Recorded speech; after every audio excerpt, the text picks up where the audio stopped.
Harper Audio presents A Meditation on Murder by Robert Thorogood, read by Phil Fox. Prologue. Aslan Kennedy had no need of an alarm clock. Instead, he found he woke every morning quite naturally as the sun began to peek over the horizon. In fact, he'd been waking with the sun ever since he decided a few years back that he no longer believed in alarm clocks, any more than he believed in money, the internet, or any kind of one-cup tea bag. For Aslan, hotel owner, yoga instructor, and self-styled spiritual guru, the wristwatch, with its arbitrary division of seconds, minutes, and hours, was a potent symbol of enslavement, a manacle mankind wore while they worshipped the false idol they called progress. It made making appointments with him a little trying, of course, but that wasn't Aslan's problem, not the way he saw it. On this particular morning, Aslan lay quietly in bed, mahogany, Belle Epoque, until he felt his chakras align. He then swung his legs out onto the teak floorboards, Thai, imported, and padded over to a floor-length mirror, gilt-framed, Regency, where he inspected his reflection. The man who stared back at him looked much older than his 56 years, if only because his flowing white hair, beard, and white cotton nightshirt gave him a Jesus Gandalf vibe. But, as Aslan would be the first to admit, the miracle was that he was alive at all. As far as he was concerned, the reason why he'd been able to turn his life around was entirely down to his wonderful wife, Rianka. Aslan turned back to look at Rianka as she slept, twisted in the cotton sheets of their bed. She looked so at peace, Aslan thought to himself, like a beautiful angel. And, as he told himself 1,000 times over the last decade and a half, he owed everything that was now good in his life to this woman. It was that simple. And debts like that could never be repaid. Once Aslan had got dressed, he swept down the mahogany staircase of the retreat, careful his white cotton robes didn't knock over any of the artfully arranged ethnic icons or trinkets that variously stood on pedestals or hung from the wall. At the bottom of the stairs, he turned into the hotel's ultra-modern kitchen and was pleased to see that someone had already laid out a willow-pattern teapot and porcelain cups on a tray for him. Aslan started the kettle boiling and looked out of the window. Manicured lawns stretched down through an avenue of tall palm trees to the hotel's beach, where the Caribbean Sea sparkled emerald green as it lapped against the white sand. With a smile, Aslan saw that the guests for the sunrise healing were already on the beach, stretching and taking the air following their early morning swim. Mind you, his eyesight wasn't what it once was, and as he looked more closely at the 5 people in their swim things, he found himself frowning. Was that really who was going to be in the sunrise healing session with him? In fact, Aslan realized, if that's who was attending the session, then something had gone seriously wrong. Aslan's attention was brought back to the room as the kettle came to the boil with a click. He poured the water into the pot and let the familiar smell of green tea calm him. After all, he had much more in his life to worry about than who was or wasn't attending one of his therapy sessions. Perhaps this was no more than karma realigning itself. He couldn't hide from his past forever, could he? By the time Aslan took the tray of tea outside, he'd decided that he'd just carry on as normal. He'd lead the guests to the meditation space just as normal. He'd lock the room down just as normal. He'd then share a cup of tea with them all and start the healing just as normal. "Good morning," Aslan called out to get the attention of the 5 guests down on the beach. They all turned and looked up at him. A few of them even waved. Yes, he decided to himself, it was all going to be just fine. It was half an hour later when the screaming started. At the time, most of the hotel guests were finishing their breakfast in the outdoor dining area or were already wearing white cotton robes and heading off to their first treatment of the day. As for Rianka Kennedy, Aslan's wife, she was sitting out on the hotel's veranda, a wicker basket of sewing at her feet as she darned one of her husband's socks.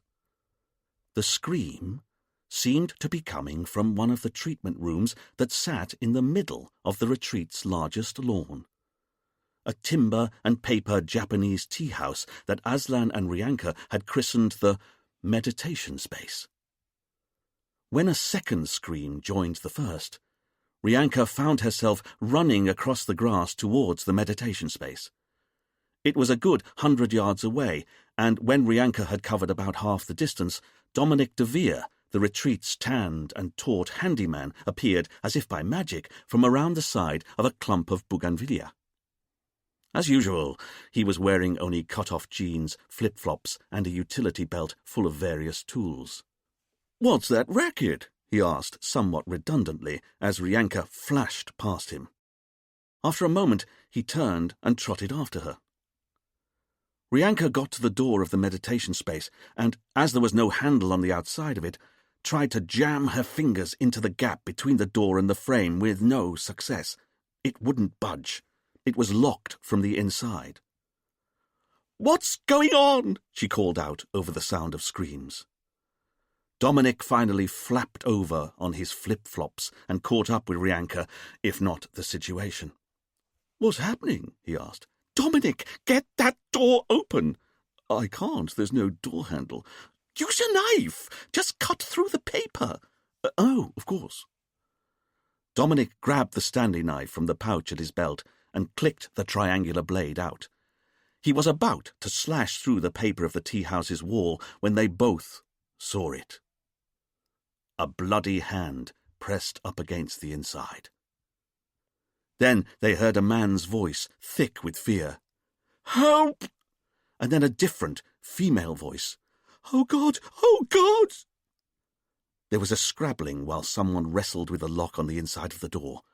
A few moments later, the door was yanked inwards by Ben Jenkins, who then just stood there in lumpen horror. Ignoring Ben, Rianka stepped into the meditation space and saw that Paul Sellers was lying on his back on a prayer mat, having difficulty waking up. Anne, his wife, was kneeling at his side, shaking his shoulders. Rianka could see that both of them had spots of blood on their white cotton robes. As for Saskia Philby, she was standing off to one side with her hands over her mouth, stifling another scream. There was blood on her sleeve as well. But it was the woman standing in the centre of the room that drew Rianka's attention. Her name was Julia Higgins. She was in her early 20s. She'd been working at the retreat for the last 6 months, and in her left hand she was holding a bloody carving knife. At Julia's feet, a man was lying, quite still, his once white robes, beard and hair now drenched in blood, a number of vicious knife wounds in his back. Aslan Kennedy, hotel owner, yoga instructor, and self-styled spiritual guru, had clearly just been viciously stabbed to death. "I killed him," Julia said. And now it was Rianka's turn to scream. Chapter 1. A few hours before the murder of Aslan Kennedy, Detective Inspector Richard Poole was also awake. This wasn't because he trained himself to turn delicately to each day's sunrise like a flower. It was because he was hot, bothered, and he'd been awake since a frog had started croaking outside his window inexplicably just before 4 a.m. But then, Richard thought to himself, this was entirely typical. Because if he wasn't being assaulted by frog choruses in the middle of the night, it was torrential downpours like a troupe of Gene Kelly's tap dancing on his tin roof, or it was whole dunes of sand being blown across his floorboards by the hot Caribbean wind. In fact, Richard considered, in all ways and at all times, life on the tropical island of Saint-Marie was a misery. Admittedly, he'd collected empirical evidence that suggested that Saint-Marie was a popular holiday destination for tens of thousands of other people. But what did other people know? This was an island where it was sunny every second of every single day, apart from the 10 minutes each morning and night when a tropical storm would appear out of nowhere and rain hard enough to flatten cows. And that wasn't even counting the 3 months of the year when it was no longer the hot season, because it was now the hurricane season, which in truth was just as hot as the hot season, but altogether more hurricaney. And none of this even included the constant and unrelenting humidity, which Richard often found himself claiming was well over 100%. Of course, Richard knew that this was scientifically impossible, but he also knew that the one time he'd received a precious box of Walker's crisps in the post from his mother, the crisps had gone soggy within minutes of him opening any of the packets. It was like some exquisite punishment that had been specifically designed to torture him. The insides of each packet contained perfect crisps right up to, but not including, the precise moment he opened the packet and tried to eat one, at which point they immediately went stale in the sultry tropical air. This and other wild roller coasters of despair looped through Richard's mind as he lay in bed, wide awake, his bedside alarm clock clicking from 4:18 to 4:19, surely the most miserable minute in the 24-hour clock, Richard found himself musing. A slick of sweat slipped down his neck and into the collar of his Marks and Spencer pajamas, and before he could stop himself, Richard became a kicking machine, scissoring his legs in a frenzied attack on his sheets until they'd been balled up and dashed to the floor. He slumped back onto the old mattress and exhaled in exasperation. Why did everything have to be so hard? There was nothing for it. He might as well get up. He turned on the lights and padded into the tiny kitchenette and washroom that had somehow been crammed inside the inside porch of his shack, as if by someone who no doubt felt that the galley kitchens on sailboats were altogether too roomy. Surely there was a way of packing even more cooking and cleaning equipment into even less space. He went to the metal sink that was squashed in between his fridge and his front door and discovered that he wasn't the only person looking for a drink. A bright green lizard was already in the sink, catching drops of water as they fell from the tap above. The lizard was called Harry, or rather, Richard had named the lizard Harry when he'd discovered that the shack he'd been assigned to live in already came with a reptilian sitting tenant. And, like every flat share Richard had ever been involved in, it had been a disaster from the start. As Harry turned his attention back to catching drops of water with his pink, flashing tongue, Richard found himself thinking, not for the first time, that he should just get rid of the bloody creature. But how to do it? That was the question. A few hours later, Richard was sitting behind his desk in Honoré Police Station, using the internet to research legal and possibly not-so-legal methods of household pest control, when Detective Sergeant Camille Baudet swished over to his desk, a gleam in her eye. "So tell me, What do you want for lunch?" Camille was bright, lithe, and one of the most naturally attractive women on the island, but as Richard looked up from his reverie, irked at the interruption, he frowned like a barn owl who'd just received some bad news. "Camille, don't interrupt me when I'm working." "Oh, sorry," Camille said. Not sorry at all. "What are you working on?" "Oh, you know." "Work?" he said suspiciously. "What do you want?" "Me? I just wanted to take your lunch order." Richard finally looked at his partner. She was young, fresh-faced, and threw herself at life with a wondrous abandon that Richard didn't even remotely understand.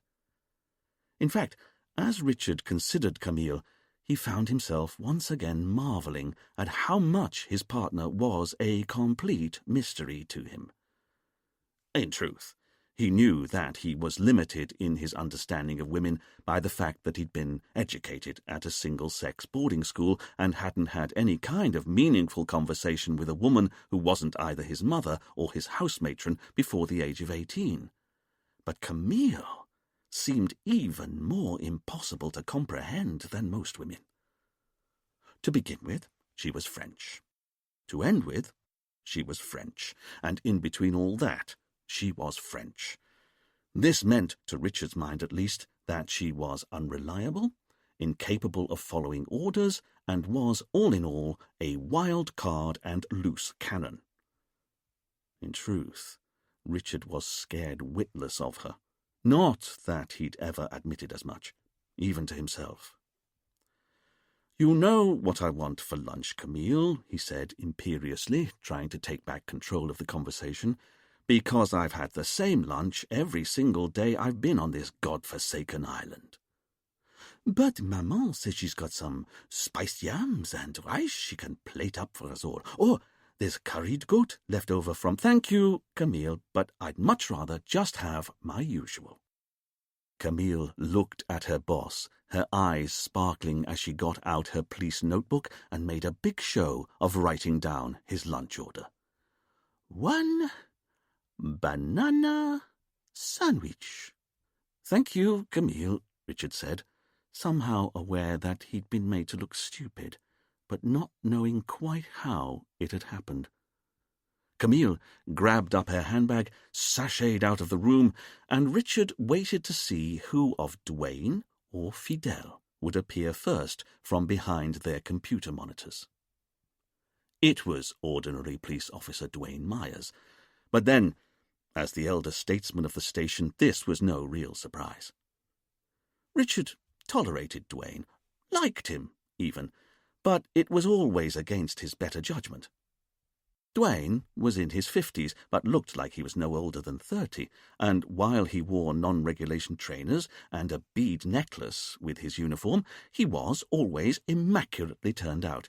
In fact, it was something Richard had always felt he and Duane had in common, their sartorial precision. And while Richard knew that Duane wasn't really very interested in being thorough, punctual, or following any kind of orders, he was a marvel at digging up information through unofficial channels. And on a small tropical island like Saint-Marie, there were a lot of unofficial channels. "Seriously, Chief," Duane said, "you can't have the same lunch day after day. I went to boarding school for 10 years. Watch me." And now Sergeant Fidel Best's head appeared to the side of his monitor, his young and trusting face puzzled. Fidel was a proper copper, Richard felt. He was meticulous, keen, utterly tireless, and above all else he knew correct procedure. The only downside to Fidel was that he was overly keen, so he'd sometimes continue with a line of inquiry long after it was sensible to drop it. Like now, Richard found himself thinking, as Fidel said, "But, sir, don't you get bored eating the same meal every day of your life?" "Yes, extremely, but what can I do?" "Well, sir, order a different lunch." "No, I think I'll stick to my banana sandwich if you don't mind. You know where you are with a banana sandwich." "I know," Dwayne said, almost awestruck by his boss's dogged determination never to embrace change. "Eating a banana sandwich." The office phone rang, and Richard huffed. "No, it's all right. You two stay where you are. I'll get it." Richard went to the sun-bleached counter and plucked up the ancient phone's handset. "Honore Police Station, this is Detective Inspector Richard Poole speaking. How can I be of assistance?" Richard listened a moment before cupping the phone and turning back to his team. "Fidel, phone Camille. Cancel the banana sandwich. There's been a murder." Rianka had set up the retreat 18 years ago when she'd bought a derelict sugar plantation for a knockdown price. The main house had been abandoned for nearly 50 years by this time, but it wasn't its outside that Rianka found herself responding to. It was the inside. Admittedly, the interior wasn't much less damaged, but what Rianka noticed was how the rooms were still as beautifully proportioned and airy as they'd always been. The rotten ceilings were just as high. The main staircase, while leaf-swept and missing many of its boards, was just as grand. To Rianka, the house was no less than a metaphor for the island itself. Shabby on the outside, but full of soul on the inside. And within the year, she'd restored the main house and grounds to their former glory and opened for business as a luxury hotel called The Plantation. When Rianka then got together with Aslan, they'd increasingly started to market the hotel as a high-end health farm, and it wasn't long before they'd relaunched the whole venture as a luxury spa that was now called The Plantation Spa. The business went from strength to strength. Then, as Aslan got more involved in exploring the spiritual side of life, he started offering holistic treatments and therapies to hotel guests, either led by him or by other instructors he hired especially, and it wasn't long before they'd relaunched the hotel for a third and final time as The Retreat. For a good few years now, the hotel had been specifically tailored to the internationally wealthy who wanted to heal their minds just as much as they wanted to heal their bodies. Guests could sign up for sessions in healing, be it crystal, Reiki, or sunrise, or yoga, be it Bikram or Hatha, or meditation, be it Zazen or transcendental. Now, as the police drove up the gravel driveway in convoy, their blue lights flashing dimly in the bright Caribbean sunshine, they could see that the main hotel building was the old plantation owner's house. Manicured lawns swept down to a private beach, and there were incongruous, quasi-religious buildings dotted here and there around the grounds with hotel guests coming and going from them. Richard, Camille, and Fidel climbed out of the police Land Rover, and Dwayne dismounted from the force's only other vehicle, a 1950s Harley-Davidson motorbike that had an entirely illegal sidecar attached to it. No one quite knew where this bike with sidecar had come from, or how it had got tricked up in the livery of the Samari police force, but legend had it, and records seemed to confirm, that it had joined the Samari police force just after Dwayne did. Not that Dwayne was saying.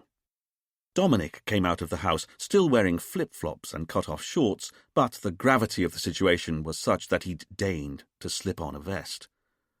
"Man, I'm glad to see you," he said, running a hand through his lustrous hair before shaking his head a little so his mane would settle. "Yes," Richard said, "and who are you?" "Dominic DeVere, the retreat's handyman." Dominic was British, and Richard could tell from his drawling accent that he was from a moneyed background. In fact, Richard knew the type well. Posh, dim, wealthy, entitled, and therefore able to waft through life exploring the counterculture as a hobby. No doubt, if Dominic's money ever ran out, he'd make a phone call to one of his old school chums, land a high-paid job in the city, and then, for the rest of his life, complain that the youth of today were feckless layabouts. It was fair to say that Richard disliked Dominic on sight. "If you could just take her to the body," he said. "Sure thing." Richard had no interest in continuing the conversation with someone who wore a shark tooth on a string around his neck, so they all walked on in silence until they reached the corner of the house, which is when Dominic stopped and frowned. Richard looked at him. "Sorry, is there a problem?" Richard asked. It was clear that there was, but Dominic didn't know where to start. "Go on," Camille said, altogether more tolerantly. "Okay," Dominic said. "Well, it's just—" As Dominic stopped speaking, he started to waft his hands near Richard's body. "What on earth are you doing?" Richard asked. "I've never seen this before." "I'm a police officer. Would you stop stroking my arms?" "But this isn't possible." This got Richard's attention. "What's not possible?"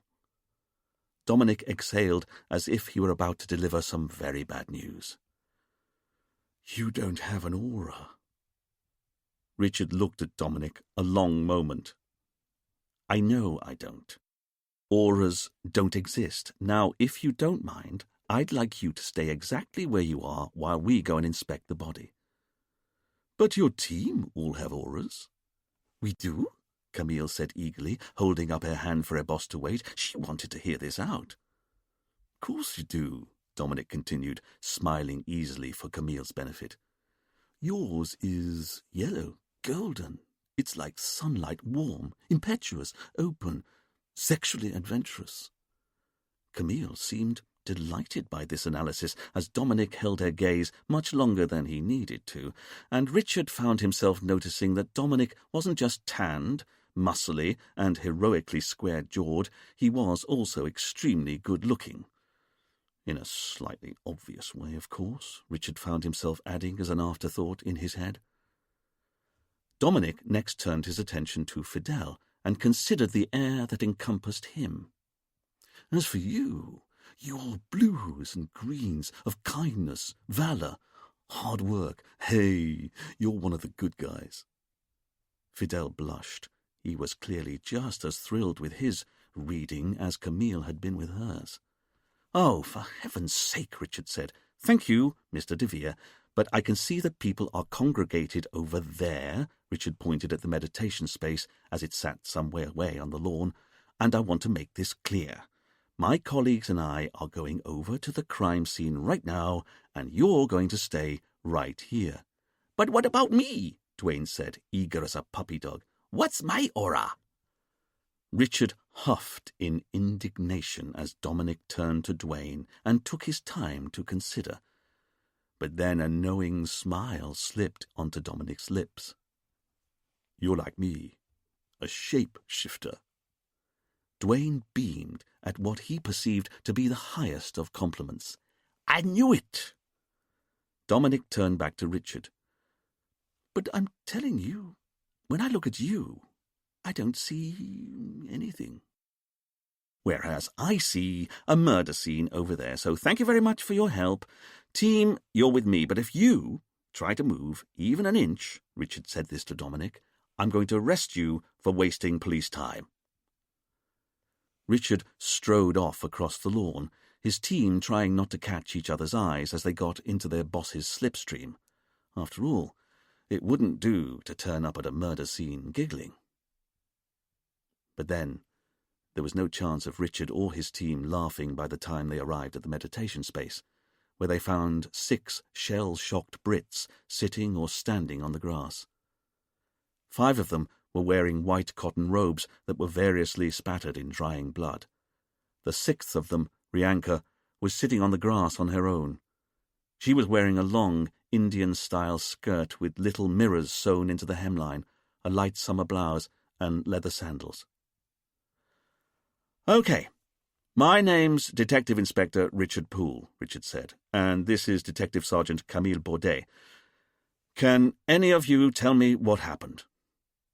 "That's simple," said a well-tanned man in his 50s with a Yorkshire accent, a thick gold chain just visible around his neck. Richard also had time to notice a chunky gold watch on the man's wrist. Clearly, he was seriously wealthy. "The name's Ben Jenkins. the man said. "And you should know that woman over there. She says her name's Julia Higgins, and she's admitted it all. She killed Aslan Kennedy." Richard could see that Ben was pointing at a young woman in a bloodied white robe who was standing on her own in the grass. She was in her early 20s and had long blonde hair that was tied up in a ponytail, and she was looking back at Richard with doe eyes, seemingly as dismayed by the accusation as everyone else. But she wasn't denying it either, Richard noted. With a quick nod of his head, Richard indicated that Duane should ghost over to Julia and make sure she didn't make a run for it. As Duane started to move, Richard turned back to Ben. "And where's the body?" "In there." Ben pointed at the meditation space. Richard turned to the group. "Then if you'd all just wait here, please. The detective sergeant and I will only be a moment. Camille?" Richard headed over to the meditation space, Camille coming over to join him. But Richard found himself stopping at the threshold to the building. "One moment," Richard said, as he held his hand up for Camille to pause, because it was only now, as Richard approached, that he saw the walls to the building were made of paper. In fact, as he looked closer, he could see that the paper was waxy, clearly very strong, and was even somewhat translucent. Richard put his hand on the other side of the door and noticed that he could still dimly see his hand's shape through the paper. "What are you doing?" Camille asked. Richard ignored Camille as he took a moment to inspect the door to the building. He saw that there was no handle on the outside, but there was a Yale-style latch lock on the inside of the door that was screwed deep into the wooden frame, and that there was a corresponding housing on the door frame that it slotted into when the room was locked. But without a keyhole on the outside, it appeared as though the door could only be locked and unlocked from the inside. Richard filed this information away for later consideration. Stepping into the room, Richard immediately understood why the walls and roof were made of translucent paper, because every inch of the walls glowed with brilliant sunshine. And not only was it brighter inside the room than it was outside, it was significantly hotter too. Like being at the heart of a supernova. Which was just bloody typical, Richard thought to himself. Camille joined Richard inside and looked at her boss as he prickled in his suit. "Hot, isn't it?" she said helpfully. Richard decided to ignore his partner and instead, squinting against the light, saw that the body of a man lay sticky with blood in the middle of the floor. His hair, beard, and white robes were now thick with blood, and there was a bloody knife on the floor by the body. Richard gave the room a quick once-over, but there wasn't much to see. The floor was polished hardwood planks. There were 6 woven prayer mats arranged in a circle around a tray of tea things, 6 pairs of fabric eye masks, and 6 wireless headphones were also lying here and there, but other than that the room was empty.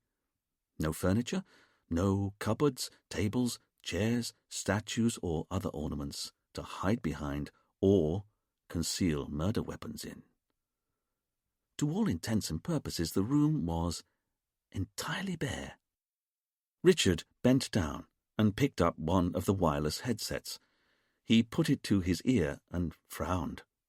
"What is it?" Camille asked. "I don't know," Richard said, listening but unable to work out what the noise was. It was a strange keening. He listened a bit longer, but as far as he could tell, it was just more of the same yawling noise, and then dread filled his heart as he realized what it was. With a shudder, he said, "It's whales singing." Richard lowered the headphones sharpish and put them back down on the floor before he joined Camille at the center of the room to inspect the victim. Crouching down, Richard could see that the murder weapon to the side of the body was a carving knife of some sort, utterly vicious. The blade was covered in blood, although The handle seemed to be clean. "We're going to need to get this bagged and tested for prints," Richard said. Camille was inspecting the body. "There are no signs of a struggle, no fabric or skin caught under the victim's fingernails, and no cuts to the hands, wrists, or arms. It doesn't look like he tried to defend himself from the attack." Richard looked at the tray of tea things on the floor by the pool of blood that had spread from the body. The teapot was willow pattern, and there were 6 bone china cups that had all been turned upside down on the floor, 1 cup in front of each prayer mat. Richard tried to work out what had happened. If the mats and cups were to be believed, there'd been 6 people in here. They'd all been sitting on the prayer mats around the tray of tea things.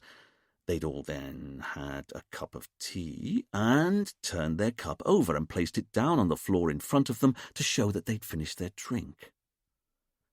But how did the eye masks and headphones fit into this? And how exactly had the victim been killed? Camille inspected the stab wounds in the victim's back. "There appear to be 5 separate sharp force injuries in the victim's neck, shoulder, and back," she said. 2 wounds on the right side of the neck and 3 wounds on the right side of his shoulder and back. I'd say the assailant was standing behind the victim and was almost certainly right-handed. Richard came over and could see the sense of what Camille was saying. The pattern of wounds suggested that the victim could only have been killed by someone who was standing behind him and striking into his neck and back, holding a knife, right-handed. Richard made himself look at the face of Aslan as it lay in a pool of blood on the floor. Who was this man? What had he done to warrant such a violent death? Richard exhaled. This was his job. To start with the end of the story, the body, the murder, and then he had to uncover the evidence that would allow him to wind time back until he could prove, categorically prove, who'd been standing above the body when the victim was killed, who it was that had wielded the knife. Richard always made a silent promise to the victims of murder, and he made it once again now. He'd catch their killer, whatever it took. He wouldn't rest until the killer was behind bars. A flash of light caught Richard's eye in the far corner of the room. He turned back to look, but the little flash of light had gone as soon as it appeared. So he moved his head a fraction. No, still nothing. He moved his head back. There it was again. There was something shiny on the floorboards he hadn't noticed before. "What are you doing?" Camille asked as Richard went over to the wall at the end of the room and got down on his hands and knees to inspect the floor. "What's this doing here?" he asked. "What is it?" Camille asked as she came over to join her boss. Richard found himself looking at a shiny drawing pin. It was just sitting there, loose on the floorboards. "It's a drawing pin." "And why is that of interest?" "Didn't you see all of the witnesses out there?" Richard said. "Of course. What about them?" Richard turned to his partner as though he was a magician about to reveal the end of a particularly impressive trick. "Because I'm sure you noticed, Camille, that most of the witnesses were barefoot." Camille was utterly unimpressed. "So?" "So? Who would leave a drawing pin like this loose in a room where people were going about barefoot?" Camille waited a moment before answering. "That's it?" "What do you mean, that's it?" Richard asked, irritated. "Your big revelation, that there's a drawing pin at the scene of the crime?" "No, Camille, that's not what I said." "But it is, I just heard you." "No, you didn't. You heard me say that it's loose on the floor. That's what's interesting. For example," he said, standing up and indicating the rough-hewn wooden pillars and beams that made up the internal structure of the paper house.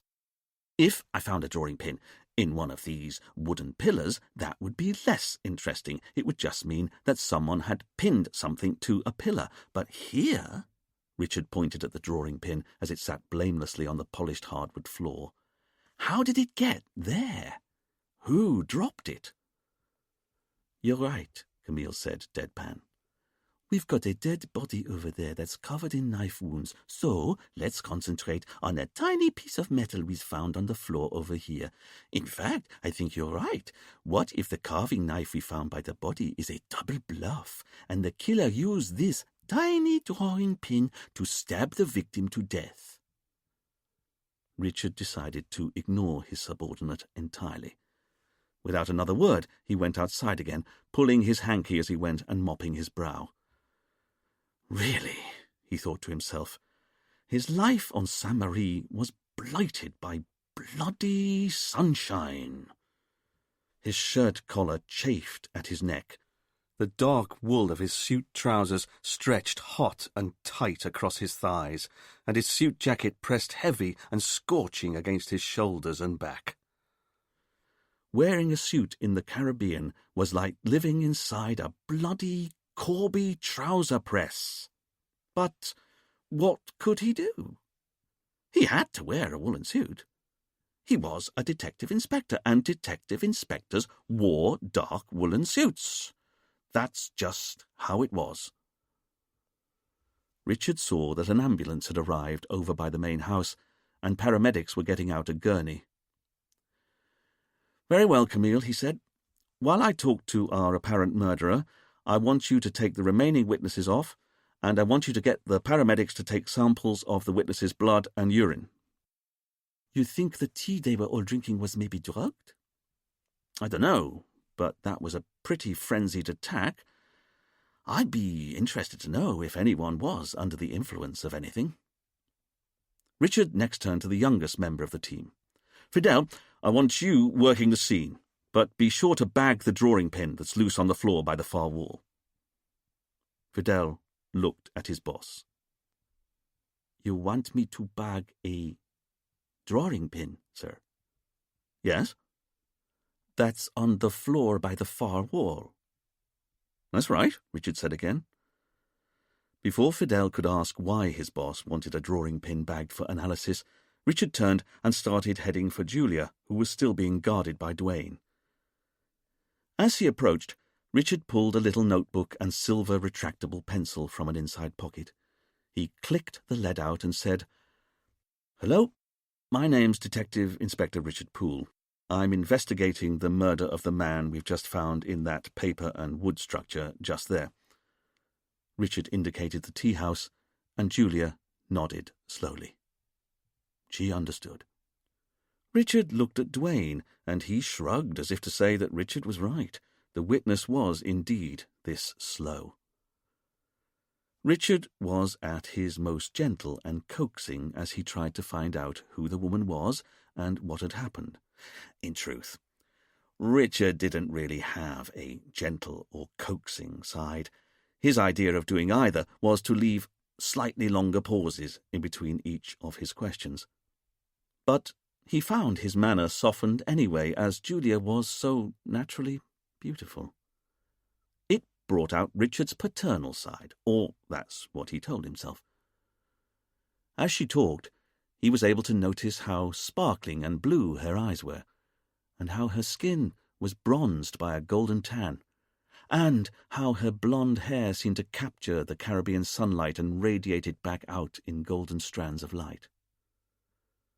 It turned out that the young woman's name was Julia Higgins. She was 23 years old and had graduated from Bournemouth University the year before, having completed a degree in alternative medicine. Since then, she'd been working and travelling, but at the beginning of the year, she'd come out to the retreat for a holiday. She'd loved the experience so much and had got on so well with the owners, Rianka and Aslan, that she'd asked if she could stay on. Julia was surprised when they said yes, but apparently her timing couldn't have been better.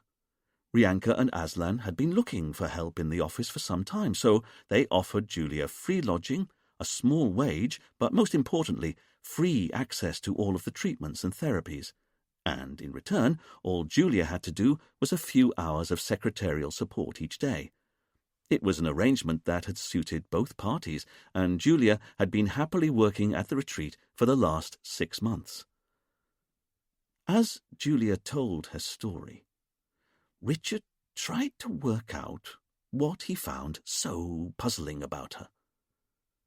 After a while, he realized what it was. Julia was clearly still numbed from the shock of what she'd done. Of course she was.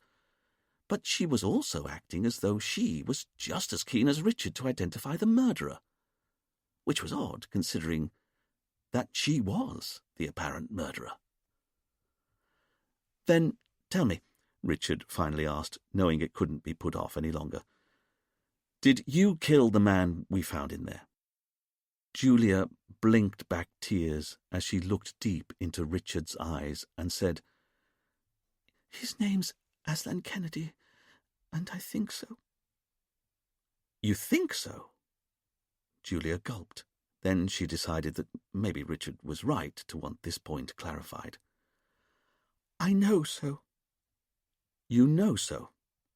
Julia nodded slowly, frowning. "Then can you tell me what happened?" "That's what I don't get. I don't know." "You don't know how you killed him?" Richard exchanged a quick glance with Dwayne. What was this? Julia explained how she'd been looking forward to the sunrise healing.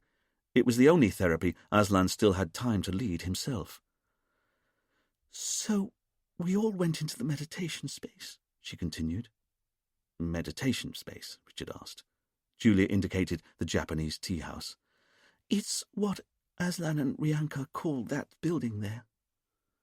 "And who went inside with you?" Julia thought for a moment. "Well, Aslan and 4 other hotel guests. Their names are Saskia, Paul, Anne, and Ben." "So there were only 6 people in total in there?" "That's right," Julia said. "The 5 of us plus Aslan when he locked us inside." Richard caught Dwayne's eye, both thinking the same thing. "I'm sorry," Richard said. "He locked you in." "That's right," Julia said, puzzled. "It's a Yale lock, you know, one of those latches that closes itself, and Aslan locked it before we all sat down. He said he didn't want us to be disturbed." "I see," Richard said, making a note in his book. "And then what happened?" "Well," Julia said, "we then all sat on our prayer mats and shared a cup of tea. It's a way of relaxing before the session starts. And then we put on our eye masks and headphones and lay down on our prayer mats. Although Aslan tends to stay sitting up, cross-legged, he's far more advanced in reaching an autogenic state than the rest of us." "I see," Richard said, not really seeing anything at all. "And what's an autogenic state?" "It's a state of perfect relaxation, and it's what the sunrise healing's all about. You lie down, put on some headphones and an eye mask, and the idea is to let your mind wander as the sounds of nature and the rays of sunlight overwhelm you. It's like being plugged into a recharging station. You wake up half an hour later full of energy. But this time, the next thing I knew, I was standing over Aslan's body, holding a knife. I killed him." As Julie was saying this, she lifted her bloodied hand and looked at it as if she couldn't understand how it was attached to her body. Richard noticed that Julia was holding up her left hand. "Tell me," he said, as though it wasn't of much consequence, "are you left-handed?" "That's right," Julia said, puzzled by the question. "Why?" Richard smiled blandly. "No reason." "It was like an out-of-body experience. I could see myself with the knife, but if I'm honest, I don't actually remember the moment. You know, I was just standing there, the knife in my hand, and that poor man was at my feet, not moving." Julia was overwhelmed by her memories and started to weep. Richard flashed a panicked look at Duane. What was he supposed to do now? Duane stepped in. Hey, we don't have to do this now. We can take you in, get you a lawyer, take your statement later. Julia turned to Duane with a look of gratitude, and she wiped her tears from her cheek. No, Julia said after a moment's thought. You have to know what happened. I owe that to Aslan. Richard was frankly baffled. Since when did self-confessed killers feel they owed anything to the corpse they'd just created? Duane looked over at his boss and shrugged that maybe they should just carry on. Okay, Richard said, but don't worry. Only a couple of questions, and then we'll be done. In short order, Richard got the remaining details. Julia was able to explain how she had no particular grudge against Aslan. In fact, she liked him, which was why she was stunned to discover that she'd just killed him. What's more, she not only hated knives, she had no idea where the knife came from that she'd just used to kill Aslan, or how she'd managed to smuggle it into the meditation space. In fact, Richard had to conclude. Julia seemed no less baffled by the murder than he was. So, to sum up, Richard said, checking over the notes he'd taken, you say you have no motive, you have no idea where the knife came from, you don't know how you got it into the meditation space with you, you have no clear memory of actually killing the victim, but you'd nonetheless like to confess to his murder. Julia looked at Richard. But I have to. It was me. I killed him. Richard looked at Duane. Duane looked at Richard. Oh, well, a confession was a confession. Duane got out his handcuffs and started to bind them to Julia's wrists.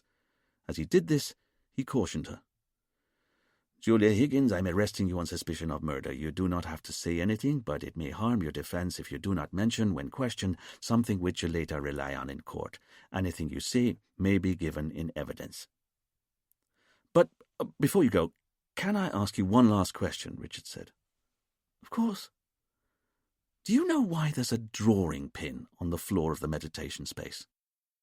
Julia didn't really understand the question. What drawing pin? So that was the end of that. As Duane led Julia off, Richard took a moment to look about himself. The old plantation owner's house that was now the main hotel building sat in a sea of manicured lawns and wouldn't have looked out of place in the French Quarter of New Orleans. It was all wrought iron balconies and horizontal planks of white-painted wood.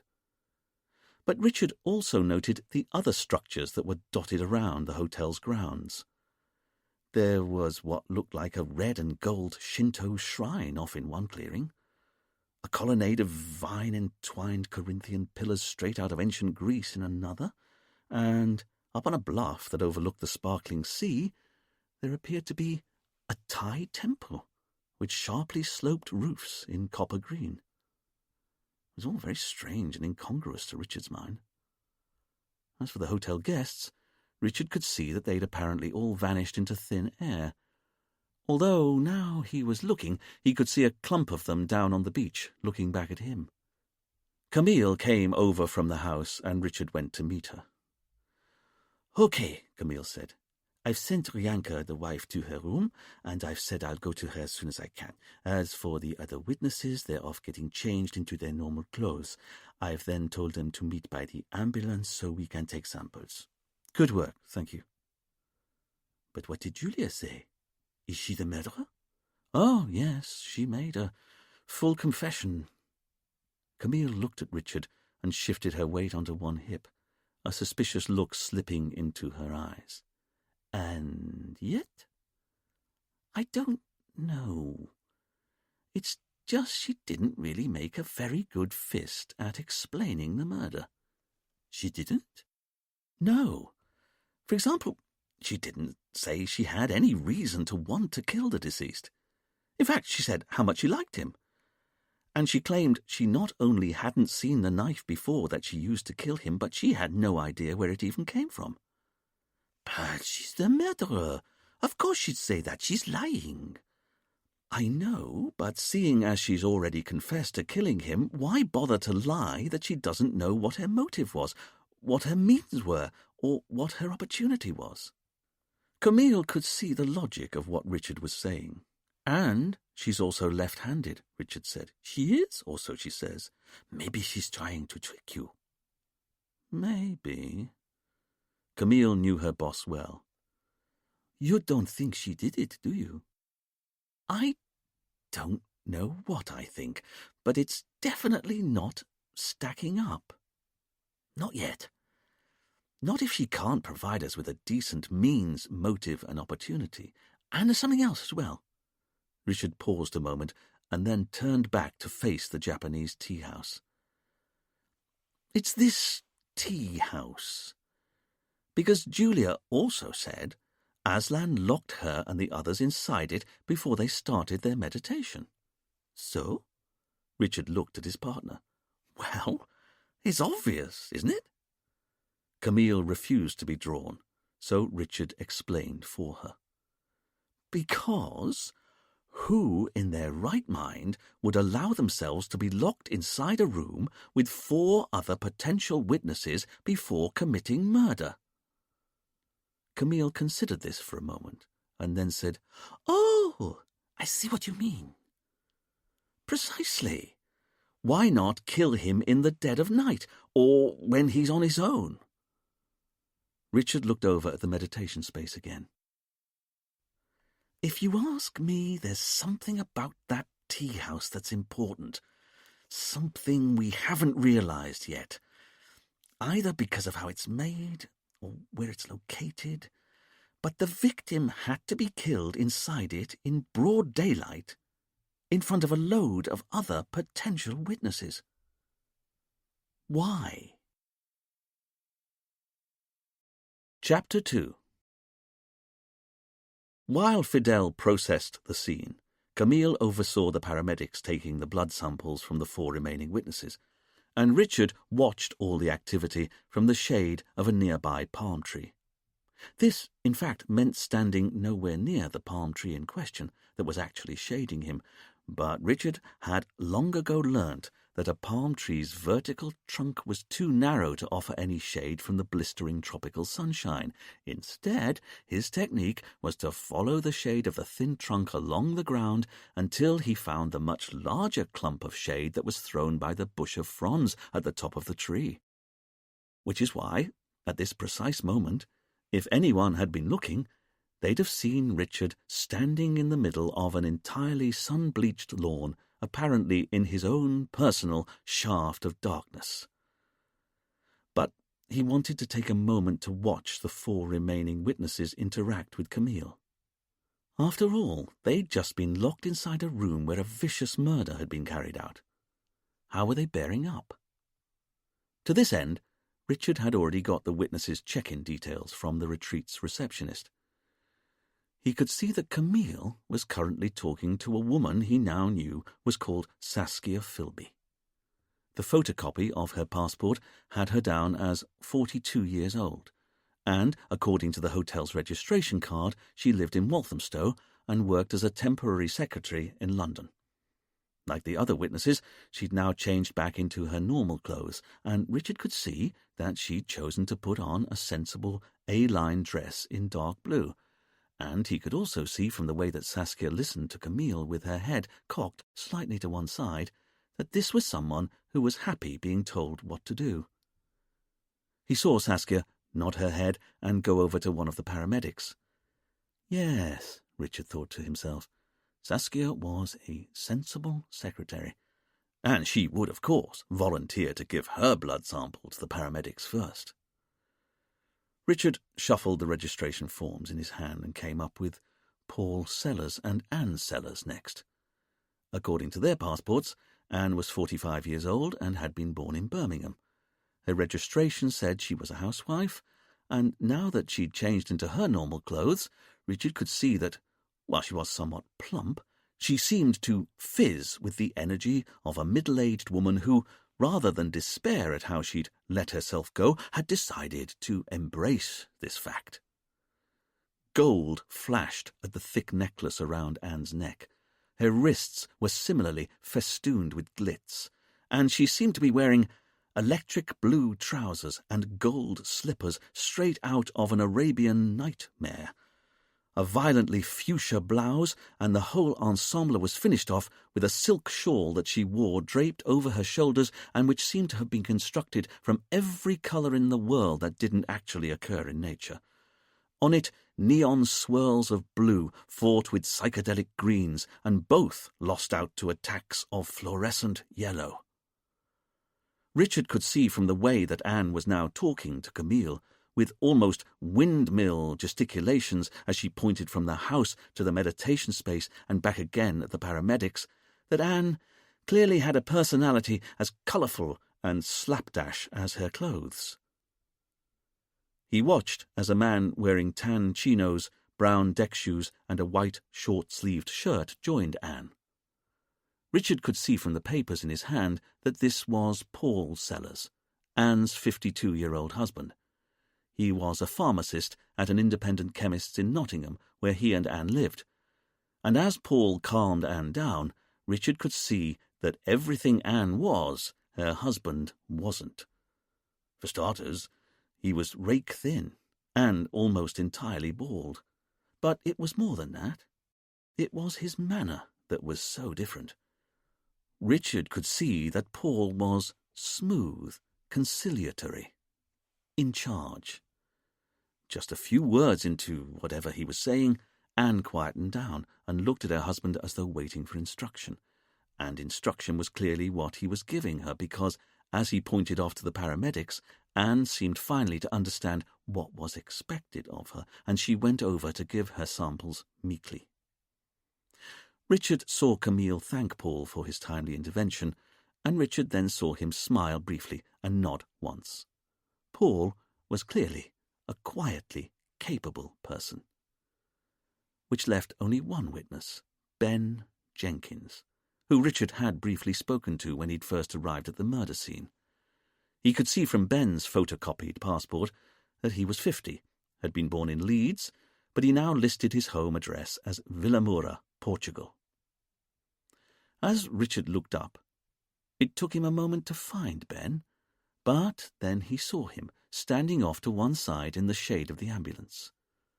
He wasn't that tall, and now that he'd been allowed to get back into his normal clothes, Richard could see that Ben wore what looked like white leather shoes, stone-washed blue jeans, and a long-sleeved shirt in vertical pink and blue stripes that was tucked tightly into a thin belt that cinched him tight at the waist. Richard thought he recognized the type. Ben had done extremely well in life and was now trying to use expensive clothes and accessories to draw attention away from his increasing girth and decreasing attraction. Looking down at the forms again, Richard saw that Ben had listed his occupation on the hotel form as property developer. Richard found it interesting how Ben was off to one side, alone. In fact, as Richard watched him, he found himself noting that Ben seemed to be watching Camille and the others, just as Richard was watching Ben. Richard made a mental note to keep an eye on Ben Jenkins. Once the witnesses had finished with the paramedics, Camille moved them to the shade of the veranda, and Richard joined them all, but not before he'd sent Camille off to check up on the victim's wife, Rianka. "Thank you for all agreeing to talk to me," Richard said to the 4 witnesses. "I know this must have been a very trying time for you all." "That poor man," Anne said, throwing her hand to her heaving chest. "What do you think he'd done to that girl to make her do that to him? Is she deranged? That's all I can think. Mentally deficient somehow." "For God's sake," Paul drawled in a patrician manner, "be quiet, woman." "Of course, Paul. Sorry."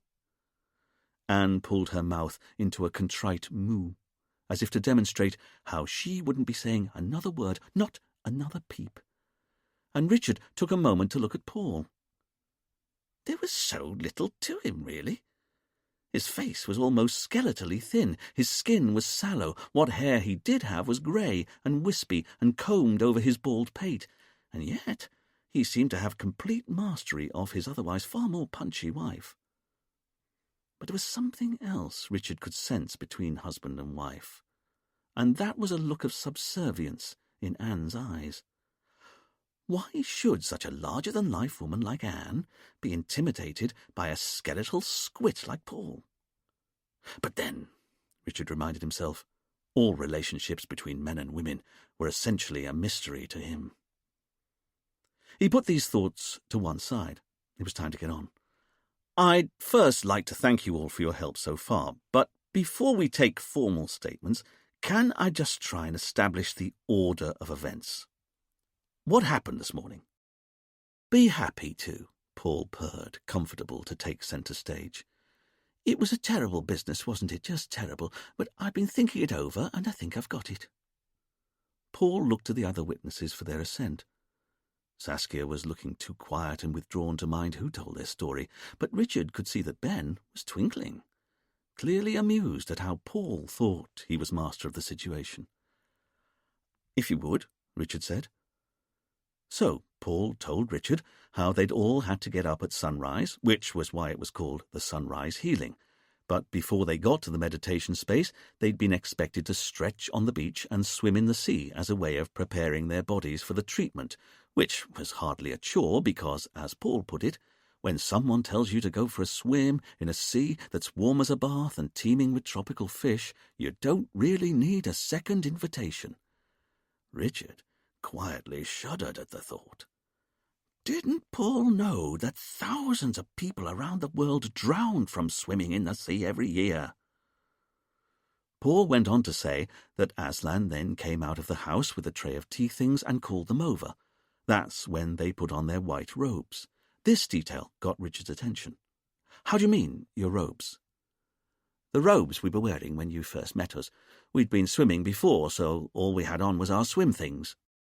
"I see," Richard said. "And where did you get your robes from?" Paul explained that there were little huts all over the retreat that contained tightly wrapped rolls of fresh cotton robes, and they got their robes that morning from the hut on the beach. "Then tell me, did anyone see Julia put her robe on?" Richard asked. Ben chortled. "Are you trying to work out how she got the murder weapon into the room?" Richard met Ben's eyes properly for the first time and felt a spike of recognition. Closer up, Richard could see that Ben had a chubby face, dark hair, and with his plummy northern accent he gave off the impression of being a jolly farmer. Even if this jolly farmer clearly bought all of his clothes from Harrods. But for all of Ben's apparent bonhomie, Richard knew you could measure a man by his eyes. How watchful they were, and Ben's eyes were very watchful. "That's right," Richard said. "So, did any of you see her carrying a knife at all this morning?" "There's no way she had a knife on her," Ben said, "because I'm telling you, when that girl got out of the sea this morning, all she was wearing was a bikini, and it was barely 3 pieces of string. There's no way she had a 50-pence piece hidden about her person, let alone a bloody great carving knife." "He's right, you know," Paul added. "You see, it was me who handed out the robes to everyone this morning, after our swim. And there certainly wasn't anything like a knife wrapped inside the robe I gave to Julia. And seeing as she put it on then and there, and then stayed with us while we all walked to the meditation space together, I don't see where she could have got a knife from." "Then maybe she'd already hidden a knife in the meditation space before you arrived?" Richard asked. "I don't think that's possible," Paul said. "Are you sure?" Richard asked. "You've been in that room. It's just an empty box made of paper and wood, and I can guarantee the only things it contained when we arrived were 6 prayer mats, 6 pairs of headphones, and some eye masks." Richard was puzzled. "So you're all saying that there was no way Julia could have been carrying the knife about her person when she got into the meditation space, and there was also nowhere in the room for her to have hidden the knife before you all arrived?" The witnesses all agreed that this was indeed exactly what they were saying. "In which case," Richard asked, Just how do you think Julia got the murder weapon into the meditation space? The witnesses had no idea, and Richard could see their confusion. After all, if Julia came out of the sea in her swimming costume and put on her cotton robe in front of everyone else, it was hard to see how she could have hidden a knife as large as the murder weapon on her person. And Richard had seen the meditation space for himself. It was, indeed, an empty box. Any carving knife hidden inside it beforehand would almost certainly have been noticed by someone, wouldn't it? Richard made a note in his notebook and moved the conversation on. What happened after they'd all got into the meditation space? Paul explained that once they were all inside, Aslan placed the tray of tea in the centre of the floor before inviting everyone to take up a position on their prayer mats in a circle around the tea. Then, once everyone was sitting comfortably, Aslan went and locked the door. Apparently, he had been interrupted a few months before during one of his healing sessions and had asked the retreat's handyman to fix a Yale lock to the door. Richard noted this detail and once again considered how odd it was. After all, he'd investigated many murders before, but he'd never heard of a murder where the killer allowed himself to be locked inside a room with possible witnesses before carrying out the murder. It didn't make any sense. Paul explained how, once he'd locked the door, Aslan rejoined the group, sat on his mat and poured everyone a cup of tea. Aslan then told them they all had to drink their cup of tea at the same time. At the same time? Richard jumped in. That's right, Paul said, before explaining that it was apparently an old Japanese ritual that dated back to the days of the shoguns. Everyone had to drink their tea at the same time and then turn their cups over to show that they'd finished. Very well, Richard said. So, you all drank your tea and turned your cups over. What happened next? Well, then we all put on our eye masks and wireless headphones, Paul said. Aslan told us that we then had to lie down, close our eyes, open our minds, and listen to the whale music. This is how we were going to heal ourselves. Whale music was going to heal you. It was about losing ourselves in the immensity of the deep, and I was as sceptical as you to start off with, but it's an odd one.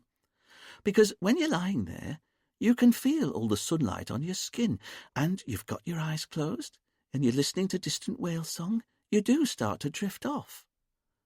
It's so true, Anne said. You go all dreamy. Dreamy? Richard asked, a little too keenly, and he saw understanding slip into Ben's eyes. You think we were all drugged, don't you? Ben said. That's why you wanted us to give samples to the paramedics. The witnesses looked at Richard, and he realised he had an explanation to give. It's a possibility I'm not ruling out. After all, it's somewhat unusual that a murderer would have the confidence to strike in a confined space in front of so many witnesses. One explanation might be that you were all drugged and the killer wasn't. I definitely felt woozy when I woke up, Anne said. And so did Paul. He had difficulty waking up, in fact. I had to shake him by the shoulders. Paul looked at his wife with quiet disdain. Clearly, while he was happy to talk on the behalf of others, he wasn't so happy when his wife talked on his. So did I, Ben said. And me too, Saskia said, speaking for the first time. I couldn't wake up to start off with, and my head was throbbing. Although I soon forgot all about that when I saw what had happened while I'd been wearing my eye mask. Of course, Richard said, making a note. And what exactly did you see when you took it off? Saskia looked at Richard a moment, clearly reliving her horrifying experience and unable to put what she'd seen into words. That woman, Paul said. Julia, whoever she is, standing over the body. That's what we all saw, screaming her head off and holding a carving knife in her hand. It was covered in blood. And is that the same for all of you? The witnesses all agreed that the first they'd known that anything was wrong was when they'd heard a woman scream. Then, at different times, they'd all taken their headphones and eye masks off and seen Julia Higgins standing over Aslan's body, screaming and holding a bloody carving knife. "I see," Richard said, making a note of this fact. "But did any of you see Julia stab the victim?" The witnesses hadn't. "So, you all agree," Richard wanted to clarify, "the first you saw of Julia, she was standing over the dead body, holding a knife, but none of you saw her stab the victim at any time?" Richard asked. "That's right," Paul said for them all. "I see," Richard said. "Then can I ask, are you all sure you were the only people in the room before you put on your eye masks and headphones?" "Of course," Ben said, a touch dismissively. "There's nowhere to hide in that box. I'm telling you, it was just the 5 of us in there when Aslan locked the door and we all sat down." Suggesting that it could only have been one of you 5 who killed him. This got all of the witnesses' attention. Paul was the first to recover. "Yeah, but that's okay. That other woman, Julia, or whatever her name is, she's already confessed to the murder, hasn't she?" Richard decided this was a question that did not need answering. "Then can you tell me," he continued, "how long were you all lying down and listening to the sounds of the deep before you started coming around?" 10 minutes, Ben said. 15 at most." "Really? That's quite a precise figure." "I checked my watch when we went into the room. It was 7:45. I reckon we all drank tea for about 10 minutes, so that means we lay down and put the headphones on sometime before 8. And when we started coming round, I looked at my watch and it wasn't much past 8:10 a.m. "So you were all wearing eye masks and listening to music on headphones the whole time you were lying down?" The witnesses all agreed, and Richard took a moment to look at them all again. Saskia had only spoken once, but Richard could see that she was meeting his gaze evenly, her hands folded neatly on her lap, her back straight. She looked worried, upset even, but these were quite natural reactions. She didn't look like she was hiding anything. As for Anne, she'd followed what she could of the conversation, like someone watching a tennis match for the first time without any idea of what the rules were. If she was guilty of anything, Richard mused to himself, it wasn't going to be of having a razor-sharp intellect. And then there was Paul. Richard still couldn't quite work out how someone so drab, so middle management could have such an apparent hold over his wife. After all, the way Richard saw it, Paul was just one toothbrush moustache away from being the spit of Roger Hargreaves' Mr. Fussy. Which left only Ben, and Richard continued to be quietly puzzled by him. Why was his manner so off-hand? This made Richard remember what he had to ask next. "Can I ask," he said, "who here is left-handed?" The witnesses looked at Richard surprised, but they were all happy to tell him that they were all right-handed. Richard took a moment to consider the significance of this fact. After all, it already looked as though the wounds in the victim's neck and back had to be inflicted by someone who'd been wielding the knife right-handed. So how come the only person who'd confessed to the murder was the only person in the room who was left-handed? Then, one last question, if you don't mind. Can any of you imagine why Julia, or anyone else for that matter, would have wanted to harm Aslan Kennedy? The witnesses said that they had no idea. After all, as they put it, none of them had ever been to Sainte-Marie before. They barely knew Aslan. "And I only arrived on the island last night," Saskia said. "The first time I even met Aslan was this morning." "Really?" Richard said. "That's right," she said. But Richard noticed that Saskia had something else on her mind. Something was troubling her. "And?" he asked.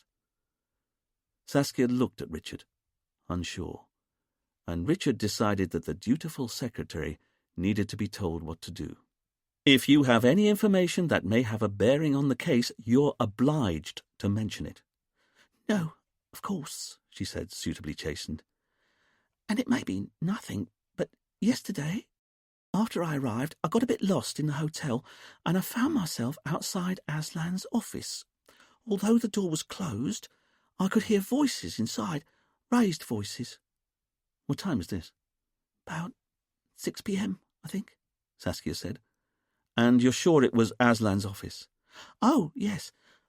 But the thing is, the voice I heard belonged to a man, but I don't think it was Aslan. Anyway, I heard this man say, "You're not going to get away with it." You did?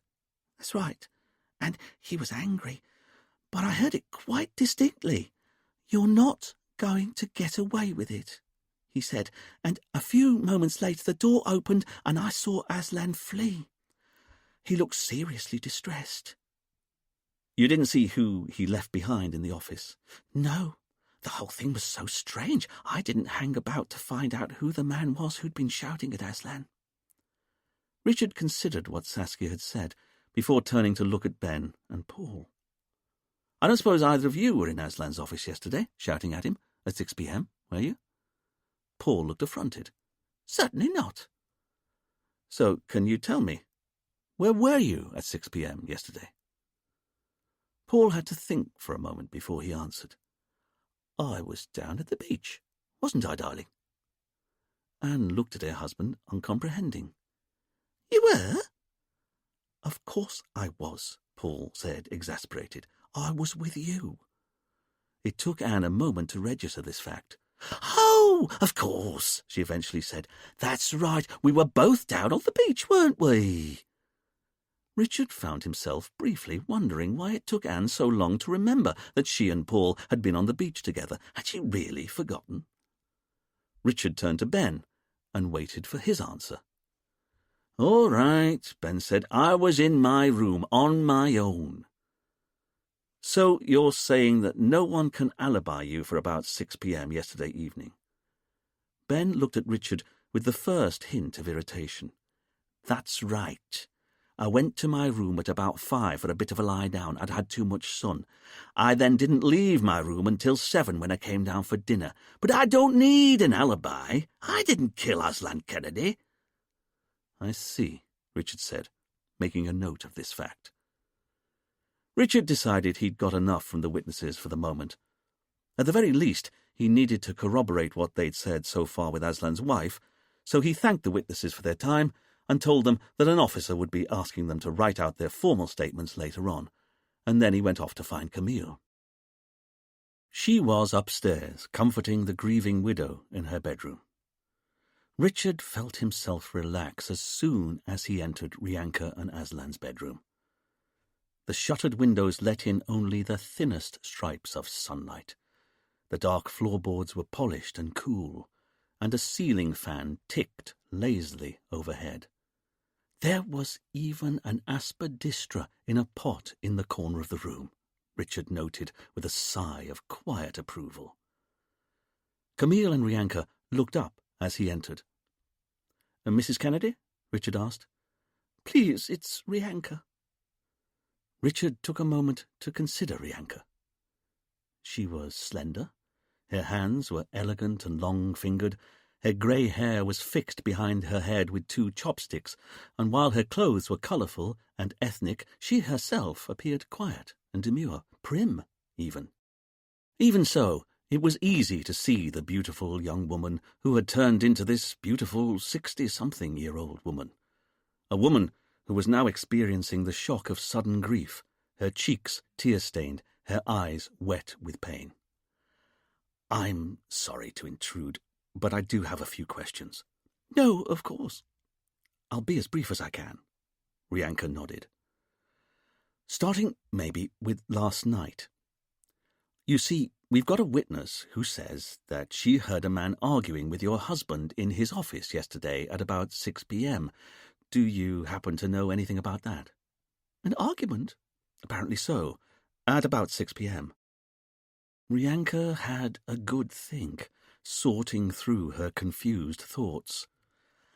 I'm sorry, I was in the kitchens then. I don't know anything about that.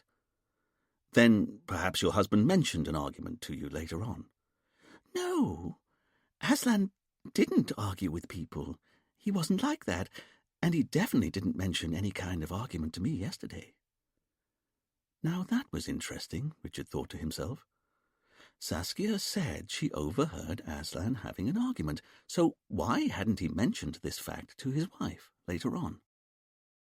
Then, can I ask, Richard continued, whether or not there was a man in your husband's study shouting at him yesterday, did anyone have any grievances against him? No, of course not. Aslan was wonderful. Everyone loved him. Rianka trailed off, and Richard could see that something was on her mind. Although, he prompted, well, it's maybe nothing, but he and Dominic haven't been getting on for a while. And who's Dominic? The handyman. It was Dominic who brought you to the meditation space. Oh, him, Richard said, surprised. Although Dominic was outside the meditation space when it was opened up, so I don't see how he could be involved. Don't worry, Richard said. We'll look into it. But if we come on to the events of this morning, can I just start by asking, when did your husband get up? At sunrise. That's when he gets up. I see. And you? I lay in bed for half an hour or so longer. Then I got up as well. I had some breakfast. And then I remembered there was some sewing I could be getting on with, so I went out onto the veranda to do it. Rianka gathered her courage as she forced herself to remember. I saw Aslan and the others go into the meditation space. They closed the door, and that was the last time I saw him. And do you know what time this was? I have no idea. Not really. Maybe 7:30, or just after? Then can I ask, did you stay on the veranda the whole time your husband and the other guests were inside the meditation space? Yes. Did you perhaps see anyone enter or leave the meditation space during that time? No, I didn't. Are you sure? Rianka seemed to piece together her memories as she spoke. I could see the whole lawn. The meditation space is in the middle of it. The only people I saw go inside it the whole time I was on the veranda were Aslan and the 5 guests. And once the door was shut, it didn't open again, not until later on, after I'd heard a woman scream, and that's when I ran. Rianka trailed off as the pain of her memories overwhelmed her. Thank you, Camille said. We won't be asking anything else. Just one more question, though, if that's all right, Richard said. Camille flashed a look at Richard that might have killed a lesser man, but Richard was impervious. He had a killer to catch, and Camille should have known by now that he wouldn't be wasting Rianka's time unless it was important. Do you have any idea how a drawing pin ended up on the floor of the meditation space? I'm sorry? Richard was surprised to see that Rianka had apparently said this without moving her mouth, and then he realized it had been his partner who'd spoken. Ignoring the look of fire in Camille's eyes, Richard turned back to Rianka. You see, we found a drawing pin on the floor of the meditation space, and it could be important. After all, why would there be something as dangerous as a drawing pin left on a floor where people are walking around barefoot? I don't understand.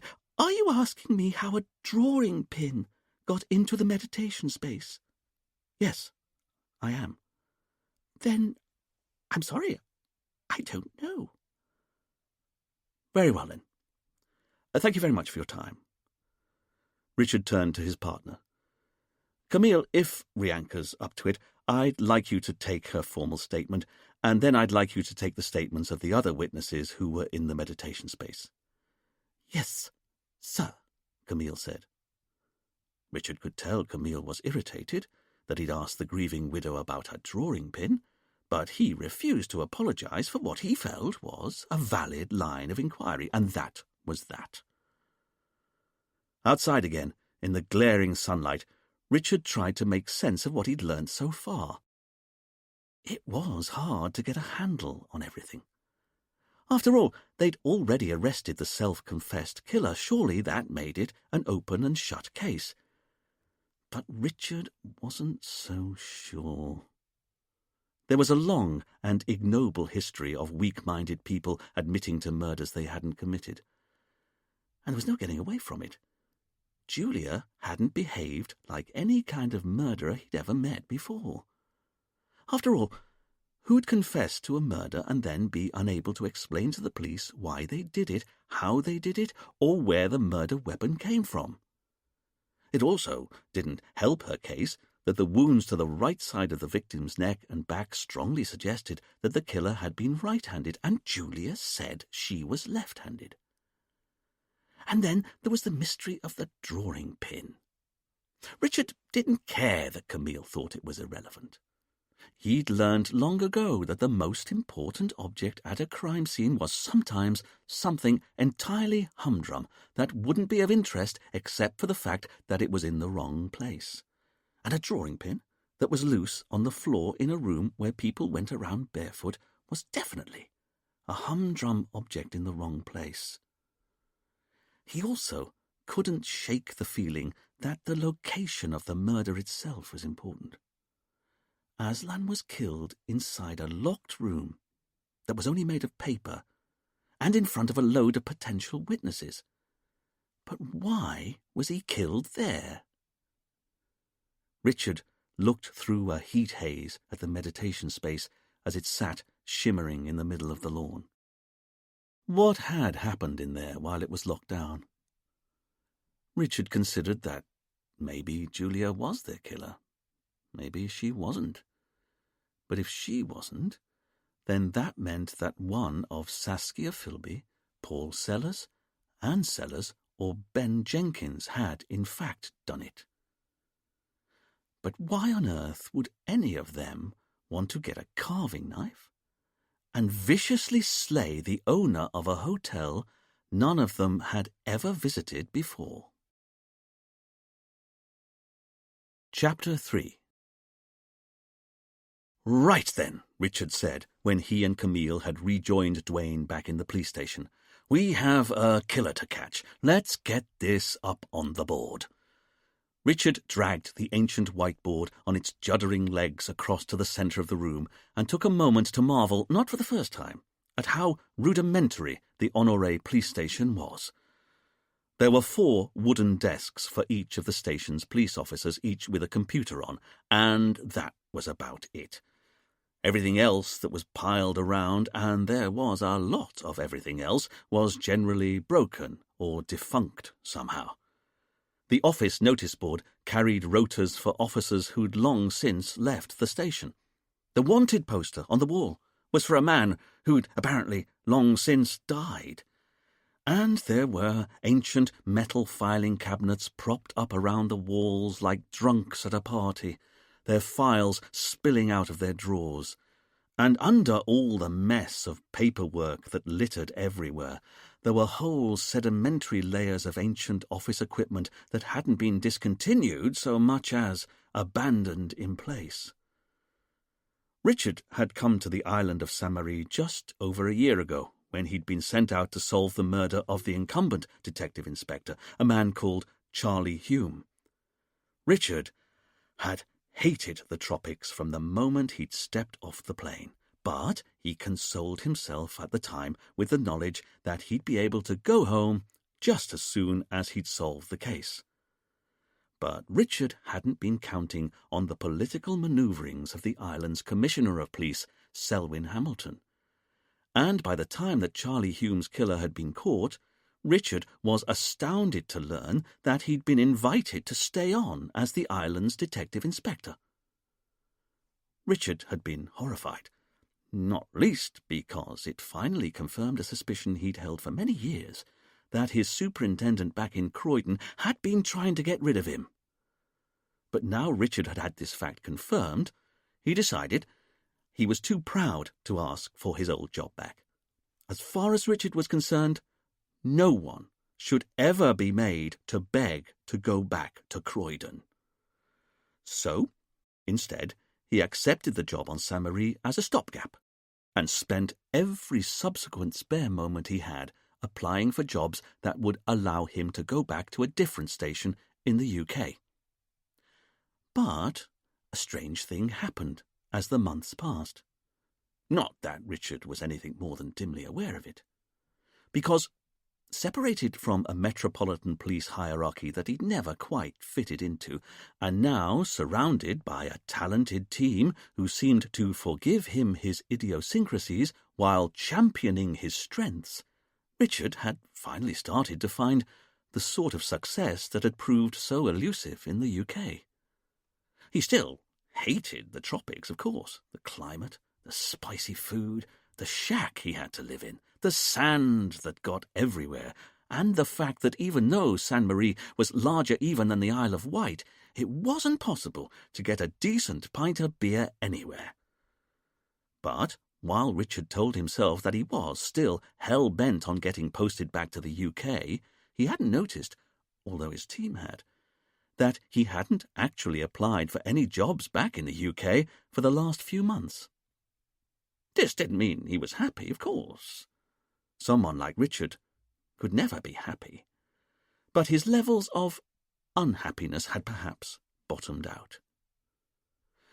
On this occasion, though, Richard was having a typically frustrating time trying to find even a single whiteboard marker with enough ink in it to work.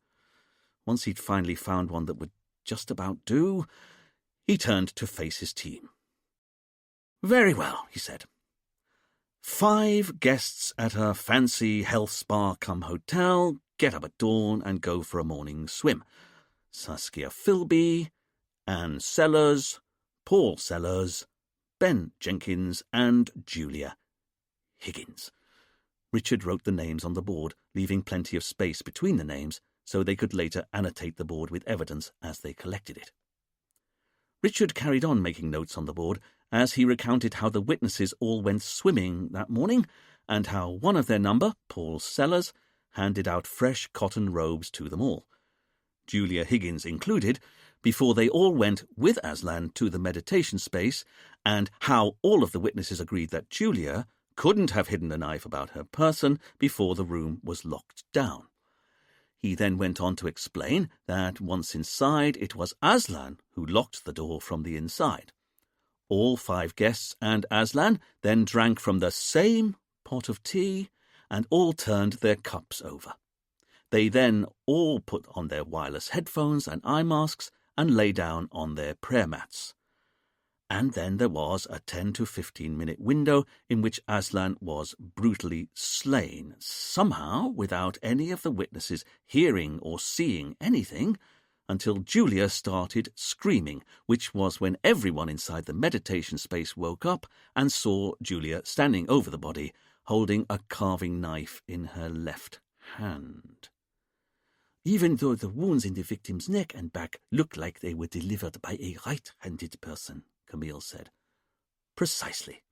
And you should know," Camille said, "when I watched Julia write out her witness statement, she used her left hand to do the whole thing." "So, what do we think? Is she really our killer?"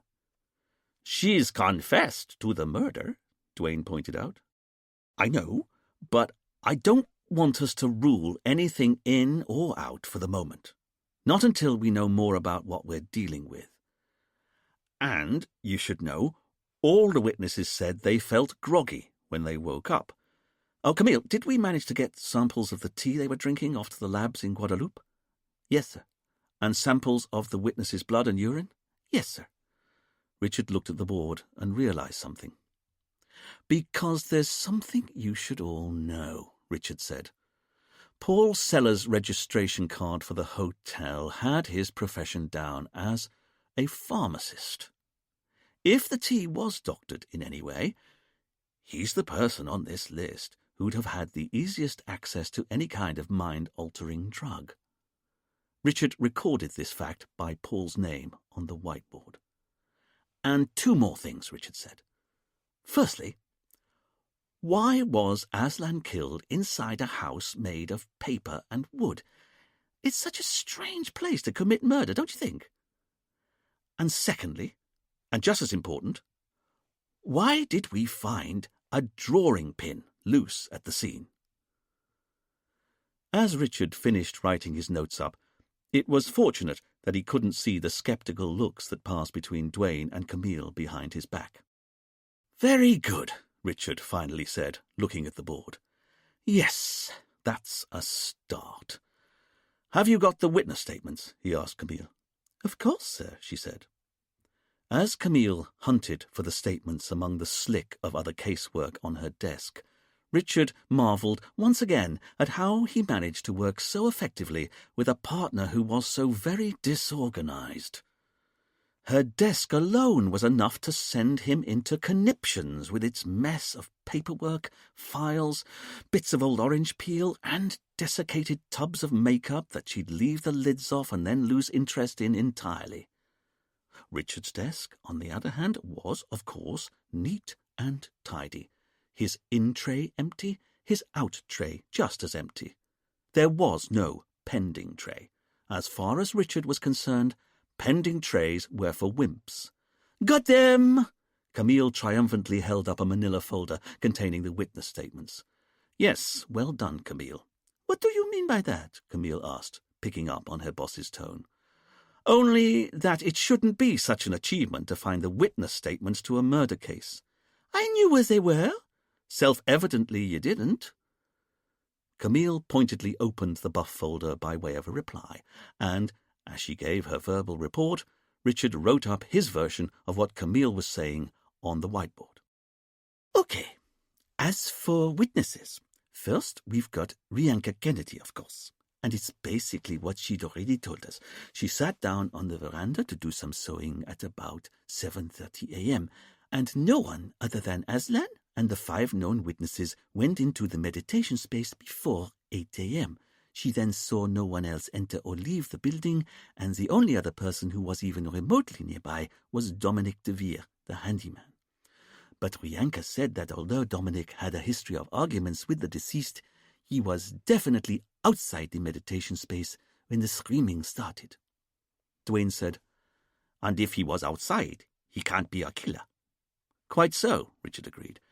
"Then what about our actual suspects, the people who were inside the locked room with the victim? What did you make of them all, Camille?" Camille fanned out the witness statements so she could see them all. "So, first we've got Saskia Philby," she said. "I thought she was the classic innocent bystander, shocked, but willing to help." "I'd agree. That's what I thought of her too." "And then we've got the husband and wife, Paul and Anne Sellers. And they're an odd couple, aren't they?" "Go on," Richard said. "Because she's kind of crazy. I had an aunt like that. You know, larger than life, talked too much. But it was because she never married, and she had to keep noisy, or she'd notice that there wasn't much going on in her life." "You think Anne's unhappy?" Duane asked. "I don't know, but she definitely talked too much, you know." "Maybe she's feeling guilty," Duane offered. "Maybe," Camille conceded, though she wasn't too sure. "Then what about Paul?" Richard asked. "He's so sure of himself and in control, isn't he?" Camille said. And Richard couldn't help but smile, as this tallied with his impression of Paul as well. "And patronizing. I got the distinct impression he didn't take me seriously because I was a woman." "Then what of Ben Jenkins?" "I don't know," Camille said. "He was happy to give his statement, but there was something about him I couldn't quite pin down." "How do you mean?" "He was helpful enough, but I felt he was being careful, like he'd had a brush with the law in the past." "That's exactly it," Richard said, delighted. He'd been unable to place Ben's manner himself, but Camille was right. When Richard talked to Ben, it was as though Ben knew he had to be guarded around policemen. Richard turned to Duane. "Duane, according to his registration document, Ben Jenkins lives in Portugal. When you do your background checks, see if he's ever had a run-in with the authorities, would you? Not necessarily criminal. He's a property developer there. It could be financial or legal. Or maybe he was investigated by the tax office or by the government's planning department. But Camille's right. The man was too canny for someone giving evidence for the first time. Duane looked puzzled. "Problem?" Richard asked. "Sure, I'll do all that, but I don't know if you've noticed, Chief. But we've got the killer in our cells. She's already confessed to the murder." "I know, Duane, but it doesn't mean we should believe her." Duane looked at his boss. "You don't think we should believe criminals when they confess their crimes?" Before Richard could answer, there was a thump of footsteps on the veranda, and everyone turned to see Fidel enter the station with his hands holding a manila file full of statements. He was hot, and he was very, very bothered. "Ah, Fidel, how were the other hotel guests?" Fidel dumped the notes onto his desk before responding. "Confused, panicked, shocked. And all I got from them was a whole heap of nothing." "Well, let's see about that. I am telling you, sir, I spoke to 37 different guests, and they're all saying the same thing. Aslan was kind, quiet, a man of peace, a few of them said." Fidel spread out his notes on his desk and read out a few choice quotations. "He was the person I aspire to be. He's the reason I come to this retreat year after year. He had a soul of pure gold. I'm telling you, sir, they all think he was some kind of saint." "Then how come he ended up getting knifed to death?" "Not one of them has the first idea, but a couple of people did say something interesting." "Oh?" "They said the only person at the retreat who didn't seem to like Aslan was Dominic, the handyman. Dominic would apparently make comments. He thought Aslan didn't live in the real world." "Which would be interesting," Richard said, "except for the fact that he wasn't in the meditation space when the murder was carried out, so I don't think we can consider him a suspect. Did you get anything that suggested that anyone inside the locked room with the victim at the time of the murder had a grievance with him at all?" "I'm sorry, sir. I got nothing like that." "Then what about the argument? Did any of the guests hear a man shouting at Aslan in his office at 6 p.m. the night before?" "And nor could I find anyone who heard any kind of argument at 6 p.m. yesterday, either in Aslan's office or anywhere else." "And is that likely?" "How do you mean?" "That the only person in the whole hotel who heard a man shouting, 'You're not going to get away with it,' to Aslan was Saskia Philby." Fidel thought for a moment. "I don't know. It was pretty hot yesterday. Most people would have been outside at that sort of time, I reckon." Richard considered this a moment before continuing. "Then what did the hotel guests have to say about Julia Higgins?" Fidel started checking through his notes again as he said, "And that's just as much of a dead end, sir. I couldn't find anyone who had a bad word to say about her. She helps out in the office. She's always polite, cheerful. That's a word a few people used. As for her relationship with Aslan, everyone said she hero-worshipped him. I couldn't find a single person who believed for a second that she could be our killer." Not for the first time, Richard felt as though he were looking at the case the wrong way round. After all, why would a woman no one had a bad word to say about kill someone who, by all accounts, she adored?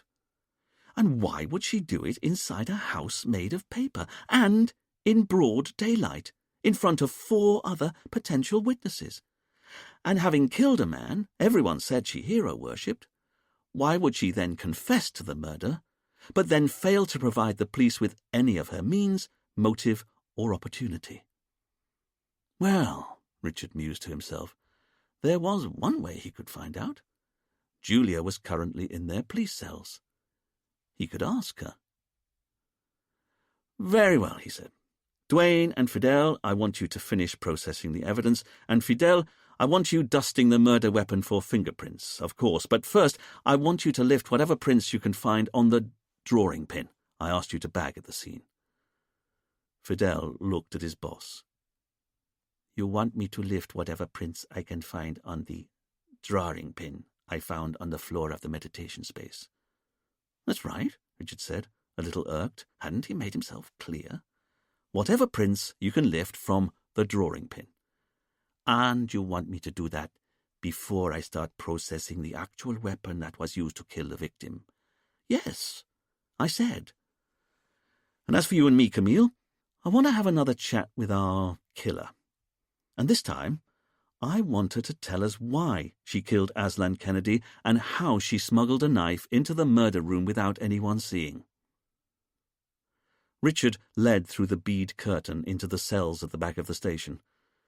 This was his least favourite place on the whole island, which, whenever Richard thought about it, was really saying something.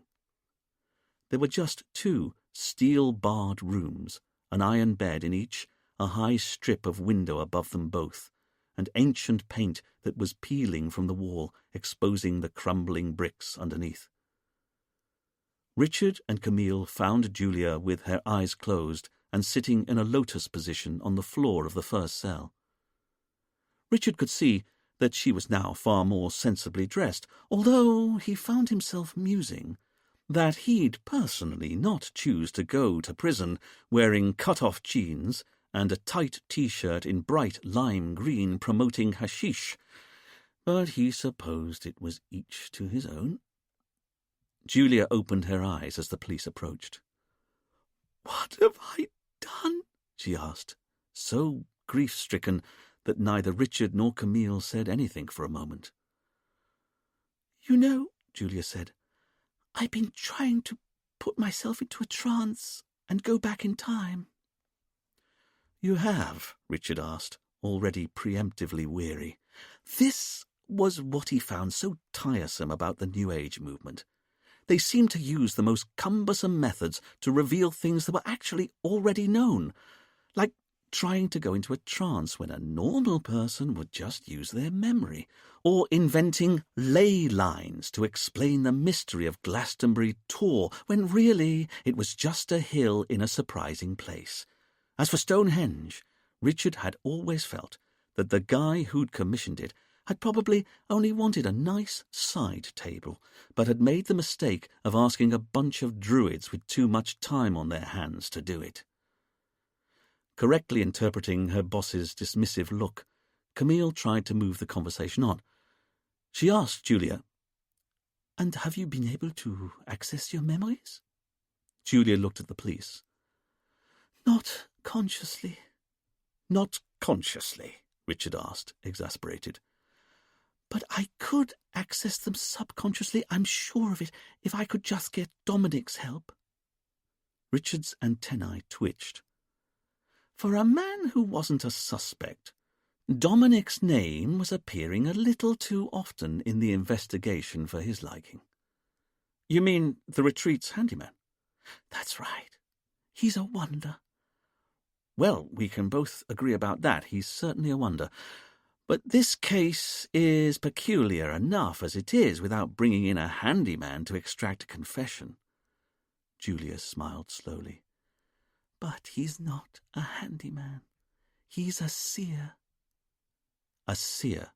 "That's right." "Please, could you tell me what a seer is?" "He can see things." Richard took a deep breath and waited for the surge of irritation to wash away. It didn't, so Camille stepped in. "And what sort of things can he see?" she asked. "The future, of course, but he can also see the past."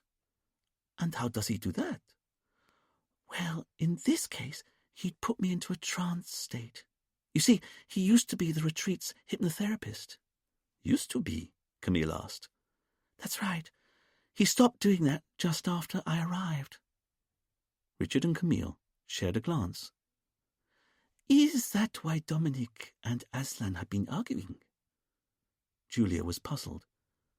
"You know about that?" "Why don't you tell us?" Richard said, probing. Julia smiled sadly. "It's hard to talk about without making it sound worse than it is, but they weren't ever going to get on. You see, Dominic's a Capricorn and Aslan's a Libran," Julia said, as if that explained everything. "And I think Aslan felt that Dominic was taking advantage of the guests in his hypnotherapy session. Not that he was. Dominic's hypnotized me often enough, so I know how gentle and supportive he is. He doesn't take advantage of anyone. But Aslan told Dominic he didn't want him offering any more hypnotherapy sessions. Dominic was furious, but there wasn't much he could do. The hotel belongs to Aslan and Rianka. But here's the thing. Aslan said Dominic could stay on as the hotel's handyman. That's the sort of guy Aslan was. He still offered Dominic a job, even though they'd argued so badly. And Dominic took it, Richard said, surprised. It allowed him to stay on the island, Julia said. I see, Richard said, even though he couldn't. But the thing is, you have to believe me, Dominic is amazing at getting people to remember memories they've buried because they find them too upsetting. And if you let him hypnotize me, I bet I'll be able to tell you how I got the knife into the meditation space and why I did what I did, Julia finished with a gulp. Unfortunately, Richard said, that would be totally unethical. So why don't we just leave you here for a bit longer, and when you remember anything that might help us, you just call out. We're only next door. Sensing that Camille was disappointed with this ruling, Richard returned to the main office, calling out to Fidel as he entered through the bead curtains. So, have you dusted the drawing pin? Fidel looked up from his desk in surprise. Yes, sir, I have. And what'd you find? Well, sir, I was only able to dust the flat bit you pressed down on with your thumb. Of course, but is there a fingerprint there? No, sir. There's no print on it. It's entirely clear. Now, that is interesting, Richard said excitedly. Yes, sir, Fidel said, baffled by his boss's sudden enthusiasm. But doesn't that just mean it's never been used? Duane asked. And that's where you'd be wrong, Richard said, as he started writing on the board. I would? Duane asked, puzzled. Yes, because I think that drawing pin was part of the killer's plans, and they then wiped it clean of prints once it was used. Richard wrote up this latest development on the whiteboard, and then he took a step back to look at his handiwork. The murder. 5 guests go for a swim. Paul hands out robes. Aslan prepares the tea. 5 guests plus Aslan go into meditation space. Aslan locks it down from the inside. Drink tea, all cups turned over. 10 to 15 minute window for murder. 8 to 8:10, stroke 8:15. Right-handed killer. Investigation. Leads. How did the knife get into the room? Was the tea drugged? Why kill in paper house? Why a drawing pin? Who wiped it of prints? Who was in Aslan's office at 6 p.m. the night before, shouting, "You're not going to get away with it"? Outside the meditation space. Rianka Kennedy, wife, has no idea who'd want Aslan dead. Dominic DeVere, ex-hypnotherapist, now handyman, sacked by Aslan, argued with Aslan. Inside the meditation space. Aslan Kennedy, victim. Everyone says he's nice. Julia Higgins, worked at the retreat last 6 months, confessed to murder, but no means. Where did she get the knife from? No opportunity. How did she get the knife to the room? No motive. Why kill Aslan? Plus, left-handed, but the killer was right-handed. Anne Sellers, housewife, married to Paul. Paul Sellers, handed out the white robes, pharmacist. Saskia Philby, single, 45 years old, here on her own, says she arrived night before, heard argument in office night before at about 6 p.m. A man, but couldn't identify him. Ben Jenkins, property developer, Portugal. Brush with authorities before? "Okay, Duane," Richard eventually said. "I want background checks on our suspects. One of the 5 people locked inside the meditation space with Aslan Kennedy killed him. Who was it and why?" "Yes, sir." "As for you, Fidel, I want you trying to lift whatever fingerprints you can from the murder weapon, and if you can't get any admissible prints from the handle, at least see if you can tell if it was wielded left-handed or right-handed. Yes, sir. Which leaves you and me, sir, Camille said, and I think we should go back to the retreat. You do? Richard asked, already suspicious of his subordinate's motives. And why exactly is that? Well, sir, Camille said, her eyes shining with innocence. You said it yourself. There's something about the meditation space that meant Aslan had to be killed in there and nowhere else. I think we need to inspect it again. Richard took a step towards Camille and drew himself up to his full height. And this has got nothing to do with finding Dominic so we can ask him to put Julia into a hypnotic trance, has it? Camille was shocked by the suggestion. Of course not, sir. You already said that would be unethical. But there's also the matter of the murder weapon to consider, because if Julia didn't have the carving knife about her person when she went into the room, it must have already been hidden in the meditation space beforehand. I think we need to work out how Julia got the carving knife into the murder room. Richard looked at Camille a very long moment. And you promise that this has got nothing to do with asking Dominic to put Julia into a trance? Of course not, sir, Camille said, shocked by the suggestion. Very good, he said. Then I think you're right. We should go back to the retreat. Satisfied that he'd clipped Camille's wings for once, Richard went off to get his briefcase. But what he didn't see was the sly grin and slow wink that Camille gave Duane and Fidel the moment her boss's back was turned. Getting Dominic to put Julia into a trance was precisely why Camille wanted to go to the retreat. Chapter 4. Richard didn't know when exactly it had been established that Camille would do all of the driving when they were in the police jeep. It's not that he disliked her driving. Camille drove very well, if a little fast for Richard's liking.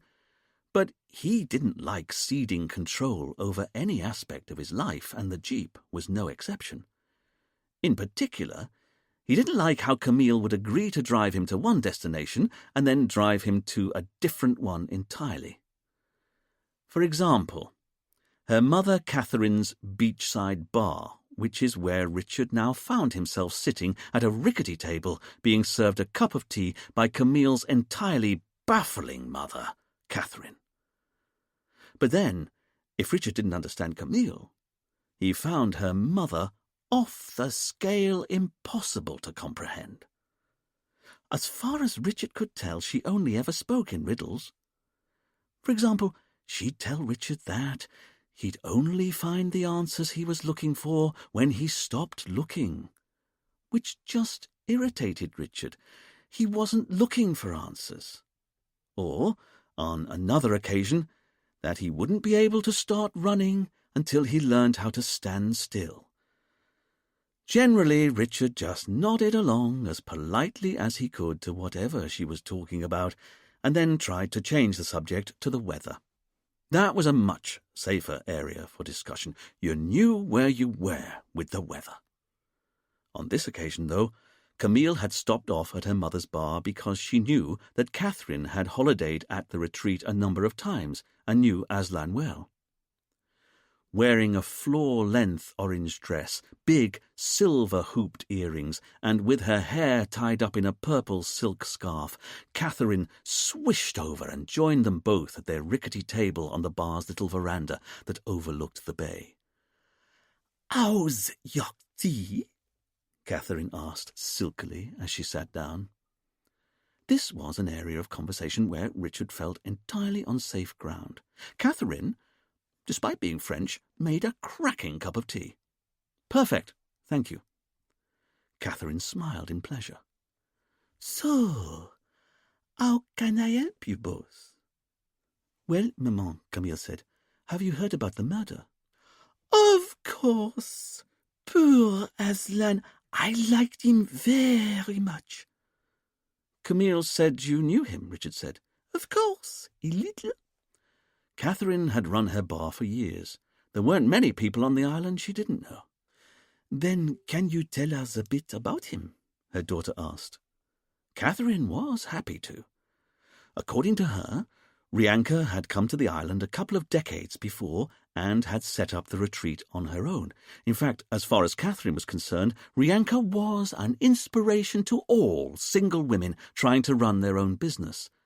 But Catherine then explained that it was only when Rianka met and fell in love with Aslan that the business really took off. It was such a sweet romance as well. Catherine remembered it well. They were both in their 40s, but found love, she said, with an encouraging smile that Richard noted seemed to be for his benefit. Why was Catherine looking at him like that? Catherine sighed at Richard's lack of comprehension and carried on with her story. It was Aslan who introduced a spiritual side to what they were doing at the retreat. Before then, it had just been a normal spa hotel, but Aslan's interest in mysticism transformed the place. What's more, the way Catherine explained it, Rianka and Aslan were a formidable team. Rianka was the brains behind the business, the person who did the books and looked after the money. Whereas Aslan was hopeless with money, had no interest in it. But he was the public face of the retreat, Catherine said. And what a face it was! You only had to look into his eyes to know the wisdom he had. He was soulful, you know. As Catherine continued to explain Aslan's various virtues, Richard found himself looking over the sparkling sea to the far distant horizon. Somewhere over there was England, where you could go about your business without sweat clinging to every inch of your body, and where your feet didn't throb from the heat trapped inside your shoes. Richard felt his love for England like a physical yearning. Are you even listening to me? Of course, Catherine, Richard lied, as he returned his attention back to the conversation. And it's very interesting what you're saying, but I just want to know, do you think anyone could have killed him? Catherine seemed shocked by the suggestion. No. Aslan liked everyone. Everyone liked him. Even his wife? Richard asked. How do you mean? Well, he wafts around in white robes going, It would test any relationship, you'd have thought. Catherine smiled tolerantly at Richard's description. But that's where you're wrong. Rianka worshipped Aslan, and he worshipped her back even more. I remember him once telling me that he owed his life to his wife. Here Catherine leant forward conspiratorially. In fact, I got the sense from Aslan when he was telling me this that something very bad had happened to him in his past, and Rianka had saved him somehow. This got Richard's attention. Did he say what the bad thing was? Oh, no. This was just me reading between the lines. But I'm telling you, those two loved each other. Whoever killed him, it wasn't Rianka. And I don't know who else it could be. Everyone liked Aslan. Richard considered what Catherine had said before downing the last of his tea. Well, thanks for your time, Catherine, but I really think we must get on. As Richard got up from the table and left without so much as a backwards glance, he didn't see the amused look that passed between mother and daughter. Because what Richard never knew, and would certainly have never understood, was that both Camille and Catherine were set on reforming him.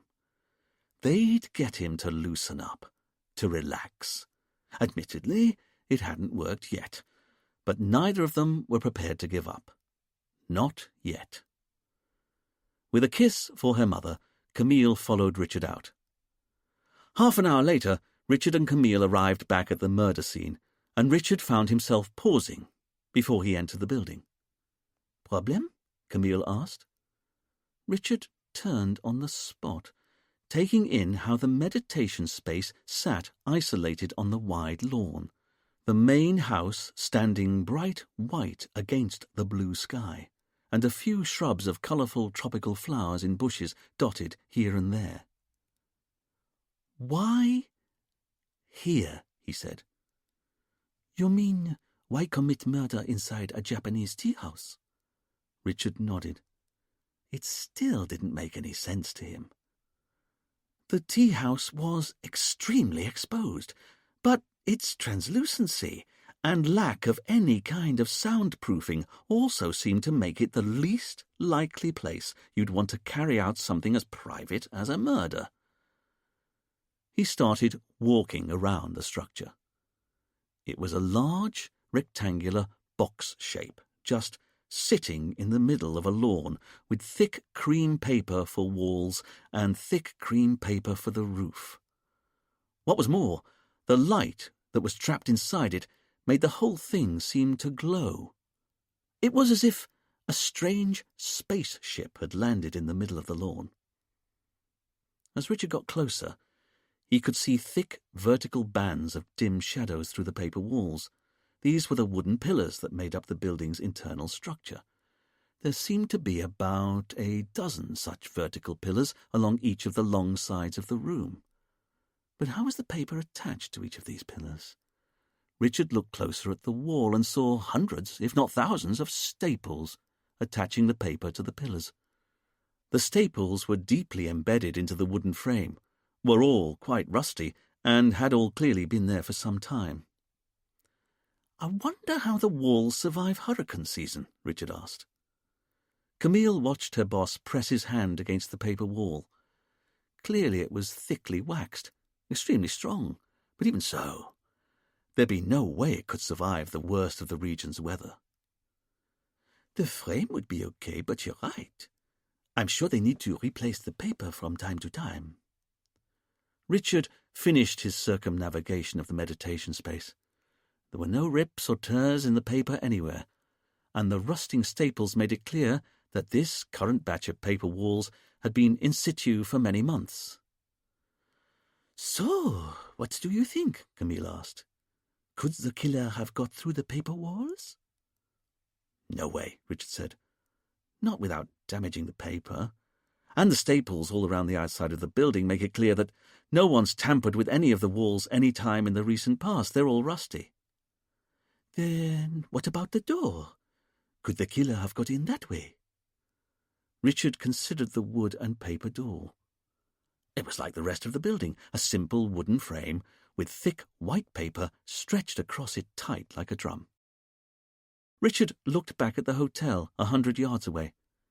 A considerable distance, perhaps, but he could see that the meditation space was slap bang in view, not just of the veranda, but of everyone who'd been up at the hotel. If Rianka said no one entered or left through the door to the meditation space once her husband had gone inside with his guests, then she was almost certainly right. No one had entered or left through the door. Richard said, "The door's kind of a moot point, isn't it? As everyone says, the room was locked down by Aslan before they even sat down. But let's see anyway." Richard opened the door and inspected its latch lock. It seemed an entirely normal Yale lock, such as could be found on the inside of any front door in the UK. It was screwed firmly into the wooden frame of the door, just as the housing was screwed firmly into the door frame that it slotted into. "Camille, could you go inside the room and lock me out, please?" "Of course." Leaving Richard outside on the grass, Camille entered the meditation space and shut the door, the bolt of the Yale lock automatically slotting into the frame as it locked the door fast with a firm metallic clunk.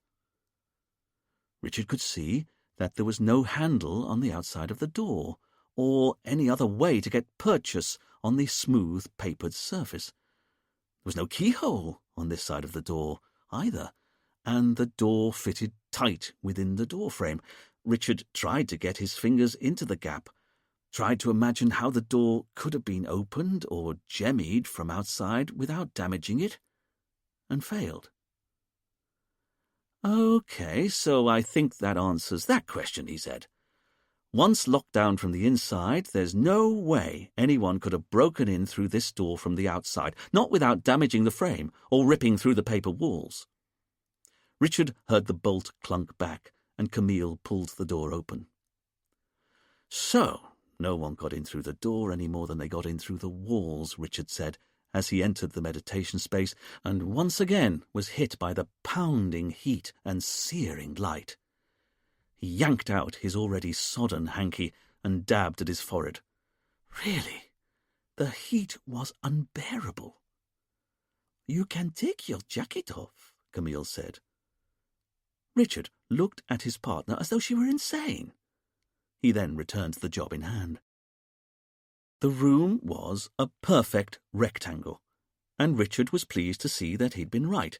There were 12 vertical wooden pillars running down each of the long sides, just as he'd expected. The paper attached to the outside of the pillars was translucent. Of course, it was cream paper.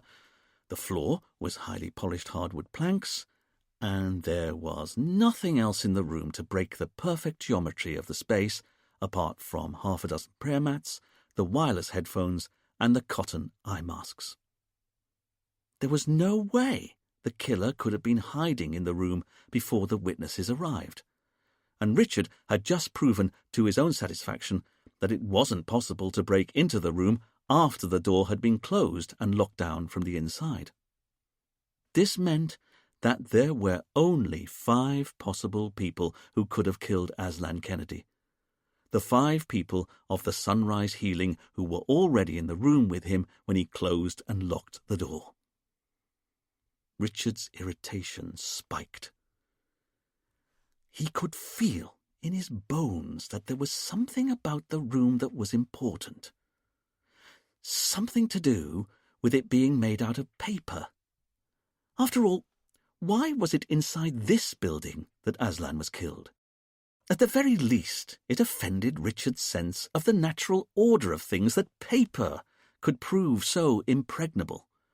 It was only paper, for heaven's sake. But Richard knew that for all that it was possible to break in from the outside, the meditation space's wall and ceiling might as well have been constructed from stone and the door from iron. "It really is a locked room, isn't it?" Camille said. "I'd agree with that. Which means that if Julia's not our killer, then it has to be one of Saskia, Paul, Anne, or Ben." "But why would any of them want to kill Aslan?" "Precisely," Richard said, just as he saw a flash of light across the room where the wooden floor met the paper wall. "Camille, what?" "You know what? I think there's another one." Richard went over to the paper wall and dropped to his knees to inspect the floor. "Another what?" Richard got out his silver retractable pencil and used it to flick the tiny metal disc away from the wall. "I don't believe it." It was another drawing pin. But whereas the first pin they'd found had been pristine, this one's spike had been bent to the side before it ended up over by the paper wall. Even Camille had to concede that the presence of a second drawing pin at the scene of the crime was beginning to look less coincidental.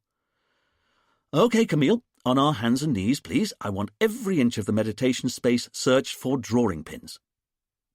It was a few minutes later that Camille found the third drawing pin. It was pressed into one of the vertical wooden pillars only a few inches up from the floor. "Why has it been pushed into the pillar so near the floor?" Camille asked. It was only when Richard looked over at the door to the room that he began to realize what it might have been doing there. "You know what? I think this was how the knife was hidden in here beforehand," Richard said. Camille looked at her partner. "I find a drawing pin in a wooden beam, and you say that's how the knife was hidden?" "But think about it," Richard said. "Do you think anyone would have been able to smuggle a carving knife in here without any of the others noticing?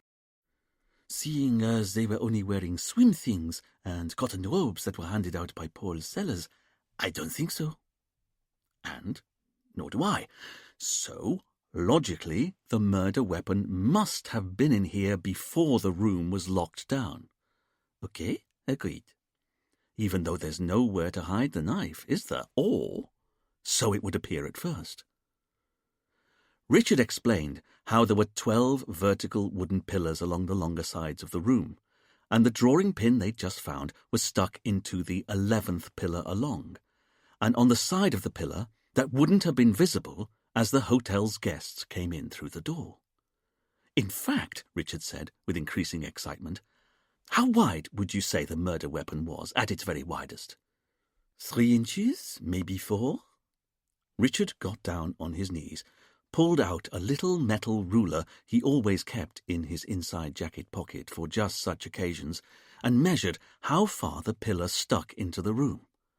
And this pillar is a good 5 inches wide, but you'd have to make sure that any knife hidden here was tight up against the wood and perfectly vertical, which wouldn't be easy. So, if you wanted to hide a knife in the shadows here, how could you stop it from falling over or being seen? Camille looked at Richard. You'd maybe get a few drawing pins and pin the knife blade to the wood so it didn't fall over. Exactly. And I think that's exactly what happened. All it would take is a couple of pins under the handle or around the blade to make sure it stayed flush against the beam, and having pinned your knife behind this pillar, just off the floor a bit, it would have been all but impossible for witnesses to see as they came into the room. Unless they came to this end of the room. But we know they didn't do that. Richard indicated the door in the opposite wall.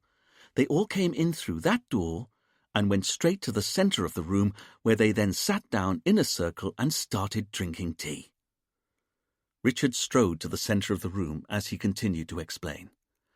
All the killer had to do at some point before then, either the night before or very early that morning, was come in here and pin the knife to the further side of that pillar. And then he or she was at liberty to enter the meditation space later on wearing whatever skimpy clothes they wanted, and they didn't even have to worry about the room being locked down while they were all inside, because the murder weapon was already planted in the room. And while everyone else was meditating, wearing eye masks so they couldn't see, and listening to whale music on headphones so they couldn't hear, the killer gets up, comes over here, liberates the murder weapon, and in the process, 2 of the drawing pins ping off, and the 3rd drawing pin stays pinned into the pillar. But with the knife now freed from its hiding place, the killer approaches Aslan as he sits cross-legged on the floor and knifes him in the neck and back. Knifes him 5 times. Richard sighed. Which is both good and bad news. It is, Camille said, because what we're increasingly seeing is a premeditated murder, Camille, a rational murder. So? Well, isn't it obvious? No, or I wouldn't have said so. So? Richard looked at his subordinate a moment.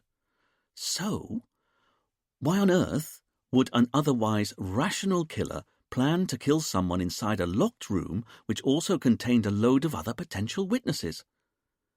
And if Julia is indeed our killer, why would she commit this carefully premeditated murder only to start screaming the moment she'd done it, so that the witnesses, who had previously had their eyes closed, now took off their masks and saw her standing over the body with the murder weapon in her hands? It doesn't make sense. Richard let this settle for a moment. But that's the bad news. Okay, Camille said. Then what's the good news? I was right about that first drawing pin we found, wasn't I? It was important. Camille considered Richard a moment and realized that, yes, he was indeed the most infuriating person she'd ever met in her life. But who's our killer? Richard continued.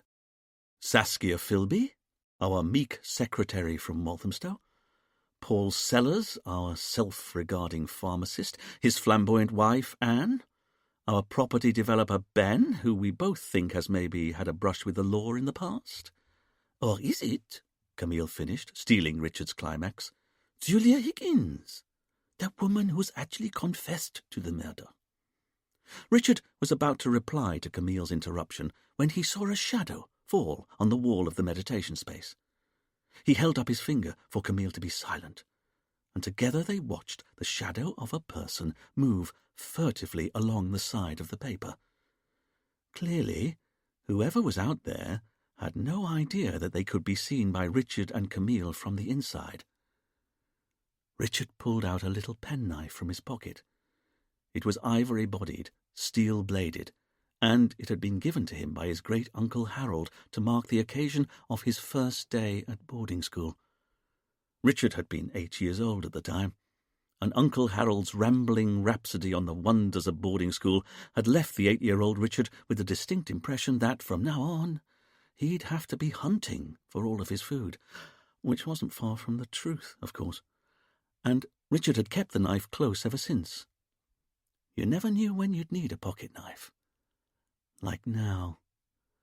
In 5 long steps, Richard strode across the room, stabbed the penknife high into the wall, and slashed down through the paper. It wasn't easy. The paper was thick and waxy, but the knife was whetstone sharp, and Richard soon had a slit down to the floor.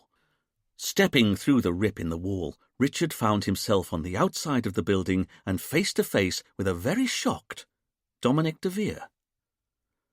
"What the hell are you playing at?" Dominic all but shouted, looking at the tiny but vicious knife in Richard's hand.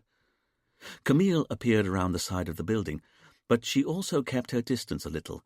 If Dominic tried to bolt, she'd have him covered. "I could ask you the same question," Richard said, increasingly irritated that Dominic had once again appeared in the middle of their investigation. "What are you talking about? What are you doing here?" Dominic thought for a moment, collecting his thoughts. "But it's obvious what I'm doing here." "Then perhaps you'd like to explain." "It's simple. I saw, shadows inside the meditation space, and it freaked me out because, it's like a crime scene. Then I remembered, what if it was the killer, and he'd come back to revisit the scene, like killers are supposed to do. They return to the scene of their crime. So I thought to myself, if it was the killer inside the meditation space, maybe I could unmask him." Richard didn't believe a word of Dominic's explanation, and he risked a glance at Camille. It was clear that she was just as sceptical. "I didn't know you were the police, did I?" Dominic continued. "I just didn't want to be seen before I made my citizen's arrest." Dominic indicated the long rip that Richard had cut into the paper. "And now I'm going to have to repair this wall, aren't I?" "Oh?" Richard said. Where you've ripped it," Dominic said, indicating the long slit in the wall. "Yes, can I ask about that?" Richard said. "Because we've been wondering, what happens if one of these walls gets damaged?" "You mean like when someone cuts through it with a knife?" Dominic said in a feeble attempt at sarcasm. "Or they get damaged in a hurricane." "Well, we've got spare rolls of paper in the basement under the hotel. But we've not had to replace any of the paper walls for nearly a year, since the end of the last hurricane season, in fact. But I'll have to mend this wall now." "I don't think you will," Camille said. "Oh?" "Because it's a crime scene. You can't go near it." "That's very much the thrust of what we've been saying," Richard added. "Oh," Dominic said. "Right, I see." "But there's another reason we don't want you fixing walls here," Camille continued. "And that's because we'd like you to accompany us to the police station so you can put Julia into a hypnotic trance." Dominic was amazed by the suggestion, but not as amazed as Richard was. Looking at his partner, he had to resist the urge to stamp his foot like a middle-aged Rumpelstiltskin in a suit. Camille had promised him she wouldn't do this. For her part, Camille was avoiding her boss's stare as she waited for Dominic's response. "And you're okay with that?" Dominic asked, surprised. "Sure," Camille said. "Julia's asked for you specifically. She said she'll be able to remember the murder if you hypnotize her." Richard was desperate to stop the madness, but he knew he couldn't countermand Camille's offer, not now she'd made it. This was because of the very many self-imposed rules and regulations by which Richard led his life. The commandment that you never disagreed with your partner in front of a witness was one of the most unbreakable. So it was through gritted teeth that Richard allowed Camille to lead Dominic over to the police jeep. Once Dominic was in the back seat, Richard caught up with Camille before she got into the driver's side. "What do you think you're playing at?" he hissed. "I promise you, sir," Camille lied, "I had no intention of getting him into the station when we set out here, but seeing as how Dominic was clearly eavesdropping on us and is the only person who anyone says ever disagreed with Aslan, I suddenly realized we should maybe bring him in, see how he is with Julia. After all, it's interesting that she asked for him, don't you think?" Richard knew that what Camille was suggesting was totally unprofessional, and yet she was right about one thing. Here was Dominic again, turning up like a bad penny, and although nothing Julia said under hypnosis would ever be admissible in court, they could maybe use whatever she said as a jumping-off point for their investigation. Once back at the station, Richard was interested to see that while Dominic was pleased to see Julia, she was a touch awkward with him, which was odd, considering that it was her who'd asked for Dominic's help.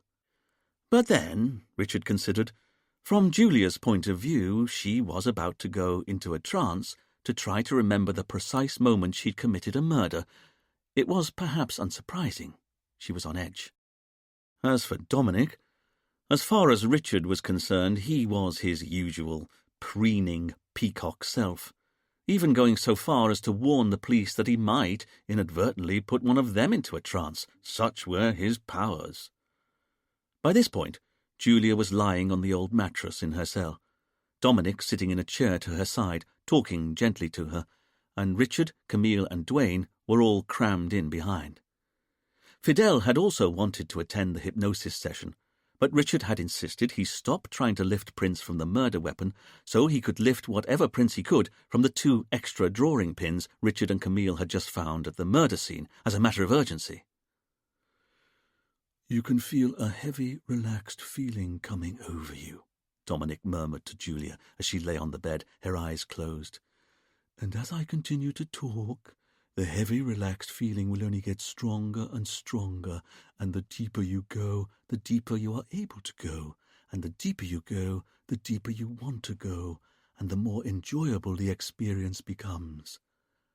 Now you are resting comfortably in a deep, peaceful state of sleep." Dominic looked up at Richard. Clearly it was done. Julia was ready. "We want to know what happened in the meditation space," Richard whispered as quietly as he could. "Shh," Camille said. Richard was a little hurt. He'd never been able to whisper quietly, and he was sensitive to this unacknowledged failing.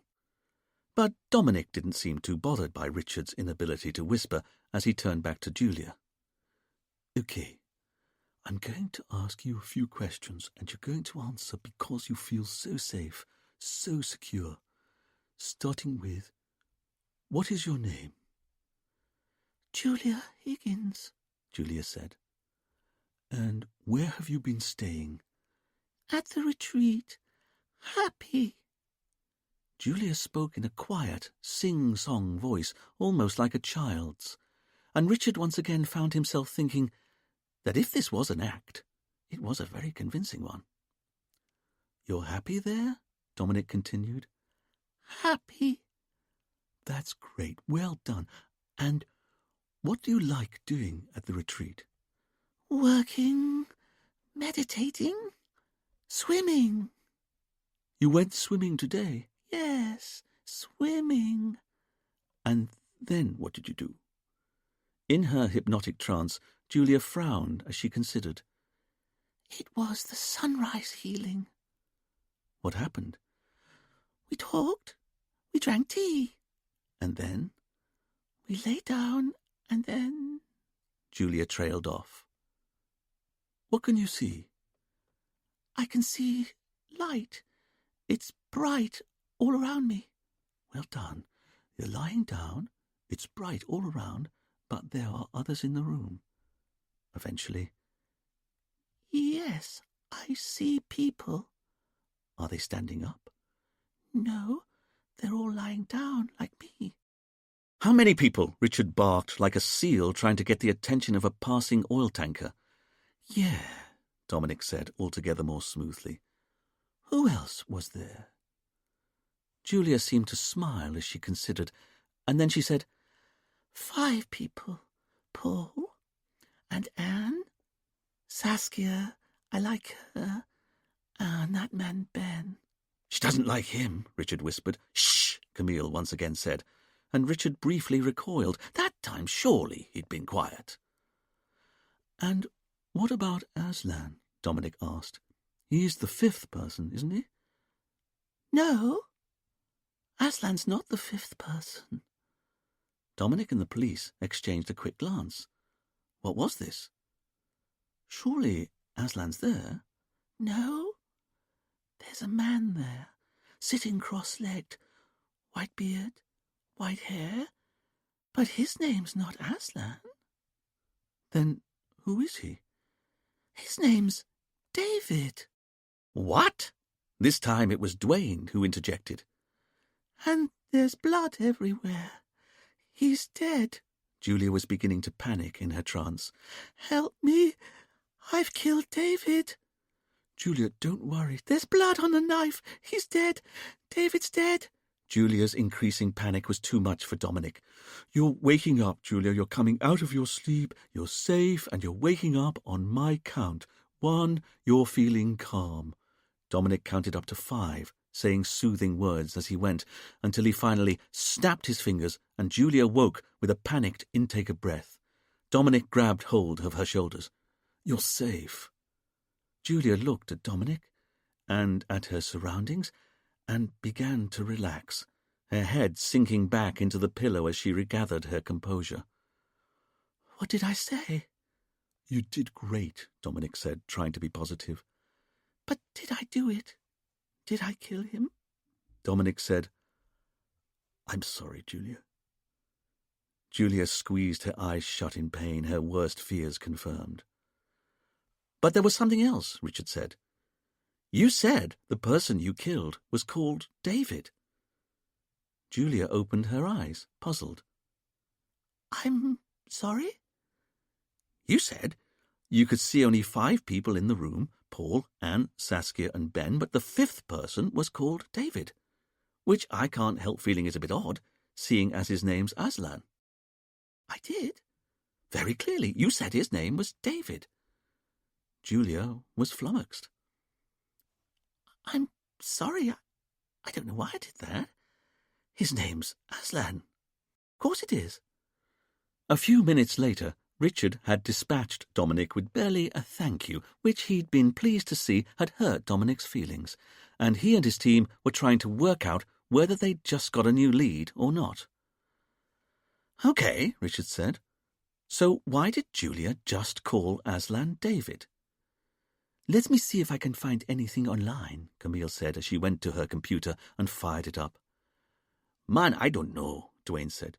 "She's pretty, that girl, but she's crazy." Richard turned to Fidel. "How are you getting on with the drawing pins?" "Well, sir," Fidel said, "the 2 drawing pins you gave me are just like the first one." "How do you mean?" "There's no thumb or fingerprint on the head of either." "Really?" "There's no print at all. It's either been wiped clean, never been used, which we know can't be true with the one you found in the pillar, or the person who used all 3 drawing pins was wearing gloves." Which suggests I was right.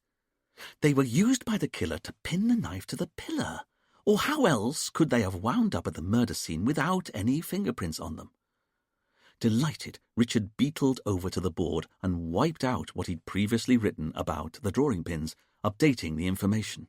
"Oh, and Dwayne, have you been able to establish when the witnesses in the meditation space arrived on Saint-Marie?" Dwayne picked up his notebook.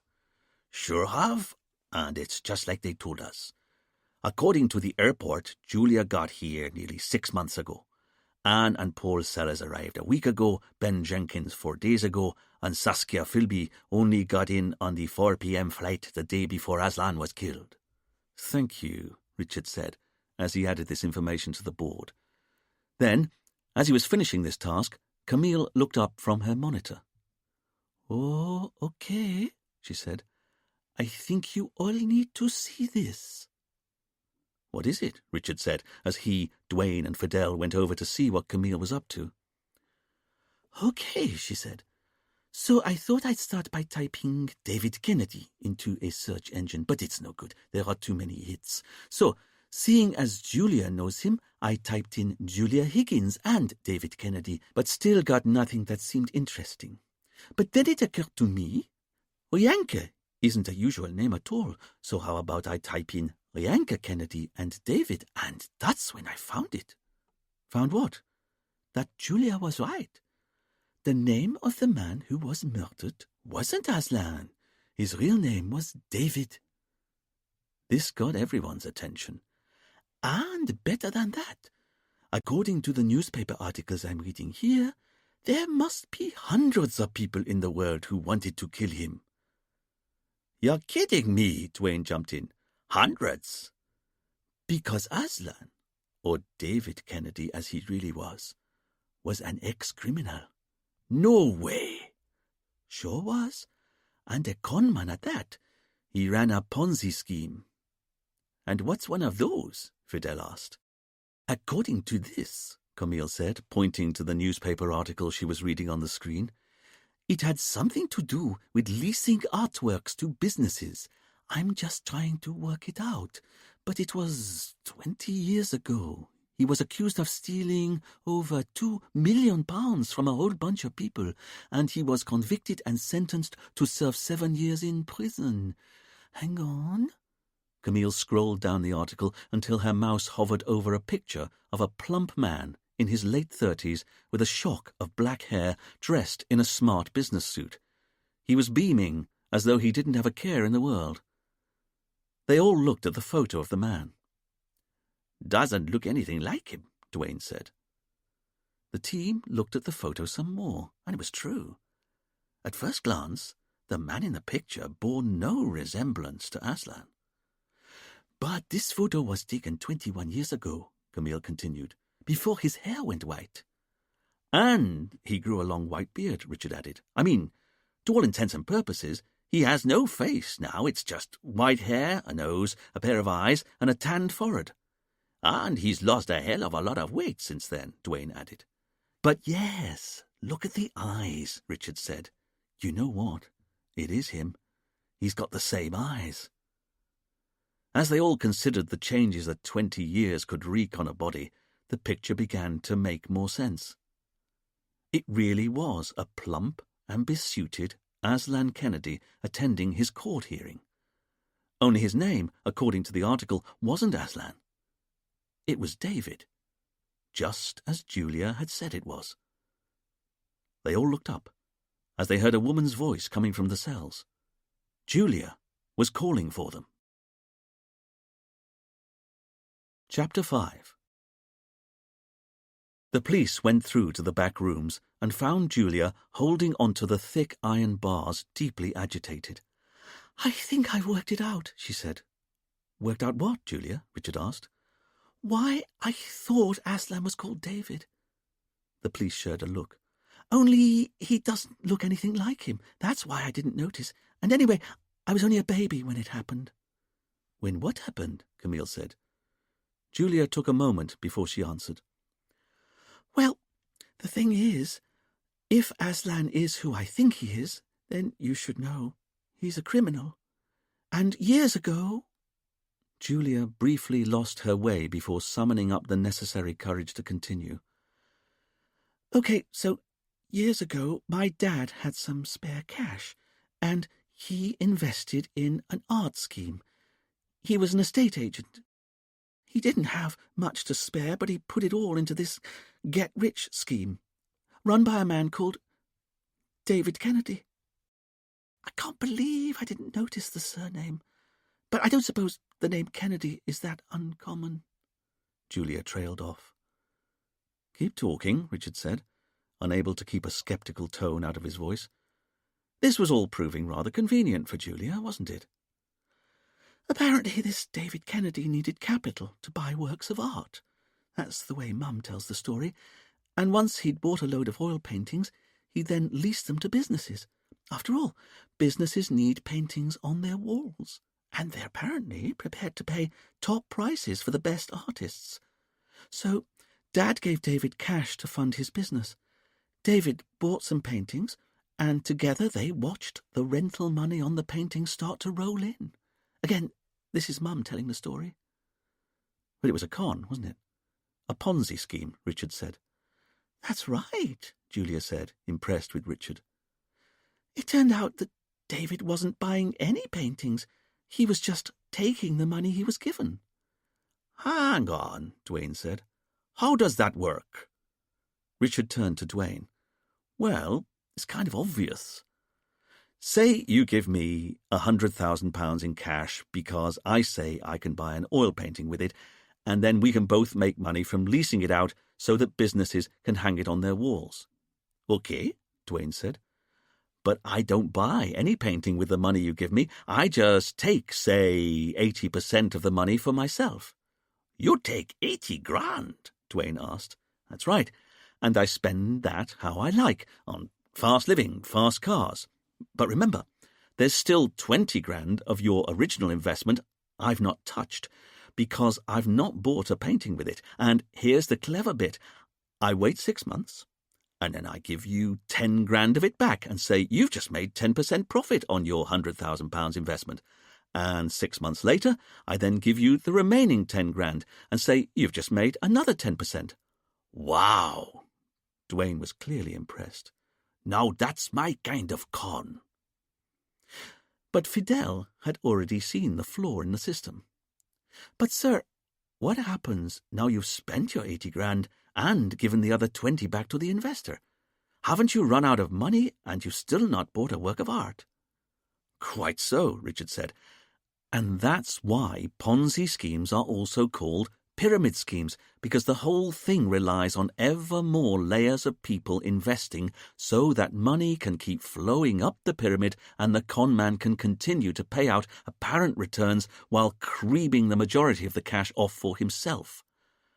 But the point about Ponzi schemes is that there always comes a point when the crook at the top of the pyramid simply runs out of people he can touch up for cash, the money stops flowing, and the collapse is always stunning. Camille was looking at Julia with sympathy in her eyes. She'd seemed to live every moment of Richard's description. You're right, she said. Dad gave David everything he had. Not at first, but by the end of the year, he'd remortgaged the house and taken out loans so he could invest even more. He'd also told all of his friends how much money he was making from David. The following year, when David was arrested and the scheme collapsed, Dad discovered he'd lost everything. Our house, his job, his friends. He'd been an estate agent, and now he was a laughingstock who'd just been declared bankrupt and had his house repossessed.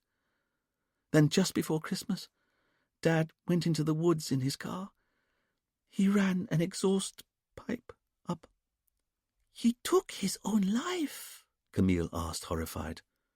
Julia nodded. This was her pain, her sorrow. I'm so sorry, Camille said. The police looked at Julia a moment, but Richard was still puzzled. Are you saying you didn't know any of this before Dominic hypnotized you? Julia looked at Richard and nodded once, seemingly as upset by the thought as him. But it means I've got a motive to want him dead after all, doesn't it? And it's why you killed him. Julia looked appalled at the idea, but she knew what the truth was. Yes, I killed him because, at a subconscious level, I must have known his true identity. Richard wrinkled his nose a bit. Then can you tell us where you got the carving knife from? This gave Julia pause. What? Where did you get the carving knife from that you used to kill Aslan, or David, as your subconscious knew him to be? Julia thought for a long moment before answering. I don't know. You still don't know? No. But if you're prepared to admit to murder, Richard said, failing to hide his irritation, and now to having a motive, why won't you also tell us where you got the carving knife from? I'm sorry, it's because I don't know where it came from or how it got into the meditation space. Richard shuddered a little before regaining his strength. All right, Julia, then tell me this, and I want you to think very carefully before you give your answer. If I said drawing pins to you, what would you say? Julia was entirely baffled. I'm sorry? Richard was undeterred. If I said drawing pin to you, what would you say to me? I don't know what you're talking about. Richard looked at Julia and tried to work out what was going on. After all, why would she admit to only some elements of the murder but not others? And there was something else that Richard was beginning to realize. Then can I ask, because now I know you had a motive to kill Aslan, can you tell us how you ended up on Sainte-Marie? How do you mean? Because I don't believe in coincidence, and this takes coincidence to a whole new level. It does? Julia asked, confused. If you're saying you didn't consciously know that Aslan Kennedy caused your father's suicide 20-odd years ago, then can you explain how on earth you just happened to be on the other side of the world and inside a paper house with Aslan Kennedy at the precise moment he was killed? This gave everyone pause. That hadn't occurred to me. Julia, how did you choose the retreat for your holiday? Julia took a moment before answering. But that's the thing, she said. I didn't. What? Everyone looked at Julia. I didn't choose the retreat. I was offered a holiday here for free. You were? How do you mean? I was chosen as a competition prize winner. Richard and Camille exchanged a glance. Go on, Richard said. Well, there's not much to say. It was just one of those envelopes that arrived through the post. You know, it said, "You have won a prize" on the front. I opened it, and it was from this place on Sainte-Marie called The Retreat. It said I'd filled in a form online and had been entered into a monthly prize draw, which I'd won. They were offering me an all-expenses-paid holiday as my prize. I didn't believe it at first. These things are never real, are they? But it looked so authentic, I decided I'd phone the number that was listed and just check. And when I called, I got through to a guy who said his name was Aslan, and he confirmed I'd won a free holiday to Sainte-Marie. It was Aslan you spoke to? Oh, yes.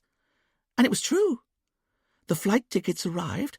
I came out here. This was about 6 months ago. I had a wonderful holiday, and I just fell in love with the whole place. And Aslan was so kind, so welcoming. When my week's holiday was up, I asked if I could stay on. Rianka told us you now help out in the office. That's right. Just a couple of hours a day. And in return, Aslan let me have a guest room for free. I can attend whatever sessions I want. And they've even been giving me a weekly salary. Not much, but enough to get by. And at no time did you know you were getting all this from the man who'd caused your dad's suicide? Richard asked, still amazed at what he was hearing. Julia bit her lip as she considered what to say. And Richard had a sudden memory of being taken pheasant shooting by his dad when he was 10. His father didn't shoot that often, and Richard had always hated it. The damp woods, that feeling of rain down the back of his raincoat. And he and his dad had come across a rabbit that was cowering, ravaged with myxomatosis. His dad had told Richard to shoot it with his .410 shotgun. Up to this point, Richard had managed to avoid ever actually killing anything in his life by pretending he was just a bad shot. But when his dad, by that stage a detective inspector in the West Midlands Police, told him to shoot the rabbit at point-blank range, he knew he had no choice. He had to shoot the rabbit. But he didn't. He couldn't. And in disgust at his son's lack of backbone, Richard's dad had trodden on the rabbit's head with his size 12 police boots himself and stamped the life out of it. But that's the image that now popped into Richard's mind as he considered Julia. She was looking as forlorn as the poor rabbit from his childhood. "I'm sorry," she said eventually.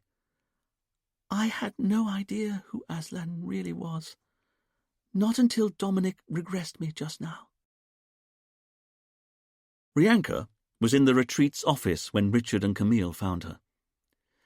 "Mrs. Kennedy?" Camille said kindly. "Oh," Rianka said as she looked up from her monitor somewhat listlessly. "Don't worry, we only have a few questions." It was clear that Rianka had been crying, a balled-up tissue in her hand.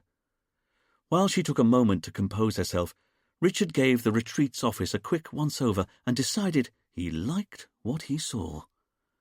Unlike the folk tattery of the rest of the hotel, here was neatness and order. The shelves were lined with files, all neatly labelled, and there was a schedule on the whiteboard that had quite obviously been written up with the help of a ruler. An entirely different shelf only contained staplers, a hole punch, reams of paper, and other critically important stationery, and, above all else, Rianka was working at a desk that was entirely clear, apart from her keyboard and monitor. Richard saw 3 differently coloured bins lined up next to each other, and his heart gave a little leap of joy. There was even a clear recycling policy. Right then, Richard thought to himself, that was surely long enough. "Rianka," he said, "we'd like to know a bit more about Aslan's past." Rianka looked puzzled by the question, and then Richard and Camille saw the moment when the penny dropped. Rianka's face fell. "You know, don't you?" Richard and Camille waited, knowing that silence was their most eloquent response. After only a few seconds, Rianka got up, went to the door to the room, and closed it. "Look, I'll help you in whatever way I can, but I don't want you to think Aslan was a bad man, even though he went to prison for stealing millions of pounds." This stopped Rianka in her tracks. After a moment, she returned to her desk and sat down. She looked at the police. "Okay, what do you want to know?" Richard pulled out his notebook and clicked out his silver pencil. "For starters, what was your husband's real name?" "David Kennedy," Rianka said. "And did he go to prison for running a Ponzi scheme?" "Yes, he was given a 7-year sentence. He was released after 3 years. That was about 18 years ago." Rianka was being as matter-of-fact as she could, but Richard could see that this was still painful for her. "Then tell me, did you know what he was up to at the time?" Rianka took a deep breath. She shook her head. "No, I only met him 3 months before the whole thing collapsed." "How did you meet?" Camille asked. "It was a bar in Mayfair, and he just swept me off my feet. It was all fast cars, champagne, hotel suites, a whirlwind romance, and within a month we were married. In Chelsea registry office, and I was wearing a designer dress we'd bought only that morning from the old Brompton Road. Looking back, I think he already knew the whole thing was about to collapse, and he was looking for stability. That's why he proposed to me. But that was also what he was like in those days. Impetuous, always making snap decisions. And I know it will be hard for you to believe, but he was almost an innocent." "He was stealing millions of pounds. That's hardly the behaviour of someone who's innocent." "No, of course, I don't deny he was a criminal. But have you ever put your hand in the biscuit tin, promising you'll only take one biscuit?"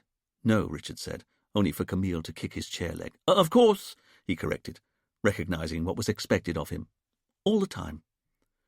Rianka looked at Richard in accord. "Because it never stops at one, does it?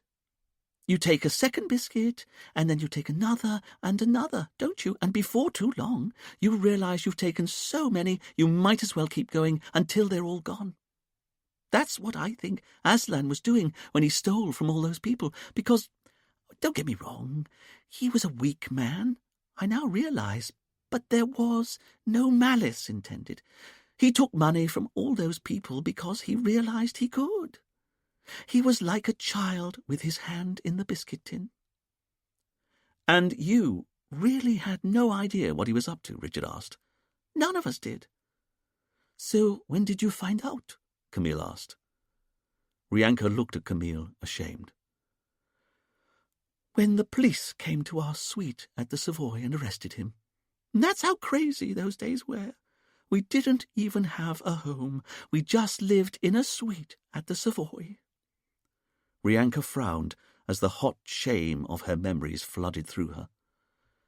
"That moment, when I answered the door and saw two men standing there in suits, I thought they were from hotel management." Rianka looked at Richard, prepared to face the truth. "But that's when my life came crashing down, when I discovered that everything my husband had told me was a lie, that there was no art business, that he wasn't this great success. He was a crook who had stolen millions of pounds from hundreds of innocent people, people who trusted him. I was so angry. You have no idea. We'd only been married 3 weeks. I felt so cheated. I'd given my heart to a crook. I couldn't believe it. By the time of his trial, I couldn't face it. I scraped together the last of my money and left the country. I didn't care where I went. I just had to get as far away from him as possible. I felt so ashamed, so hurt. I went to South America at first, staying in cheap hostels where I knew no one and where no one knew me. I got a job working in an orphanage, but I was just getting through the days, you know? And all I kept thinking was, the man I'd loved was a crook, a hateful crook. When I discovered he'd been convicted and sent down for 7 years, I decided I had to move on again. So I took the money I'd been able to save and went travelling. Just going from place to place, not making friends, not doing anything, just waiting, really. I didn't know what I was waiting for until I wound up on Sainte Marie and found I liked it here. But that's no surprise. There's something about this island that's special, isn't there? Camille smiled in agreement. And seeing as I liked it here, I got a job working in the office of the Bay Cove Hotel, and I found I was good at it, and little by little I started to piece my life back together, partly because my work was giving me back some of my self-esteem, but, if I'm honest, it was Sainte Marie itself. Whether it's the people, or the quality of the air, or the light, but I felt like it was the island that was healing me as much as what I was doing. After a year or so of this, the manager of the Bay Cove asked me if I'd take over the running of the whole hotel, and I realized something about myself. David had so hurt me. I didn't ever want to put my future in the hands of anyone else ever again. And I'd already seen that there was an old derelict plantation house that was going for a song, so I went to the banks, asked to borrow a frightening amount of money, and I couldn't believe it when they agreed. I opened the Plantation Hotel only 9 months later, and I'm proud to say it was pretty much a success from the start. This is what I was meant to do. This is where I'm meant to be. And your husband had nothing to do with it? Camille asked. No way!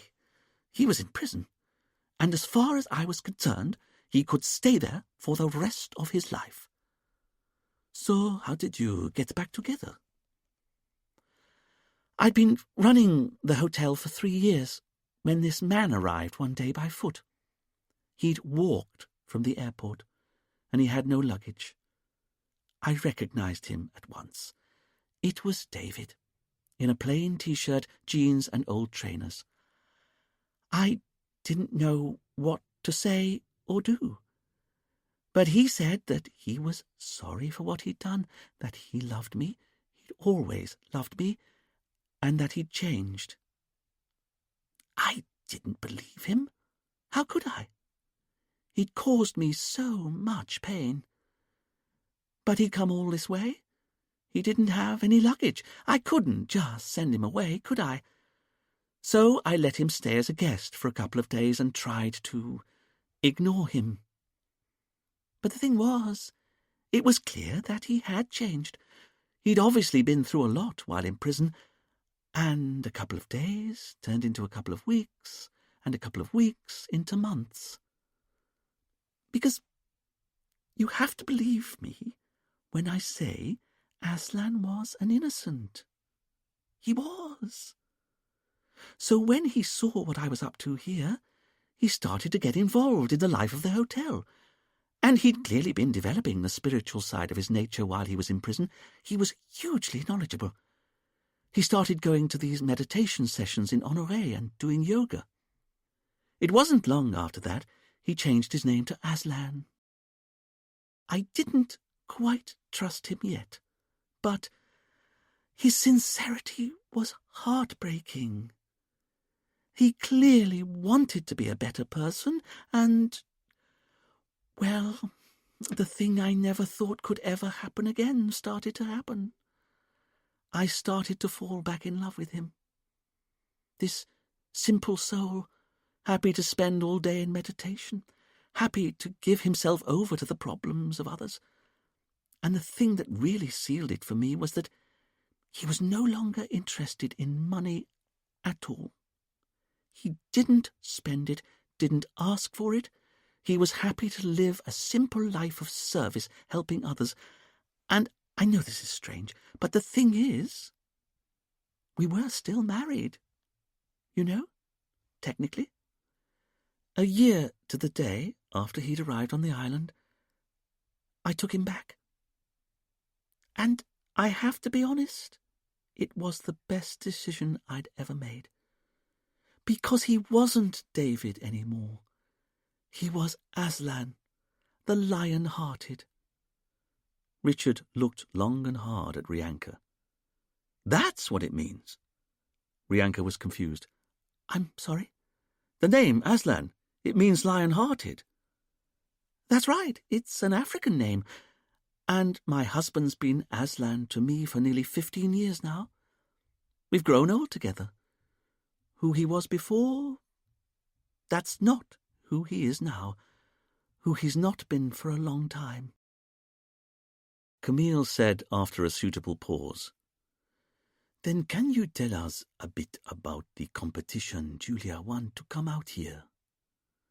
Rianka sighed, clearly trying to work out where to begin. I'm sorry, I should have told you all this before, shouldn't I? It's all right, Camille said. You were in no state to volunteer information. Rianka was grateful for Camille's words. A couple of years ago, Aslan told me he felt he'd had more luck than he deserved, finding me again, finding his true calling, and he came into this office one day and asked me, did I think he looked anything like the man he'd once been? And I have to say, with his robes, his white hair, his tanned skin, and the way he was now lean, like he'd never been before, he didn't look anything like the man he'd been 20 years before. And then he asked me if I'd let him use some of the profit the business was making to give free holidays to the people he'd wronged in the past. He had to ask me for permission, you see, because Aslan had no money of his own. He'd always insisted that I keep sole ownership of the retreat. He said he had to prove to himself and to me that he was no longer interested in money. I paid him a salary of $1,000 a month, but he barely touched it. And at the end of each month, his bank automatically gave whatever money was left over to a local orphanage. Honestly, you have to believe me. That's how much he'd changed. And now he was trying to find a way of helping those he'd taken advantage of. If I'm honest, I thought that inviting the victims of his Ponzi scheme out for free holidays was a terrible idea. But Aslan was nothing if not persistent, and he kept working on me, telling me no one would recognize him, and saying he had to do something for those he'd stolen from. He still had a list of their names, and he said he wouldn't stop until he'd found them all and given something back to each and every one of them, or their relatives if they'd since died. The way he put it, it was about karma. He'd taken from them, and now he had to give something back. In the end, I agreed. So, you invented a fake "you have won a prize" competition, Richard said. That's right. I figured we'd need some pretext to get people out here without them realizing what was going on. Hold on. Rianka went over to the other desk in the room and pulled out a pile of colourful flyers from a drawer. She handed them over to Richard, and he could see that they featured lots of photos of the retreat accompanied by an enticing blurb. "You have won a prize." Aslan designed the flyers himself. Richard looked at the picture of a smiling Aslan on the back of the flyer. "Weren't you worried someone would recognize him as David Kennedy, the man who stole from them?" Aslan insisted it was 20 years ago. He didn't look anything like his old self. It would never happen. "And what did you think?" Rianka paused for a moment. I wasn't so sure. I mean, I didn't think anyone would recognize him, not really. But what if they did? You were worried? A little. So I made Aslan promise me he'd only have one person from the past out here at a time. How do you mean?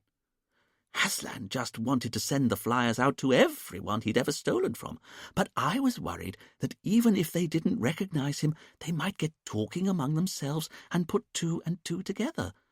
After all, this is a place where you're encouraged in any kind of healing sessions to talk about key events from your life. I didn't want 2 or 3 people one day discovering that they were all here on a free holiday and that they'd all lost money in the same art lease scam decades ago. So I always made Aslan promise that he'd only ever send out one flyer at a time and only have one guest here on a free holiday at a time. He never liked me saying it could only be one person at a time, but he knew I was right. If it was going to work, it was the only way. And that's how Julia ended up getting her invitation 6 months ago. That's right. Aslan had felt particularly terrible when he discovered that her dad had committed suicide because of what he'd done. So when Julia asked if she could stay on, he was happy to offer her a job. We needed help in the office anyway. Rianka trailed off, the inevitable thought finally occurring to her. You don't think she worked out who he was, do you? It's too early to say for sure, Richard said. But does this mean that while Julia was with you, Aslan stopped inviting other people out for free holidays? Yes, Rianka said. That was the condition I imposed on him when he offered Julia a job. While she was here, he had to promise he'd invite no one else out on a free holiday. And he was happy to agree to that? Richard asked. Of course, Rianka said. It was common sense. Look, I can show you. Rianka turned her monitor around a little, and Camille went to look over her shoulder as Rianka indicated the screen. This is the database of all the guests who are staying with us, and the staff know that if a person's name has an asterisk by it, then that guest is staying here for free, and since Julia started working for us, we've not had anyone else staying for free. Would you mind? Camille asked, indicating the mouse to the side of the computer. Of course, Rianka said, moving the keyboard over so that Camille could check over the names of the guests for herself. While Camille did this, Rianka looked back at Richard, worried. Tears started to well up in Rianka's eyes again. "This was what I was always worried about," Rianka said. "That someone would uncover the truth of Aslan's past. But Julia, I thought she liked him. She was always so nice to him, so nice to us both." Looking at Rianka's screen, Camille said, "Sir, I think you should see this." "What's that?" Richard asked. Camille indicated the screen. "Julia isn't the only person with an asterisk next to her name." Rianka didn't quite understand what Camille was saying. "How do you mean?" "In fact," Camille said, "there are 3 other names here, each with an asterisk by their name, suggesting they're here as part of the You Have Won a Prize competition." "There are? But that can't be possible." "But who are they?" Richard asked, with a creeping sense of foreboding. Camille said, "They're Paul Sellers, Anne Sellers, and Saskia Philby." Richard and Rianka were stunned. "No," Rianka eventually said. "Aslan promised me no one else while Julia was staying with us." "I'm sorry," Camille said, "but it says here that Paul, Anne, and Saskia were all here on free holidays." "What about Ben Jenkins?" Richard asked. "Is there an asterisk next to his name?" "No," Camille said. "He's here as a normal fee-paying guest." Camille turned the monitor so Rianka and Richard could see for themselves. "Aslan," Rianka said to herself in horror. "What have you done?" In the list of hotel guests, the names of Paul Sellers, Anne Sellers, and Saskia Philby all had asterisks next to them, just as Julia's name did. But did that mean that they'd all lost money to Aslan 20 years ago? Luckily for Richard, he knew there was an easy way to find out. He could ask them. Chapter 6. While Camille went looking for Paul, Anne, and Saskia, Richard sat out on the veranda and waited as patiently as he could, which wasn't very patiently at all. As his foot beat out a restless tattoo on the tiles, he could see the meditation space clearly in the middle of the lawn, just as Rianka had done on the day of the murder, and he could see how difficult it would have been for anyone to approach it without being seen. It really was marooned in the middle of a vast lawn. Richard could see a few guests in white robes walking through the garden and others sitting on sun loungers down on the beach, but the place was noticeably less busy than it had been on the day of Aslan's death. No wonder, frankly. But Richard didn't blame those who decided to stay on despite the murder. Their holidays had cost too much, and Richard supposed that it had helped that the self-confessed killer was already behind bars in Honoré police station. But was Julia the killer? That was the question. Or was it one of the other 4? Richard found himself wondering why a load of Brits would go to the ends of the earth just to go to a health farm. After all, if you wanted to lose weight, you could just try eating less food. And if you wanted to swim in the sea, Britain was an island nation, for heaven's sakes. There was sea galore. And even in land-locked Leicestershire, where Richard grew up, he'd only ever been a few hours' drive from the wide-open beaches of Norfolk.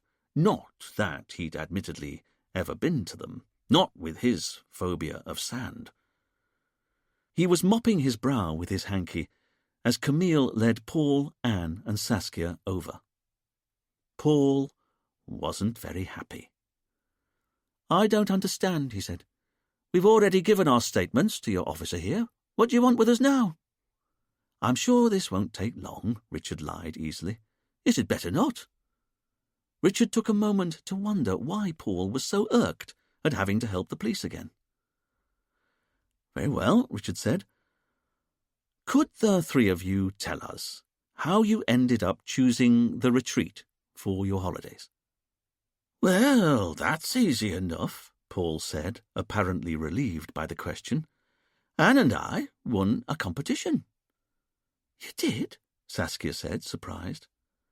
That's right, Anne said breathlessly, and then proceeded to fill them all in on the background. They'd got a letter out of the blue that said she and Paul had won a prize. It was something to do with a form they'd filled in online, and they'd won an all-expenses trip to a health farm in the Caribbean. Saskia was surprised to hear this. But that's how I ended up here as well, she said. I also got a letter saying I'd won a prize. Richard and Camille shared a glance. Bingo. Saskia explained how the covering letter had told her to ring a number in the Caribbean, which she'd done, and she'd ended up speaking to a man who called himself Aslan, and he explained how she'd won a free, all-expenses holiday in the Caribbean. And it was definitely Aslan you spoke to. Of course. Who else could it be? But I spoke to him as well, Anne said, acting as if she and Saskia now shared a bond that would unite them forever. And he was so nice, so friendly. He told me we'd won a week's holiday in the Caribbean. When was this? Richard asked. How do you mean? Anne said. When did you receive the letter? I don't know, Anne said, turning to Paul. He patted her hand, happy to help.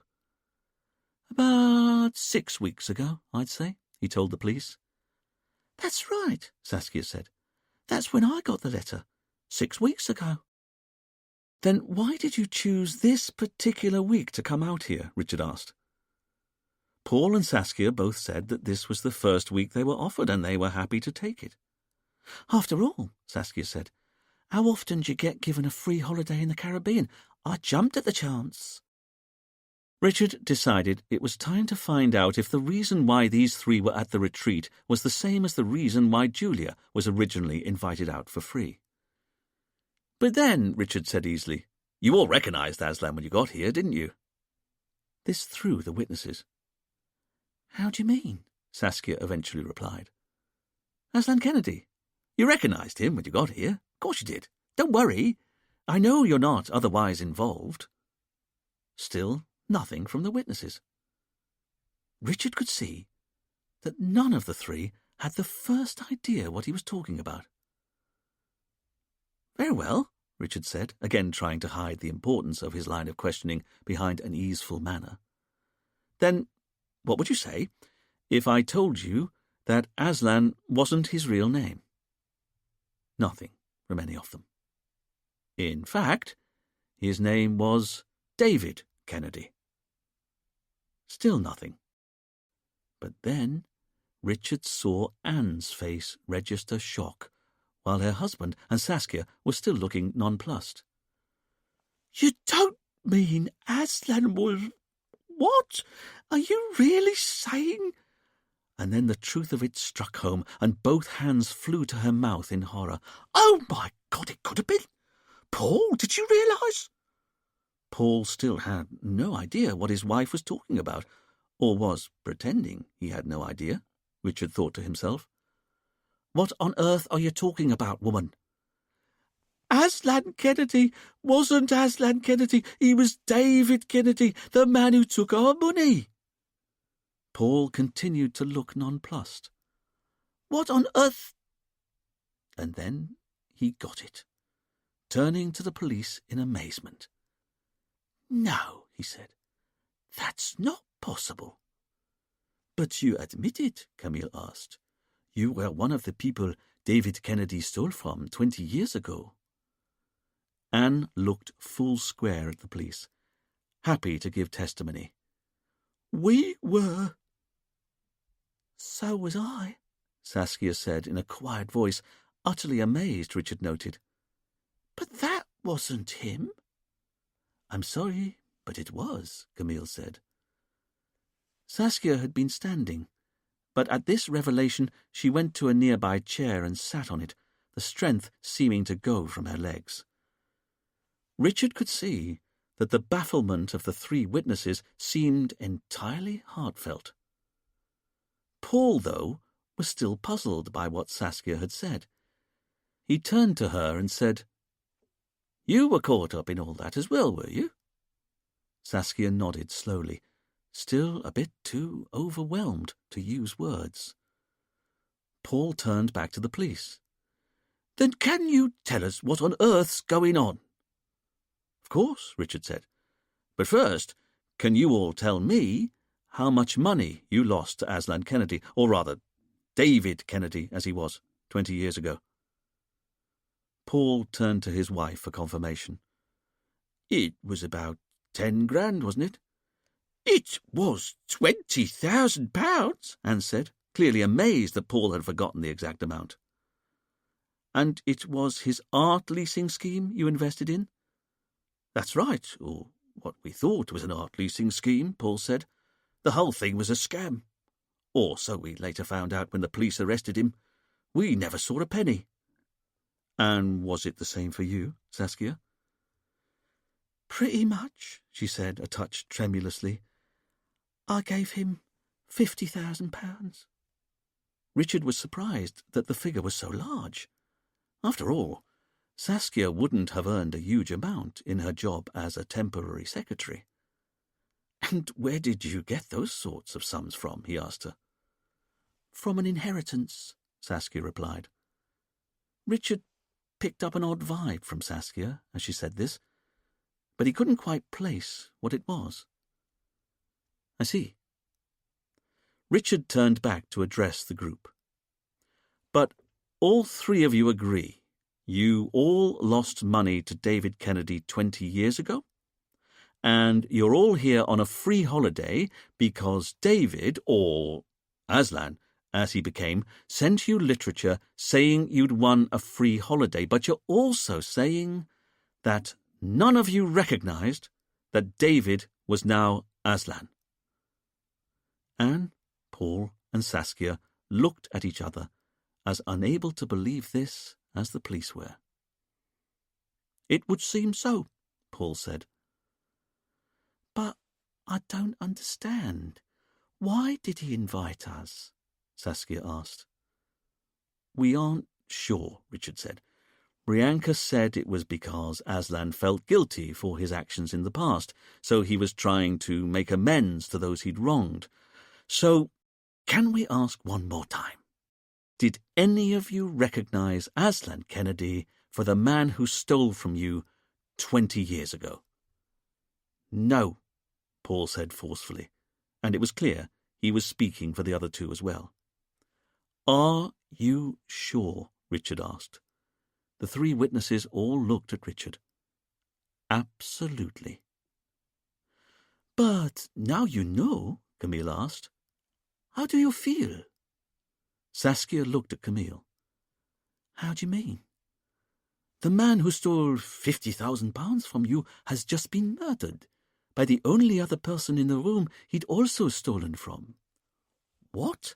Paul asked, stunned. "Julia was just like the three of you," Camille explained. "She was invited here for a free holiday because Aslan had stolen from her in the past." "But that's not possible," Paul said. "Julia can't even have been alive when that man was running his scam." "You're right," Camille agreed. "She was a baby at the time. It was her father who gave David all his money. He lost everything and apparently committed suicide soon after." "Poor man," Anne said, almost to herself. This was the first time that Richard had seen Anne be anything less than her usual on-the-surface flamboyant self. He had to remind himself that there was a thinking, feeling person under the kaftan, after all. "Then let me ask you another question. How well do you all know each other?" "I'm sorry?" "For example, have any of you met before this holiday?" "No," Saskia said. "Then have any of you met Julia before?" "No. The first time we met Julia was on this holiday." "And I didn't meet her until the morning that Aslan was killed," Saskia said. "Remember, I only arrived on the island the afternoon before he was killed."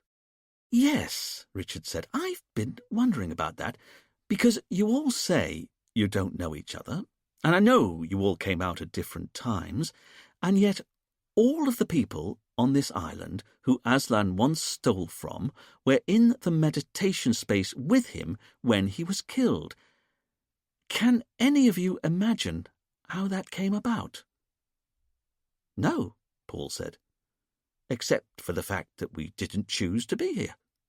You didn't? Camille asked. No, Paul continued. It was explained to us when we got here.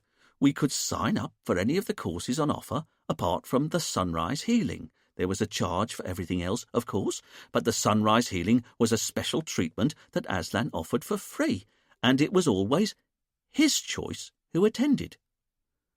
Anne said, We were told that most people got to attend at least one of the sunrise healings, but we weren't to be offended if Aslan didn't choose us.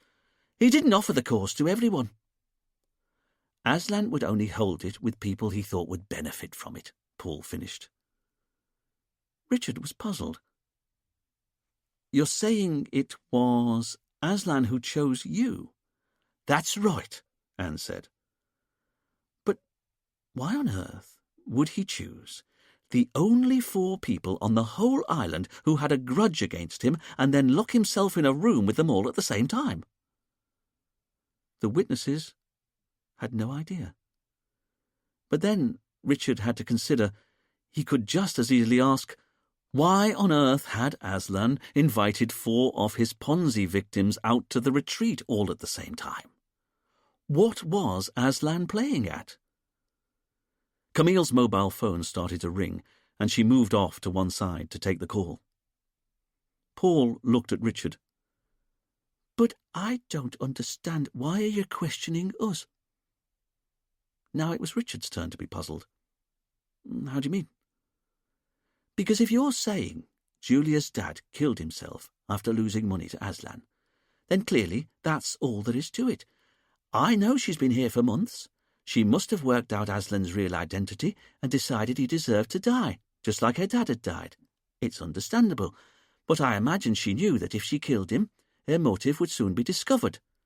So she worked on Aslan, got him to invite the 3 of us out to the Caribbean at the same time, and then she also made sure that he chose us all to be in the meditation space with her that morning. That way, when she killed him, she'd know that the scene would be confused by the presence of 3 other people, all with the same motive as her. Against his better judgment, Richard was impressed with Paul's logic.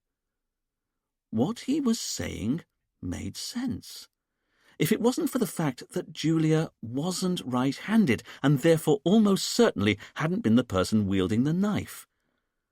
They'd just have to wait on the autopsy report to confirm whether the killer struck right-handed or not. And then there was the small matter of the argument Saskia overheard the night before Aslan was killed. Because if Julia was the killer, how come it had been a man threatening Aslan that he wouldn't get away with it?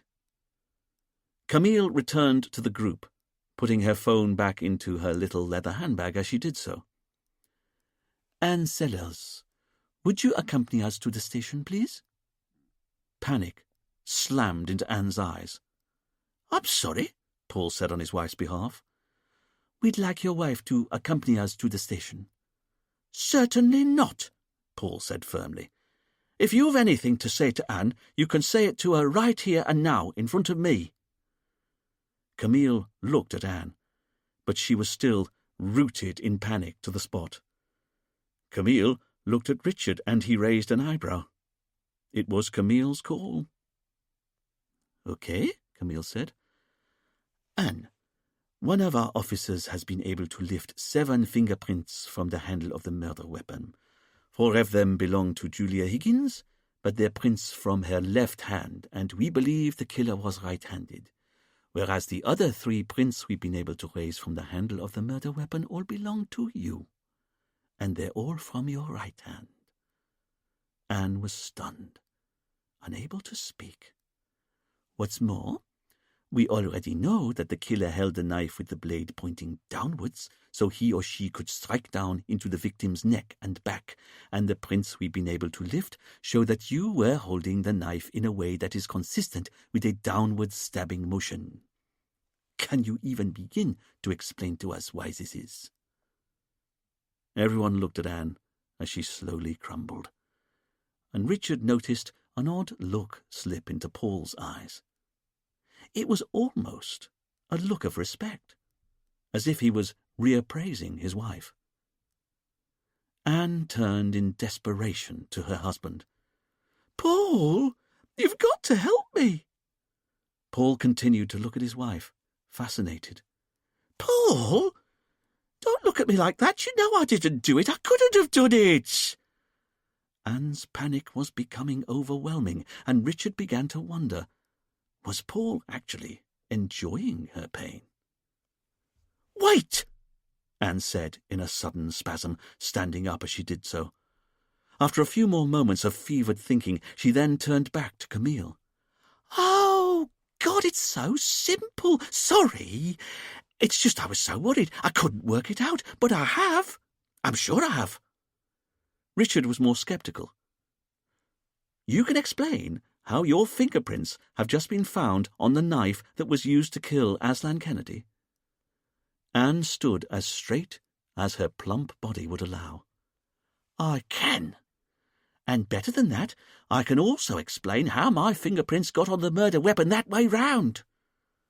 Anne shook out her shoulders as though to prepare herself for an oration, and Richard had the sudden revelation that Anne had almost certainly been involved in amateur dramatics at some point in her life.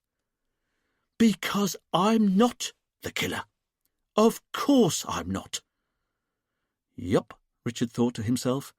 Anne had got her mojo back. "But now you mention it," she continued, "there is a carving knife I've held, and it was the night before Aslan was killed. So if it turns out that that's the knife that was used to kill him, well, then that explains why my fingerprints are on it." "I see," Richard said.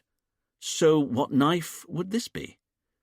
"Well, as you no doubt know, this is a retreat for the spirit, as well as the body, and we're always encouraged to help out with community chores. It says in the blurb that it helps develop tolerance and understanding." "Also gives Aslan free labour," Paul added. Anne ignored her husband.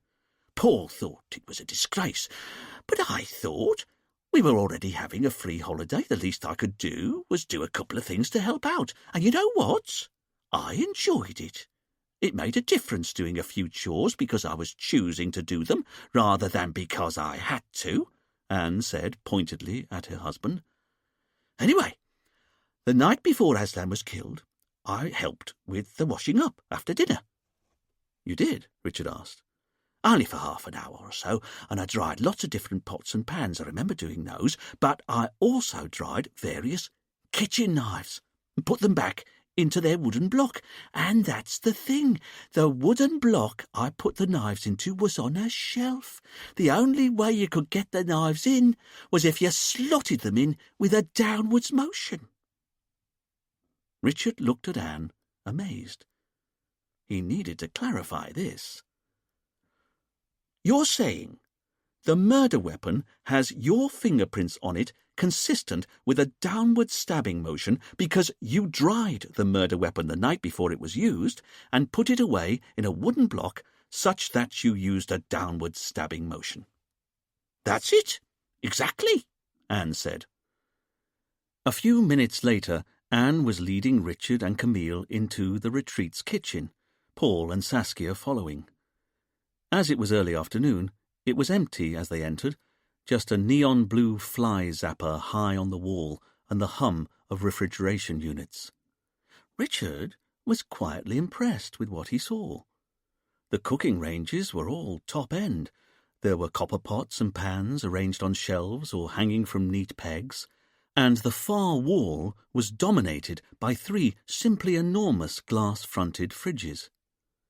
It reminded Richard that he really had to do something about the pocket-sized galley kitchen he had in his shack, and that in turn reminded him that he also had plans to terminate his relationship with his lizard as well, But he had to put all such thoughts to one side for the moment. Instead, he turned to Anne. "So, where is this knife block?" "I'll show you," Anne said, heading over to one of the ranges. "Ah, here we are." She indicated a metal shelf to the side of a range that had on it a large wooden block that contained various knives. Richard realized that what Anne had said made a kind of sense. Even he, who was much taller than Anne, would have used a stabbing grip to slot the knife down into the carving block on the shelf. "I knew it," she said, turning with triumph to look at Richard. "It's got holes for 6 knives in it, but there are only 5 knives in there now, aren't there? And I bet you won't be able to find the 6th knife anywhere in this kitchen, or even in this house, and that's because the knife I washed up is clearly the knife that Julia then used to commit murder." Trying to ignore Anne's look of triumph, Richard had to conclude that Anne's explanation of how her fingerprints had ended up on the murder weapon was at least partly plausible. After all, any killer would know that leaving their fingerprints on the handle of the murder weapon would almost certainly be a one-way ticket to prison. By this logic, of course, neither Julia nor Anne were likely to be the murderer, as they'd been the only 2 people foolish enough to get their prints on the murder weapon at all. But there was something else Richard had to concede about Anne. Like Julia, although for wildly different reasons, Anne just didn't feel like a killer. Her personality seemed entirely to be surface. There were no hidden depths. Unlike her husband Paul, Richard thought to himself. He'd clearly, briefly relished the idea that his wife was a killer. But why? Because he didn't like his wife? Or because he was the real killer and was now trying to get her convicted for a crime she hadn't committed? Either way, there was no doubting that Paul was a far better fit as a killer than poor, dim, ditzy Anne. Richard felt a surge of frustration wash over him. One of the 5 people who'd been in the meditation space with Aslan was the killer. But which one of them was it? Not for the first time, Richard had a strong feeling that he was missing something about the case. Something fundamental. But it was more than that, Richard realized, because he was increasingly of the opinion that there was a shadowy presence on the edges of the case. Someone he couldn't quite see, but who was still influencing events. And this person was the real killer. And they were manipulating him, manipulating them all. That's why Julia had ended up confessing to the murder, why Anne's prints were now on the murder weapon, and why 4 out of the 5 people who'd been with Aslan when he was killed had all lost money to him in the past. And once again, Richard found himself thinking back to the meditation space. Why on earth had the killer chosen to commit murder in broad daylight, inside a building made of translucent paper, while the door was locked from the inside, and while there were 4 other witnesses who could have witnessed the moment of murder? It was almost as if the killer was throwing down a challenge to Richard. Was he clever enough to work it out? The door swung open, and Ben Jenkins barreled into the room, full of bonhomie. "Aye, I wonder what's going on here." "Excuse me, sir," Camille said. "Would you leave?" "And miss whatever you're up to? No way." "I'm sorry," Richard said. "Don't be. I paid for this holiday, so I reckon I can come into the kitchen of the hotel whenever I like, unless you have a problem with that." Richard looked at Ben and realized that Ben was right. Not that he could come into the kitchen as and when he chose, but that he had indeed paid for his holiday. Which was interesting, if only because the other 4 people in the murder room with the victim hadn't. Richard watched Ben go over to a metal bowl that contained a pile of fresh fruit. He plucked himself up a crisp green apple. "Doesn't look to me like you're getting very far with this case, Inspector," he said, before taking a bite out of the apple with a crunch. Richard decided that enough was enough. "Tell me, Mr. Jenkins," he said entirely politely, "what would you say to me if I told you that Aslan's real name was David Kennedy?" Ben wasn't too fussed as he finished his mouthful. "I'd say I'm not that surprised. Aslan was never going to be his birth name, was it?" "But did you know that Aslan was, in reality, David?" "Nope." "Have you ever heard of a David Kennedy?" Ben seemed to think for a moment, but Richard thought he saw the tiniest flicker of indecision. "No, name doesn't mean anything to me." "Then tell me, what do you know about Ponzi schemes in general, Mr. Jenkins, and art lease Ponzi schemes in particular?" Ben thought for a moment, but once again Richard decided that, unless he was very much mistaken, Ben Jenkins was hiding something. "No idea," Ben eventually said. "But Ponzi schemes are like those pyramid cons, aren't they?" "That's right." Richard remembered what Camille had said after she'd taken his statement. "Tell me, Mr. Jenkins, have you ever had a brush with the law in the past?" "No," Ben said, still chewing on his mouthful of apple. As Richard held Ben's gaze, he had a sudden revelation. If he was looking for someone at the heart of the case who was manipulating them all, the real killer, then what was more surprising? That 4 out of the 5 people in the murder room with Aslan all shared the same motive to want Aslan dead, or that the 5th person, Ben Jenkins, didn't.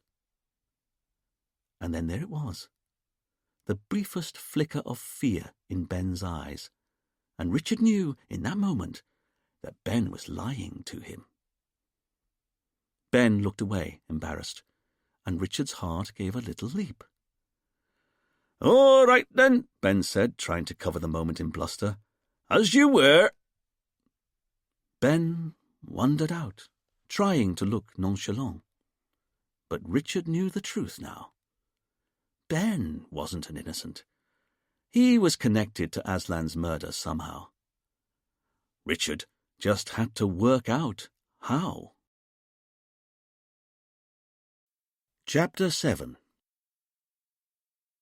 The following morning, Richard was brushing his teeth in the tiny ensuite shower room of his shack and still musing on Ben's possible involvement in the murder. He knew the moment Ben had looked away was an admission of guilt, of some sort. And there was still the matter of the man who Saskia heard arguing in Aslan's office the day before he was killed. What if that had been Ben? But if Ben was the killer, why on earth did he want Aslan dead? Richard caught a sudden movement out of the corner of his eye, and he jumped in fear like a suddenly yanked marionette, biting down on his tongue in the process. It was Harry the Lizard, scampering down the tree that grew through Richard's front room. As Richard's heart tried to calm itself, and his eyes watered at the screaming pain in his tongue, he struggled to work out what he found more irritating: being hounded by a lizard who wouldn't leave him alone, or having a tree grow through his front room. At a deeper, more honest level, Richard of course knew that it was perhaps him, with his china wash basin, toothbrush, and smart pyjamas, that was encroaching on the tree's personal space far more than the tree was encroaching on his. But it didn't change the fundamentals of the situation. There was a tree that grew through his floorboards and disappeared into the roof, and frankly, as far as Richard was concerned, it was an affront to all known standards of decency, let alone building regs. What Richard couldn't understand was why someone would build a house around a pre-existing tree rather than just chop the bloody thing down and throw it away first. Or, better still, kill two birds with one stone and cut the tree down and use the planks from it to then build the house. But then, at least the tree was always there, where he expected it to be. It didn't jump into his eye line at inopportune moments with its arms and suckers flapping and then just as suddenly run off again. As Richard rinsed his mouth of menthol froth, Harry the Lizard watched on, his little chest rising and falling with each breath, and a certainty began to form in Richard's mind. The shack wasn't big enough for the both of them, so he was going to get rid of his lizard, and he was going to get rid of the creature permanently. Before he arrived at work, Richard slipped into the local hardware store, hoping no one would see him. It wasn't that he felt embarrassed trying to buy lizard poison, far from it.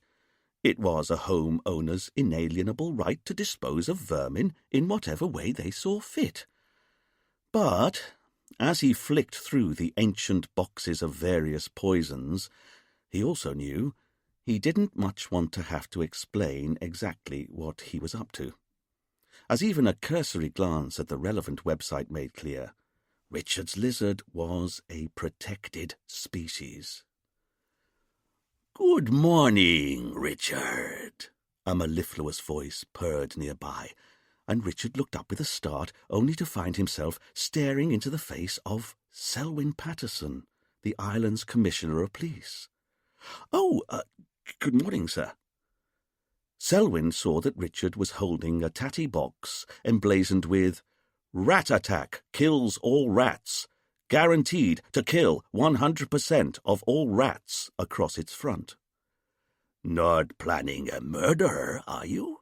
Selwyn asked with a deep chuckle. "Of course not," Richard said, laughing so suddenly that he now knew he looked as though he was indeed planning to commit a murder. "So, what are you up to?" "Oh, you know," Richard said with increasing desperation. "Just browsing." "Browsing in the poison section of a hardware store?" "That's right, sir, just browsing." Richard got out his hanky and wiped at the sweat at the back of his neck. "Hot, isn't it?" "Only I saw you acting furtively over there, and I thought to myself, that man is up to no good." "You did, sir, but I'm not being furtive." "I think you are, Detective Inspector." "Oh, I wouldn't say that." "Then why are you wearing a pair of sunglasses inside?" Richard took a moment before he answered. "Oh, these, sir." Richard lifted the dark shades he'd been wearing as if he'd only just noticed they were on his nose. "Yes, those." "Well, thing is, when I put them on this morning, I thought they were my reactor shades, sir. You know, the sort that are shades outside in the sun and stop being shades when you go inside. But they're not those shades, are they? Now I'm looking, they're the shades that stay shades even when you're inside." Selwyn gently took the other box Richard was holding from him and read what it was called. "Cockroach Killer." "I understand Aslan Kennedy's been murdered," Selwyn said. "That's right, sir." Richard was acutely aware that he was now having a conversation while he was holding a box of poison called Rat Attack, and his Commissioner of Police was holding a box of poison called Cockroach Killer. This was not how Richard had expected the day to develop. "I always went to the retreat once a year," Selwyn continued, "for a detox. I liked both Rianker and Aslan, him in particular." There was a moment while Selwyn looked at his detective inspector. "Well, don't let me stop you from your browsing." Richard smiled milkily. "Good day, sir." "Good day, Inspector." With a smile and a tip of his peaked cap, Selwyn ambled off with all the urgency of a well-fed bear who knew it was hours still till lunch.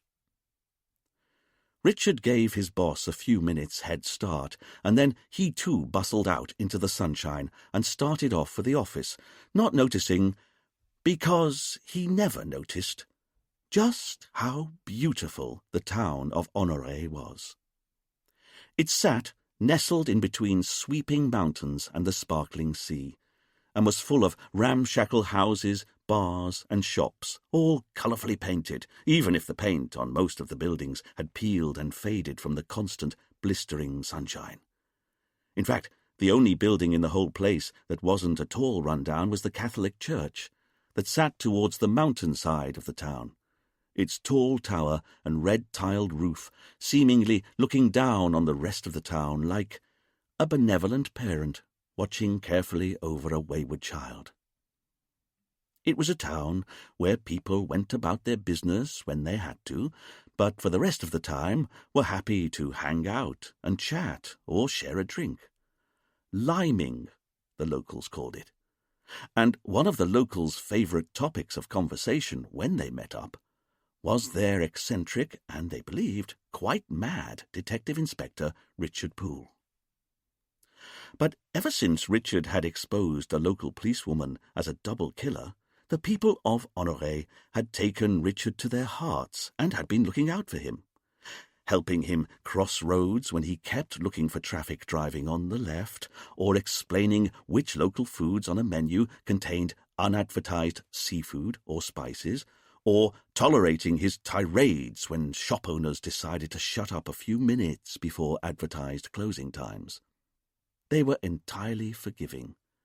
They even liked him. And Richard had no idea. Mind you, as his team might have reflected later that morning, he didn't make it easy. "Come on! You're supposed to be the island's brightest and best. What are we missing?" Richard hectored from the whiteboard. "Hey, Chief," Dwayne corrected. "I never said I was the brightest, and I certainly never said I was the best." "Look," Richard said. "A man goes into a room constructed of paper and wood that's otherwise marooned in the middle of a huge lawn, only a few shrubs nearby. 5 other people go in with him. There's no one else inside before they arrive, no one else arrives or leaves while they're there, and it's the victim himself who locks the room down from the inside. They then all sit down on prayer mats and drink tea for a few minutes, and then, having drunk the tea, they lie down, apart from Aslan, if Julia's testimony is to be believed, as he apparently chose to do his healing sitting up cross-legged. But the key point is the others were all lying down, their eyes hidden behind eye masks, their ears muffled by sounds of the ocean's deep for 10 or 15 minutes, which is the brief window of time in which we know Aslan was brutally slain. All facts that prove just how improbable the murder is."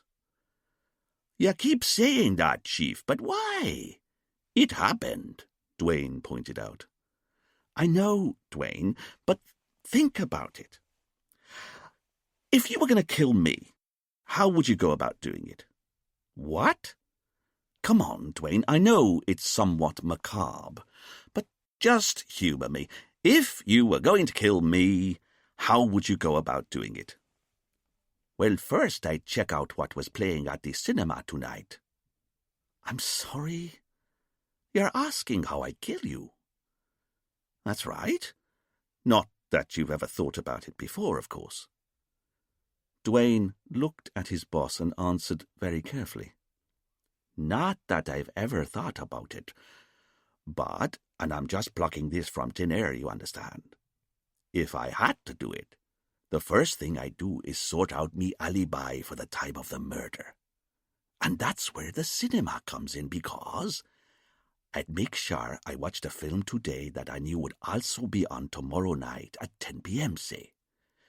Then, having already seen the film, The next day I'd go to the cinema and buy a ticket for the 10 p.m. screening and go in to watch it. But here's the clever part. Because if you grew up on the island, you'd know you can still get out of the cinema through the old projectionist booth, so I'd slip out of the building during the film and come down to your beach. Now, you're generally asleep by 9:30, aren't you, Chief? Richard was looking increasingly wan. Yes, Dwayne. And your locks aren't worth spit, not to someone with my skills. So I reckon I could get into your house unseen and unheard and kill you in your bed before heading back to the cinema, where I'd slip back inside and wait for someone else to discover the body, because the thing is, if anyone asked where I was at the time of the murder, I'd not only be able to say I was in the cinema, I'd be able to prove it with my detailed knowledge of the film I'd already seen the day before. Richard looked at his subordinate a long moment. Not that you've ever thought about it. Dwayne realized he'd maybe revealed more than he'd meant to. That's right. Not that I've ever thought about it. But, sir, Fidel asked, why do you want to know how Dwayne would kill you? Because, Fidel, Dwayne's right, if a little too specific for comfort, because if you're planning to commit a murder, the first thing you do is sort out an alibi, if you can. And yet, with Aslan's death, Richard said, going to the board, we've clearly got a premeditated murder. The knife pinned to the pillar in the corner of the room proves this. But the killer doesn't bother to sort themselves out with an alibi. In fact, they not only fail to make it look like they were elsewhere at the time of the murder, they actually make sure they're locked inside the room with the victim and a load of other witnesses when it happens. It just doesn't make sense. Why would you premeditate to commit murder in front of a load of potential witnesses? This hung in the air a moment. And why was Aslan killed inside a paper house set in the middle of a lawn? Because of all the places to choose to kill someone, why there? What are we missing? Richard looked at his team's blank faces and sighed. Come on, we've got to be making better progress than this. Fidel, how are you getting on with the kitchen knives? The day before, Camille and Richard had put the knives and knife block they'd retrieved from the retreat's kitchen into evidence bags, and Fidel had been lifting prints from them ever since. Well, sir, the murder weapon that was used to kill Aslan is the same brand and design as the rest of the knives here. It's also the right size to fit the 6th slot. So you're saying that the murder weapon came from that block of knives? Yes, sir. But I've also been able to lift a number of fingerprints from all the knives that were still in the kitchen, and they've only been touched by one person. Let me guess, Richard said, Anne Sellers. That's right, sir, which is consistent with her drying the knives with a tea towel and then putting them away. And how do the fingerprints on the handle suggest she was holding the knife handles? Richard asked. It's consistent with her stabbing the knife down into the slots of the wood block. But there's more, sir, because I also rang Rianka, and she confirmed that she'd seen Anne doing the washing up the night before her husband was murdered. So, that's a dead end, Richard said, as he updated the whiteboard. Anne can explain how her fingerprints were on the murder weapon after all. Camille came and stood by her boss. What do you think? She asked. I don't know, he said. But I'll tell you what I keep coming back to. Why on earth did Aslan invite 4 Ponzi victims out to San Marie at the same time? I know what you mean, Camille said. It's pretty risky. So, either Aslan willfully set up the circumstances of his own murder, which I find unlikely, Richard said, or Someone convinced him to change his policy and start inviting more than one Ponzi victim at the same time. So the question is, who on the island knew about Aslan's "you have won a prize" scheme and the fact that he was really David Kennedy? Well, that's easy, sir. It's Rianka and no one else. And yet, Richard said, I can't imagine why she'd risk having a load of Ponzi victims all out at the retreat at the same time. If word got out that Aslan was an ex-criminal, it could be the end of the business. Unless it was Rianka who killed Aslan, Duane offered. Of course, Richard agreed as he looked at the board. But I just don't see how she benefits from her husband's death. And, remember, she was outside the meditation space when it was locked down. Only one of Saskia, Julia, Paul, Anne, or Ben can possibly be our killer. It's one of them who must have known that Aslan was really David Kennedy, and one of them who somehow nobbled him, so he ended up inviting all of the Ponzi victims out to the Caribbean at the same time. Then it has to be Julia Higgins, Fidel said. Of those 5, she's the only one who's been here long enough to have found out Aslan's real identity. I know, Richard said. Paul Sellers had the same theory, that only Julia could have discovered who Aslan was in time to implement a plan to kill him. But somehow I think that's too easy. Too easy? Camille asked. Because, can't you feel it? Richard asked. There's someone behind the scenes here. Someone who's so devious we can only infer their existence from the shadow that's cast by their actions. But I'm telling you this much. I don't think Julia's our killer. She's too young, too... what's the word? Beautiful? Camille offered, an eyebrow raised. No, Camille. Facile. She believes in hypnotherapy. She's a hippy-dippy loon. I don't think she's sharp enough to pull off a murder this meticulous. Just as Anne wears her heart on her sleeve and then covers it in diamante jewels. She's so big and blousy, I can't imagine she'd carry out a murder like this any more than Julia would. What we're looking for here is a spider. Someone who spins a web and then waits in the shadows for the victim to be caught. And, if I were guessing, I'd say that could only be one of Ben, Paul, or Saskia. But which one is it? Fidel joined Richard at the board. So you're saying you don't think that either Anne or Julia is our likely killer? I don't think so. Neither of them has the right temperament for a murder this manipulative. And remember, Julia's left-handed.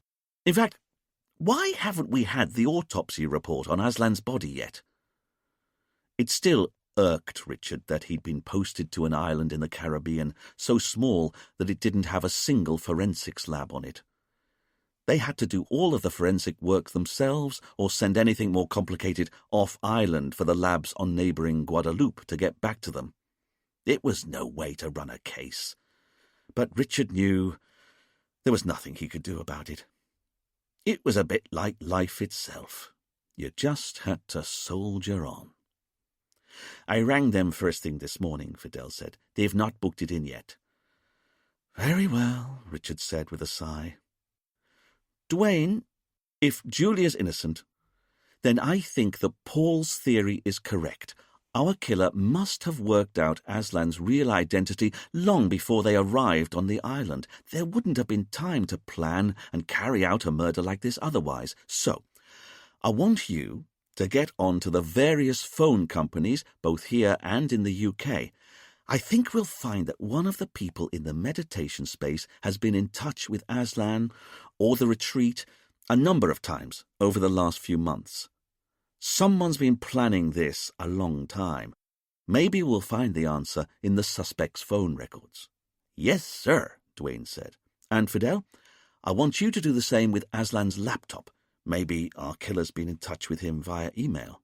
Yes, sir, Fidel said. As for you, Camille, can you please get onto the labs on Guadeloupe? I want to know why they haven't carried out Aslan's autopsy yet. Yes, sir, Camille said. After a couple of phone calls, Camille reported back that she'd been able to reschedule the autopsy for later that afternoon. She also made sure the pathologist knew that he was to call them with a preliminary report the moment it was completed. But in chasing the lab on Guadeloupe, she'd managed to get hold of the toxicology tests that had been carried out on the suspect's blood and urine samples and on the residues of tea that they'd all been drinking that morning. Really? Richard said eagerly. And you're going to like it, Camille said, handing over the report fresh from the office printer. Richard scanned through the document at speed, gathering the salient details. You're right about that, Camille, he said. According to this, the tea they were drinking was drugged. It was, sir? Fidel asked. They found traces of gamma-hydroxybutyric acid in it. But what's that? Duane asked. I'll look it up, Camille said, returning to her computer. Richard carried on reading and, turning the page, saw the results of the blood and urine tests the paramedics had carried out on the witnesses. And better than that, not only was there gamma-hydroxybutyric acid in the tea the witnesses drank, trace elements of it were also found in all of the witnesses' blood. That's Paul Sellers, Anne Sellers, Saskia Philby, Ben Jenkins, and also Julia Higgins. Richard looked up from the report, puzzled. But that's good news, isn't it? Duane asked. Richard looked at the board, his brow furrowing. He'd always half hoped that the tea had been drugged, and so was delighted to discover that his hunch was right. After all, they'd all said they felt groggy when they'd heard Julia start screaming, and it helped explain why the killer had been confident enough to commit murder in front of so many potential witnesses. The others were under the influence of drugs at the time. But it didn't make sense that Julia had also been drugged. Did it? Not if she was the killer. Richard wasn't able to finish off his train of thought as Camille came over from her desk. "Okay, I've got it here," she said, indicating her monitor. The team crowded around Camille's desk to see. Gamma-hydroxybutyric acid is better known as GHB. "And what's GHB?" Fidel asked. "Of course," Richard said, without having to refer to the screen. "It's like Rohypnol or ketamine. It's a date rape drug, popular on the club scene. It causes wooziness and compliance." "You know all this?" Duane asked, skeptically. "You walk the mean streets of Croydon long enough, you come across pretty much everything, Duane.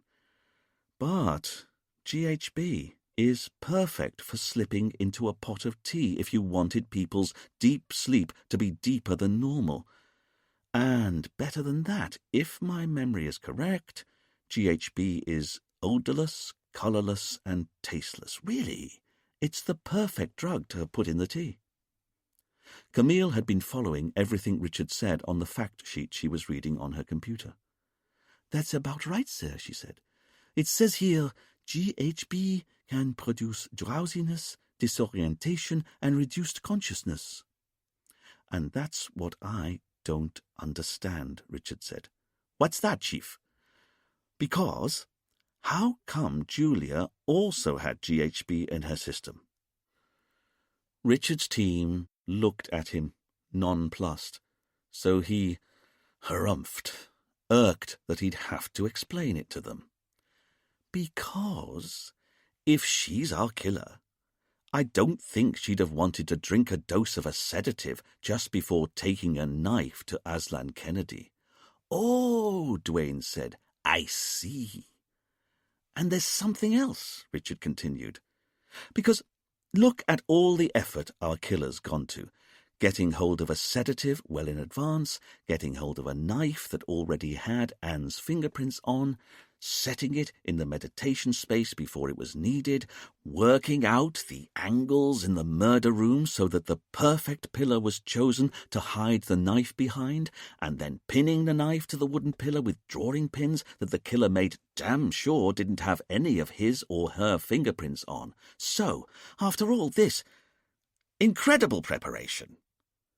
Are we really saying that Julia then risked everything by taking a good glug of sedative before committing murder, wielding the knife 5 times, apparently with her wrong hand, remember, and all before deciding to scream her head off in a way that guaranteed she wouldn't get away with her crime? Richard was pleased to see that his team could see the logic of what he was saying. "But this I do buy," he said, wanting to ram his point home. "We have our real killer. It's one of Anne, Paul, Saskia, or Ben, and it was him or her who pinned the knife to the pillar beforehand, him or her who drugged the tea in the pot, and it was him or her who made sure that while everyone else was taking a sip of drugged tea, they left their tea well alone, for the moment at least. And this person isn't our tie-dyed Julia. This person is organized, ruthless, and supremely clever.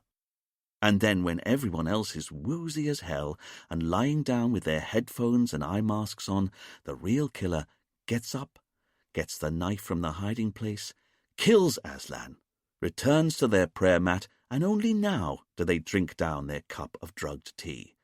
They then put on their headphones and eye mask again and wait for someone else to discover the body, a process that's made altogether simpler for the killer because Julia not only discovers the body first, but in her hopped-up confusion, she thinks that she's the killer. Everyone looked at Richard. "Hopped up?" Camille asked, amused. "Yes, Camille," Richard said, going back to his desk. "Hopped up, you know, high on drugs." Despite his team's obvious amusement at his expense, Richard was pleased he'd got his point across so effectively, and later that afternoon, when the report finally came in from Aslan's autopsy, it seemed to confirm everything he'd said. The victim was killed by 5 sharp force injuries, which is how the autopsy referred to the knife wounds in Aslan's neck and back. The first 2 wounds went into the right side of the neck, the second strike of which severed the carotid artery. Then the next 3 strikes travelled down the victim's shoulder and into his back as the body toppled forward. The report was unequivocal.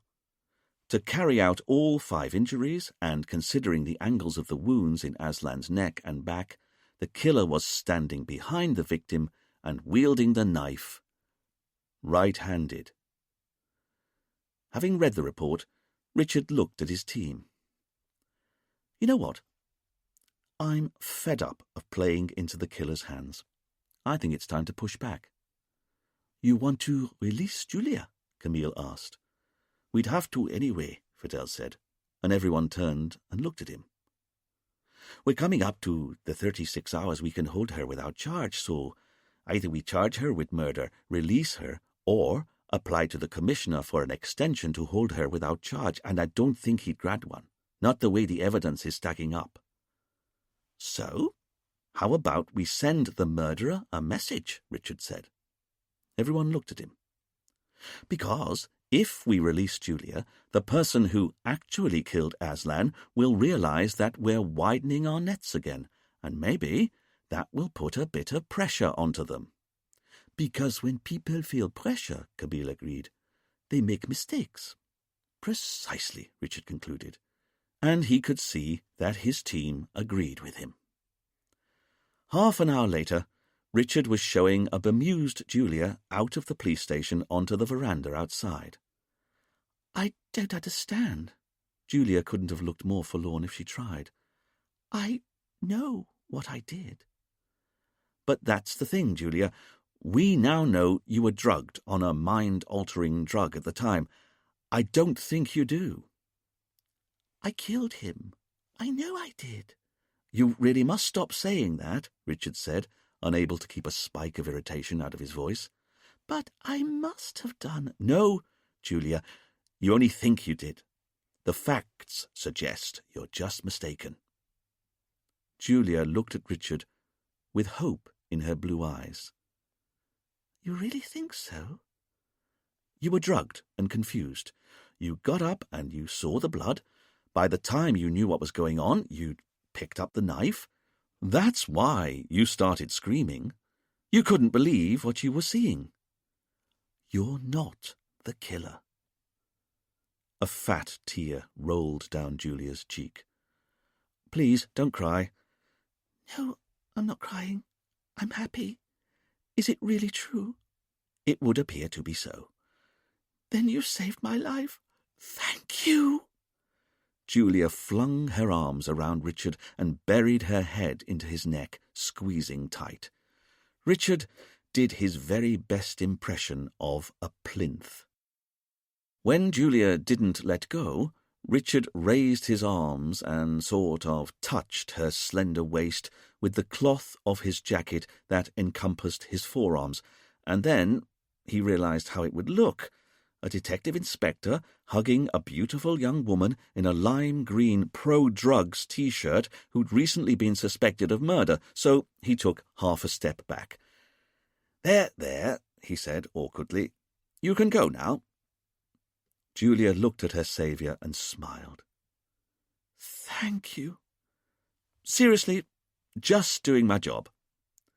With a last little smile, Julia turned and left down the stairs that led to the yard. Richard watched her every step until she was lost in the street market outside the station.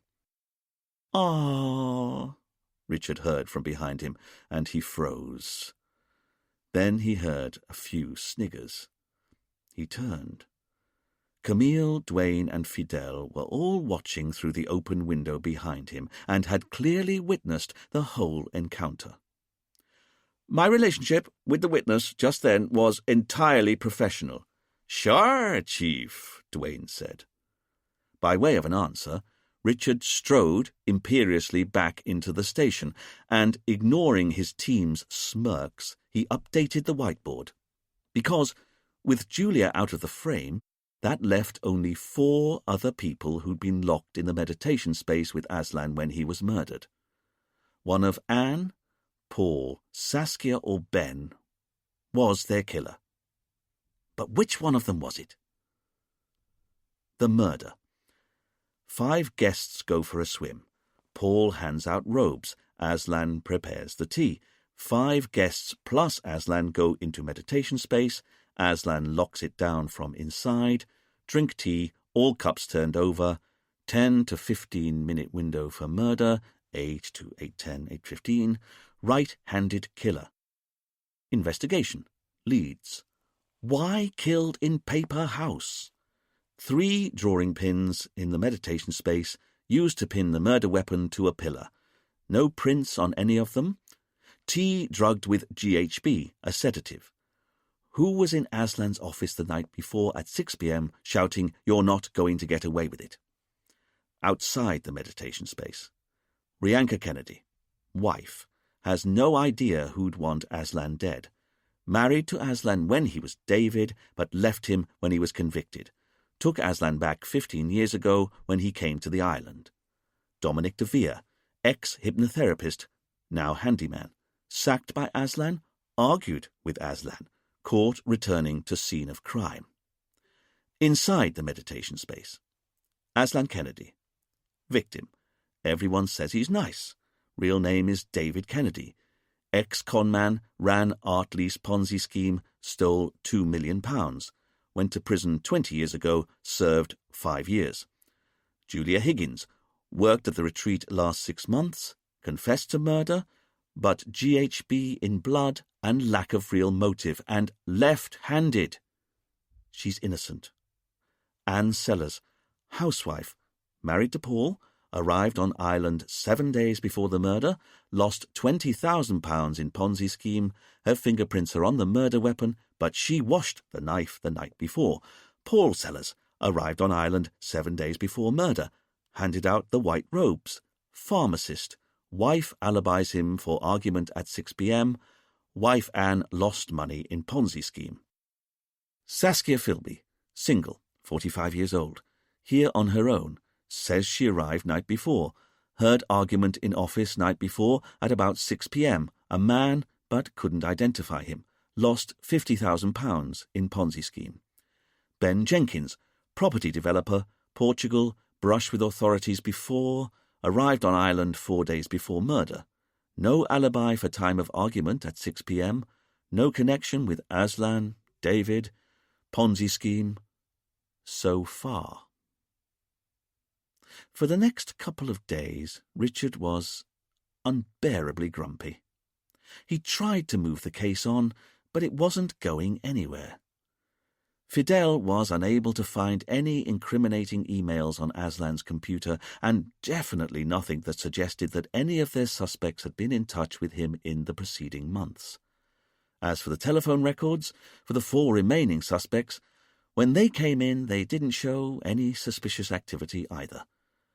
Both Saskia and Anne had said they'd rung the retreat 6 weeks before, when they'd first got the literature telling them they'd won a free holiday, and both of these phone calls were listed on their records.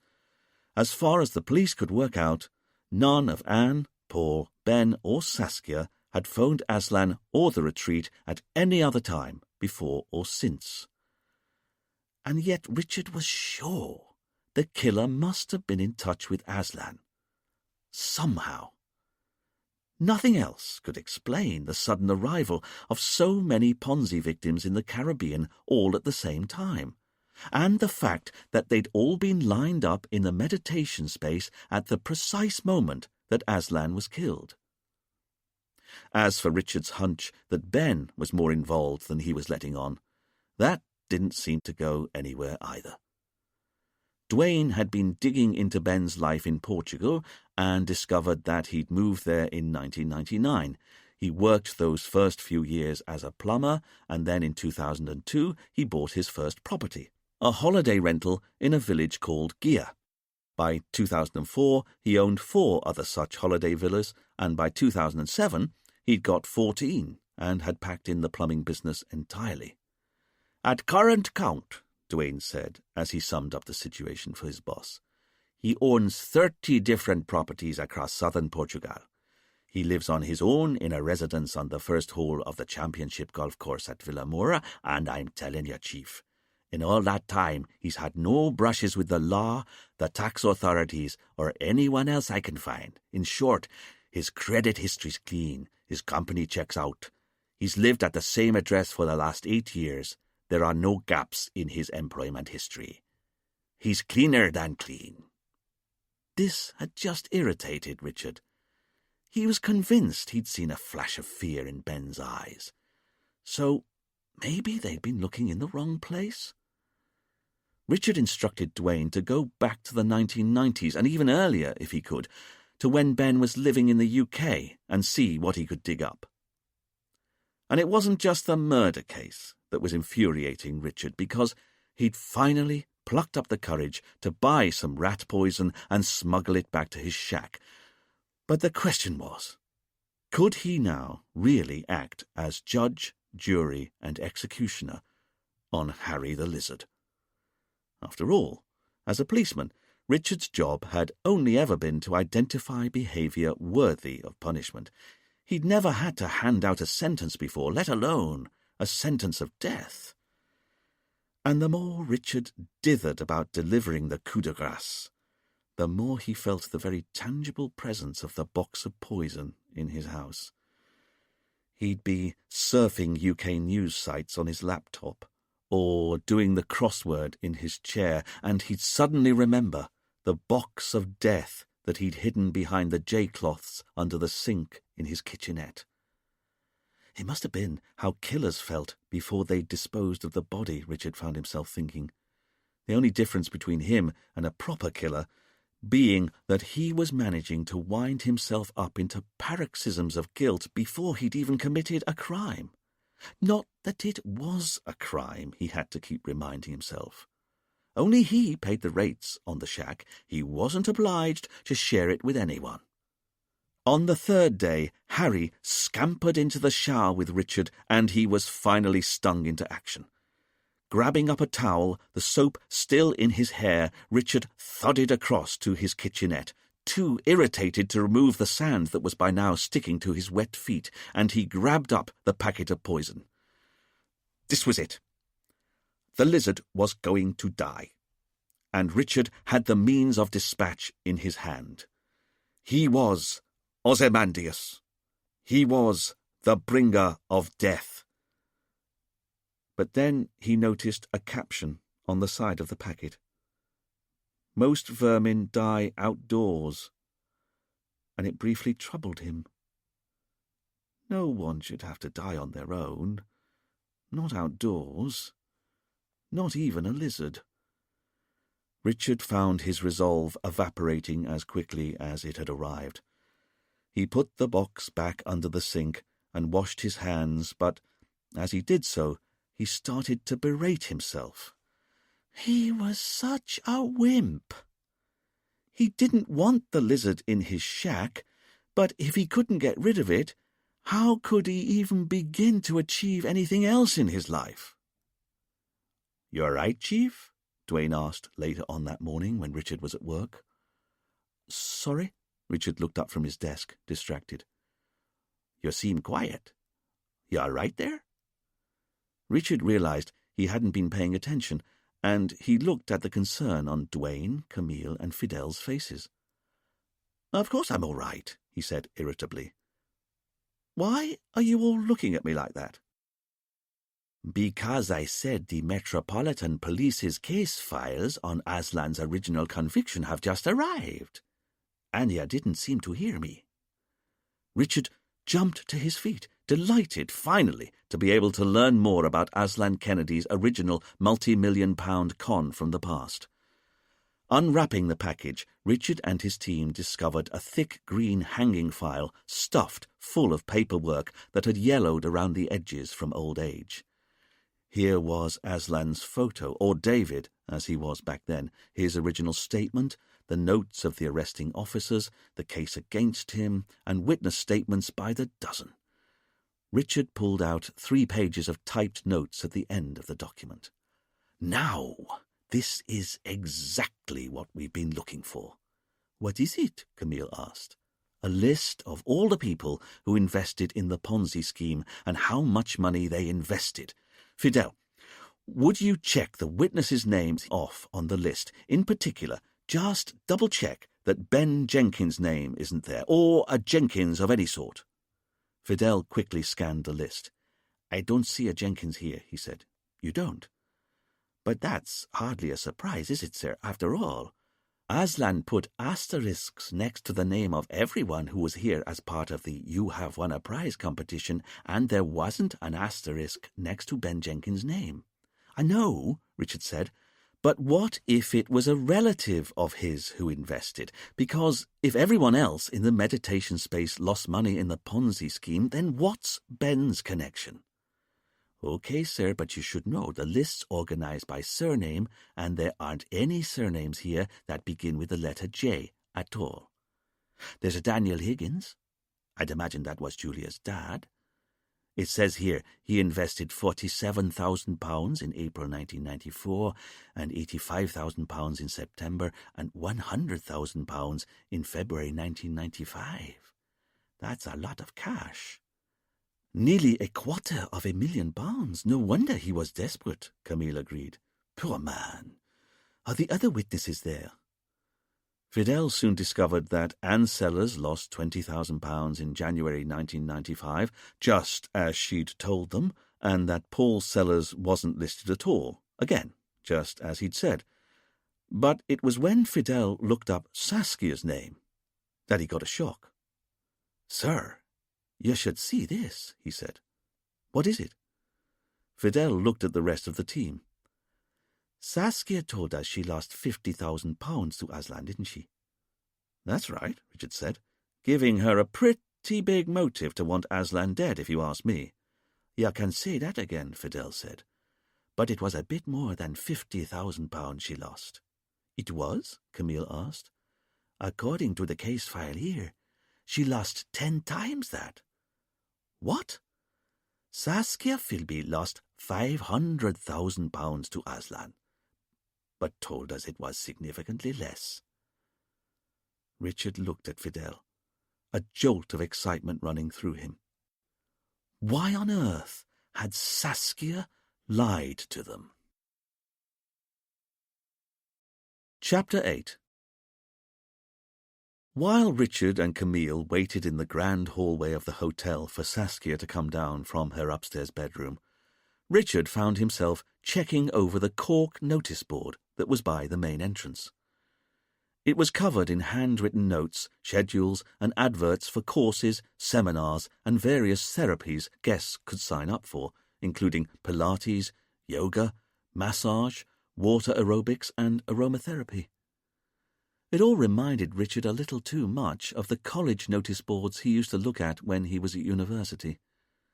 Back then, he'd stand in front of the mess of papers pinned to the board and marvel at the busy lives everyone else seemed to be enjoying. He'd wanted to join in with this social whirl of clubs and hobbies, but he didn't know how to. The notices always seemed to be written in a private language he didn't understand. To this day, he still didn't know what korfball was. You wanted to see me? Saskia clipped down the main staircase, and Richard once again found himself noticing how sensibly dressed she was. Today she was in a pair of white cotton trousers, a tan-coloured top, and a wide-brimmed straw hat, fresh-faced, clean and simple.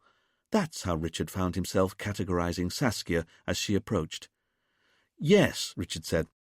"We just wanted to follow up on our interview with you the other day." "Of course," Saskia said, and indicated a clutch of wicker chairs that stood by the main door. "Shall we sit down?" As they went to the chairs, Richard remembered that Saskia was a career secretary. She was probably used to coping in lots of different social situations. So, what was the best approach? Softly? Camille smiled kindly for Saskia's benefit and said, "Can you tell us how you ended up investing in Aslan's art lease scheme?" "Of course," Saskia said. "No," Richard said. "Just tell us why you lied to us." Saskia looked surprised. "I'm sorry?" "Because you lost £500,000 to Aslan, or David Kennedy back then, but you lied to us that it was only 50,000. Richard leant forward a little so his next point would carry suitable emphasis. "So either you start telling us the truth, Saskia, or we can carry on this conversation down at the police station." All of the colour had drained from Saskia's face, but Richard refused to break eye contact. He knew it was mean, giving anyone other than a career criminal both barrels, but this was a murder inquiry. It was no time for needless niceties. Saskia said, frantically trying to find the thread of her thoughts.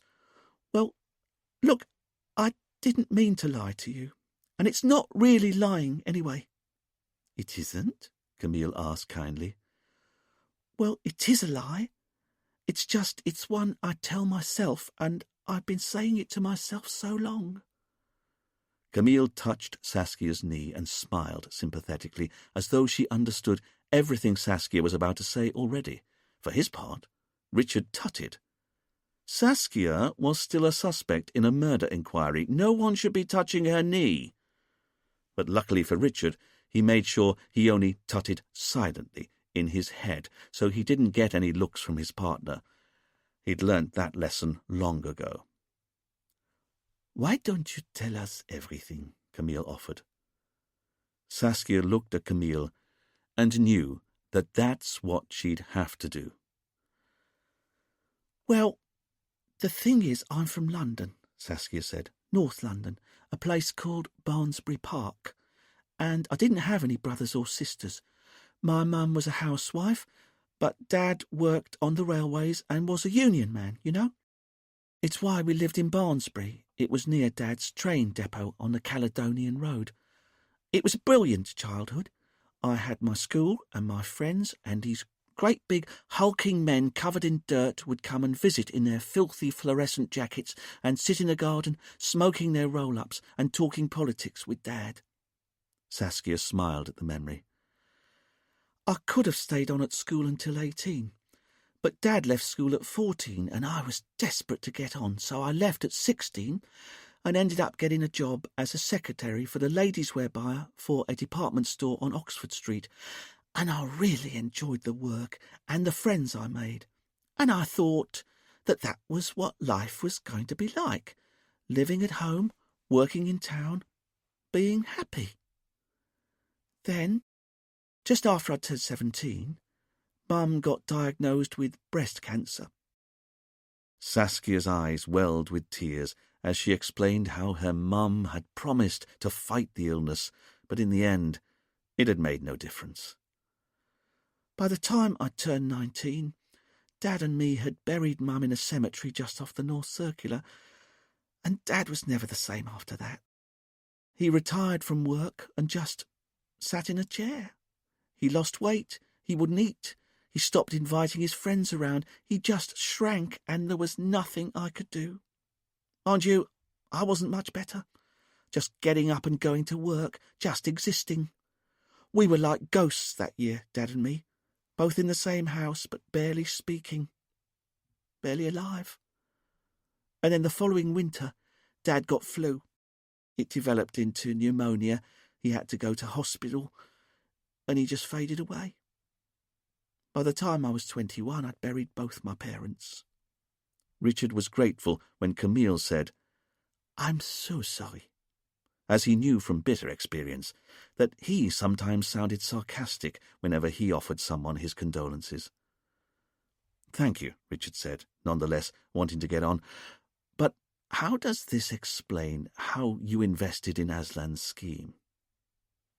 "That's easy," Saskia said. Saskia described how her mum and dad had always lived modestly, but her dad had also put any spare money he had into the stock market. It wasn't much. He was only a train driver, but it turned out that over the years he chose his stocks well. What's more, although her dad worked by the rough-and-ready Caledonian Road, her parents' house was in nearby Islington. They'd bought it for a song back in the 60s, but it had gone up in value significantly in the intervening decades. After Dad died, I inherited everything, and by the time I'd sold the house in Islington and Dad's shares, I discovered I'd just inherited nearly £1.4 million. Richard and Camille were impressed, but Saskia ploughed on before she lost her nerve. And Dad never let on. He'd always been proud of who he was, his working-class roots, and I can honestly say I'd never known he had that sort of money. But there I was, aged 21, with the best part of £1.5 million. And that's when I made my first mistake. You see, Dad's solicitor was an old family friend in Camden, and he said that with that kind of money I should go to Coutts Bank in the Strand. They had a special department for what he called wealth management. Saskia told the police how she'd felt out of her depth on her visit to the glass-fronted splendour of Coutts, and how she'd got into a tangle with a well-dressed businessman in the revolving doors. He'd introduced himself as David Kennedy. They got talking, and she liked him. He was attractive, witty, self-deprecating. Within the hour, we were having lunch at his club in Mayfair. "He picked you up?" Richard asked, amazed. Saskia reddened in embarrassment. "He was so charming," she said, "and he made it sound so easy. His club was just around the corner in St. James's. Could he buy me lunch? That's what he said. It's the least he could do, having nearly knocked me to the ground." "And you agreed?" Camille asked, as delicately as she could. This was a different world to me. Coutts Bank? A private club with doormen and oil paintings? I didn't know what I was doing. How soon after meeting David did you tell him you'd just inherited £1.5 million? Richard asked, a lot less delicately than Camille had asked her own question. That first day, Saskia said. The second martini. It was just after he'd said how he was making a mint from his art lease business, and he was so charming, so believable. Before the end of lunch, I'd tried to hand over £10,000 to him as my first investment. Richard was stunned. You gave David Kennedy 10 grand the same day you met him? Oh, no, he was cleverer than that. He turned me down. He said I'd only just met him. I was still emotional after the discovery that I'd inherited so much money. I should wait. How clever of him. And it made me all the more desperate to invest. So I met up with him a week or so later, and this time I told him to bring all of the figures with him. They were very impressive. Of course they were. They were made up. But he explained how top-end companies wanted art to put on their walls, and how he paid next to nothing to artists to make canvases with big blocks of colour. But the key thing, he told me, was that he had to make sure that he charged a fortune to the companies who wanted to lease the paintings. It was reverse psychology, he said. He even called it a confidence trick. That's how clever he was. After all, if he tried to lease the art at a low price, the big multinationals wouldn't want the paintings on their boardroom walls, but as long as he kept the prices high, and he wore the right clothes, and talked the talk, it was just a license to print money. He sounds quite businesslike about it all, Richard said. Oh, he was businesslike, all right. He was utterly focused when it came to stealing money.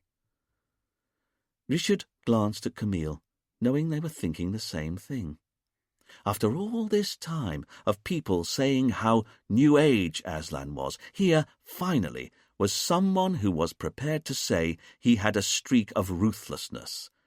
And what could prove his ruthlessness more than the fact that he loitered outside swish London banks trying to pick up wealthy single women? But he wasn't leasing his paintings to anyone. That's what I found out when his case came to trial. He just pretended to be my friend to get my money. And that's what hurt so much. I thought he and I had become really good friends. You fell for him, Camille said. Saskia dipped her eyes in shame. Of course I did. He was about 20 years older than me, but I just loved being with him. And I knew he liked being with me, or so I thought. You have to understand, he was so glamorous, so rich. I had to see him every couple of weeks, and then, one night, after we'd had another great evening at his club, I couldn't help myself. I threw myself at him. What happened? Camille asked. Saskia was full of self-reproach. He was a perfect gent. He said he liked me a lot, but he'd recently started going out with someone else, in fact, had fallen in love, and he'd just asked this woman to marry him. It was better if we stayed friends. And the stupid thing was, him turning me down like that just made me believe in his integrity even more. Richard and Camille exchanged a look. It was interesting to see just how canny Aslan had been, and just how well he'd understood the psychology of a young woman like Saskia. But then, he'd managed to con £2 million out of people. It was perhaps no surprise that he'd been so adept at manipulation. Then can you tell me, Richard said, how did you manage to hand over so much money? The first month I invested £50,000 in his scheme, or thought I had. Of course there wasn't a scheme, it was all a con. But a few weeks later David told me I'd lucked out on my timing and I could claim my first dividend from the investment. How much was it? £5,000. An immediate return of 10%. And I was hooked, as he knew I'd be. 3 months later I got another cheque for £5,000. I couldn't believe my luck, and before I'd even cashed this next dividend, or what I thought was a dividend, I'd written him a cheque for £100,000. That also gave me great returns, or apparently gave me great returns, and by the time he was arrested 6 months later, I'd given him £500,000. That's the whole truth. Richard and Camille considered Saskia for a moment. Didn't it occur to you that that was an awful lot of money to give to someone to buy paintings? I didn't know what I was doing. Or that there was no way a load of paintings could have generated those sort of returns. Nothing occurred to me. And if I'd left it there, maybe I'd have recovered. But you didn't, Camille asked. No way, because after he was arrested, I was so angry that he'd betrayed me, so I went to see some fancy lawyers, and they told me I had a good chance of getting some of the money back. After all, the cash David stole from us all was never recovered. Had to be somewhere. So I had a team of forensic accountants working for me, private investigators and lawyers firing off letters to various offshore banks and David's solicitors demanding access to his financial papers. And all to no avail. It turns out the only bigger crooks than criminals are lawyers. Within 5 years, I'd spent the best part of £500,000 trying to get back the £500,000 David had stolen from me.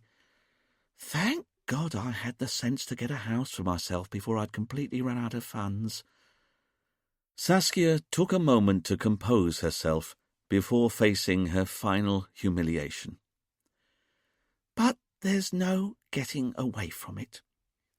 My dad left me nearly £1.5 million, and all I've got to show for it 20 years later is a 2 up, 2 down in Walthamstow. Thank you, Camille said, although Richard couldn't see what his partner was thanking the witness for. After all, they could have wasted a lot less time if Saskia had just told them the truth from the start. You know, Saskia said, it took me years to get over it. That what my dad had worked his whole life to achieve, I'd thrown away in a few years. That's why I told you I'd only lost £50,000, because in my head I tell myself that that's all I ever gave him. It's the only way I manage to get up in the morning. I pretend that that's all I lost. Richard decided that he'd allowed Saskia to have too much control of the conversation. Saskia, did you kill Aslan Kennedy? Saskia was horrified. No! But you knew he was David the moment you got here, didn't you? Saskia's face froze as guilt slammed into her eyes. Richard and Camille shared a quick glance, and Richard was briefly thrilled to see that Camille was impressed with him. This was a rare moment indeed. After all, Richard said, emboldened by Camille's approval, you've already admitted that you and Aslan had been good friends back in the day. Of course you recognized him the moment you saw him, even including his long hair and white beard. Saskia was getting increasingly strung out. I promise you, I only got to the island the night before he was killed, and I didn't see him when he was inside his office being shouted at. But you told us you saw him leave the office immediately afterwards, Richard said. You told us he looked distressed. I only saw him for a second, Saskia said. You have to believe me, and I didn't realise he was David Kennedy. I didn't even realise who he was when I saw him properly for the first time the next morning. With his thumb and forefinger, Richard pinched the woolen fabric of his suit just above his right knee and lifted it an inch to try and relieve the heat in his legs. It didn't seem to make any difference, but it at least gave him a moment to consider what Saskia had just said. I think you're lying. I'm not. You have to believe me. You recognized him the night before. I didn't. You recognized him and decided he had to die. No! So you got a knife from the kitchen and set it in the meditation space. But tell me, where did you get the GHB sedative from? No! Wait! You have to believe me. I didn't recognize him. But Saskia, Richard said calmly. "If you're so innocent, why aren't you telling me the truth?" I am. I promise you. I've told you everything. But you haven't, because you've not mentioned your second meeting with Aslan the night before he was killed. Saskia was shocked into silence by this assertion, so Richard continued. Because we know that Aslan chose the people who attended his sunrise healing sessions personally. So how exactly did he choose you, without you and he having had a conversation at some point the night before he was killed? That's the thing, Saskia said, eager to correct Richard's misapprehension. The receptionist explained it all to me when I checked in. The list for the sunrise healing had already been published, and my name was on it even before I'd got to the hotel. How do you mean, the list had already been published? Richard asked. Saskia got up from her chair and headed over to the cork notice board on the wall, explaining as she went. Apparently, each night, just before tea, Aslan wrote up the names of the people he wanted in the next day's sunrise healing in one of those spiral-bound notebooks. She explained that you didn't have to attend, but that if I didn't go, I'd maybe not get offered a second chance. Richard and Camille went over and joined Saskia by the board. Are you saying you found out you had to attend the sunrise healing because your name was on a list? That's right. The notebook should be here. Oh. Saskia trailed off, and Richard and Camille could see that she was pointing to an old nail that was sticking out of the wooden frame of the board. It's not here, Saskia said. It isn't? Camille asked. Saskia turned to the police. I don't think so. Maybe I'm mistaken. But you're sure it was there the night before Aslan was killed? There was a notebook on this nail. A spiral-bound notebook with all of our names written out in blue pen. The sunrise healing, it said at the top. Aslan Kennedy invites. That's how it started. I'll remember that much. And then it was a list of our names. Mine, Julia's, everyone's. Hang on. You're saying that the list that chose who'd be in the meditation space the morning Aslan was killed was handwritten? Yes. And it's no longer on its nail? That's right. Then can you tell me, did you by any chance recognize whose handwriting it was? I'm sorry. I'd only just arrived. I've no idea who wrote the list. I presumed it was Aslan, but it was definitely handwritten, and it was definitely here. Richard summed up for all three of them. But if it was Aslan who wrote out the list, then how come it's now missing? He was hardly in a position to remove it after he'd been killed, was he? As Richard was speaking, a couple of guests entered the front door with Rianka. Seeing the police, Rianka finished talking to the guests and then came over to join them. "Can I help at all?" she asked. Camille said, "We are looking for the notebook Aslan used to announce who would be doing the sunrise healing with him." "Well, it's here," Rianka said, indicating the board before she realized it wasn't. "It's supposed to be here. It's always here. It's a little reporter's notebook, you know, with a curly metal top. You flip the pages over." "But now it's missing," Camille clarified. Rianka was quite clearly at a loss for words. "Then, can I ask," Richard said, "was it always Aslan who chose the people who attended the morning session?" "Of course. Or rather, he'd ask people first if they wanted to attend during the day, and then he'd put their names up on the list by supper that night." "He didn't ask me first," Saskia said. "He didn't?" Rianka was confused. "No. The first I knew about it was when I saw my name on the list here. Not that the list's here anymore."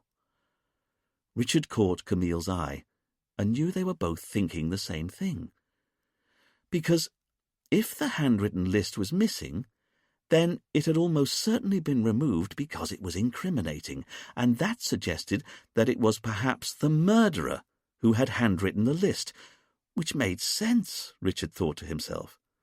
After all, They'd been trying to work out why on earth Aslan had chosen only Ponzi victims for the sunrise healing, and here was evidence that suggested perhaps he didn't. Maybe it was the killer who'd written out the list that filled the meditation space with Ponzi victims the morning that Aslan was killed, and who'd subsequently removed the incriminating notebook afterwards. In fact, Richard realized with mounting excitement, it was possible that if they could find the notebook, they'd be able to identify the handwriting of the list and therefore reveal the identity of Aslan's killer. With Saskia's permission, Richard and Camille went to her room to search for the missing notebook. As Richard looked for it, he couldn't help but notice that Saskia had regathered some of her composure. If she'd lied to them about anything, she was hiding her nerves well. What's more, Saskia's hotel room was so neat and tidy, and she'd brought so few clothes with her, that they were able to establish that she'd not hidden the missing notebook anywhere in only a few minutes. Then, with Rianka's permission and her passkey, Richard and Camille went on to search Paul and Anne's bedroom. Paul and Anne were down on the beach, so the police were able to work unimpeded.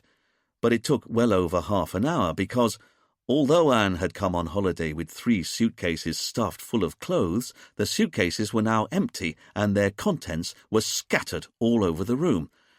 But again, neither Richard nor Camille could find any reporter's notebook. As for Ben, he was in his room, and he tried to stop Richard and Camille from searching it. "You can't come in here without a warrant." Richard could see how worried Ben was, but he knew he had the law on his side. As the police had the hotel owner Rianka with them, all they needed was her permission to search the room, and then they wouldn't need a warrant. Seeing how Ben was so reluctant to let the police in, Rianka was happy to give her permission, but although Richard and Camille spent over an hour searching, their every move watched over by Ben like a hawk, they weren't able to find anything incriminating in Ben's room either. Richard hadn't necessarily expected to find the missing notebook in Ben's room. If Ben was their killer, he would have destroyed it by now. But Ben's manner still puzzled Richard.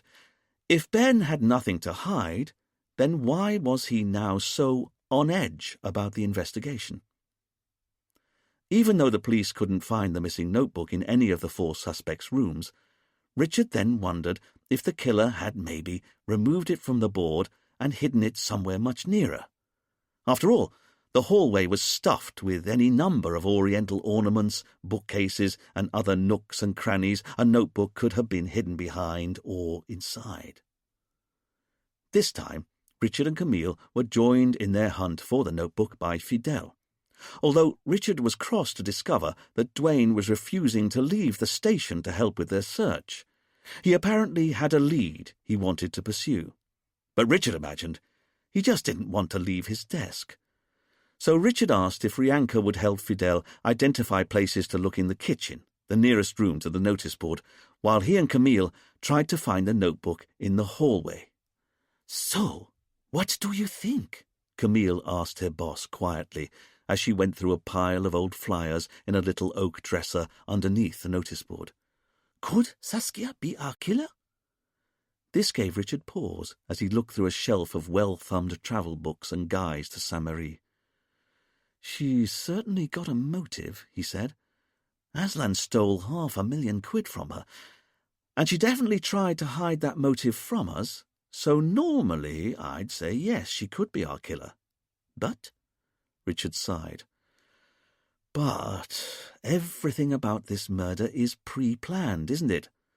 The knife being placed in the meditation space beforehand, the fact that the killer must have got hold of the GHB drugs beforehand and known there was a tea ritual that allowed the GHB to be administered. I don't see how Saskia could have carried out such a site-specific murder less than 24 hours after touching down on the island for the first time in her life." "I know what you mean," Camille said, as she went back to looking for the notebook. "Because if she's our killer," Richard continued, she also managed to doctor the list for the sunrise healing before she could possibly have known such a list even existed. You're right. Everything suggests that Saskia was manipulated into being in that room just as much as everyone else was. So, if we're ruling Julia out because she is left-handed, and I agree with you when you say Anne's too slapdash to have carried out a murder disorganized, then maybe we should now rule Saskia out because there's no way she could have written out the list of names before she'd even touched down at the airport. I tend to agree, Richard said. In truth, although Richard agreed with everything Camille was saying, it didn't mean that he even remotely ruled any of the witnesses out. This was because of the peculiar way he had trained himself to think about all of his cases. When Richard had been at Cambridge University, he'd studied history, mainly because he felt it was his patriotic duty to learn everything about the history, culture, and people of the British Isles. But it had been a toss-up at the time as to whether or not he should have studied science, and although he hadn't read a single history book since leaving university, Richard had continued to be an avid reader of science books. In particular, he had long been fascinated by the infinitely strange world of quantum mechanics, where the impossible to believe was often entirely routine, and he'd found one experiment, Schrödinger's cat, that was even useful in his criminal investigations. Back in the 1930s, Schrödinger had invented a thought experiment to illustrate the inherent absurdity at the heart of much of quantum mechanics. In it, he said that you could put a cat inside a locked box with a vial of cyanide that had either killed the creature or not. But according to the rules of quantum mechanics, the cat was, in fact, neither dead nor alive until the box was opened and the cat was observed. Although the experiment was purposefully supposed to be a paradox, this was exactly the intellectual position that Richard always tried to take with every clue, every fact, every lead, and every witness he encountered when he was running a case. Everything was true and not true, both at the same time, and every witness was always both innocent and guilty, again, both at the same time until proven otherwise. In effect, Richard was sceptical of everything he was told and tried to keep all possible outcomes open at all times. So he was happy, as Camille was suggesting to him now, to rule Julia, Anne, and Saskia out as possible murderers. But that didn't mean he'd actually ruled them out. Not definitively. Which means, Camille continued, we're left with only Paul Sellers or Ben Jenkins as our possible killers, aren't we, sir? It would seem so, Richard agreed, while also keeping the option in his mind open that he wasn't, in fact, agreeing. And it's interesting that they're both men, seeing as Saskia overheard a man in Aslan's office the night before shouting at him, "You're not going to get away with it, isn't it, sir?" But which of those two is our most likely killer? Of those two, Richard thought for a moment, I'd say Ben, wouldn't you? He's definitely worried about something. If we could just discover what it was. And I'm sorry, it's too convenient for him that of the 5 possible murderers, he's the only one of them who doesn't appear to have a link to the victim at all. There was a creak from a floorboard at the top of the staircase, and Richard and Camille whipped their heads round. Someone was upstairs, eavesdropping on their conversation. "Hello?" Richard called out. "Who's that?" There was a clatter from above as the person who had been listening made a run for it, and before Richard could react, Camille was already taking the stairs 2 at a time and vanishing onto the upstairs landing. Richard didn't know what to do. Should he also give chase, or wait here? In the end, he decided that discretion was the better part of valour, and he'd guard the bottom of the stairs in case whoever had been listening into them tried to make a bolt for it back down the stairs. A minute later, Camille returned, out of breath. "Whoever it was got away," she said. But there was definitely someone up there. "Definitely. The door to the corridor was closing when I got up onto the landing, but when I got through to the corridor, there was no one to be seen." So you didn't see who it was? "Sorry, sir. Whoever it was too quick." "Never mind," Richard said, frustrated. Richard went into the kitchen where Rianka was still helping Fidel look for the notebook. "Rianka, is the staircase out there the only one up to the floors above?" Rianka looked up from where she'd been searching under a sink. "No, there's an old servant staircase at the back of the house, and the door to the fire escape's normally left ajar as well, for the through draft." "So there's 2 other ways someone could get down from upstairs apart from the staircase here, is that what you're saying?" "That's right. Why?" Richard and Camille exchanged a glance, both thinking the same thing.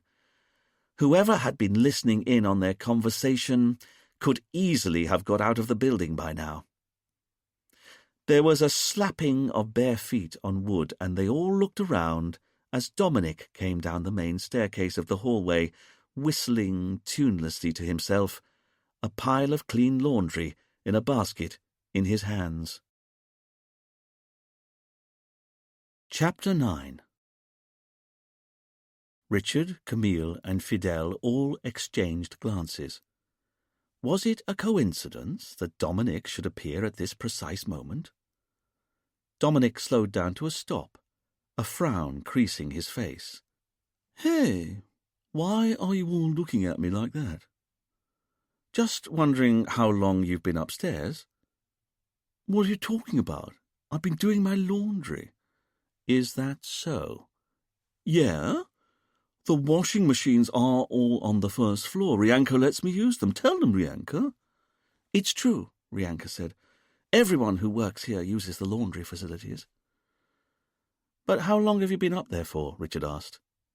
"I don't know. An hour." "And you were in the laundry room the whole time?" "Yeah. And if you don't mind, I'd like to get past. I want to get all this home."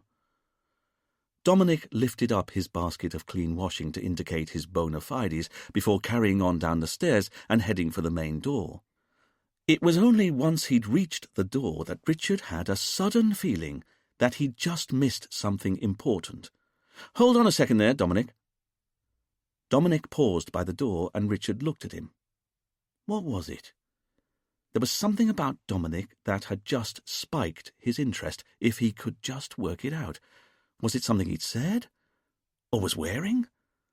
Richard tried to chase the thought down, but he knew, from bitter experience, that the harder he pursued it, the more elusive the thought would remain. "What?" Dominic eventually asked. Richard realized he had to say something. "Tell me, if you had to get rid of a notebook, and get rid of it fast, how would you go about doing it?" Dominic looked at Richard, puzzled for a moment, and then his face cleared. "That's easy. I'd burn it in the furnace." "The furnace?" Richard asked. Dominic looked at the policeman as though he was stupid. "Under the house, there's a bloody great furnace for heating the hot water for the retreat." "There is?" Richard asked, turning to Rianka. "Yes," she said. "Can I go now?" Dominic asked. "Of course. Thank you." As Dominic left, Richard turned to Rianka. "Would you mind showing us the hotel's furnace?" "If you want to see it," she said, "of course." Rianka led Richard, Camille, and Fidel out of the front door and around to the side of the house where there were worn stone steps that led down to an open archway under the house. Going down the stairs, the police soon found themselves in a huge storeroom, and, unlike the rest of the pristine, gloss-white building, it was dark and cobwebby, and stuffed full of clobber piled pell-mell as it had accumulated over the years. There was old furniture, posters from a trade fair advertising something called wellness, large cellophane bags of round pebbles, boxes of incense, flat-packed parts for a Swedish sauna, old rowing machines, and, by the far wall, an ancient furnace, with hot water pipes running from and to it, a floor-to-ceiling pile of chopped wood to its side.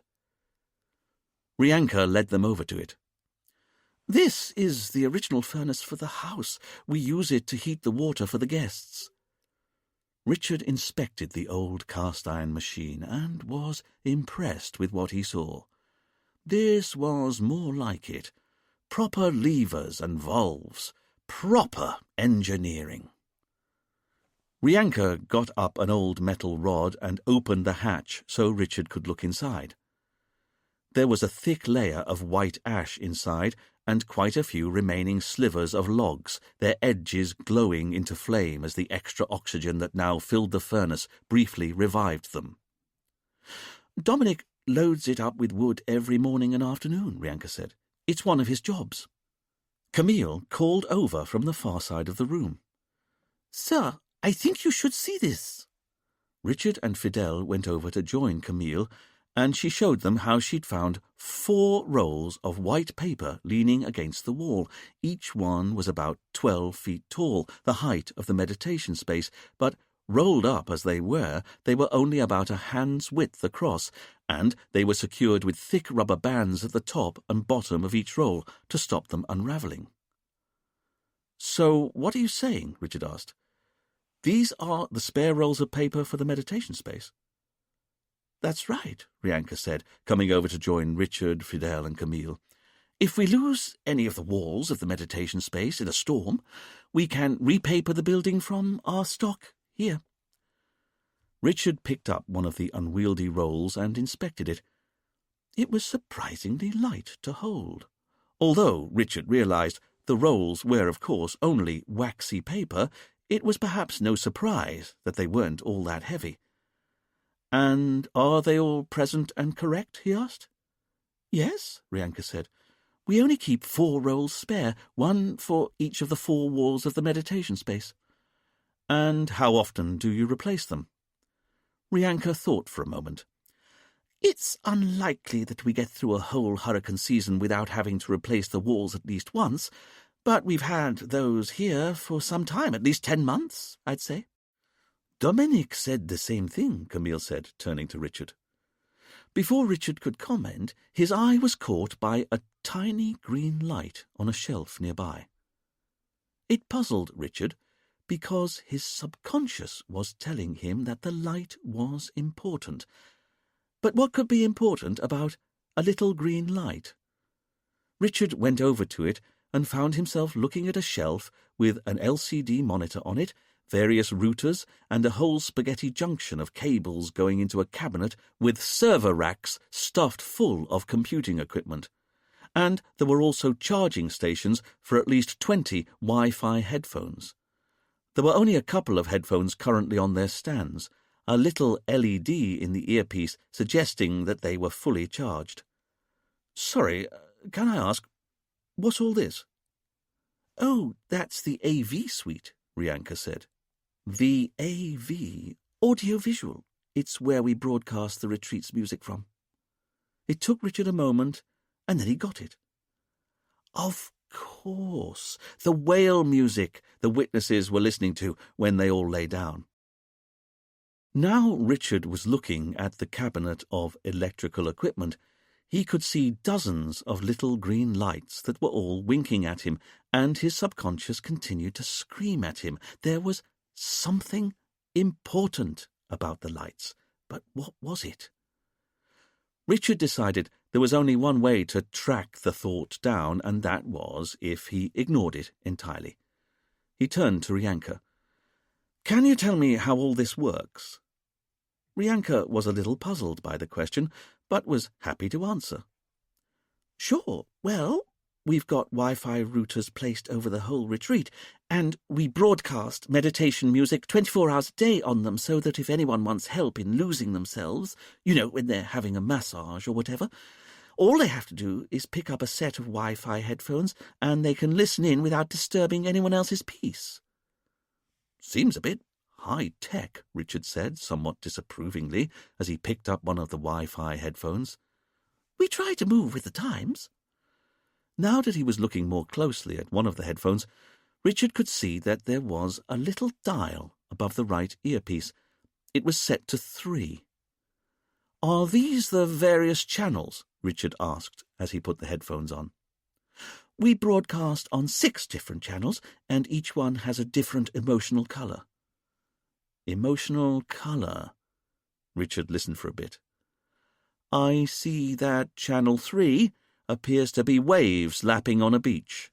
"That's right." Richard looked at Rianka, dumbfounded. "You broadcast the sound of waves lapping against a beach to people who might well already be on a beach, listening to waves lapping against a beach." "I know," Rianka said tolerantly, "but people seem to like it, and we're here to serve their needs." Richard turned the dial, listened a moment, and then, visibly, shuddered. "Oh, God," he said. "What is it?" Camille asked. Richard looked at Camille, but in reality he was staring into a bottomless pit of despair. "It's panpipes, Camille." Camille reached up and clicked Richard's headphones to another channel before he could cause any more offence. "Oh, now hang on. This is better. What is it?" "It's Channel 5, Camille said. "What's on Channel 5? Richard asked Rianka. Rianka smiled. "Nothing. We're not broadcasting anything on Channel 5 at the moment." "You're not?" "We used to have a human heartbeat, but a few guests said they found it a bit creepy, so Dominic turned the channel off entirely a few days ago." Richard took a moment to consider the Wi-Fi setup. Was it important? And then there were the rolls of spare paper for the meditation space.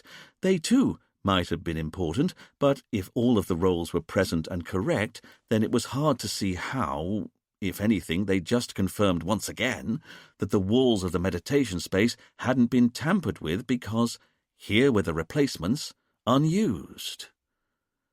Richard took a moment longer to see if his hunch about the green light would reveal itself to him, but the mystery remained just that, a mystery. So he set off for the furnace again. After 2 steps, he stopped, stock still, frozen to the spot. "What is it, sir?" Fidel asked. "Shh," Richard said rudely. Not caring that he risked making himself look ridiculous, Richard picked up his left foot a couple of inches and held it in the air a moment.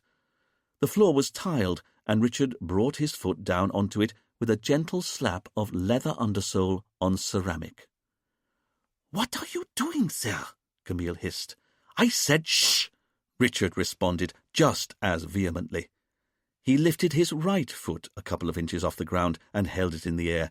He looked at Camille, and some 6th sense told him what was about to happen. He lowered his right foot to the floor, but it didn't make a gentle slap this time. The noise it made was a little metallic click. Richard smiled and tapped his left foot, blat. He tapped his right foot, click. Left, blat.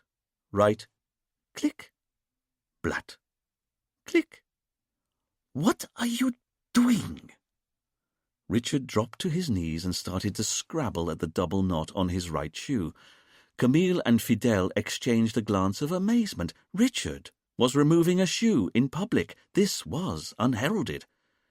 With a slightly disturbing sucking noise, Richard yanked off his right shoe and stood up proudly, holding it in his hand. "Ladies and gentlemen of the jury, I present to you Exhibit A." Richard slowly spun his shoe around so the others could see its underside. There was a drawing pin stuck into the middle of the sole. "What is that?" Rianka asked. "I think it's a drawing pin," Fidel said, underwhelmed. "It is indeed, Fidel." Richard got down on his hands and knees and started to inspect the floor underneath the server rack. He couldn't find any other drawing pins, but the fact that he'd found one at all suggested to Richard that the killer might have been near the Wi-Fi rack. After all, they'd found drawing pins at the scene of the murder, and now they'd found another drawing pin here. It couldn't be a coincidence. "Very well," Richard said to Rianka once he got back to his feet. I'd like you to shut the furnace down for us." "You do?" Rianka said. "It'll be very inconvenient for the guests." "Even so," Richard said, "the drawing pin on the floor here suggests to me that the killer maybe came into this room, and that might have been because he or she was burning the incriminating notebook in the furnace. Even if all we find in the ash is the metal spiral that held the notebook together, it would be instructive." Rianka looked at Richard's intensity and sighed. "Very well. I'll shut the furnace down and let the guests know." "Thank you. Then, Fidel, this is now a secondary scene of crime." Fidel couldn't stop himself from an involuntary shudder. "No, please, sir." "Which means I want you to seal it, search for any further clues that might identify the killer, in particular any further drawing pins, and then I want you gathering up all the ash from the furnace once it's cooled down, put it through a sieve or colander or some such. We're looking for the metal spiral from a reporter's notebook in amongst the ash, or any charred bits of paper that didn't completely burn." Fidel was defeated before he'd even started. "Yes, sir." Richard considered. Was that it? He turned and looked at Camille, and that's when it struck him, the thought he'd been chasing down all this time. What was special about the green lights here, and what he'd subconsciously noticed about Dominic as he passed them in the corridor upstairs. "Rianka, where does Dominic live?" "I'm sorry?" "Dominic, your handyman. If he was doing his washing in the hotel, that suggests he lives on site." "That's right," Rianka said. "He's got the old plantation manager's cottage. It's at the end of the garden." "In what direction?" "Well, you go just beyond the meditation space," she said, "and then keep walking." Now, isn't that interesting? Once Richard had got his shoe back on again, not an easy job considering how tight and sweaty his sock still was, and once he'd left Fidel and Rianka behind to shut the hotel's furnace down, Richard was soon leading Camille out into the blinding sunlight and across the lawn towards the meditation space. Following Rianka's instructions, they passed the wood and paper tea house and carried on walking away from the main hotel, down a slight incline, around a clump of bushes surrounding 3 palm trees, and then there it was, a small, pink-tiled house at the far end of the gardens, flanked on either side by rhododendron bushes. Richard went up to the old door and knocked once on it before turning back to look at the house and gardens. The meditation space was well over 100 yards away, but it was in a direct line between Dominic's house and the main hotel.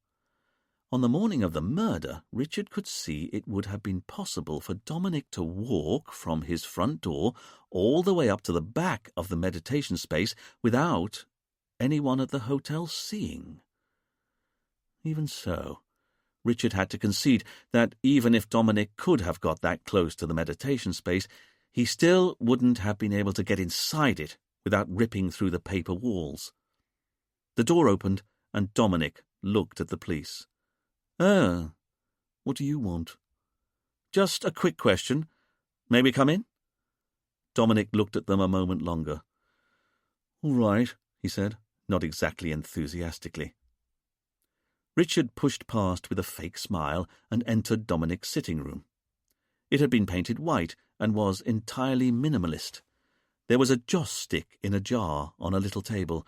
There were only beanbags to sit on, and on a windowsill there was a tower of wide, flat pebbles that Dominic had stacked in decreasing width so they formed a gentle pyramid. Richard wanted to push them over. "I don't have long," Dominic said. "What do you want?" "Oh, it's simple. I just wanted to know the exact nature of your relationship with Julia Higgins." Dominic was surprised, but then so was Camille. "I'm sorry?" "You and Julia. Why don't you tell us what's really going on?" "What is this?" Richard could see that Dominic had been unsettled by his question. "Only when Julia was in custody, she was wearing a distinctive top, advertising illegal drugs, but that's not what's important about it, because it was also lime green. In fact, pretty much the bright green of the green lights on a load of Wi-Fi routers, and unfortunately for you, I noticed that precise and rather distinct colour in your washing basket.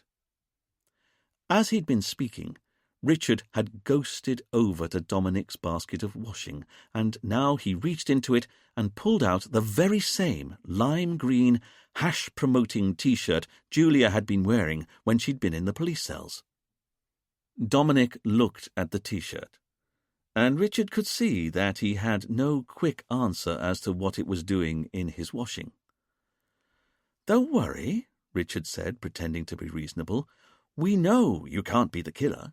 You were outside the meditation space at the time of the murder, but we do need to know the nature of your relationship with Julia Higgins." "All right," Dominic said, a little hurt. "I've got nothing to hide. But you're right. Julia and I used to be a thing." "A thing?" Richard asked. "That's right.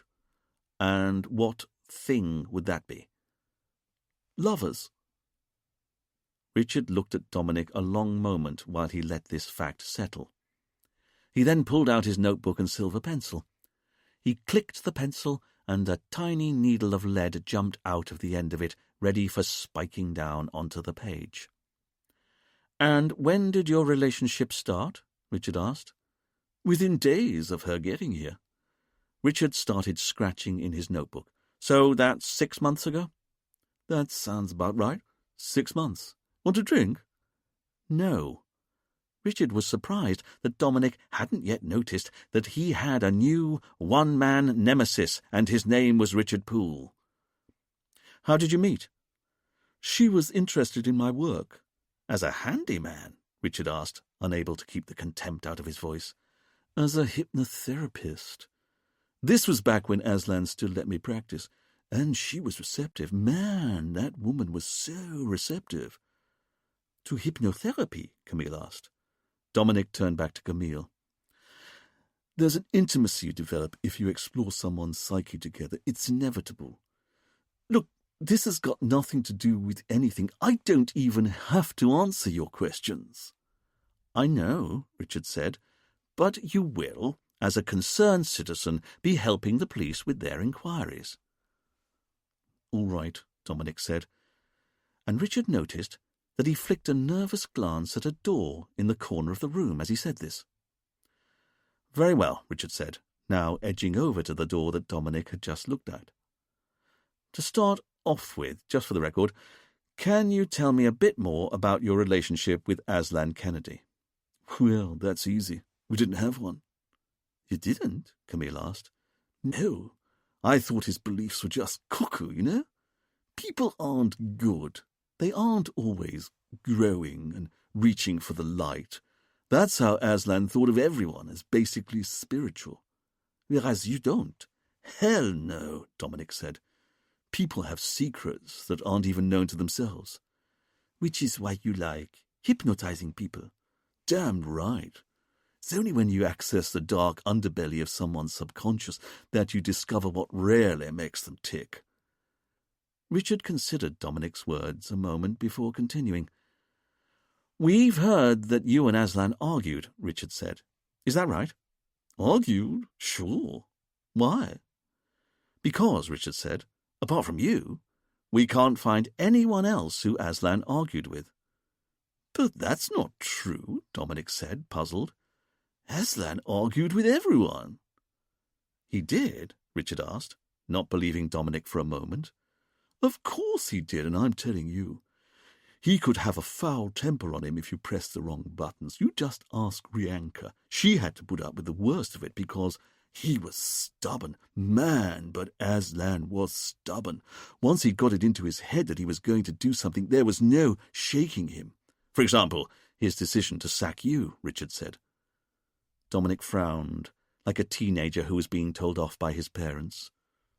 "Sure," he eventually said, "but it wasn't for the reasons you're thinking." "And what reasons do you think I'm thinking?" Richard asked. "That it was a professional disagreement, that maybe he disagreed with how I went about my business." "That's what Julia told us." "Of course she did," Dominic said with a superior manner. She never got it. Then why don't you tell us? Why was it? All right, Dominic said, as though he were about to reveal an amazing secret. If you want to know, Aslan sacked me as the retreat's hypnotherapist because he was jealous of how I was getting on with all the guests. There was only one guru allowed here at one time, and that had to be him. That's why he demoted me. He was jealous of how popular I was. Still puzzled, Camille asked, "But after he sacked you, you stayed on as the handyman?" Sure. I didn't have anywhere else to go. And I was having too much of a good time with Julia to leave this place, but that was then. Camille picked up on Dominic's clarification. "How do you mean? But that was then?" she asked. Dominic took a moment before he replied, and then he sighed and said, "Okay, so Julia came round this morning and told me it was over, between us. In fact, she said she'd spent her time in your cells thinking, and she said she had to stop running. It was time to go home. And by home, she meant the UK. That's why she told me she and I had to break up. She brought back some of my stuff, including a few of my clothes, like that T-shirt." "I see. And how did you feel when she dumped you?" Richard asked. "She didn't dump me." "Oh, sorry," Richard read back over his notes. "I thought that is what 'it was over' meant." "Sure, and it does, but there was no dumping. She told me we were done, that's all. She was going home." "And yet it was still you she wanted to see when she had to be hypnotized." "Of course, that's my skill, with her at least. But anyway, that's why I've got that T-shirt and why I washed it today. Is there anything else?" "Just one more thing. Why do you keep glancing at this door here?" It was true. The more Richard had edged closer to the door in the corner of the room, the more Dominic had continued to flick nervous glances in its general direction. "No reason," Dominic said, lying. "Oh, okay." As Richard said this, he pushed the door open and went into the room next door before Dominic could stop him. And what Richard found in there was everything he'd felt was absent from Dominic's pristine room next door. There was a mess of old plates of food, old bottles of beer, overflowing ashtrays, but best of all, the place was littered with test tubes, beakers, and a Bunsen burner attached to a gas bottle, retort stands and rubber pipes, and various brightly coloured bottles of household cleaner, many of them cut open and entirely empty. Although it was a complete mess, it was also quite clearly a functioning chemistry lab for the brewing of exotic drugs and mind-altering substances. Richard was rather pleased with himself when he recognized a rig for fractional distillation. "Everything here is legal," Dominic was quick to say as he followed Richard in. "It's all bought over the counter or grown organically." Richard picked up a bottle of bleach. "What do you do with this?" "Very little. It's hydrogen peroxide, to be used sparingly. Look, I'm interested in the mind, about accessing memories, feelings, emotions we suppress. Nothing I brew in my home is illegal. This is just about creating potions that give you legal highs or loosen your grip on reality." "Is this really why Aslan sacked you?" Richard asked, picking up some dirty test tubes that were lying on a table and smelling their crusted contents. "Because you were drugging the hotel guests?" "No way," Dominic said. "All this is for personal consumption only. When I hypnotized the guests, I did it naturally, like you saw me do it with Julia." "Is that really so?" Camille asked. "Have you never used any of these mind-altering chemicals on her?" "No way," Dominic said, affronted. "You just ask her for yourself. But then, Julia never needed any help going into a trance. She could pretty much regress at will, like you saw her do in the police station." Richard said, "And you reckon that all of the ingredients you've got here are legal?" 100%. I know what I'm doing." "Then can you tell me what you know about GHB?" "I'm sorry?" GHB, Richard clarified. Gamma hydroxybutyrate. Dominic thought for a moment.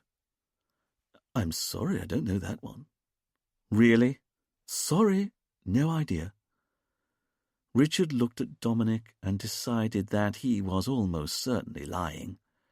After all, it was hardly credible to believe that someone who created homemade, mind-altering drugs didn't.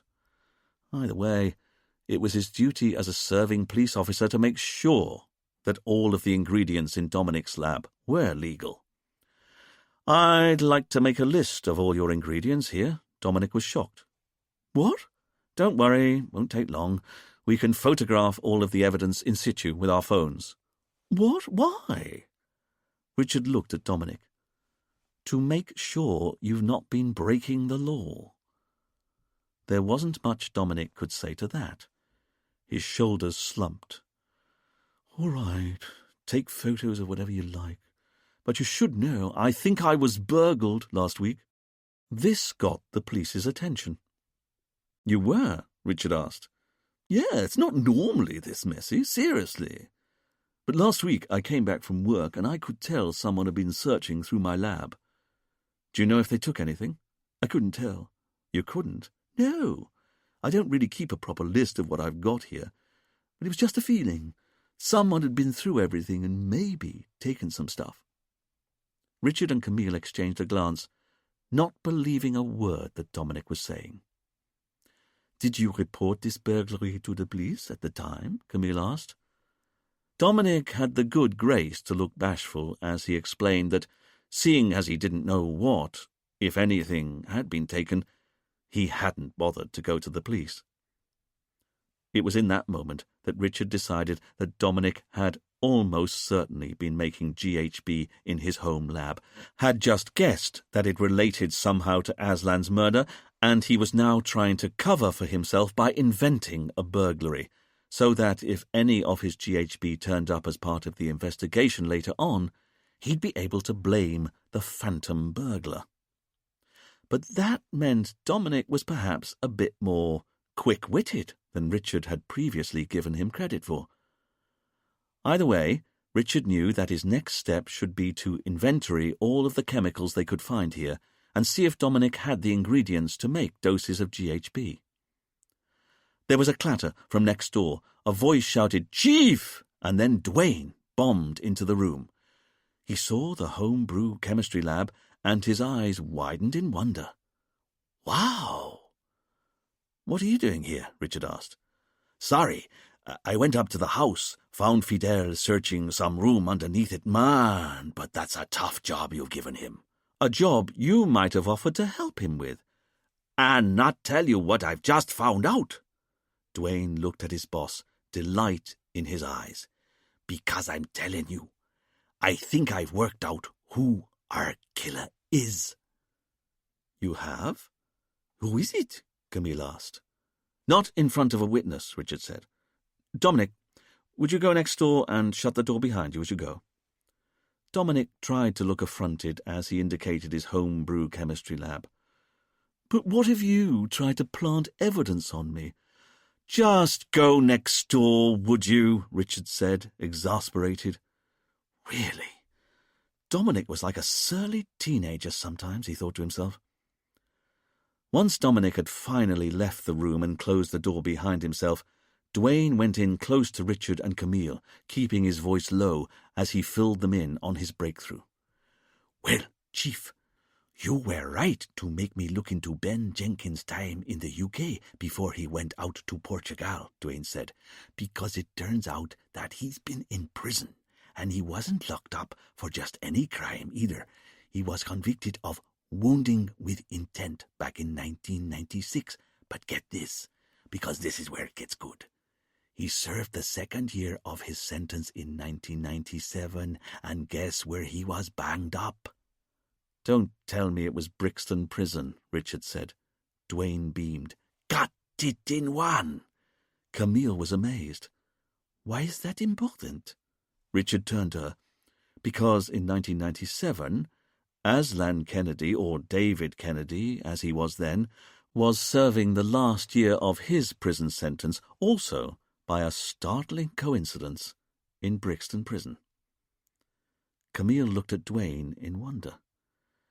You're saying Ben Jenkins and David Kennedy were both in the same prison at the same time?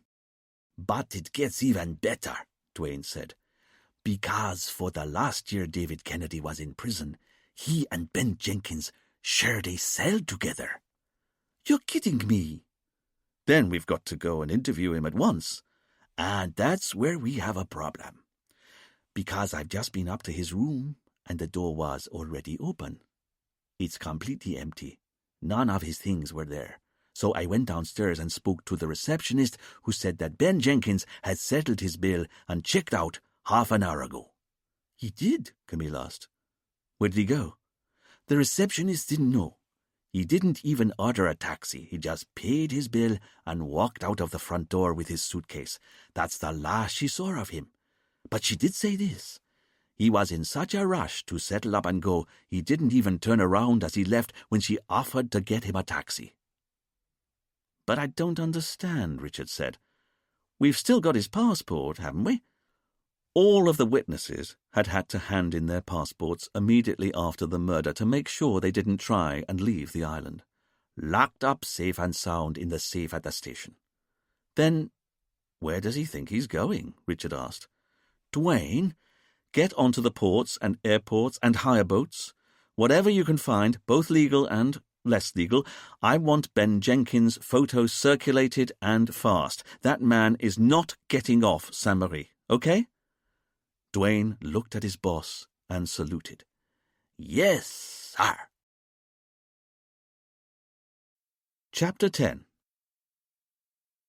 While Fidel continued to search for drawing pins and burnt notebooks in the hotel cellar, and with Richard photographing all of the ingredients in Dominic's chemistry lab, Duane and Camille tried to track down Ben Jenkins.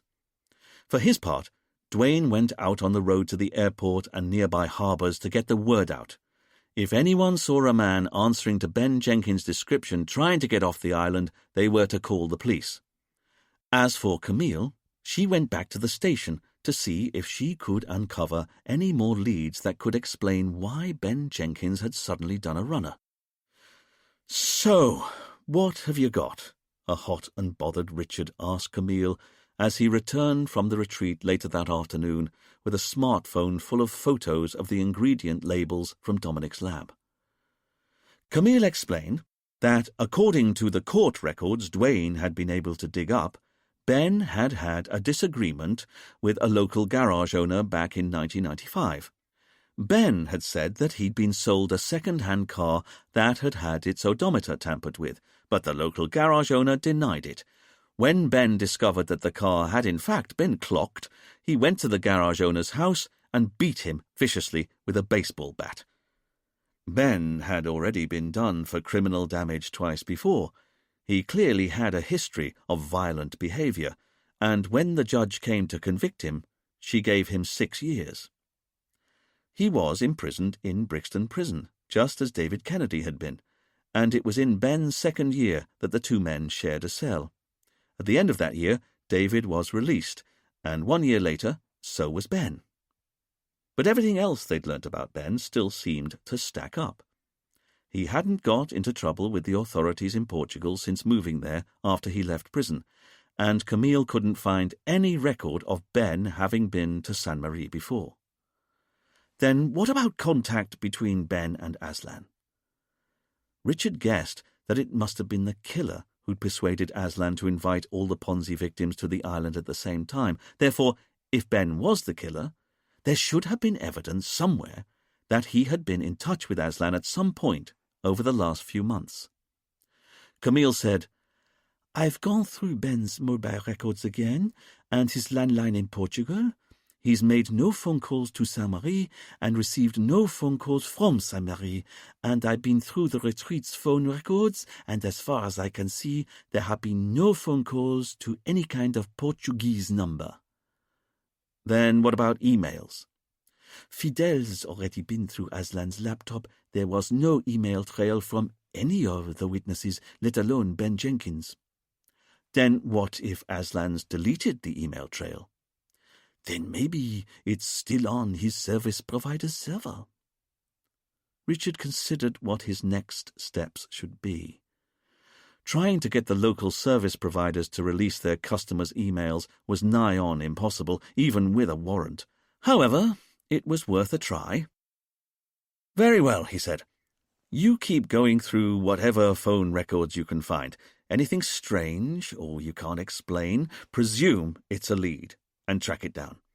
I'll see what I can get from Aslan's service provider." "Yes, sir." For the next few hours, Richard and Camille tried to find the proof that Ben had indeed been in touch with Aslan, but to no avail. Aslan's email service provider wasn't interested in helping Richard, and Camille continued to find no evidence of Samari numbers that Ben had dialed or received from Portugal, either from the records of his mobile phone or his landline in Villamura.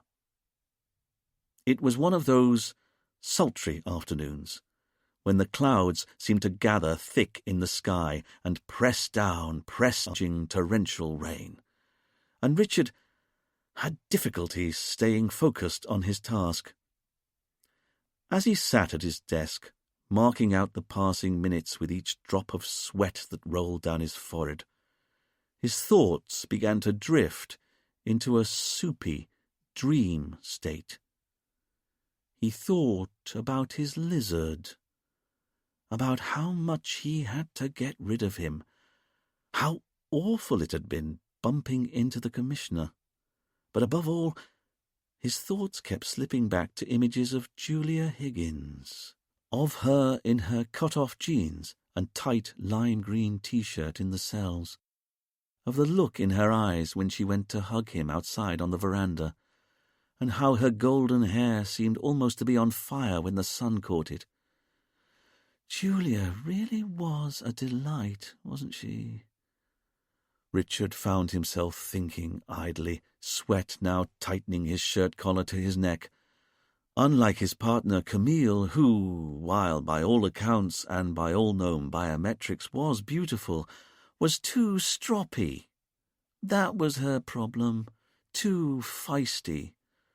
Too bloody rude, Richard mumbled out loud, completely unaware of the look of surprise Camille shot him. Pretty, mine? So pretty. Richard slowly toppled off his chair and fell to the floor. Camille was over to her boss in a second. "Sir!" Richard lay in a crumpled heap, his chair spilt off to the side.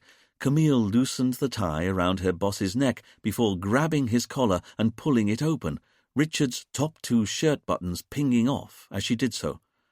Richard was out cold, and Camille grabbed up an old case file from his desk and started wafting air at his face. "Sir, wake up! You've fainted, sir! Richard!" At the sound of his name... Every adventure deserves rest. Please enjoy this carefully chosen melody for your comfort. And don't forget, this audiobook is free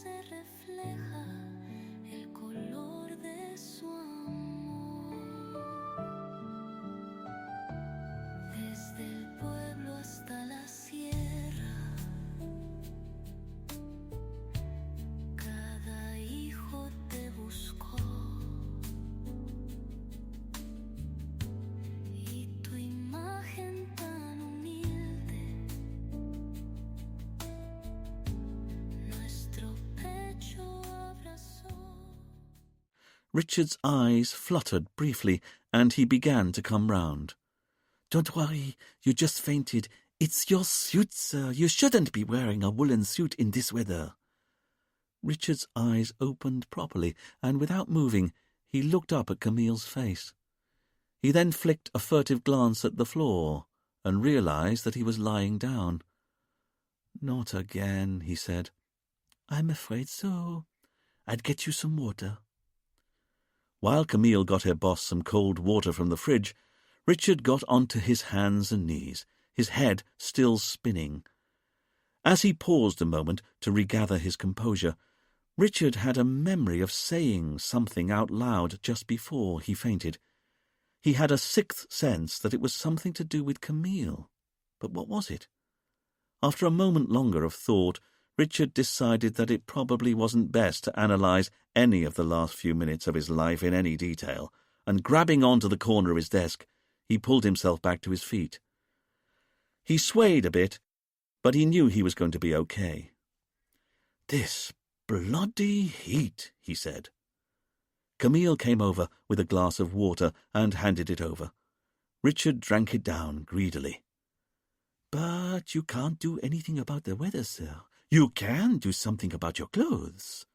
"And go around looking like a tramp, Camille," Richard said, preemptively irked. Now he was thinking about it. He realised that he was pretty sure he had indeed said something about Camille just before he fainted. But what was it? Oh well, it was gone now. Richard righted his chair and sat down in it again. "Thank you for saving my life," Camille reminded her boss to say. Richard was trying to do up the buttons of his shirt as she said this. "You've broken the buttons on my shirt," he said. "I'm so grateful," Camille said as her next suggestion of what her boss might say, but Richard was back up and running. "And how are you getting on with Ben Jenkins' phone records?" "Hey, it's no problem," Camille said, going back to her desk so she could continue going through the witnesses' phone records. "But no luck so far." "Then keep on looking," Richard said. It was only a minute or so later, as Richard was once again checking to see if he'd had an email from Aslan's service provider, that it occurred to him that he'd maybe not thanked Camille for helping him out when he fainted. This made Richard feel bad. He should have thanked her. But the problem was, the moment had passed, hadn't it? It would be weird to say thank you now, all these minutes later. A very hot and ash-smeared Fidel trudged back into the station holding a small cardboard evidence box. "Ah, Fidel," Richard said, glad of the interruption. "How did you get on in the hotel's basement?" Fidel put the box onto his desk before turning to address his boss. "Well, sir, I don't know what to think." Richard resisted the urge to point out that this was no change. Then Fidel explained that he'd searched the basement for any further clues and hadn't been able to find anything that seemed to be important, not even another drawing pin, either by the router rack or anywhere else. However, he'd been able to scrape through the ash of the furnace using an old metal colander Rianka had lent him, and the thing is, the contents of the furnace had, of course, been almost entirely white ash, but Fidel had found some charred paper, just as Richard said he might. There were 6 pieces in total, each one no bigger than a raffle ticket. They were almost entirely burnt, but they had, clearly, once been scraps of white paper. "Do you think it's the remnants of the notebook that was taken from the notice board?" Richard asked eagerly. "I don't know, sir, but I wasn't able to find the metal ring binder that should have been there as well, if these pages came from the missing notebook." Camille said, "Then maybe the killer burnt the paper while disposing of the metal ring binder elsewhere." "It's possible, I suppose," Fidel said, not entirely convinced. "Either way," Richard said, going into the evidence box, "it's interesting that you found bits of burnt white paper in the furnace, considering how we were looking for bits of burnt white paper." "Yes, sir. Were you able to make out any handwriting on them at all?" Fidel explained that he'd not looked too carefully, as he knew how fragile burnt paper was. Instead, he'd secured each piece in between separate sheets of non-toxic plastic and then bookended them with pieces of card. He'd then wrapped them in gaffer tape. The pieces were now ready either for unwrapping and processing in the station or for sending straight on to the labs on Guadeloupe. Richard knew a technique for developing photographic imprints to reveal what was written on burnt paper, but it was hugely time-consuming, and there were too many pieces of paper here for him to process them all. "Fidel, can you please get these sent to the labs? I want to know if anything was written on them before they caught fire." "Yes, sir." "Oh," Camille said from her desk, and Richard and Fidel looked over. "Problem?" Richard asked. Camille took a moment before answering. "I don't know, but I've maybe found something in the phone records after all. Not that it's got anything to do with Ben Jenkins." "It doesn't," Richard said, going over to join Camille at her desk. "I don't think so," Camille said. "But look here. We know Anne Sellers rang Aslan 6 weeks ago. We've got her records here, and we can see she dialed a Saint-Marie number." Here Camille got out Anne's phone records and indicated the number that Anne had dialed in the Caribbean. She then got out the retreat's phone records and showed the record of the call arriving. "And when we look at the retreat's phone bill, we can see the call coming in here, and it's a plus 44115 number." "That's right," Richard said. "Anne and Paul live in Nottingham. 0115 is the dialing code from Nottingham." "But that's the thing, sir," Camille said, "because it's not the only time the retreat received a phone call from Nottingham. In fact, it was called 3 other times from a Nottingham number, and each of the phone calls lasted between 10 and 20 minutes. Camille indicated the retreat's records, and Richard could see she was right. Someone else in Nottingham had rung the retreat the day after Anne had rung, and the call had lasted 12 minutes. Then a week later, there had been another call from the same number that was 18 minutes long. And the last of the 3 calls had been only 3 weeks ago. It had been 20 minutes long. Richard said, "Good work, Camille. So, who's been ringing Aslan from Nottingham?" "There's an easy way to find out." Camille picked up her office phone and dialed the number listed in the retreat's records. "I'm calling the number." Before Richard could stop her, Camille held up her finger for silence in the office. "It's ringing," she said, and then, after a few more moments of waiting, Richard heard someone pick up the phone at the other end. "Hello," Camille said. "This is Detective Sergeant Camille Bourdet of the Saint-Marie Police Force." Camille listened for a moment and then frowned, puzzled. "What do you mean you haven't informed the police yet?" she said into the phone. Camille jammed the phone against the crook of her shoulder as she grabbed up a scrap of paper. Richard handed her his precious retractable pencil. Camille smiled a quick thanks and then started making notes as she listened to the person on the other end of the phone. "Really?" she said, and then, "No way! You're kidding me!" Camille went on to explain that she was just doing background checks in relation to another crime, took the details of the person she'd been talking to, and hung up. "What was that about?" Fidel asked eagerly. Camille was still puzzled as she checked over her notes. She looked up at Richard. "That was a nice woman called Veronica Gibbs. She's the manager of the pharmacy where Paul Sellers works." Richard said, "That was Paul's pharmacy?" "It was." "So why's he been phoning Aslan from his place of work?" "And why so many times?" Fidel added. "That's not what Veronica wanted to tell me," Camille said, "because according to her, she's been thinking of ringing the police for some time." "She has?" "She's long suspected that Paul's been stealing drugs from the storeroom." Richard could tell from the look in Camille's eyes that this wasn't the end of the story. "And not just any drug," Camille said. "It's something called Zyrax." "But what's that?" Fidel said. "Well, let's look it up and find out," Camille said. Camille typed Zyrax into a search engine on her computer and got a result the moment she hit the return key.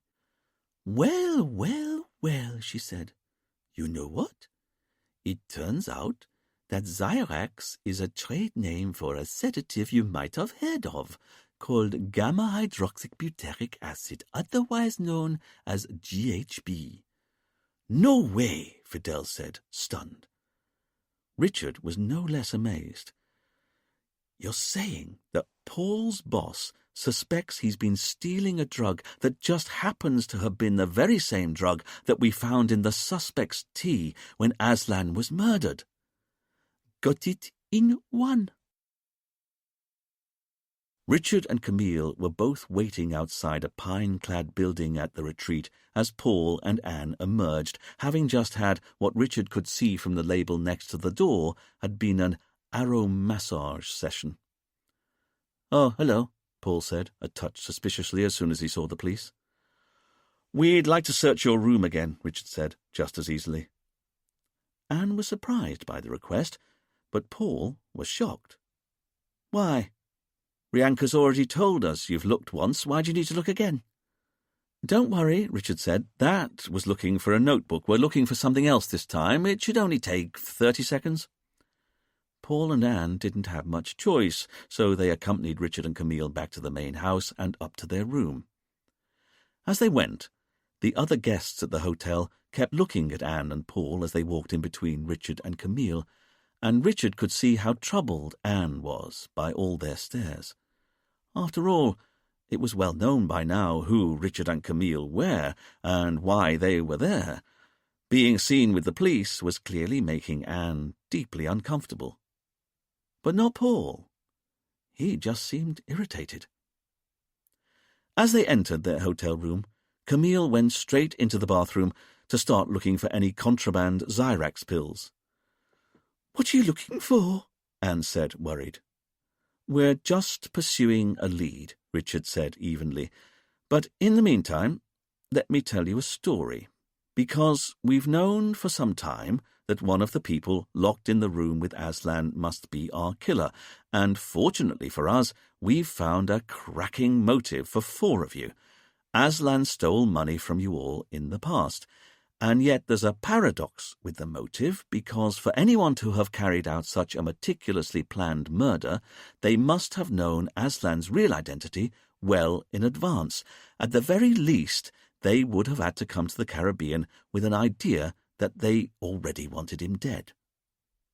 So remind me, when did you both arrive at the retreat?" "I don't remember exactly," Paul said carefully, and Richard wondered if he'd already worked out where he was going with his story. 7 days before he was killed, Richard reminded Paul and Anne. "In fact, you were both due to finish your holiday and go back to the UK the afternoon that Aslan died. But the previous 7 days was plenty of time to learn how bookings for the sunrise healing worked, plenty of time to see how there was a tea-drinking ceremony, plenty of time to see that guests sometimes did the washing up after meals, and that included the chance to dry the kitchen's carving knives. Tell me," Richard said, turning just as conversationally to Paul, "did you kill Aslan Kennedy?" "Of course not," Paul said dismissively, and Richard noticed how Paul was exuding an air of utter calm and composure, his balding pate still carefully supporting the threads of hair that so perfectly arced over from his left ear to his right. But whereas Paul was composed, Anne most certainly wasn't. One moment she was sitting on the end of her bed, the next she was up and looking to see what Camille was doing in the bathroom, and Richard once again took a moment to marvel at the outfit that Anne was wearing. With her hair boofed and her voluptuous body encased in an electric blue jumpsuit that was elasticated at her wrists and ankles, Anne looked like Margaret Thatcher crossed with a flying squirrel. "Stop fussing, woman," Paul said as Anne straightened the corner of a bedspread. "No, of course," Anne said, sitting down immediately, the bed giving a squeak of protest as it sank under her weight. Richard turned back to Paul. "Oh, okay. Then can you tell me why you've been in contact with Aslan so much over the last couple of months?" Paul seemed puzzled by the question. "I haven't." "You haven't?" "That's right," Anne chipped in. "I was the only person who spoke to Aslan, and it was only a quick call just to confirm the details of the holiday." "I know," Richard said to Anne. You rang the retreat on the 4th of May at 12:10 p.m. for just over 7 minutes. Anne was surprised that the police could possibly have known this, but Paul was beginning to look at Richard a lot more carefully. "That's right. We've been through your phone records, Mr. Sellers." "Then you'll know I've not been in touch with Aslan Kennedy." "Not from your home, but you have from work." While Paul remained a blank, surprise slowly registered on Anne's face. 3 times in the last 2 months, the shortest phone call being 12 minutes, the longest 20 minutes. Or are you denying it was you who phoned Aslan on those occasions and for those lengths of time? Paul barely missed a beat as he said, "Look, it's not what it seems," as smoothly as he could. "I was intrigued by what I'd seen in the brochures we'd been sent. I was bored at work, so I rang up and spoke to this guy who said his name was Aslan, but I only wanted to confirm what was on offer. You know, the various remedies and treatments, and whether they were all free, or whether we'd have to pay for some of them." "I'm sure it didn't take 3 conversations totaling over 40 minutes to establish that everything would be free, Mr. Sellers." Paul paused for a moment before giving his answer. "It did." "No, I don't think so. So how about you tell me why you really needed to talk to Aslan Kennedy for so long?" Richard asked. Paul gathered his thoughts and then tried to soldier on. "Well, no, perhaps, if you put it like that. But the thing is, I rang him the first time to find out what treatments would be included in the price. But I really liked Aslan when I spoke to him, and—" Paul didn't quite have the heart to continue with the lie, so Richard decided to help him out. "So you rang him another couple of times just because you liked chatting to him." "That's right," Paul said, before licking his lips. "You're lying."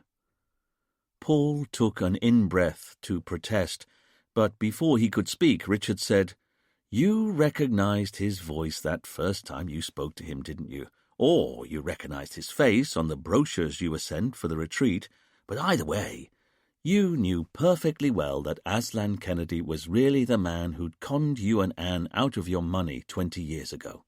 "No," Paul said. "It wasn't a question, Mr. Sellers. It was a statement of fact. Nothing else would explain the repeated calls, and not from your home, where they could be easily traced, from your place of work. And before you consider continuing to lie, you should know that if you don't start telling me the truth, I'm planning to arrest you on suspicion of murder." "There's not much suspicion," Camille said, as she entered from the bathroom holding a little white tub. "We have all the proof we need here," she said, as she handed the tub over to Richard before turning back to Paul. "You see, your manager told us that someone's been stealing a sedative called Zyrax from your pharmacy." Richard looked down at the tub in his hand and could see that there was no label, which suggested it hadn't been legally prescribed. But the lid was already off, and Richard was able to pour some of the orange chalky tablets onto his hand. Each pill had Zyrax carved into its surface. "So, can you tell me," Richard said, "seeing as your boss says she's been suspecting you've been stealing Zyrax from work, what you're doing with a tub of unprescribed Zyrax in your hotel room in the Caribbean?" Paul didn't even begin to know what to say, so Richard decided to help him out again. "Because you should know that we now know the tea you were all drinking just before Aslan was brutally stabbed to death was laced with gamma-hydroxybutyric acid, which I don't need to tell you is the active ingredient of Zyrax." As Paul's face fell, Anne stood up from the bed as though she'd been stung. "No! Paul, tell me it isn't true! You didn't!" Violence seemed to engulf Paul from nowhere as he spat at his wife. "Just shut up, would you? This isn't about you. Not everything's about you." Richard could see How furiously bottled up Paul was, so he discreetly nodded to Camille, and she got his message at once. Camille went and sat on the armchair next to Paul's. "It's simple, Paul," she said calmly. "If you're the killer, you're welcome to carry on lying to us. That's okay. That's what killers do. They lie. But if you're innocent, you really need to start telling us the truth right now." As Paul looked at the kindness in Camille's face, a little tear appeared in the corner of his right eye, and he angrily rubbed it away with the palm of his hand. Camille waited. "All right," he said eventually, only just keeping his emotions in check. "You're right. I don't know how, but I recognised Aslan's face the moment I saw it on the brochure we were sent. I didn't know who it was. I just knew that I recognised him, if you know what I mean. I've been a pharmacist my whole life. You get good at faces. And I had this niggle that I knew him from somewhere in the past. But I didn't let it bother me. I just kind of filed it away. And then, a few days later, it came to me. You know, obviously my subconscious had been working on it while I wasn't thinking, and it arrived, just like that, all in one go. He wasn't Aslan. He was David Kennedy, the guy who stole from us all those years ago. I couldn't believe it. What was he doing now, running a health spa in the Caribbean?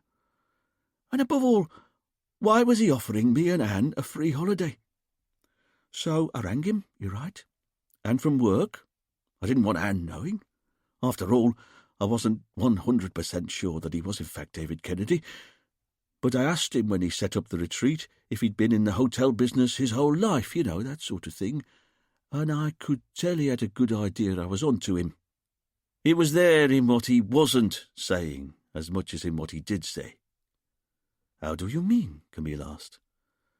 "Like he said he'd been at the retreat since 2000, but he wouldn't tell me what he was doing before then, and he wouldn't say exactly what the competition was supposed to be that Anne and me had entered online and won. It took me a couple of phone calls to be sure, but by the third one I realised that the strangest thing of all was the way that Aslan, as he was now calling himself, always seemed to have time to chat with me. At which point you stole the Zyrax from work as part of your plan to kill him." Paul looked at Richard and shook his head slowly. "That's got nothing to do with this." Even though the gamma-hydroxybutyric acid all of the suspects had in their bloodstream the morning Aslan was killed must have come from crushed-up Zyrax pills that could only have come from you. Paul didn't know what to say to that, so Camille asked him much more gently, "Then tell us, if you didn't steal Zyrax as part of your plan to kill Aslan, why did you steal it?" Paul knitted his brows, and Richard noticed that he'd started rubbing the palms of his hands together like a man in the middle of some kind of psychological trauma. And for a long moment Camille just held the man's stare.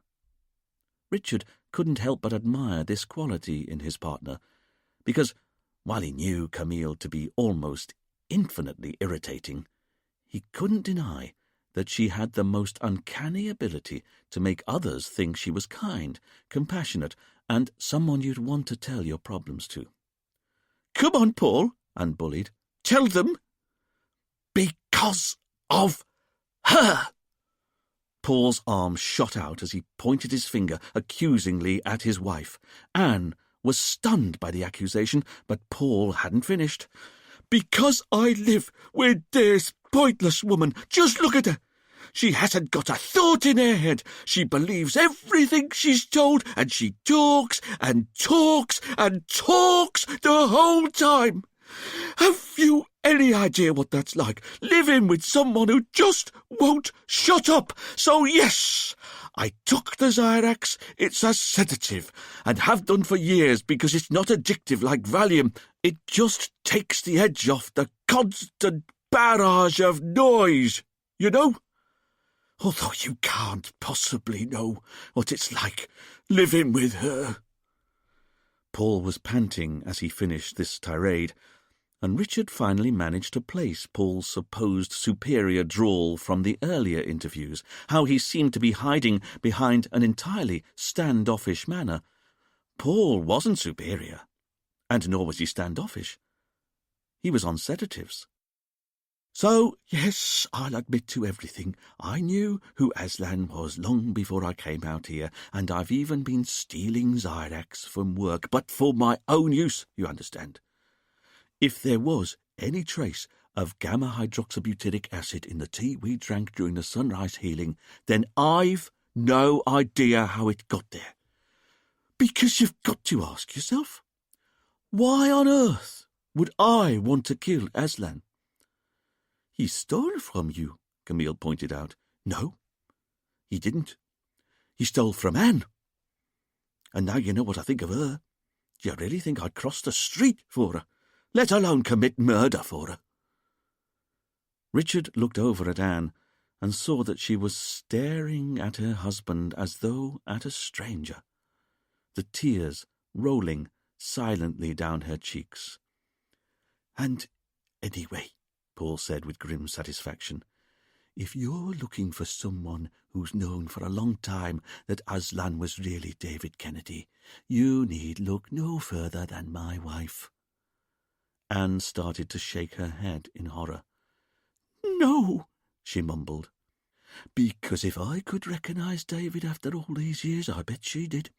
She's got a better memory for faces than even I have, and she's always known about my Zyrax pills.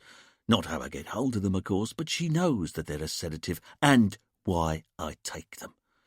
And the thing is, I wouldn't kill over 20 grand, not even if it were my money, not after all these years. But Anne would. Because it wasn't just 20 grand you lost, was it? This last comment was aimed squarely at his wife. It was your whole future David Kennedy stole from you when he took your money, wasn't it? Richard and Camille shared a glance, both of them knowing that, as much as they were disgusted by the triumph Paul was showing at spiking his wife like this, they wanted to know more. It's not true, Anne said aghast. I didn't know Aslan was anyone other than who he said he was, and I didn't know that Paul's drugs were a sedative. He's lying about that. He always told me his pills were for his heart. Paul didn't feel that he needed to rebut his wife, and Camille and Richard waited for Anne to continue, but she was clearly too lost in the pain of her husband's accusation. Then, would you mind telling us how David Kennedy stole your future? Richard eventually asked. Anne finally tore her eyes away from her husband and looked at the police. Very well. 20 years ago I was at music college. I'm a singer. Was a singer. A soprano. It's all I wanted to do, and I knew I maybe wouldn't make it as a professional, but I knew I had a chance. Paul's right. It had always been my dream to sing on the stage. Not be famous, you understand, but to be, just that, a professional. And I'd saved and saved so I could do the course. Paul didn't understand what it was about. He never understood. He was off training to be a pharmacist. He had these big plans, not that he ever achieved them. Now, look here, Paul started, but Anne wasn't having any of it. You've had your say, Paul Sellers. Now it's mine, she said, standing imperiously as she did so and commanding the room. Having done so, she wafted over to the French windows, and Richard found himself wondering how much of the melodrama in Anne's life was real and how much of it was play-acting. Because now he'd learned she'd always wanted to be on the stage, he found that he was finally beginning to understand her, her flamboyant clothes, her larger-than-life persona. This was someone who was desperate for an outlet for their passions, but who didn't have one. You see, I only just had enough money saved to complete the course, and then a friend of a friend recommended this art lease scheme to me. They said it was a licence to print money, and I ended up handing over all my savings, all £20,000 I'd managed to set aside for the course. By the end of the first year, I discovered I'd lost everything. Every penny. I was devastated. this was it, my vocation, and I couldn't carry on. Anne took a moment to steady herself, the pain still clearly cutting her like a knife, and Richard was interested to see the anger in her eyes as she turned to look at her husband. So I asked the college to hold my place open for me for a year because Paul said he'd get the money together for me to finish the course. But the following year I discovered that Paul hadn't been saving anything for me. The college couldn't hold my place open for 2 years, and I had to let it go. And I know it doesn't sound like much, but this is all I'd ever wanted to do my whole life. I was that close, and that man took it from me. Richard was surprised to see that Anne was looking at her husband as she said this. You mean David Kennedy? Richard asked, confused. No, he was a crook. I'd expected of him.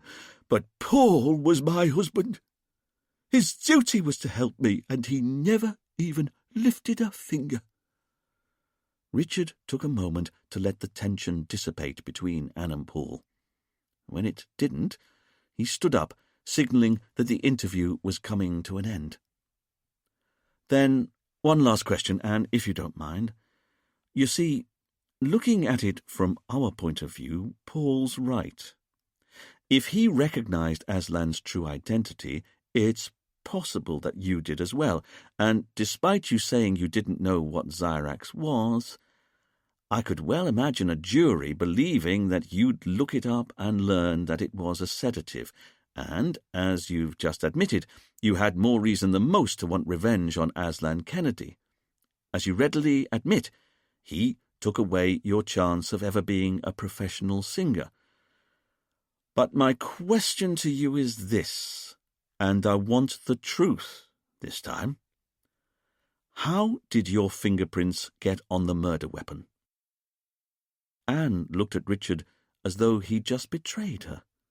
But it's just like I told you. I did the washing up and put it away the night before. That's the last time I ever touched one of those knives. Even though you'd never done the washing up on any of the previous nights you'd been here?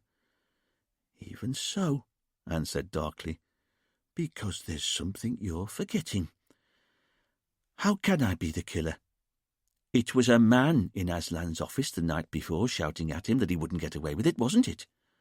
Which makes me ask, was that you, Paul? Paul wasn't having any of this. As you well know, I was with you on the beach, he said. You know, Anne said to the police, I didn't say at the time, but I can't guarantee that Paul was with me the whole time. Not really. Oh, Richard said, pretending that this was news to him, but he well remembered his first interview with the witnesses and the fact that Anne had seemed puzzled when Paul had said that his wife could alibi him for the whole afternoon. That's right, Anne continued, because every afternoon here I've had a nap on the sun lounges before my afternoon swim, and the day before Aslan was killed was no exception. Stop talking rot, Paul said. I was with you the whole time. But that's what I'm saying. I was asleep on my sun lounger for at least an hour at about 6 p.m. That's when I'd been having a doze every afternoon since we got here. So, if there was a man who was heard shouting at Aslan in his office at that time, it could have been Paul. You know, Paul said smoothly to his wife, you really should have mentioned this before. Now it just looks like sour grapes. Anne turned her back on her husband as she said, But if you want me to, I'll admit it. I hated David Kennedy. Not because of the money he stole from me, not really, but because of what I was doing with that money, and losing it meant I never got to follow my heart. But please believe me, I had no idea that the man running this hotel was him. Richard looked at the two suspects and didn't even know where to begin. Because Paul was right. There's no way he would kill Aslan to revenge his wife, not unless he was lying about his relationship with Anne, and that hardly seemed possible, did it? The animosity he was showing towards her was too real, altogether too keen. And as for Anne, Richard could well imagine her recognizing Aslan as David from the flyers, just as Paul now admitted he did, but if she were the killer, then why on earth did she allow her fingerprints to be found on the handle of the murder weapon? Richard once again found himself feeling manipulated. What was he missing? Who was the killer? Was it, in fact, Anne, trying to get revenge on the man who'd stolen her future from her? Or was it Paul who killed Aslan, either because he loved his wife after all and was wreaking revenge on her behalf, or maybe because he hated her and was now trying to frame his wife for the murder? But that didn't seem possible either. If you hate your wife, Richard found himself thinking, you divorce her. You don't commit murder to get her locked up.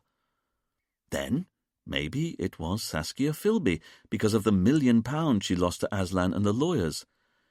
But if she was the killer, how did she arrange it, seeing as she only arrived on the island the night before the murder and after the list of names had been published for the sunrise meditation? And then, finally, was it Ben, for reasons still unknown? After all, if he wasn't the killer, why on earth had he run away? And who was the man who'd been threatening Aslan that he wouldn't get away with it the night before he was killed? Richard realized that the whole case was at risk of unraveling, but in truth, he didn't have even the first idea how much worse things were about to get. Within the next 24 hours, the killer would strike again. Chapter 11. In truth, the police knew that if Ben really wanted to put his mind to leaving Sainte-Marie, there'd be little they could do to stop him.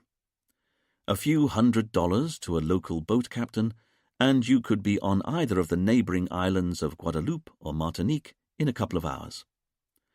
But the police had to carry on as though they'd be able to find him, and the fact that they had his passport in custody was their one sliver of hope. Without his passport, it would be that bit harder for Ben to vanish. That evening, Richard was in his shack and somewhat edgy. The rain that had been promised during the day had duly arrived as Richard had sat down to eat his tea of poached eggs on toast. He'd had to sit inside and mournfully push the watery eggs and floppy white toast around his plate while whole sheets of rain swept across his beach, unable to think over the thunderous clatter of rain on his tin roof. And then, the very moment that Richard had finished his eggs on toast, the rain had stopped, and the sun had come out to boil him again. Having done the washing up, swept the floor of sand, had his early evening shower, swept the floor again, got into his pyjamas, and then decided that the floor needed a quick sweep, Richard had since been checking through the photos he'd taken of the chemicals and cleaning products they'd found in Dominic's house.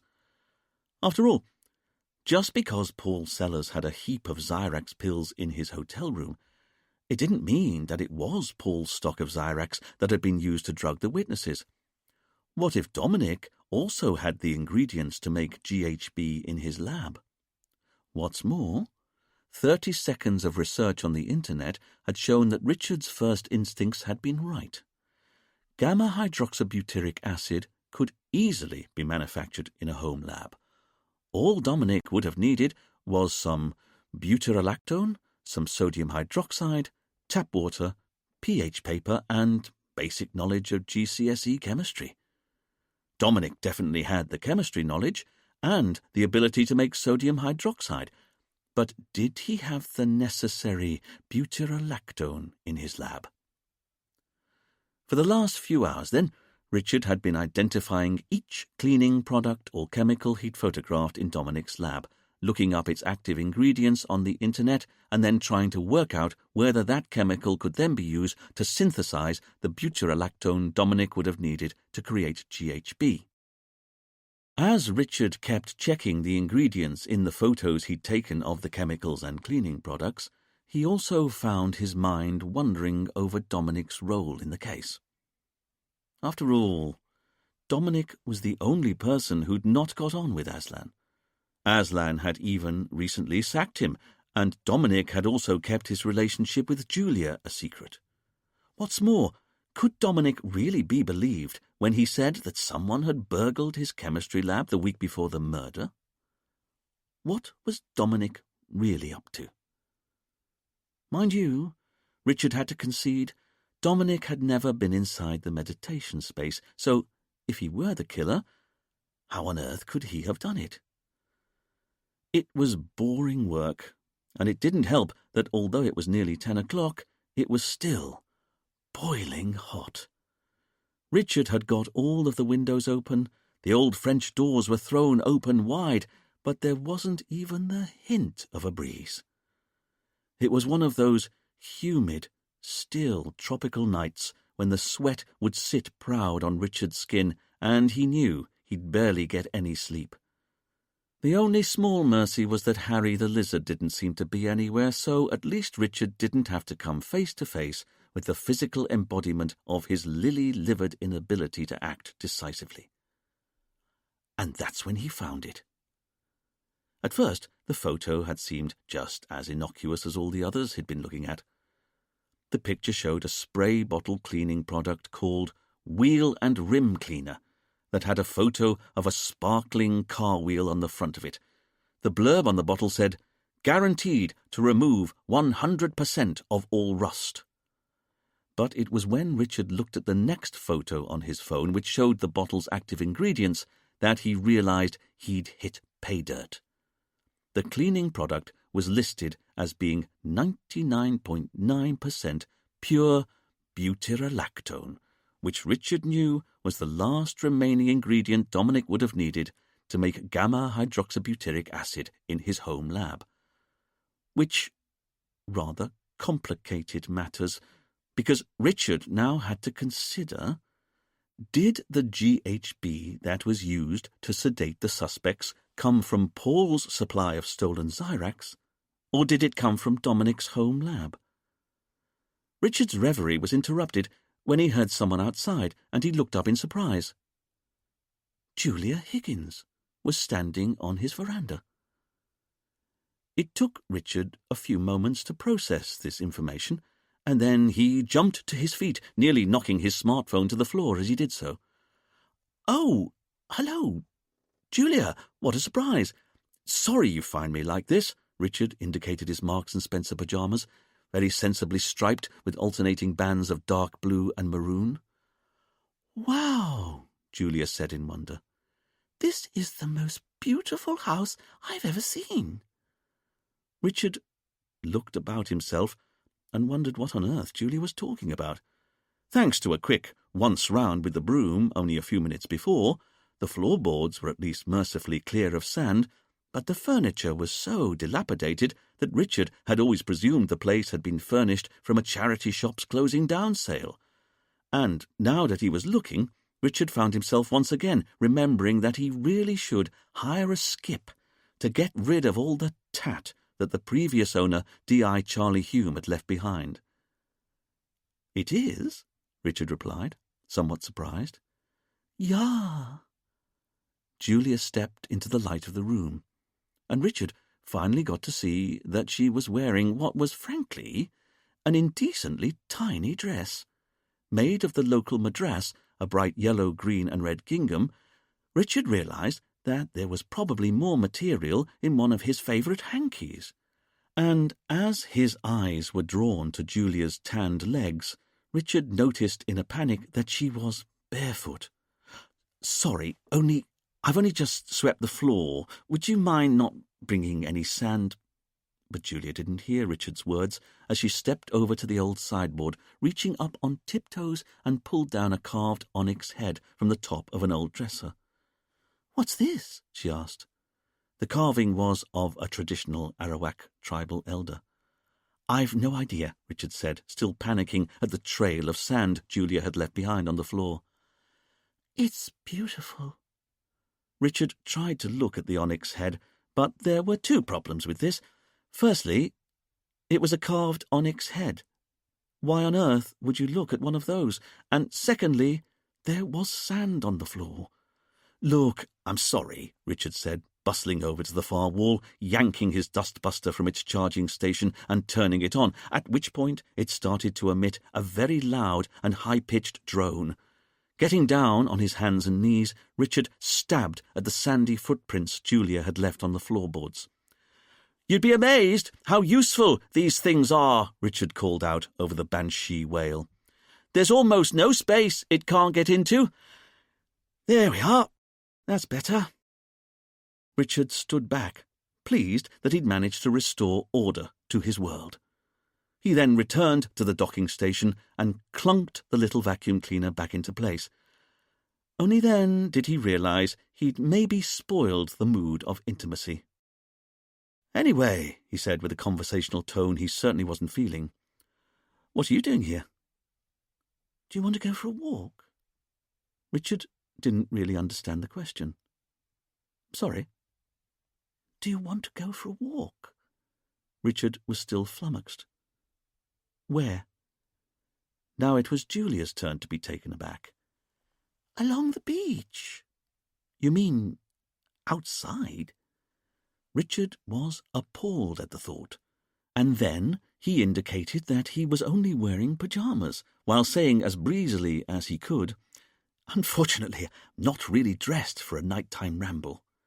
Come on, Julia said. It's such a beautiful evening. I want to look at the stars. And so it was that Richard found himself walking in his pyjamas and tan leatherette slippers across a white sand beach with a beautiful young woman who, by her own confession, wanted to go for a walk with him and look at the stars. "So," Richard said as a way of trying to find out what on earth was going on. After all, he couldn't help but notice that the person he was talking to in the middle of the night had recently been in a prison cell because he'd arrested her on suspicion of murder. "Aren't they beautiful?" Julia said, looking up at the riotous sweep of stars that filled every inch of the sky. Richard looked up at the night sky. Very little in life held Richard spellbound in wonder, and stars were no exception. As far as he was concerned, they were just great big balls of gas that were a very long way away. But he had to admit to himself that he'd always liked looking at them, if only because they reminded him that the universe was ever expanding, or at least was expanding for the moment, and one day, many thousands of eons after he'd died, the whole thing would collapse back in on itself until everything that had ever existed was crushed down into a ball of almost infinitely small size. The actual pointless futility of existence somehow made coping with its apparent pointless futility more manageable, he found. Richard glanced at Julia, and could see that she was now looking at him with an expression he couldn't read. It wasn't irritation. Richard knew how to decode that one well enough, or disappointment, or frustration. So, what was it? I just wanted to thank you. "Oh, right, and why would that be?" Richard asked, still none the wiser. You never thought I'd killed him, did you? That wasn't strictly true, of course, but Richard had an instinct that now was not the time to get bogged down in the minutiae of the case. Even so, he couldn't let her believe a lie. "Well, I don't know about that," he said as breezily as he could, "but I knew we hadn't got the full story. After all, you never seemed to know how you'd done it, or where the knife had come from, or why you'd done it, really. And then there's the fact that the wounds were inflicted by someone right-handed, which we knew you weren't." Richard stopped speaking as he realised that he was in fact getting bogged down in the minutiae of the case. Julia smiled and pointed at a little tower of smooth pebbles further along the beach. "Oh, look," she said, "a wishing tower." There was a local custom on Saint-Marie that if you wanted a wish to come true, you first collected a cluster of flat pebbles and made a tower out of them. You then made a wish, and if the spirits of the island willed it, your wish would come true. The tower, which had been built a little way off along the beach, was a pretty typical example, about a foot high. As far as Richard was concerned, the whole custom of littering beaches with towers of stones was a health and safety nightmare, and whenever he saw any soupy-eyed youngster constructing one, he always wished he could make an arrest based on the criminal offence of whimsy. "Yes," Richard said, unable to keep a note of disapproval out of his voice. "I saw Dominic had a similar wishing tower in his house."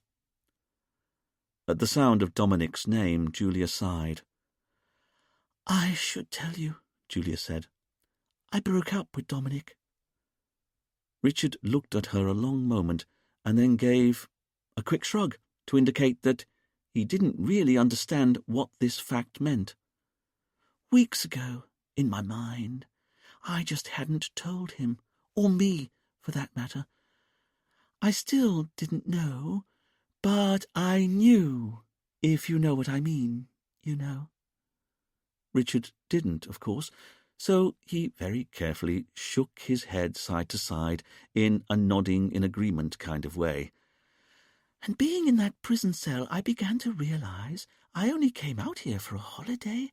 What was I still doing on the island? Dominic was never going to be long-term. Being here was never going to be long-term. I think if I'm honest, I was just running away." "What from?" "The future." "Oh, God," Richard found himself thinking to himself. "Here we go again." "The future?" "You know," Julia said, for once being entirely straightforward, "getting a job, using my degree, because all this," Julia indicated the beach and the sea, "this can't be long-term." She turned back to Richard. "I'm going back to the UK just as soon as I can." "Which is obviously once the murder investigation concludes," Richard pointed out as lightly as he could. "Of course. That sea looks so inviting." "I'm sorry?" Julia took a few steps into the sea and let the water gently lap at her bare feet.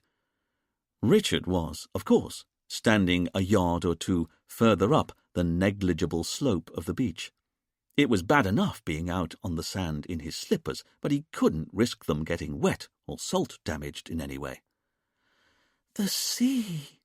Don't you just want to dive in?" Richard took a tentative step nearer to the water's edge and indicated the expanse of sea as it glistened in the moonlight. "But there are sharks out there," he explained. Julia looked at Richard. "Of course. But they're out there." Julia pointed further out to sea, and Richard was once again struck by the collective insanity that seemed to grip otherwise rational humans when they declared a view of the sea beautiful, even though it must, perforce, contain a quantity of sharks. Hadn't they realized? Sharks were like German U-boats. They could be anywhere. "Come on. We could go in," Julia said. Richard froze. "I'm sorry?" "We should go for a swim." If he'd been wearing a suit, Richard would have straightened the knot of his tie.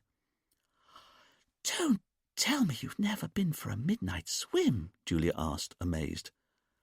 "I haven't been for a swim." Now it was Julia's turn to be surprised. "I'm sorry?" "I don't even own a pair of trunks." "What?" I don't like swimming in the sea." "But you've swum in the Caribbean?" Julia asked, amazed. "As it happens, no." "You've got a private beach here, and you've never felt what it's like to go swimming in that water." Looking at Julia's surprise, Richard began to realize how ludicrous his non-swimming policy must appear to others. He wanted to explain that the one time he went paddling in the sea, he'd trodden on an anemone and ended up having to go to hospital to get a tetanus jab, but he had an instinct that maybe this wasn't the time or place for a lengthy speech on the inadequacies of what passed for the island's accident and emergency provision. "Well, that's going to change," Julia said decisively.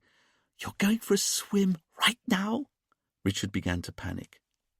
"What? I am?" "Come on. No one's around. You have to go for a swim. It's like a bath out there." "But I said I don't own any trunks." Julia looked at Richard as though he were entirely stupid. "You don't need to wear trunks." "I think you'll find that I do." "You don't need to wear anything at all. Come on," Julia said, a look of delight in her eyes. "There's no one around. We can go skinny dipping. Just you and me."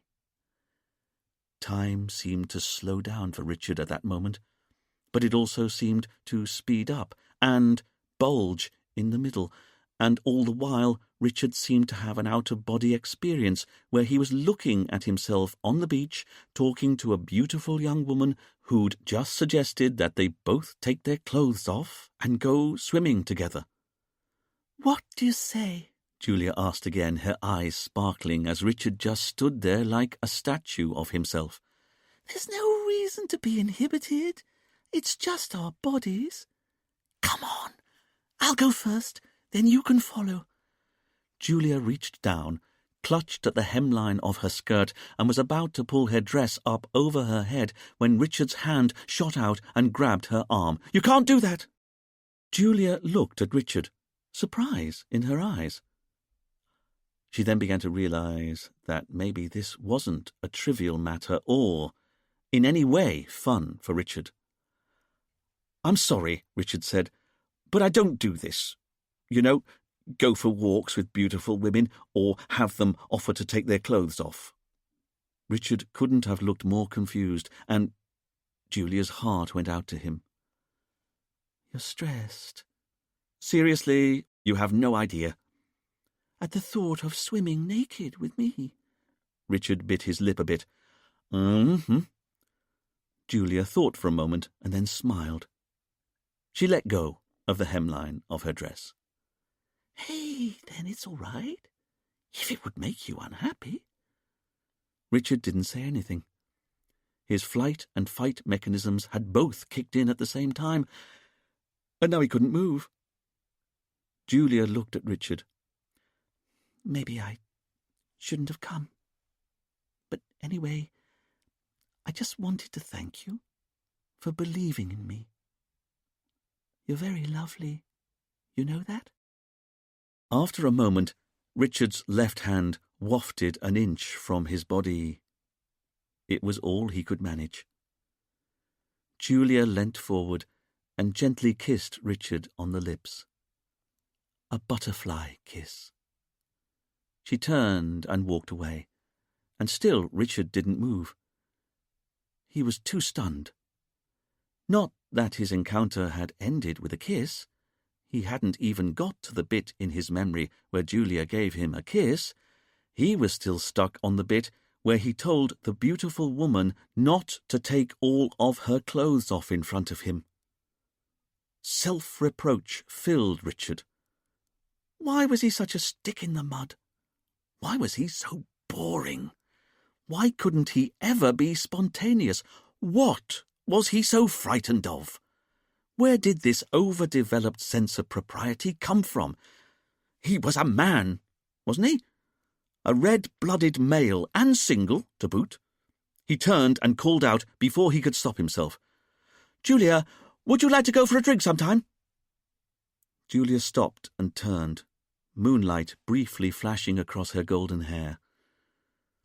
In the few hours Richard felt it took Julia to answer, he found himself remembering each of the 3 times in his life he'd asked a woman out for a drink.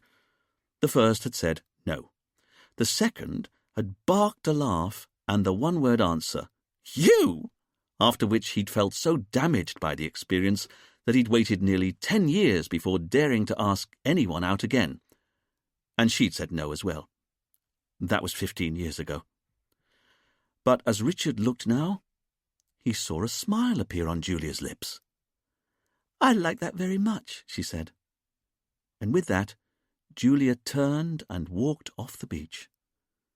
Richard watched her go while his psyche was off doing cartwheels of joy across the beach. But then he realized he was a middle-aged man standing alone on a beach in the middle of the night wearing pajamas and slippers. So he returned to his shack and went to bed. But as he turned down the corner on his book of Sudoku puzzles later that night and switched off his bedside light, Richard found himself smiling to himself in the dark.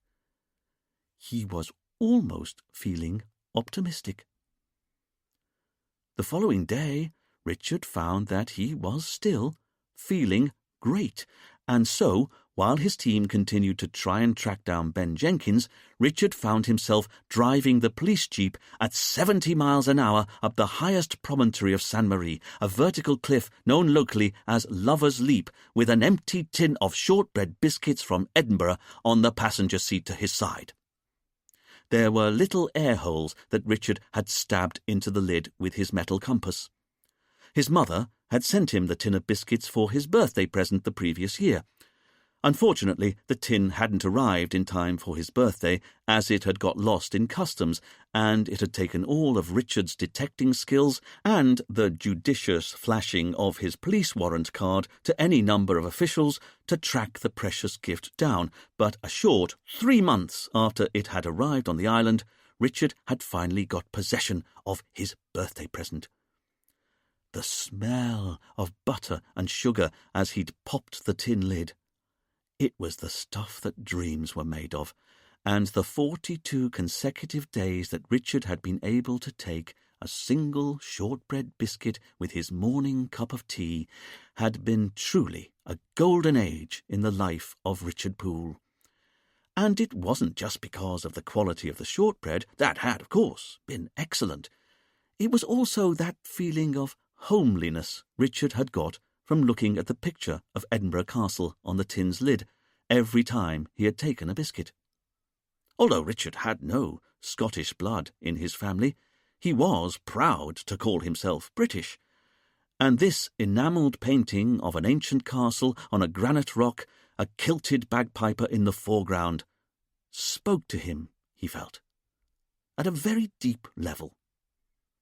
But on the 43rd day, the supply of biscuits had run out, as Richard had always known would be the case, even as he'd bitten into the buttery goodness of the first biscuit. But that was okay. Everything ended, whether it was life, the universe, or a tin of shortbread biscuits. Richard had kept the empty tin, though. Of course he had. And that morning he'd used it to catch and trap Harry. All it had taken was a bit of vim and vigour, and Richard had found that he'd been blessed with both the morning after his encounter with Julia. In the end, it had been easy. All he had had to do was put out Harry's cat food and mashed flies as usual, and then wait, crouched nearby with the tin ready. Only a few minutes later, Harry had skittered across the floor to his food, as Richard knew he would, and he'd been able to pounce, slamming the upturned tin down on top of the unsuspecting lizard with a cry of, "Aha!" For a brief moment, Richard had panicked that he'd maybe banged the tin's edge down through the little creature's tail, but a quick search around the boundary of the tin's edge showed no evidence of a guillotined tail. He had Harry trapped. Richard hadn't known why it had taken him so long to realise that he didn't need to kill Harry to get rid of him. He just had to release him back into the wild, that's all. And releasing Harry back into the wild was even the right thing to do. Lizards shouldn't be domesticated. And if the place he released his lizard was both a good few miles away from his shack and also near the highest cliff on Sainte Marie, well, then that was just one of those things. But as Richard took the hairpin bends up to Lover's Leap with the occasional squeal of protest from the jeep's tyres, his thoughts weren't really on the lizard, and nor were they on the murder case, because he still couldn't get over the fact that a beautiful woman had tried to go skinny dipping with him the night before, and just as impossibly, she'd then agreed to go out for a drink with him at some unspecified time in the future. Bombing into the car park by Lover's Leap, Richard slammed on the brakes and the wheels briefly locked as the police jeep slid across the gravel and came to a stop with a judder. Richard was briefly startled. He must have been driving much faster than he'd thought, but equally, he didn't want to overthink what he was doing here, not now he was a man of action. Richard grabbed up the biscuit tin, stepped out of the jeep, and was instantly buffeted by what felt like a violent gale. This high up, there was always a strong, hot wind coming in off the sea and racing up the cliffs. As his suit jacket flapped and his tie flew out behind him, Richard pushed against the gale and carried the tin over to a grassy area nearby. Crouching down, he popped the lid of the metal tin with his thumbs. He then very carefully eased the lid off and looked inside. The shortbread tin was empty. The lizard had vanished. Richard looked inside the tin again. But there was no getting around it. The lizard was no longer there. So where was he? Cold dread began to trickle through Richard's body as he realized what must have happened. He looked at the lid he'd removed and, oh, so slowly turned it over so he was looking at the underside of it. Harry the lizard was holding on with his suckers and looking at Richard with what was a frankly insolent grin. Yeah, well, Richard thought to himself, that was the last time Harry would trick him. Richard carefully laid the lid down on the grass so Harry could scamper off to his new life. Only Harry didn't move. Instead, he just looked up at Richard with a cheeky grin. Oh, well, Richard thought to himself, Harry was hardly Richard's responsibility any more. He could just leave him here.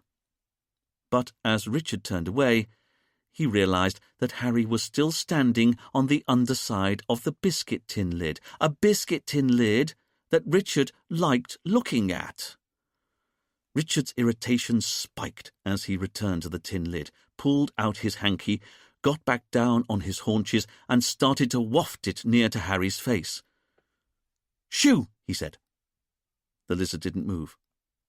"Go on!" "Skedaddle!" he said. Harry looked up at Richard as though he was expecting to be fed. "Look! You're a lizard! Would you please leave me alone?" Still, nothing from Harry. Richard decided that desperate times called for desperate measures. He carefully picked up the tin lid at the edges and gently tried to shake Harry off. Harry seemed to hunker down and hold on as though it were a game.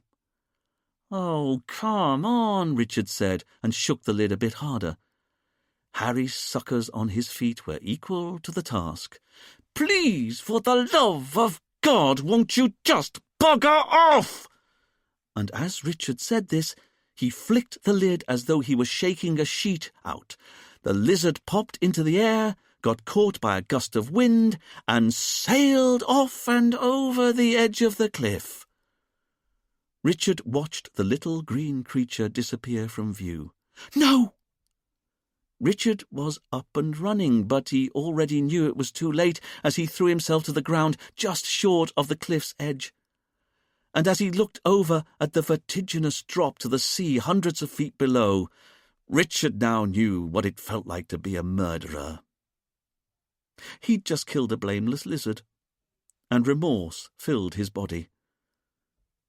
Harry the lizard emerged from a nearby clump of grass and scampered up Richard's arm and onto his head. Richard froze as he realized that Harry hadn't gone over the cliff edge as he'd first thought, and as he spun over to swat the lying and cheating creature away, Harry scampered down Richard's suit jacket and disappeared off into the long grass, his tail swishing happily behind him.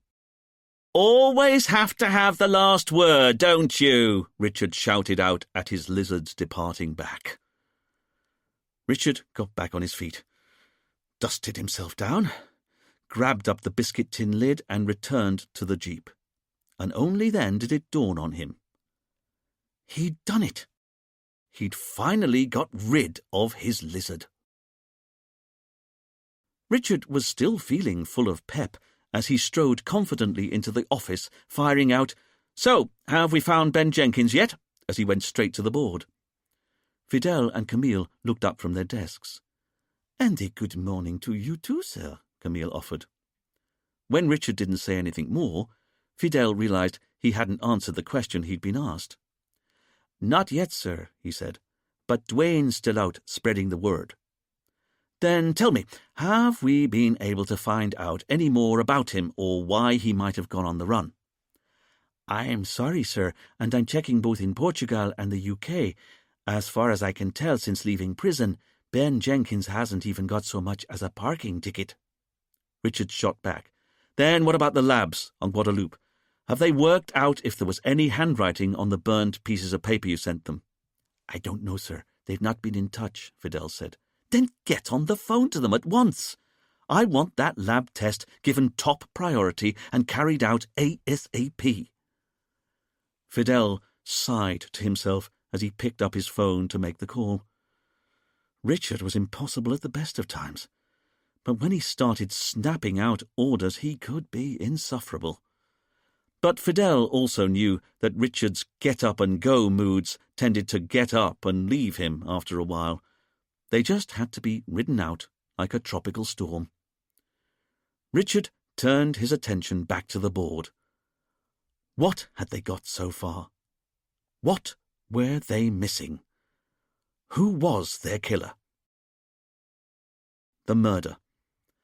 5 guests go for a swim. Paul hands out robes. Aslan prepares the tea. 5 guests plus Aslan go into meditation space. Aslan locks it down from inside. Drink tea, all cups turned over. 10 to 15-minute window for murder. 8 to 8:10, 8:15. Right-handed killer. Investigation leads. Why killed in paper house? 3 drawing pins in the meditation space, used to pin the murder weapon to a pillar. No prints on any of them. Tea drugged with GHB, a sedative. Who was in Aslan's study the night before at 6 p.m. shouting, "You're not going to get away with it"? Where's the notebook of names for the sunrise healing? Is the burnt paper in the furnace in the cellar? Outside the meditation space, Rianka Kennedy, wife, has no idea who'd want Aslan dead, married to Aslan when he was David but left him when he was convicted, took Aslan back 15 years ago when he came to the island. Dominic De Vere, ex-hypnotherapist, now handyman, sacked by Aslan, argued with Aslan, caught returning to scene of crime, has drugs lab in his house, could have manufactured GHB. Inside the meditation space, Aslan Kennedy, victim. Everyone says he's nice. Real name is David Kennedy. Ex-conman, ran art lease Ponzi scheme, stole £2 million, went to prison 20 years ago, served 5 years.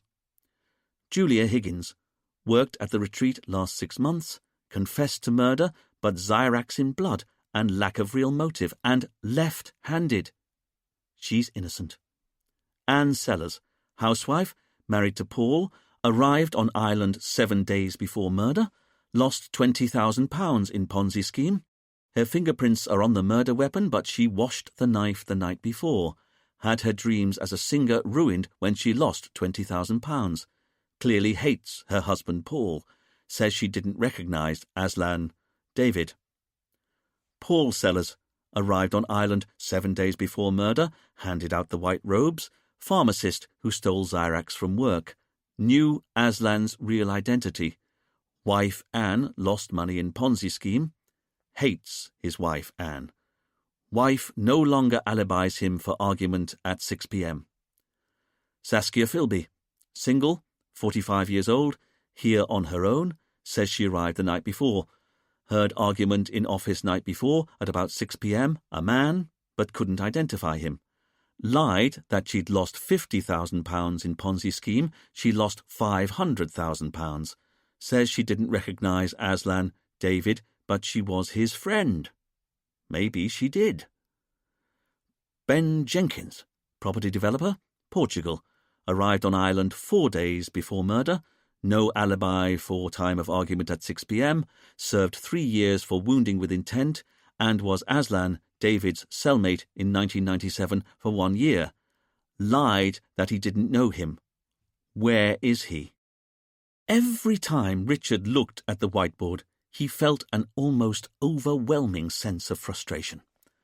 6 people go into a paper house. When the door is next opened, one of them is lying on the floor dead. So who of the other 5 people killed him? Richard felt as though he had a load of jigsaw pieces. But he couldn't even begin to put them together because they all came from different jigsaw puzzles. And all the time he kept thinking to himself, just where was Ben Jenkins? The man had a history of violence. He hadn't told the police he'd shared a cell with Aslan for a year, and now he'd done a runner. But then, if he was guilty of murder, why hadn't the police been able to find any communications between Ben and Aslan in the last few months? The killer had to have got Aslan to invite the Ponzi victims out at the same time. Nothing else made sense. And yet none of Ben's phone records from Portugal or Aslan's phone records or emails showed there'd been any contact between the 2 men at all. Unlike Paul Sellers, who had also, it turned out, been lying to them, because not only had he been in contact with Aslan with regular phone calls over the last 2 months, Paul had even admitted that he'd always known that Aslan was in fact David Kennedy, and Paul had been stealing GHB in the form of Xyrax from his place of work. That couldn't be a coincidence, could it? But then, Paul was also right when he said he didn't have a motive to kill Aslan. It wasn't his career that had been ruined by the Ponzi scheme, it was his wife's. And it was her money that had been lost when Aslan was arrested, not Paul's. If Paul was the killer, he'd have to have another motive, one that the police didn't yet know about. But what could it be? But then Richard found himself thinking it was only when he was interviewing Paul that he discovered that Anne was maybe a hell of a lot more psychologically damaged than she'd ever let on before. And there was no getting away from it. The only right-handed fingerprints they'd been able to raise from the murder weapon's handle belonged to Anne. But why would she leave her prints on the knife if she really were the killer? As for Saskia, she'd also lied to the police.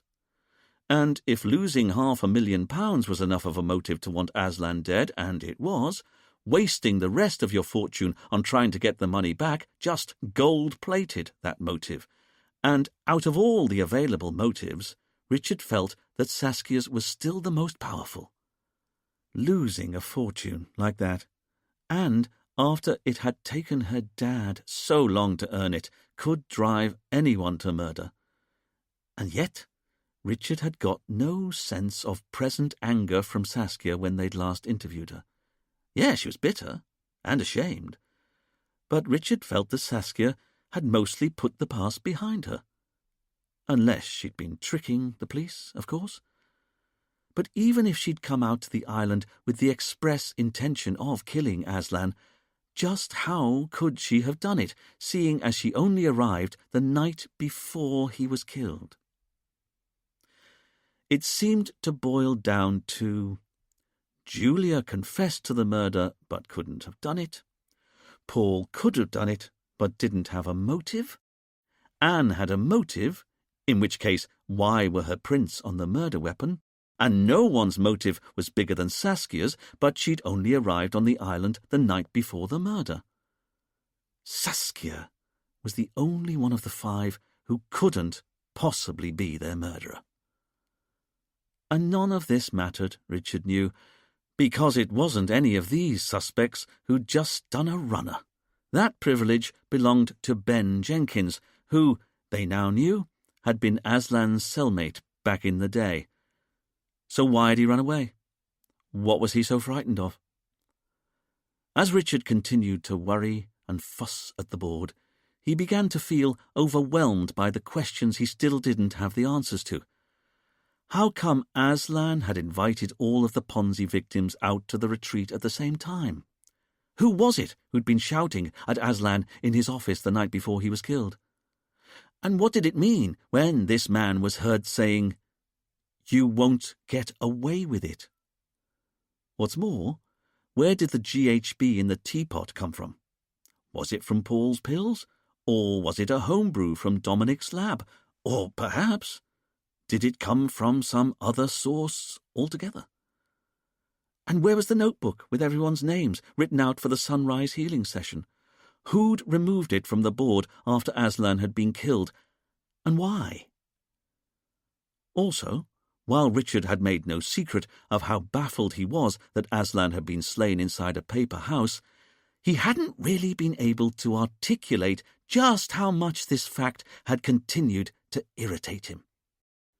Because not only did it seem to overturn all the usual rules of murder, that premeditated killings happen in private, away from possible witnesses, but it also, to Richard at least, seemed to be a personal challenge to him.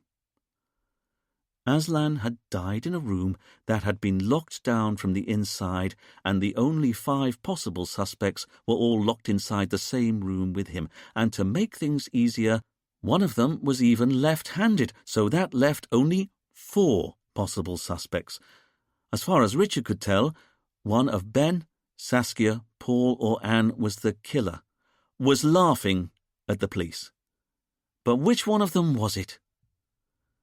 As Richard continued to study the whiteboard, he hadn't noticed Camille sidle up to him. "So tell me, how did you get on last night?" Richard panicked, graphic images of his encounter with Julia flashing into his mind. Eventually, he managed to let out a "What?" like a duck quacking. Camille was puzzled. "You know, last night. How did it go?" Richard felt himself blushing full scarlet. "What on earth are you talking about?" "Going through the chemicals we found in Dominic's house," Camille said, looking at Richard's red face and neck. "What are you talking about?" Richard pulled his hanky and mopped his forehead as he went over to his desk. "Sorry, it's this stupid weather. Just a hot flush." "Then take your jacket off." Richard wondered if Camille was about to spill the beans to Fidel about his recent fainting fit, but looking into Camille's eyes, he saw only compassion there, even kindness. This only proved to Richard's mind that Camille was about to set him up for a bit of public teasing, so he quickly moved the conversation on by pretending to sort through his notes. "Well, in answer to your question, Camille, there's no doubt that Dominic has all the ingredients to make any amount of GHB, and the knowledge, frankly, because I'm sure he was lying when he said he hadn't heard of it. But what I can't fathom is how he'd have administered it, because you're right. He's able to have made the drug, and he's even possibly got a motive, seeing as Aslan recently sacked him. After all, Dominic stayed on as the retreat's handyman, which is odd, don't you think? So maybe he only stayed on so he could plan the murder of the man who sacked him. But even if that was so, our killer has to have been inside the murder room with Aslan, which we know Dominic wasn't. So he can't be our killer." Richard was about to announce that they should switch their attention back to Ben Jenkins when he noticed Fidel, deep in thought. "What's that, Fidel?" Richard asked. "Have you got something?" Fidel looked a little surprised at being called out. He took a moment before answering. "Well, sir, it's something of a long shot. I'd rather not say." "Don't worry. Speak up. As long as the killer's still on the loose, there's no such thing as a stupid idea." Okay, sir. Well, the thing is, I was wondering, what if Dominic hypnotized Julia to commit the murder? Richard looked at Fidel. No, I take that back. There is such a thing as a stupid idea. No, I know, sir, Fidel said, paddling fast. But the thing is, I think there's a way he could have done it. Richard looked at just how eager Fidel was and sighed. Very well, Richard said, but only because it will take considerably less time listening to your idea than it otherwise would trying to stop you from telling it. Thank you, sir, Fidel said. So, here's what I was thinking. Well, we already know how Julia drank the drug tea along with everyone else.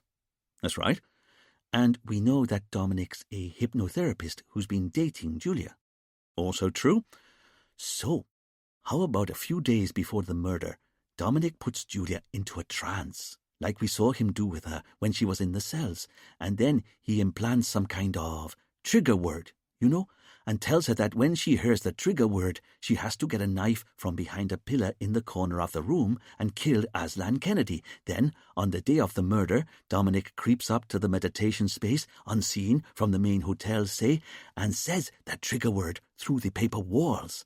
And Julia hears it and kills Aslan, although now I'm saying it out loud, I can hear how stupid this sounds. Yes, it is, Richard agreed. But let's not let that hold us back, shall we? Instead, let's imagine you're right. Dominic waits until everyone's lying down.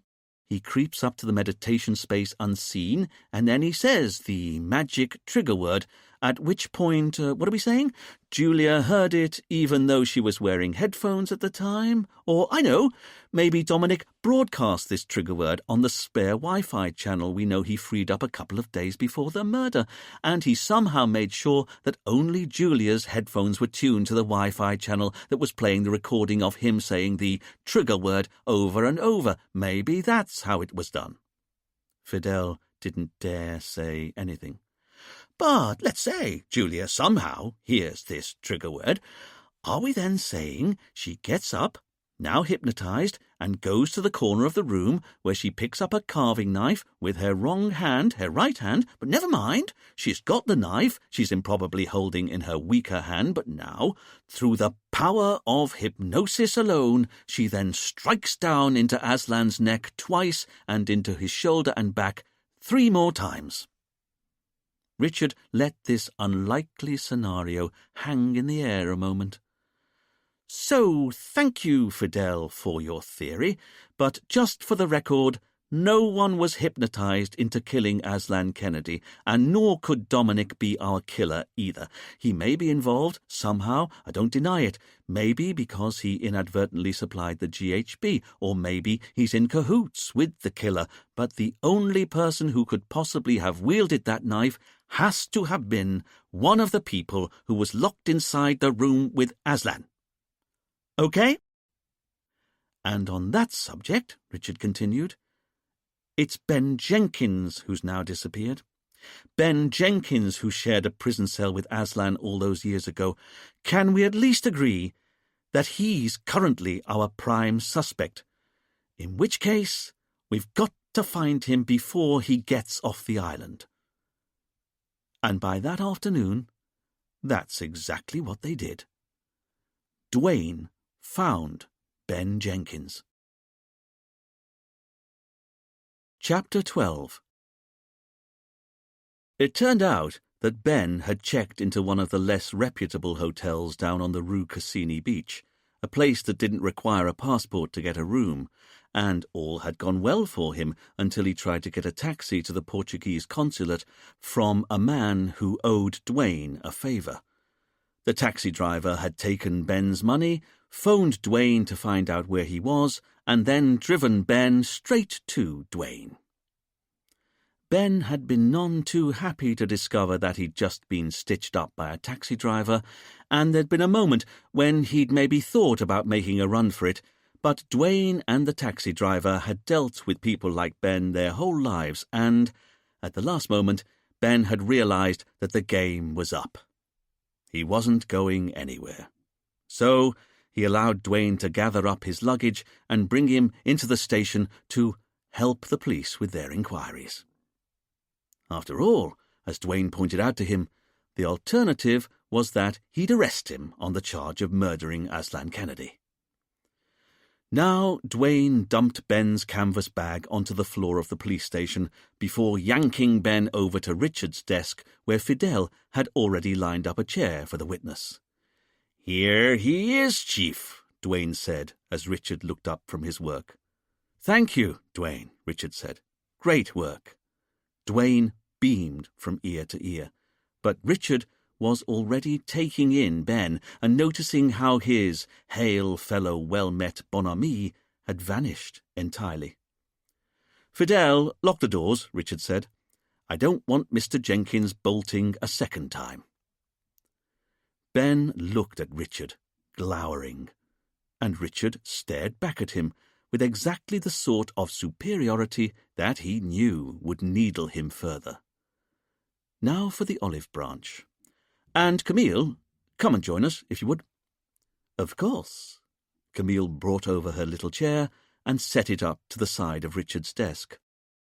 Richard surveyed his domain. Fidel had closed and locked the main doors and returned to his desk. Duane had already started rummaging through Ben's luggage looking for evidence, and Camille was sitting demurely on a chair to the side of his desk. Good. Richard took out the silver retractor pencil from his inside jacket pocket, clicked it once to get the lead out, and put it gently down on his desk, ready to take notes. First of all, Richard asked about Ben's background and his time in Brixton Prison. Ben didn't really want to talk about it, but Richard wasn't really that interested in being polite. "Look," Ben eventually admitted, "that was back then, okay. Back when I had a terrible temper, I was angry a lot of the time. But going to prison for what I'd done, that was the wake-up call for me. And I realised I had to change. I had to find another way. And that's when I got lucky. That first year I was in Brixton, I was made to share cells with a guy who'd been a con man." "David Kennedy," Richard said. "Yeah, and I'd expected him to be a bit of a geezer, but he wasn't anything like that. He'd already been inside a few years and he was pretty quiet. But when he looked at you, it was like he knew what you were thinking. And he spent all his spare time reading self-help books from the prison library, and religious books too. In the year I was locked up with him, I saw him read the Bible, the Quran, and the Mahabharata, all from cover to cover." "You sound like you liked him," Camille said. "Like him? He's the reason why I'm here today.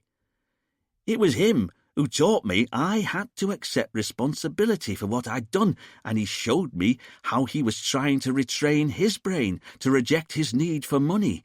He said he had to find a different set of values." Ben shifted his weight in his seat, a little uncomfortably, but he made himself carry on. "If you must know, I found David one of the most inspiring guys I'd ever met, and I count that year I spent locked up with him in a cell as one of the most important in my life." Richard flashed a quick glance over Ben's shoulder and caught Duane and Fidel's eyes. Duane shrugged, summing up the feelings of all of them.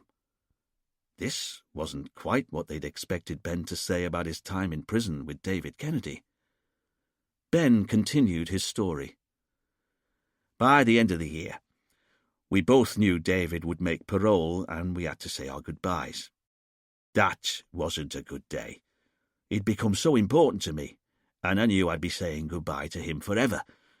You see, David and I had decided we had to cut all ties with our past lives if we were ever going to make a fresh start. So I knew that once he'd gone, he wouldn't try to contact me, and once I got out a few years later, I never tried to contact him. But then I wanted to make damned sure it would be hard for me to keep up with my old life. That's why I moved abroad. I'd been a plumber before I got sent down, and I kind of went to Portugal on a whim.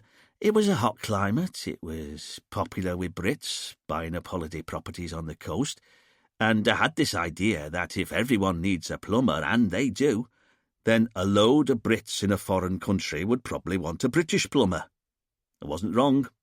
It was like a gold rush back then. Portugal couldn't build villas fast enough, and it was boom times for me. Within a couple of years, I'd got enough cash set aside to buy a rental property for myself. Within a few years, I had a few more. Since then, I've done pretty well for myself, as I'm sure you've been able to find out for yourself. But you have to believe me. The reason I got my life together, the reason I've done so well since, is all thanks to that year I spent sharing a cell with David Kennedy. That man changed my life. Ben had come to the end of his story, and Richard considered him a moment before continuing.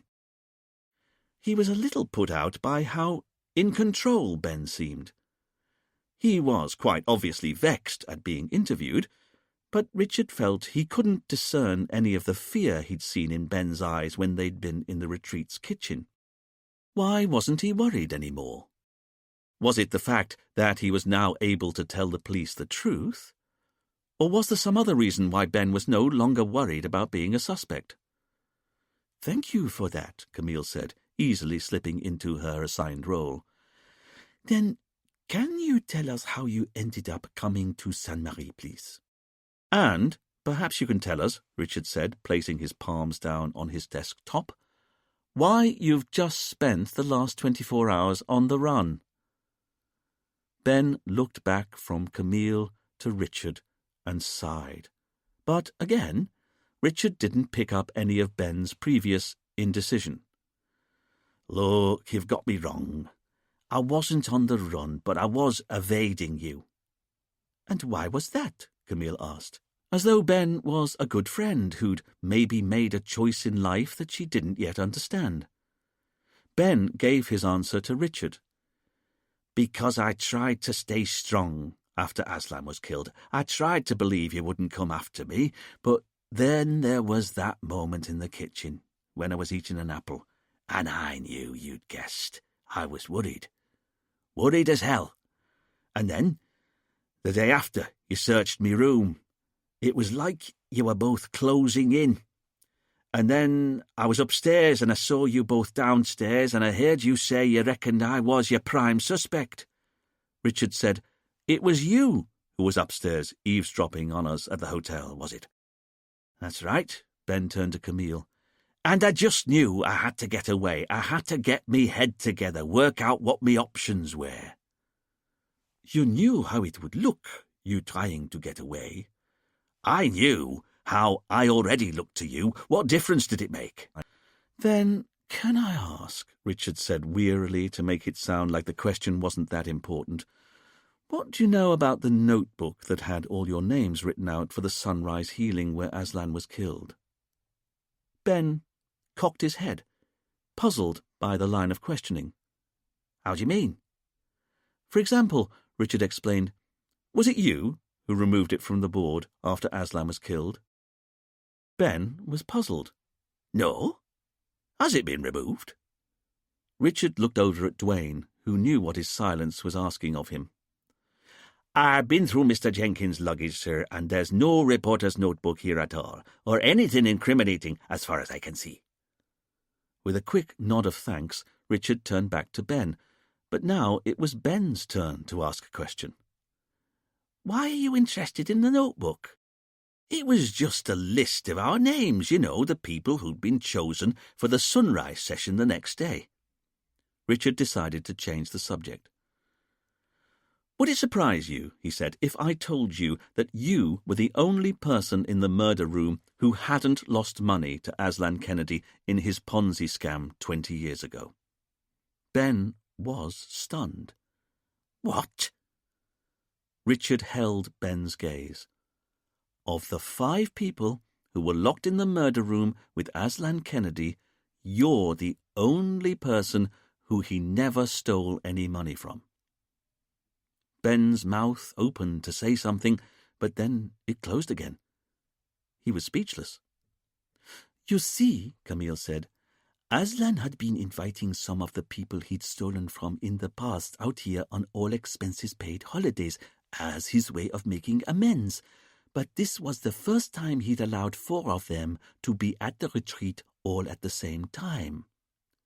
And we want to know how you came to be locked up with them all in the murder room when Aslan was killed, Richard finished. Ben licked his lips. I have no idea. You have to believe me. You see, this is exactly what I knew would happen. You don't believe me.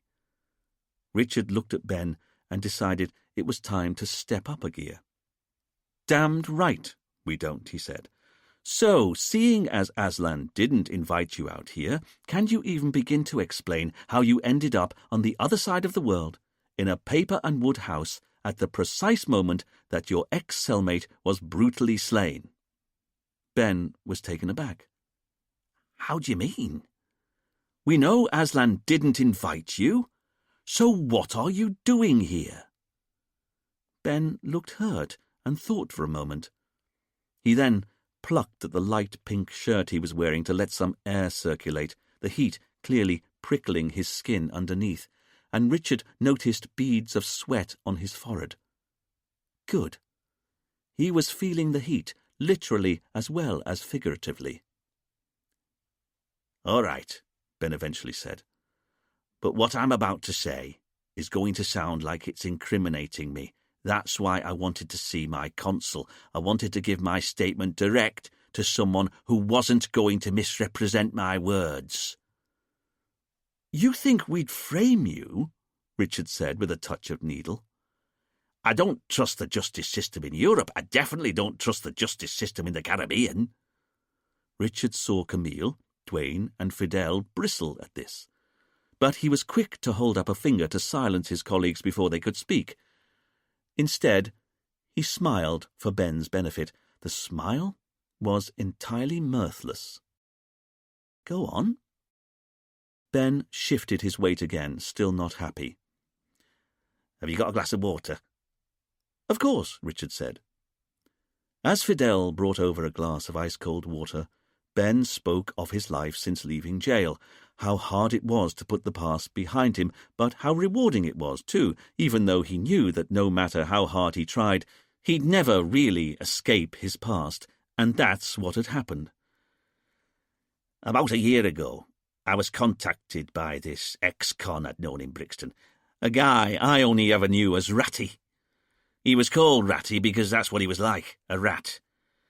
Anyway, I knew he'd got out soon after me, and he'd tracked me down all these years later, God knows how. But he said he'd heard I was now making a mint, and would I be interested in employing him for his financial services, that's what he called them. But when he got into the nitty-gritty, all I could tell was it involved moving money in and out of offshore accounts faster than the authorities would be able to keep up with it. It seemed dodgy as hell, no better than money laundering. So what did you do? I told Ratty to get lost. And you can check my bank accounts, my company accounts. I've been on the straight and narrow ever since I got out of jail, and I can account for every cent I've earned and every cent I paid in tax. Camille smiled. Don't worry. We checked you out.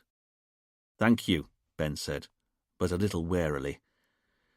Anyway, so I was telling him thanks, but no thanks on the financial services. But just before he hung up, he said, had I heard that my old mate David Kennedy was up to his old tricks?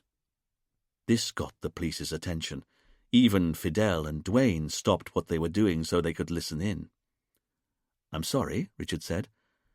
Ratty told me that David Kennedy had changed his name to Aslan, that he was pretending to be a spiritual guru out in the Caribbean and was on the con again. The police all froze. Eventually, Richard said, He said that, did he? That David was now called Aslan and he was conning people again. That's right. Ratty said he knew the offshore accounts David Kennedy had used back in the day, and not only were they active again, but he'd heard on the grapevine that he was up to his old tricks again. Did your friend, Ratty, Say how Aslan was gunning people? Camille asked. No, and I didn't ask. He had to be lying, that's what I told myself. But the thing is, I couldn't get it out of my mind. What if I was wrong? What if David had really gone back to his old ways? So, I went to the internet to see if I could find anyone called Aslan working as a guru in the Caribbean. And there he was. At first, I didn't see how it could be David. He looked nothing like how I remembered him. Let's pause briefly to enjoy a gentle tune before diving back into the tale. This free audiobook is our gift. Thank you for listening.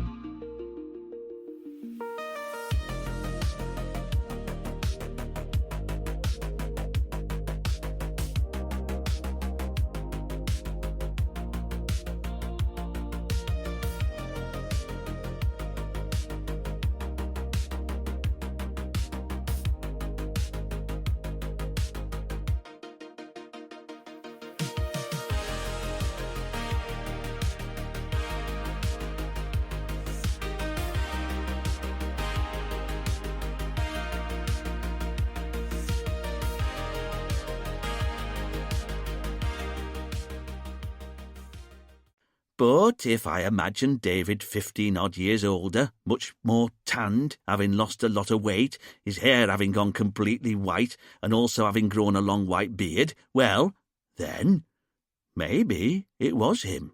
But I'm telling you, I wasn't sure. But the website had an email address, so I sent him an email, just saying, "Hello from an old friend," and he replied within about a minute, saying he didn't know who I was and telling me not to make contact again. I'll be honest, I was shocked. David and me were like that in prison. Here Ben held up his hand and crossed over his first and second fingers. So I sent another email a few minutes later, saying that it was me in no uncertain terms. Only this time, the email I sent bounced back saying, "Address unknown," or whatever the message is you get when you get the wrong email address. When was this? Richard asked. A couple of months back, maybe 3. You were in touch with Aslan 3 months ago, Richard asked to be clear. Ben didn't know why Richard was so interested. Yes, something like that. But we've been through Aslan's emails on his computer, Camille said. We didn't find any emails from you. Ben was surprised. Maybe he deleted them. I sent them. Are you sure? Yes, Ben said, fishing out his smartphone. I should still have the emails on my phone. Hold on. Let me do a search.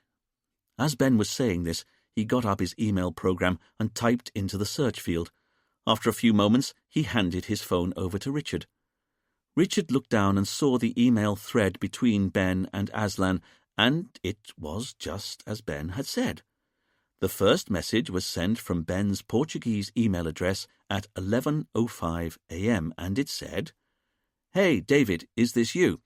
Hope life's treating you well after Brixton. Yours, Ben Jenkins." At 11:08, Aslan had replied, "Don't contact me again under any circumstances. I have left the past behind." Then, at 11:10 a.m., Ben had replied, "What? It's Ben Jenkins here, C3397KB. I've been speaking to Ratty. What's going on?" Richard looked up briefly from the smartphone screen. C3397KB. It's my prison number, he said, as David knows well. Richard looked down at the screen one more time to see that, although Ben had sent the message at 11:10 a.m., the reply had come back from the server the very same minute, saying, "Mail delivery subsystem mailerdemon at theretreatstmarie.com. This is an automatically generated delivery status notification. Delivery to the following recipient failed permanently. Aslan at theretreatstmarie.com. Technical details of permanent failure.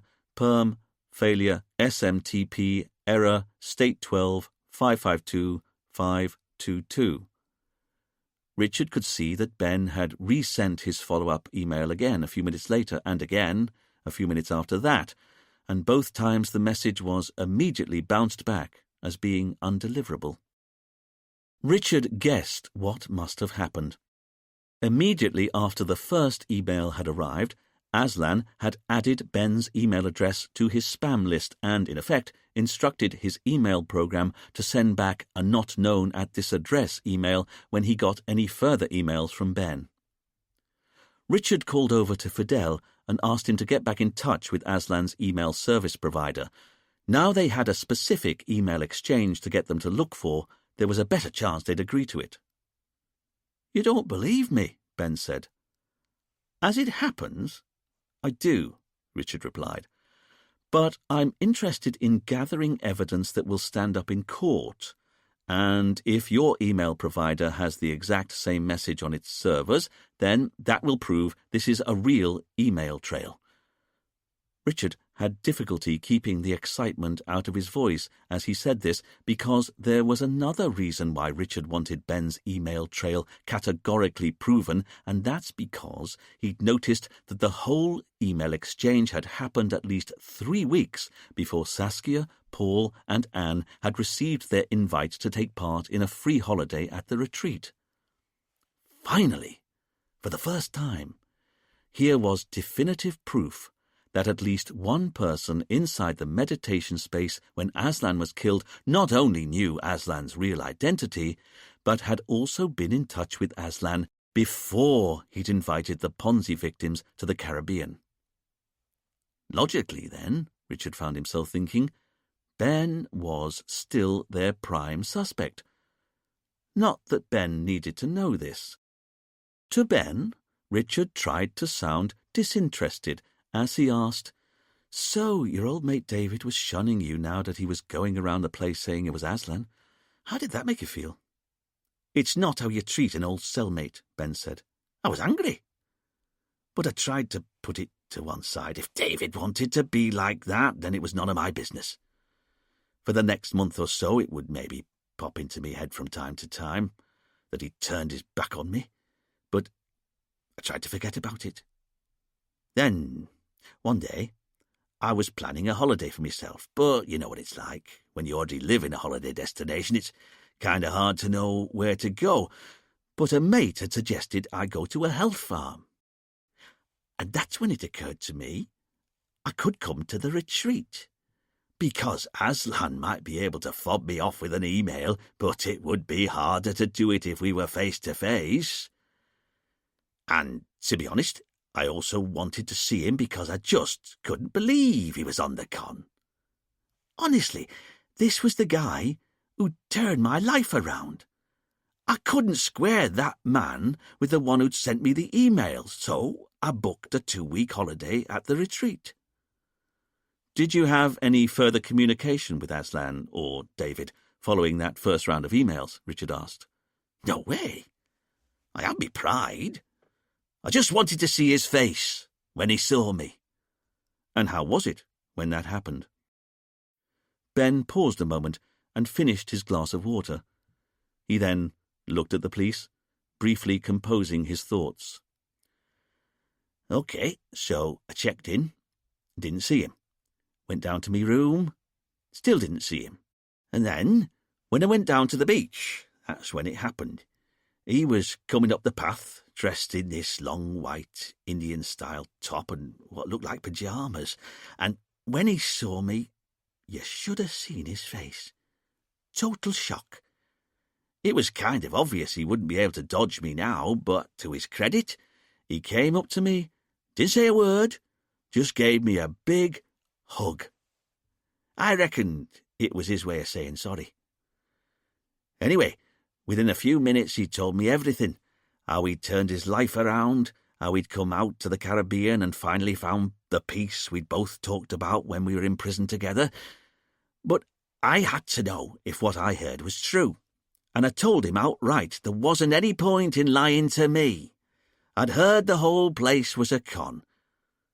He tried to deny it at first, but the thing is, I knew some of the details of the bank accounts in the Caribbean, how even our old mate Ratty knew what he was up to, and the more I told him what I knew, the more I wanted him to tell me I was talking rubbish, that it was all lies. But when I'd finished speaking, he looked at me, and I could tell he was weighing up if he could lie to me like he'd lied to everyone else. He decided to tell me the truth. And what did he say? Camille asked. That what I'd said was true, Ben said. That he was back on the con. Richard and Camille shared a sharp glance. When did he tell you this? That first day I came out here. And 4 days later he was dead, Camille said. Nothing to do with me, Ben said, holding up his hands. Where did you have this conversation? Richard asked. I'm sorry? Ben didn't understand. Is there any chance your conversation with Aslan, where he admitted he was on the con again, was overheard by anyone else? I don't know. We were just in the garden, walking. Then please think very carefully. Do you remember seeing any of Paul or Anne Sellers or Saskia Philby in the vicinity, or walking past while you were having this conversation with Aslan?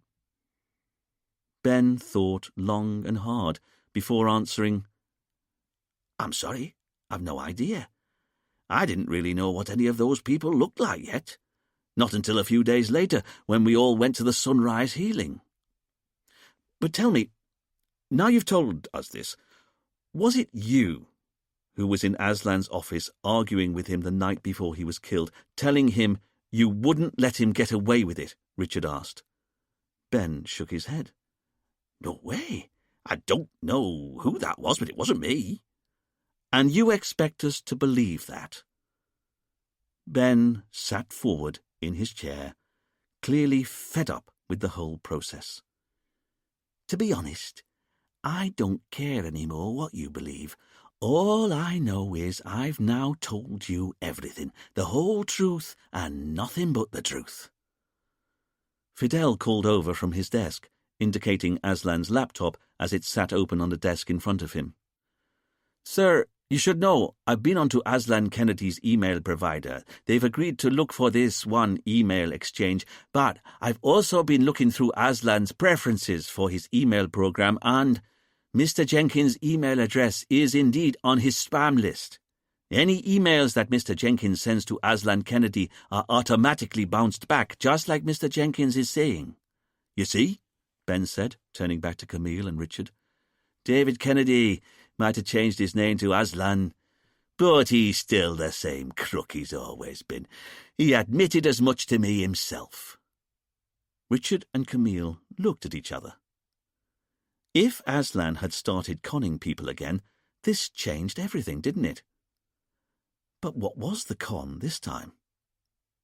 The office phone rang, and Dwayne ambled over to answer it. After a few moments, he turned back to his boss and said, Chief, it's Dominic DeVere up at the retreat. He says he's found the missing notebook.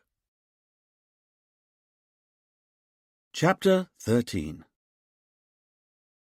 I was just walking past, Dominic said to Richard as he stood in the main hallway of the retreat, and then I realized it was back. Dominic pointed at the notice board, and Richard could see that what he was saying was true. There was indeed an old spiral-bound reporter's notebook hanging off the old nail. What's more, the notebook was turned over to the sunrise healing session that had been arranged for the day that Aslan was killed. But what was it doing there? Who'd put it back? Why had it suddenly reappeared? And I don't understand, Dominic said, because this is the list for the sunrise healing the day that Aslan died, but the 5 names chosen here aren't any of the people who went into the meditation space with him. Richard could see that Dominic was right. None of Julia, Saskia, Paul, Anne, or Ben's names were on the list. These were 5 completely different names. Richard had a good idea how this might have happened, but he wasn't saying for the moment. Instead, he put on a pair of evidence gloves to bag the notebook and, as he did this, he tried to work out how best to proceed. First Ben had been missing, then they found him. Then Ben had told them that Aslan had admitted that he was back on the con again, and now a crucial piece of evidence had suddenly turned up, but with a different list of names to those that had attended when Aslan was killed. On the way back to the police station with the notebook, Richard got Camille to stop off at a local general stores where he bought a children's silvered helium balloon with the words, "For Today," on its outside. Richard knew how odd it must have looked, a middle-aged man in a suit buying a helium balloon, but he wasn't saying, and he knew how intriguing this must have been for Camille. But seeing as she already knew that Richard was trying to tantalize her, she refused to mention the balloon, which suited Richard just fine. So Detective Inspector and Detective Sergeant drove all the way back to the police station in silence with a silver helium balloon bobbing on its string between them both. Camille lasted right up to the moment that they started walking up the steps to the station. "All right," she finally said, utterly exasperated. "I have to know. Why have you got a kid's balloon?" Richard looked at the balloon as though he was just as surprised as Camille to find that he was holding it. "What? Oh, this?" "Yes, the helium balloon." "Well, that's obvious, Camille. We're going to use it to reveal the identity of our killer," Richard said, and continued on and into the station. Once inside, Richard found Fidel with all of Aslan's financial papers spread out. "Honestly, sir," Fidel said before he'd realized that his boss was holding a balloon, "I'm going through Aslan's bank accounts for the 100th time, and he only gets that $1,000 a month from the business, most of which goes to an orphanage at the end of each month. And as for the hotel, I've never been able to identify any kind of financial wrongdoing there either. It does well, but every cent seems to be accounted for, if you ask me." "Then what about Ben Jenkins' service provider?" Richard asked. "Have they been able to confirm if the email correspondence Ben showed us between him and Aslan was real?" "Sure have, Chief," Dwayne said from his desk. "And they confirmed that Ben sent 5 emails to Aslan Kennedy's account 3 months ago, just like he said." "Which is interesting," Richard said, as he went over to his desk and tied the balloon to the back of his chair. "Because that suggests that Ben's telling us the truth. In which case, maybe Aslan's back on the con again. But if he is, then how come we can't find any evidence?" Richard looked at his team, knowing how desperate they were to ask about the silver balloon that was now bobbing on its string just behind his right shoulder. Chief," Dwayne eventually asked. "He's going to use it to reveal the killer," Camille said, trying to spare them Richard's grandstanding. "And that's where you're wrong, Camille," Richard said, delighted to have a chance for some grandstanding. "Because the children's balloon will reveal our killer's identity, but we're also going to need the toner cartridge from our photocopier and the office's stun gun." Richard was delighted with the looks of surprise on his team's face. "So, go on, Dwayne, if you would. Could you get the stun gun from the office safe? Camille, could you get the toner cartridge from the photocopier?" Still, no one moved. But that was because they were still trying to process the picture they now had of their uptight boss in a woolen suit asking for a stun gun while he stood next to a jolly helium balloon that said "For Today" on it. "Sorry, am I invisible?" Richard said, having more fun than he'd had in months. "Or perhaps you've all suddenly gone deaf.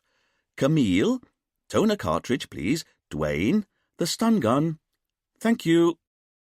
Putting on his evidence gloves again, Richard got out the reporter's notebook from the cellophane evidence bag.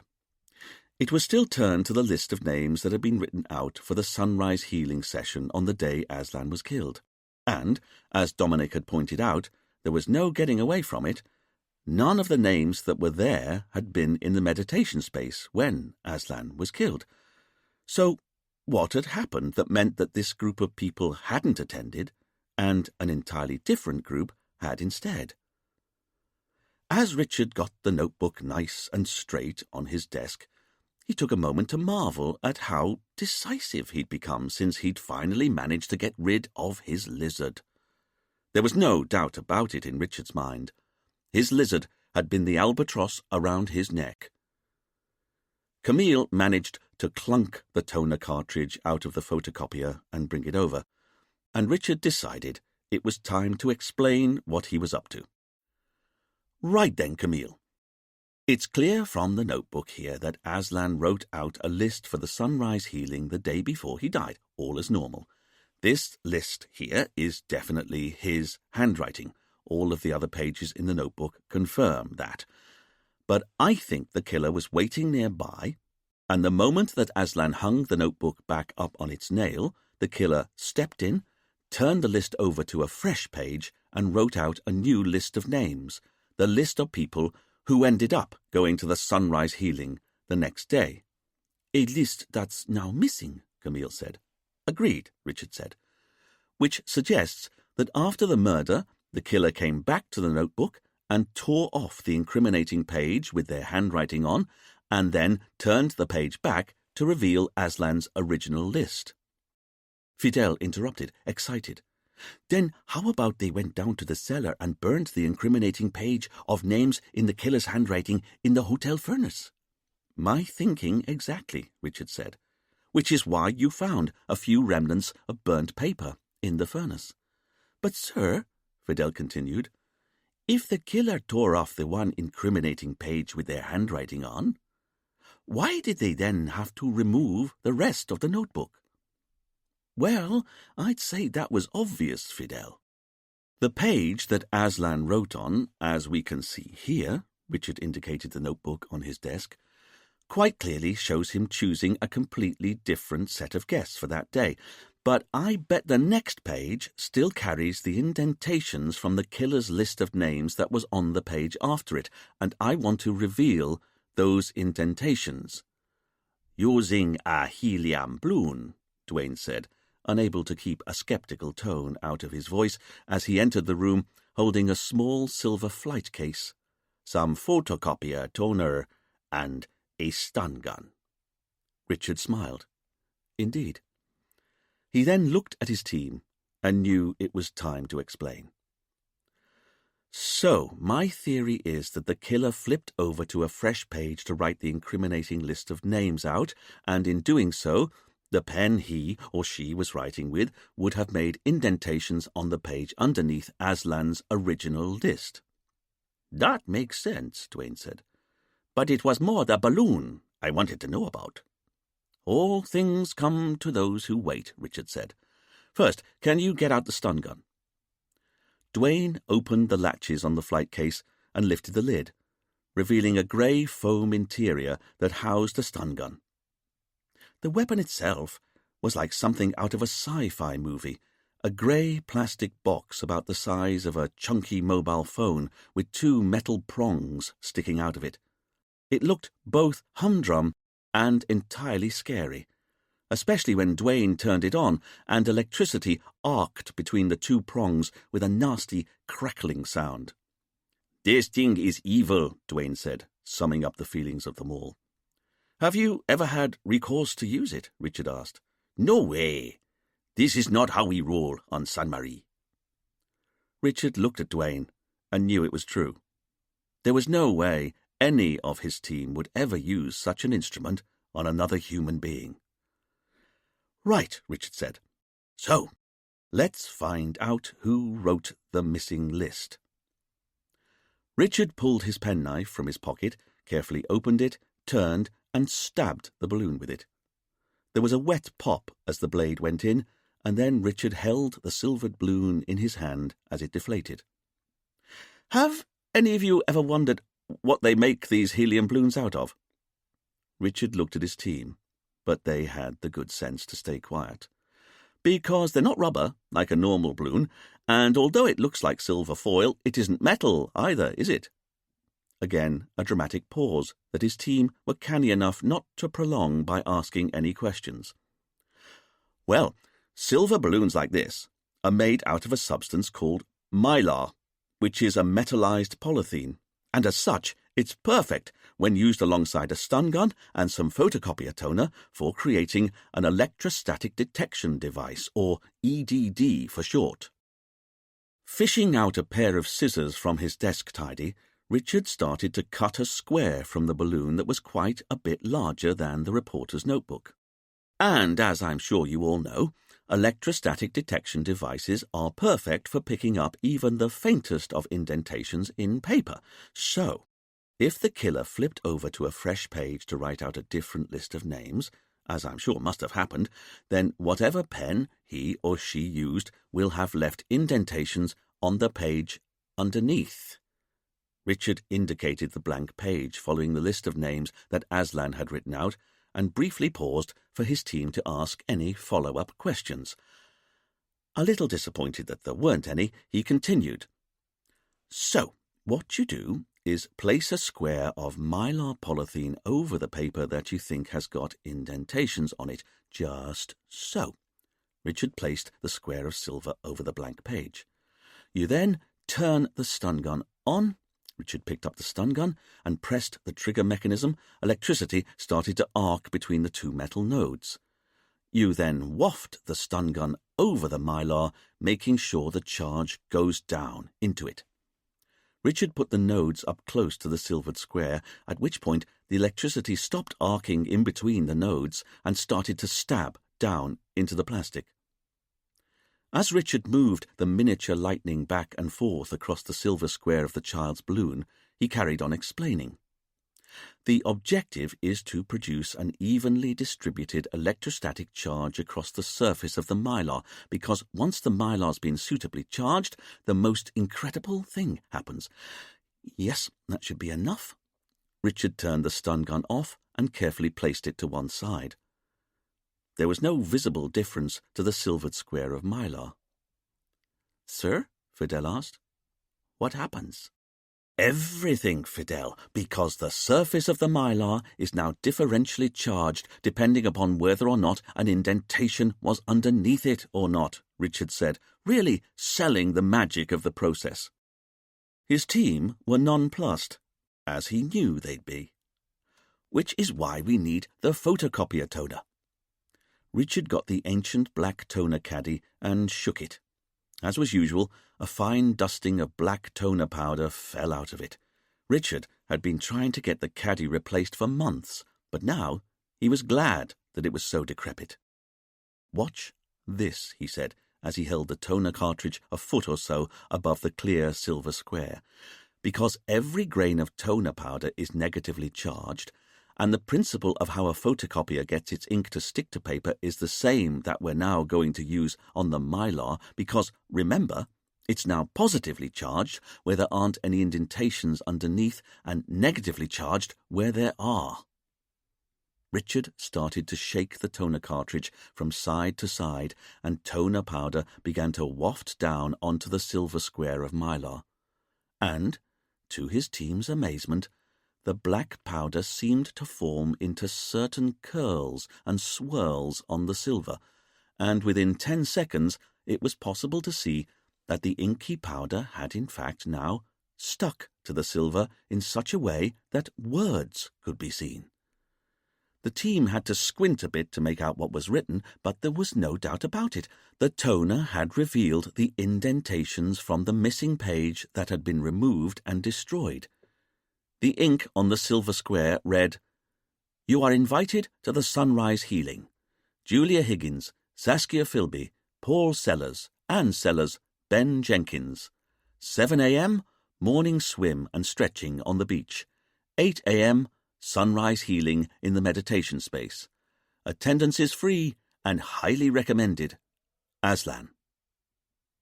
This was a facsimile of the incriminating page, and it was obviously not Aslan's handwriting, so that begged the question, whose handwriting was it?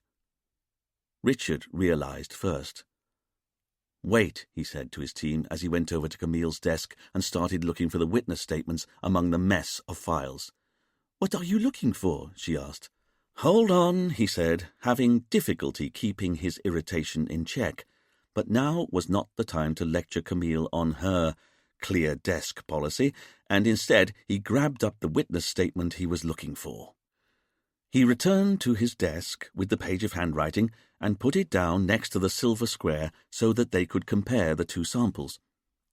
And now it was time for Richard's team to be stunned. They were looking at Julia Higgins' witness statement, and the incriminating list of names was the exact same handwriting. It had been Julia who'd replaced Aslan's list with a new set of names. "I don't believe it," Richard said, amazed.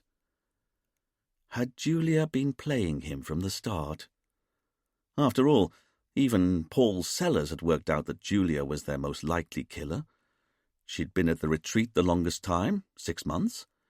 Who else of the suspects had a better opportunity to discover Aslan's real identity and then get him to invite the other Ponzi victims out to the retreat at the same time? But how did she work it out? With a sudden flash of understanding, Richard remembered that Julia's job at the retreat was to help for a few hours a day in the office. What if she'd been at Aslan's computer when Ben Jenkins' email came in? It clearly called Aslan David and referred to Brixton Prison. It would have been entirely natural for Julia to ask Aslan what on earth the email meant, and either Aslan told her the truth there and then, or she was able to work out the truth on her own later on. Richard continued to try and step through the logic of what Julia would have done next, because now she knew that Aslan was in fact the David Kennedy who caused her father's death. She must have wondered how on earth she ended up being offered a free holiday in the Caribbean by the man responsible. She'd have asked Aslan, wouldn't she? And he'd have had to explain that the You Have Won a Prize competitions were his way of giving something back to those he'd stolen from in the past. God knows how Julia took this news, but she obviously didn't let her real feelings show because Aslan continued to employ her at the retreat.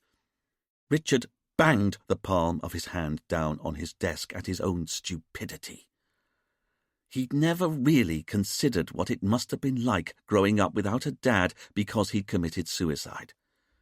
The shame Julia and her mum must have felt, and as Julia had been forced to admit, and the Met police files confirmed, Julia's dad had lost everything, including his house, before he took his own life.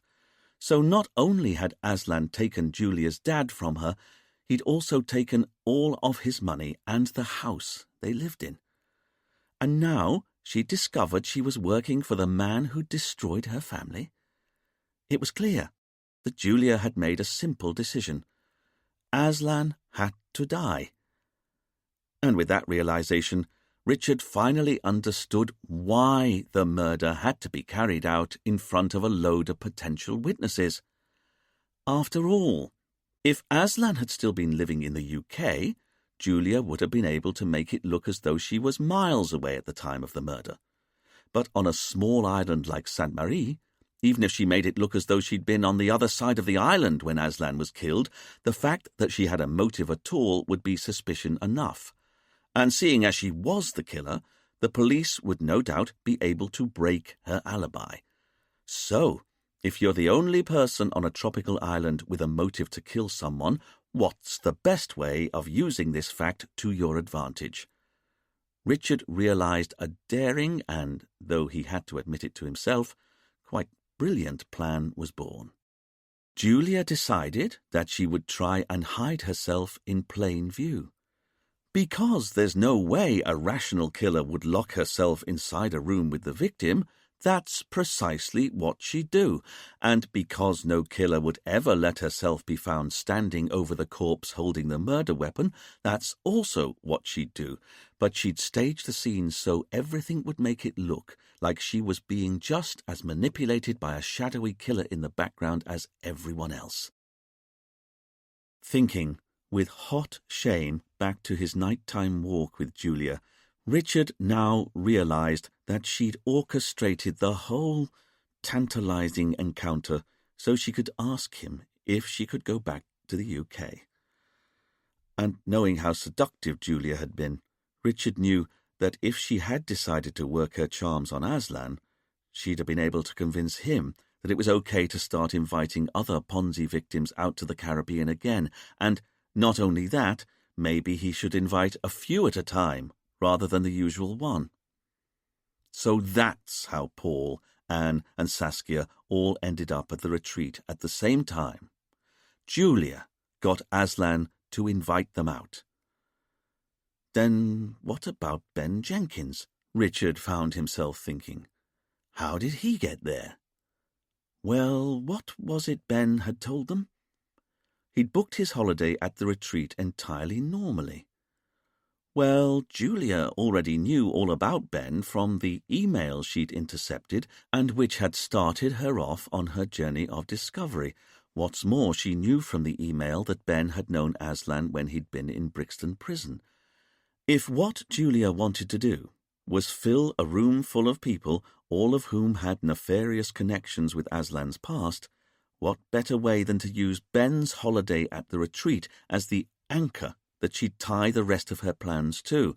So, with Ben's date at the retreat fixed, Julia got Aslan to invite Paul and Anne Sellers and Saskia all out for the same time. Finally, Richard realized that Dominic's apparent burglary was almost certainly true. Julia had been going out with Dominic for nearly 6 months. She could easily have found out from him what would be the best sedative to make people woozy. She could even have learned how to make the gamma-hydroxybutyric acid herself. Or Dominic had some, anyway, but either way, it was clearly how Julia got hold of a source of GHB. She stole it from her boyfriend. Then all Julia had to do was wait until Aslan wrote up his list of names on the board and then intervene by going to the board, turning the page over and writing out a new list of the people she wanted to be with her as her camouflage the following day. Richard went over to the whiteboard, almost quivering with anger as he realized how the rest of the murder must have played out. Julia must have seen Anne doing the drying the night before in the kitchen and decided that the largest carving knife she'd touched would be the perfect murder weapon.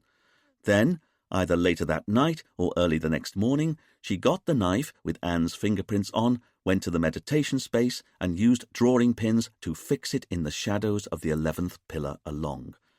She was ready.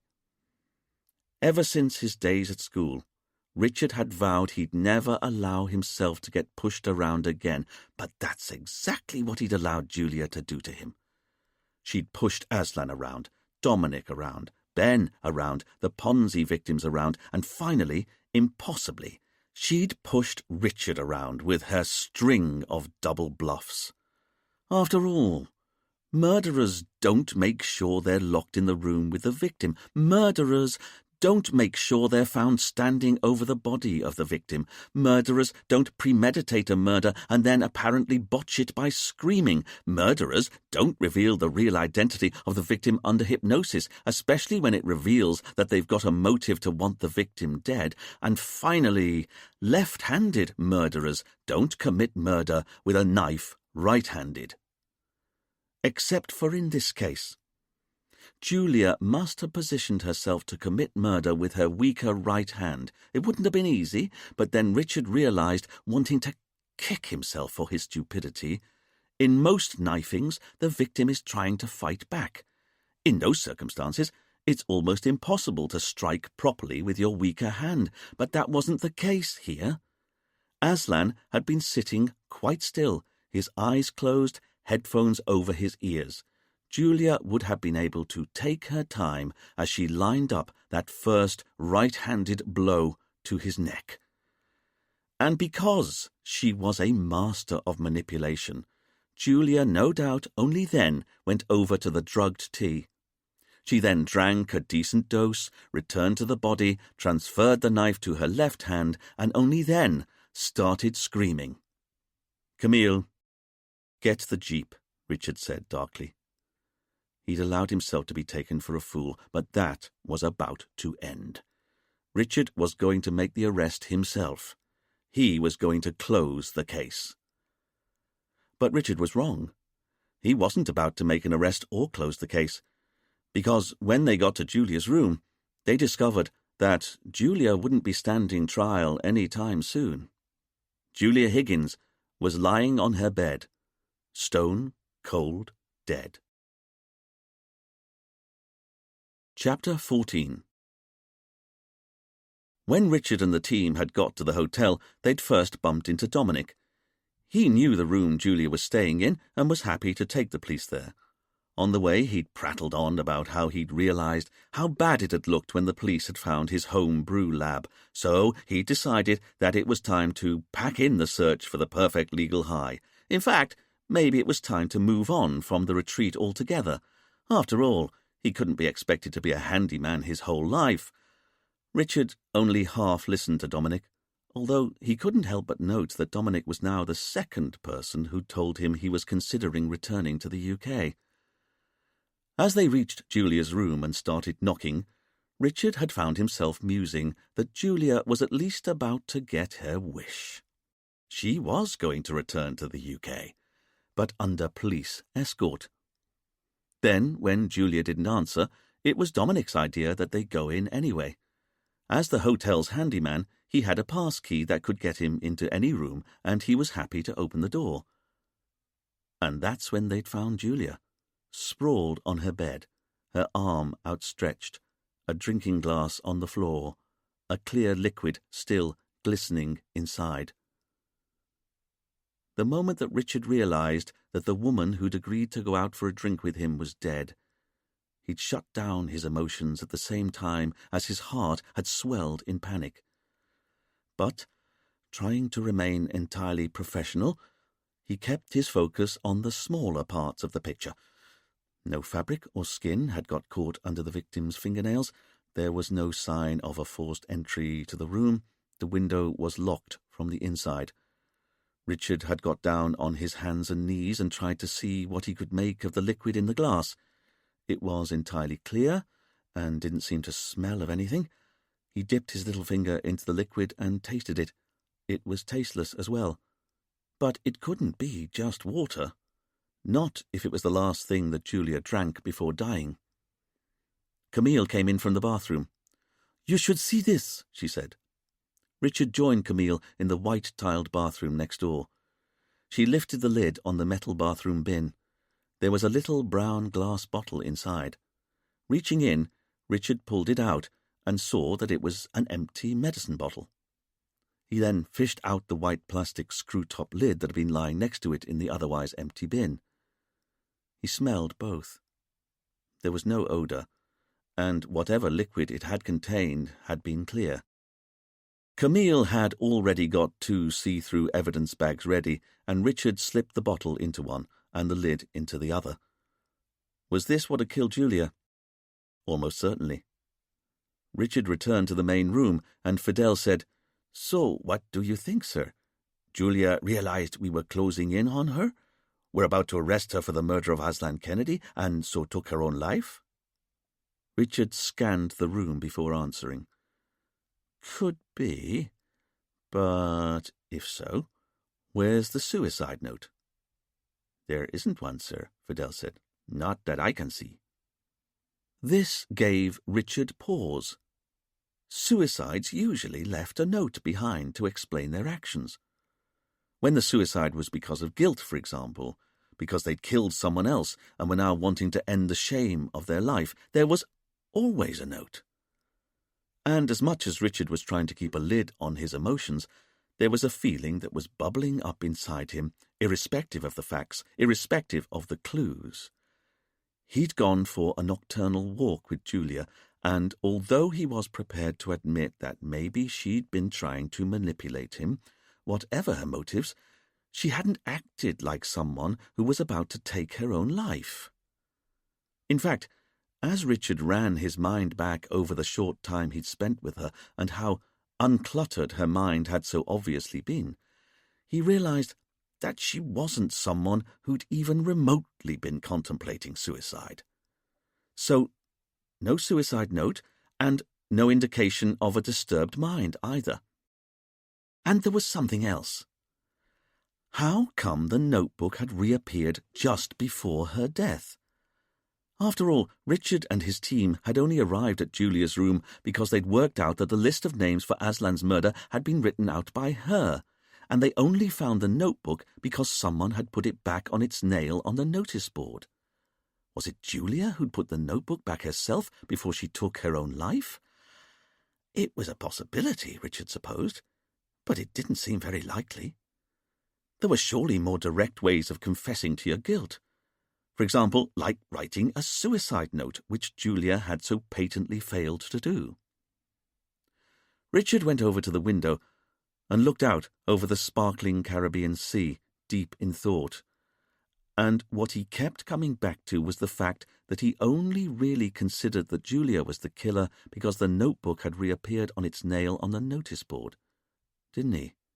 And in the excitement of working out that it was Julia who'd written out the incriminating list of names, he jumped to all sorts of conclusions. That Julia had the wit to plan such an involved murder as Aslan's, that she'd knife someone to death 5 times over using her weaker hand. And as Richard's thoughts ranged over Julia's death, he allowed an ice-cold rage to clutch at his heart, because there was one thing he began to realize above all others. He was still being manipulated, wasn't he? Manipulated by the real killer. Julia didn't kill Aslan any more than she'd just killed herself. She was never a likely murderer. But so clever was the real mastermind behind Aslan's murder that he or she knew that all they'd have to do was return the missing notebook to its nail, and the police would soon come to the conclusion that Julia was maybe Aslan's killer, and when her body was found dead from an overdose, they'd then, no doubt, believe that she'd just committed suicide because of the guilt she'd felt since killing Aslan. The more Richard considered his theory, the more he realized that he was almost certainly correct. Julia hadn't killed Aslan. One of Paul, Anne, Saskia or Ben had killed Aslan, and now they'd also killed Julia Higgins. But of the 4 remaining witnesses, who was their killer? Richard turned to his team and said, "This is a murder scene, and I don't care how you do it, but I want you to work out how Julia was killed." 10 minutes later, Ben Jenkins, Saskia Philby, and Paul and Anne Sellers were waiting for Richard on the hotel's veranda. As Richard approached with Camille at his side, he tried to gauge the suspect's mood. Ben was looking tanned, relaxed, and wearing a Hawaiian shirt, shorts, and cheap flip-flops. Saskia was looking entirely demure in a plain cream top and simple olive green skirt, but she looked worried, nervous even. As for Paul, he wasn't sitting near his wife and was instead on his own with his smartphone in his lap, his typically impeccable comb-over, polo shirt, slacks, and deck shoes all correctly in place. And that left only Anne, who had come to the interview dressed in a typically flamboyant kaftan. But Richard once again noticed how she was looking a lot more sombre than she used to, more watchful even. Mind you, considering the circumstances, it was perhaps understandable. "Is it true?" Saskia asked as Richard approached. "Is what true?" Richard dead-batted back. That poor girl, Julia. Dominic saying she committed suicide." Richard now understood why Saskia was looking so nervous. "At the moment, we're trying to establish the cause of death, but we're not ruling anything out." Anne stood up, her hand going to her heaving breast. "You mean it might have been murder?" "I think it was." Richard was watching as carefully as he could, but all of the witnesses seemed equally shocked by this news. Paul recovered first. "But it has to be suicide." "And why'd you say that?" "Because it's obvious. Julia killed Aslan. Well, that's no surprise. We all saw her with the knife standing over his body. And come on, man, she even confessed to the murder, and now, racked with guilt, she's taken an overdose of drugs." Richard finished the sentence for Paul and was pleased to see the colour drain from his face. "You know what sort of drugs?" Paul asked after a moment. "Not yet," Richard said, But you're a pharmacist, Paul. What do you think it could be if the liquid that killed her was odourless, colourless, and tasteless? Paul looked at the police like a landed fish. You're not suggesting I had anything to do with this, are you? I'm not suggesting anything, Paul. But when Aslan was killed, we know the witnesses were all drugged with gamma-hydroxybutyric acid, the very same drug you've been stealing from your pharmacy in the form of Zyrax, and now here's another drug turning up in the context of another death. But it's a coincidence. It must be, Ben said. And that's where I'm pretty sure you're wrong, Richard said. Because in my experience, when it comes to murder, there's no such thing as coincidence. But it has to be suicide, Ben said again, even more insistently. And what makes you say that? Camille asked. Because if Julia's been murdered, then that kind of suggests that she wasn't the person who killed Aslan. Ah, Richard said. I see that you now understand. And that means that one of us four must have killed Aslan, and has now killed Julia. My thoughts exactly, Richard said. But that's not possible, Ben said. Because I can imagine one of us four wanting to kill Aslan. Don't get me wrong. I don't think any of us did it, but maybe I'm wrong and one of us did. But Julia? What did any of us have against her? We didn't even know her. Richard looked at Ben and noticed how he seemed to have taken over as spokesperson for the group. Paul was looking like a little lost boy. Saskia was looking introverted and worried, and Anne was trying to look bland. But Richard knew better. She was watching like a hawk, but staying silent. The police had already discovered that Julia was last seen at breakfast that morning at 8 a.m., after which time she apparently went back to her room upstairs and hadn't been seen since, not until her body had been found. So Richard asked the four witnesses if they'd seen Julia at any time that morning. Perhaps unsurprisingly, they all said they hadn't. Under further probing, though, Richard was able to establish that none of the four witnesses had a watertight alibi from 8 that morning until the time Julia's body had been found. Anne had been on the beach on her own during that time, or so she said. Paul had been on the balcony of his room reading a book, or so he said. Saskia said she'd been by the spa pool, and Ben had gone for a long walk along the coast. None of the four could categorically prove that they hadn't slipped up to Julia's room at some time after breakfast and offered her a drink laced with poison. As for the missing notebook that had suddenly reappeared on the notice board, the witnesses denied all knowledge. They said they hadn't noticed it, and they had no idea who might have put it back up on the board. Richard tried to put his frustration at their answers to one side, but without any properly incriminating evidence against any of the witnesses, and no proof yet that Julia had categorically been murdered, he had no choice but to release them and let them get on with their day. He and Camille stood in the shade as they watched the witnesses leave. Saskia, Ben, and Paul all went off together, talking, united by their recent experiences, whereas Anne made her excuses and went into the main body of the hotel on her own. Was she shunning the other three? Or were they perhaps shunning her? Once the police were back at the station, Camille picked up on Richard's mood. "You all right there, sir?" Richard had been sitting at his desk, not doing anything for the last few minutes. Sorry, he said, returning his attention to the room. "You seem quiet." The last time in his life that Richard had talked about his true feelings was when he had been 7 years old. It was just after his mum had explained to him what a boarding school was and that he was about to be sent to one. So Richard wasn't going to start talking about his feelings now. "The murderers struck again, Camille. What are you expecting from me? A song and dance routine?" Camille put her hand on her hip, irritated. She knew Richard had feelings for Julia. Why couldn't he admit it? It would have been wrong if they didn't get upset when someone they'd come to know got murdered. Richard barked from his desk. "Come on, team. I want the evidence processed, fingerprints taken off the glass Julia was drinking from and off the bottle we found in her bin. I want to know, if this was murder, just how it was done. Richard was standing at the whiteboard, mopping his neck with his hanky, when Fidel announced he'd finished dusting the medicine bottle from the bin and the glass Julia had been holding.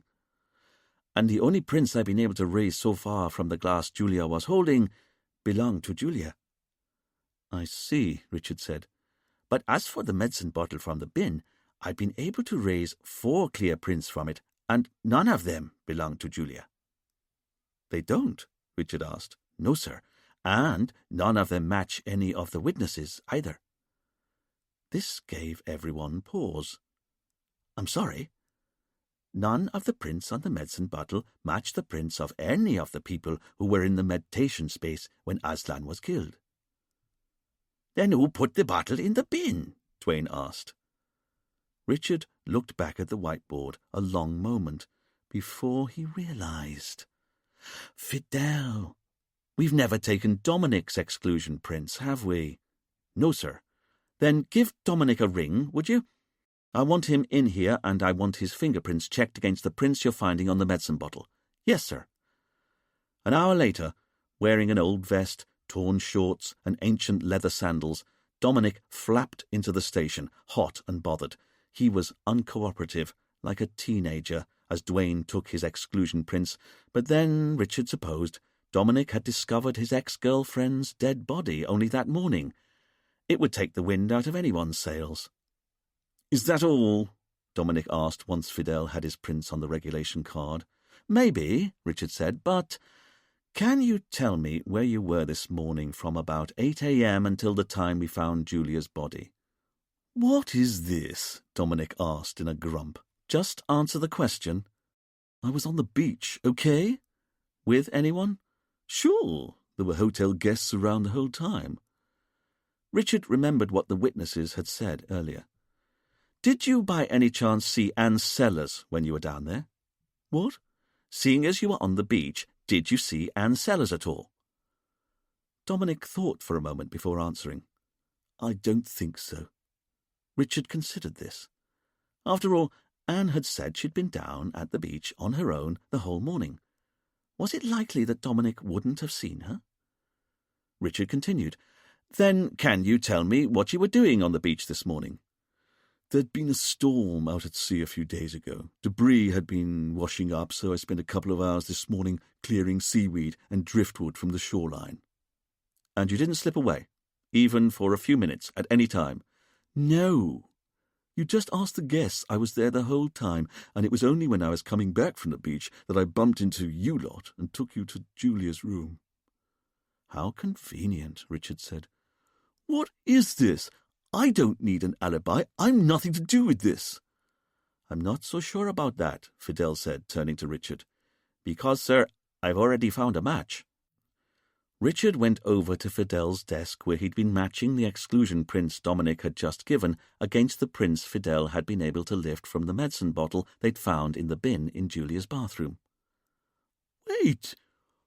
What's that doing here? A horrified Dominic said, looking at the little brown medicine bottle in its evidence bag on Fidel's desk.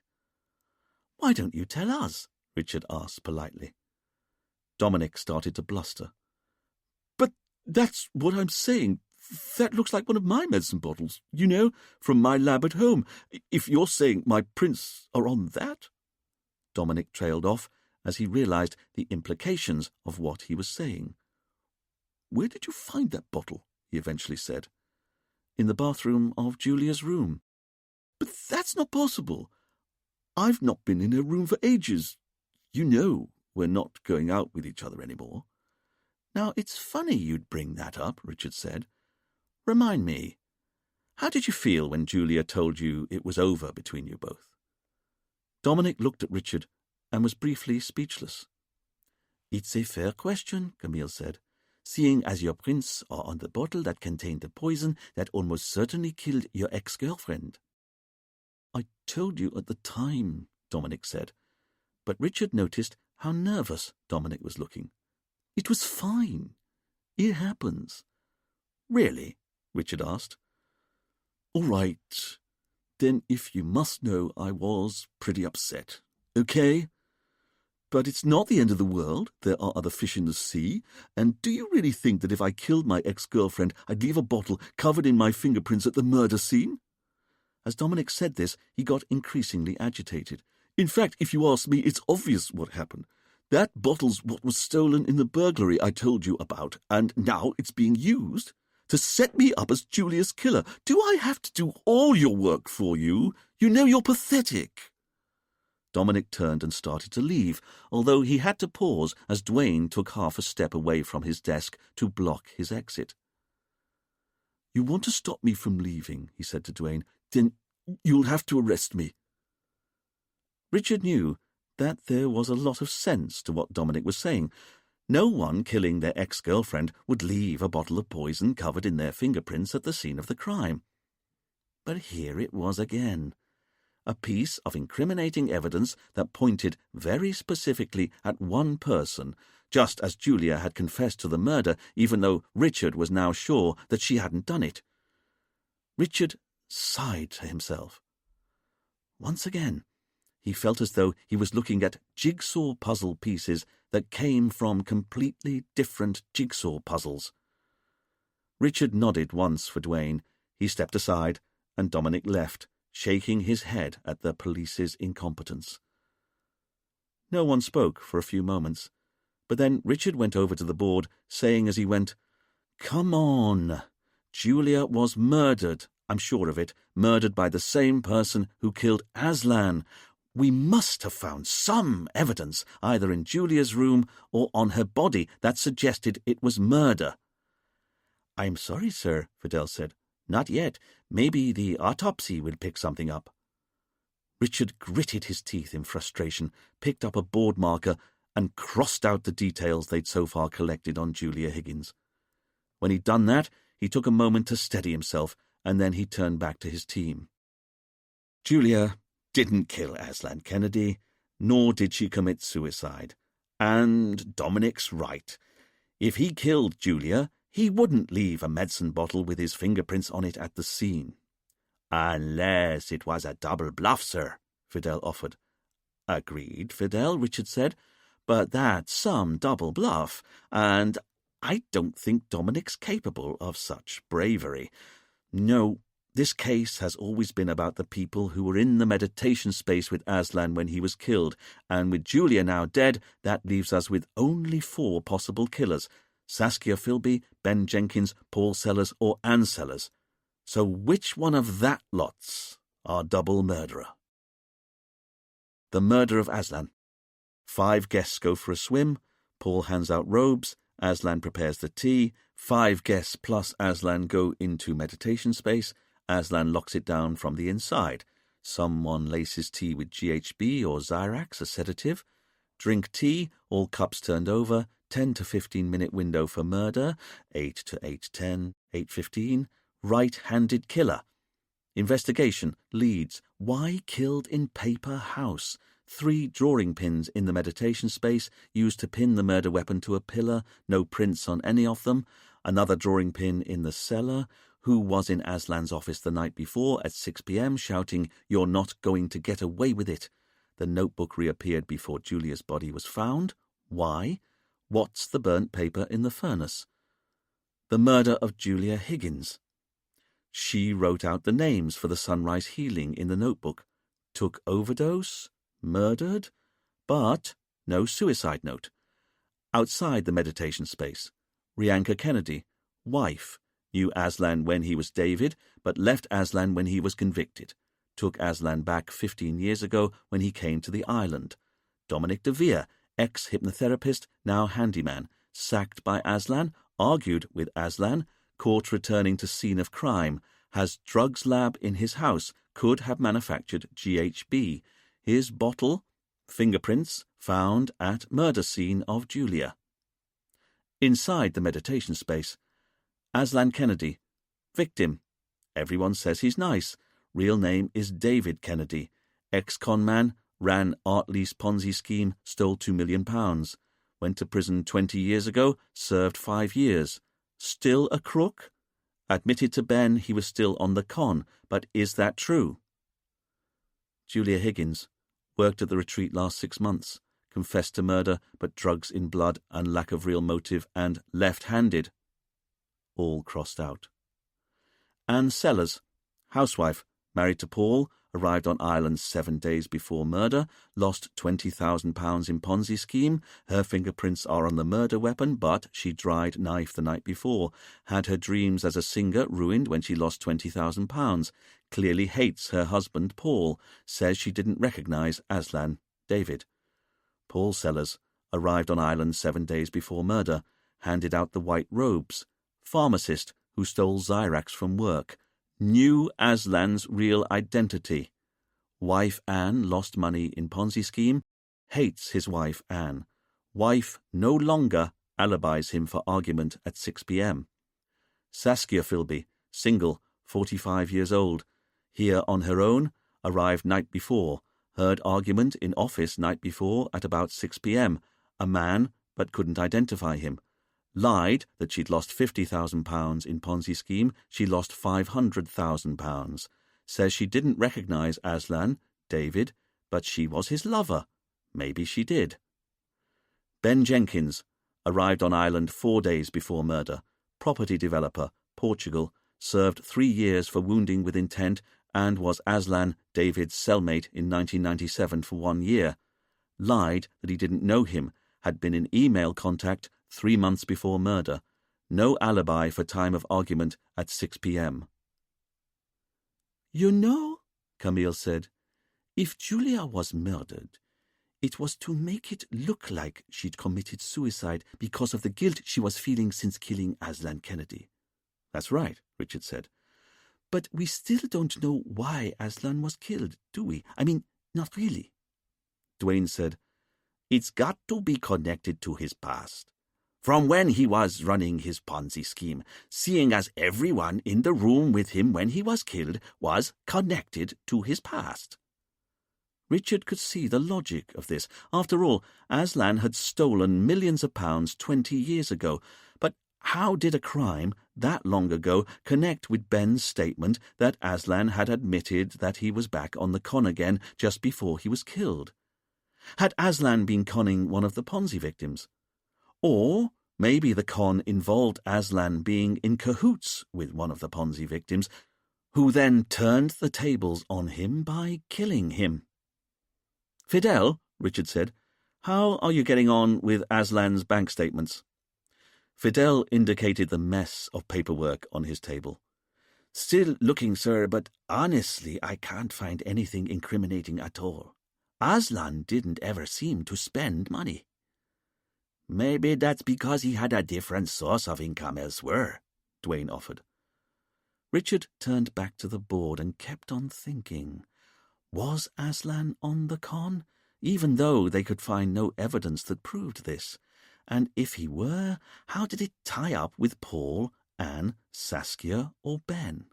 Or was Ben lying to them? In which case, why? Was Ben perhaps the killer, trying to throw them off the scent? But why would Ben want Aslan dead? And why would he then need to kill Julia?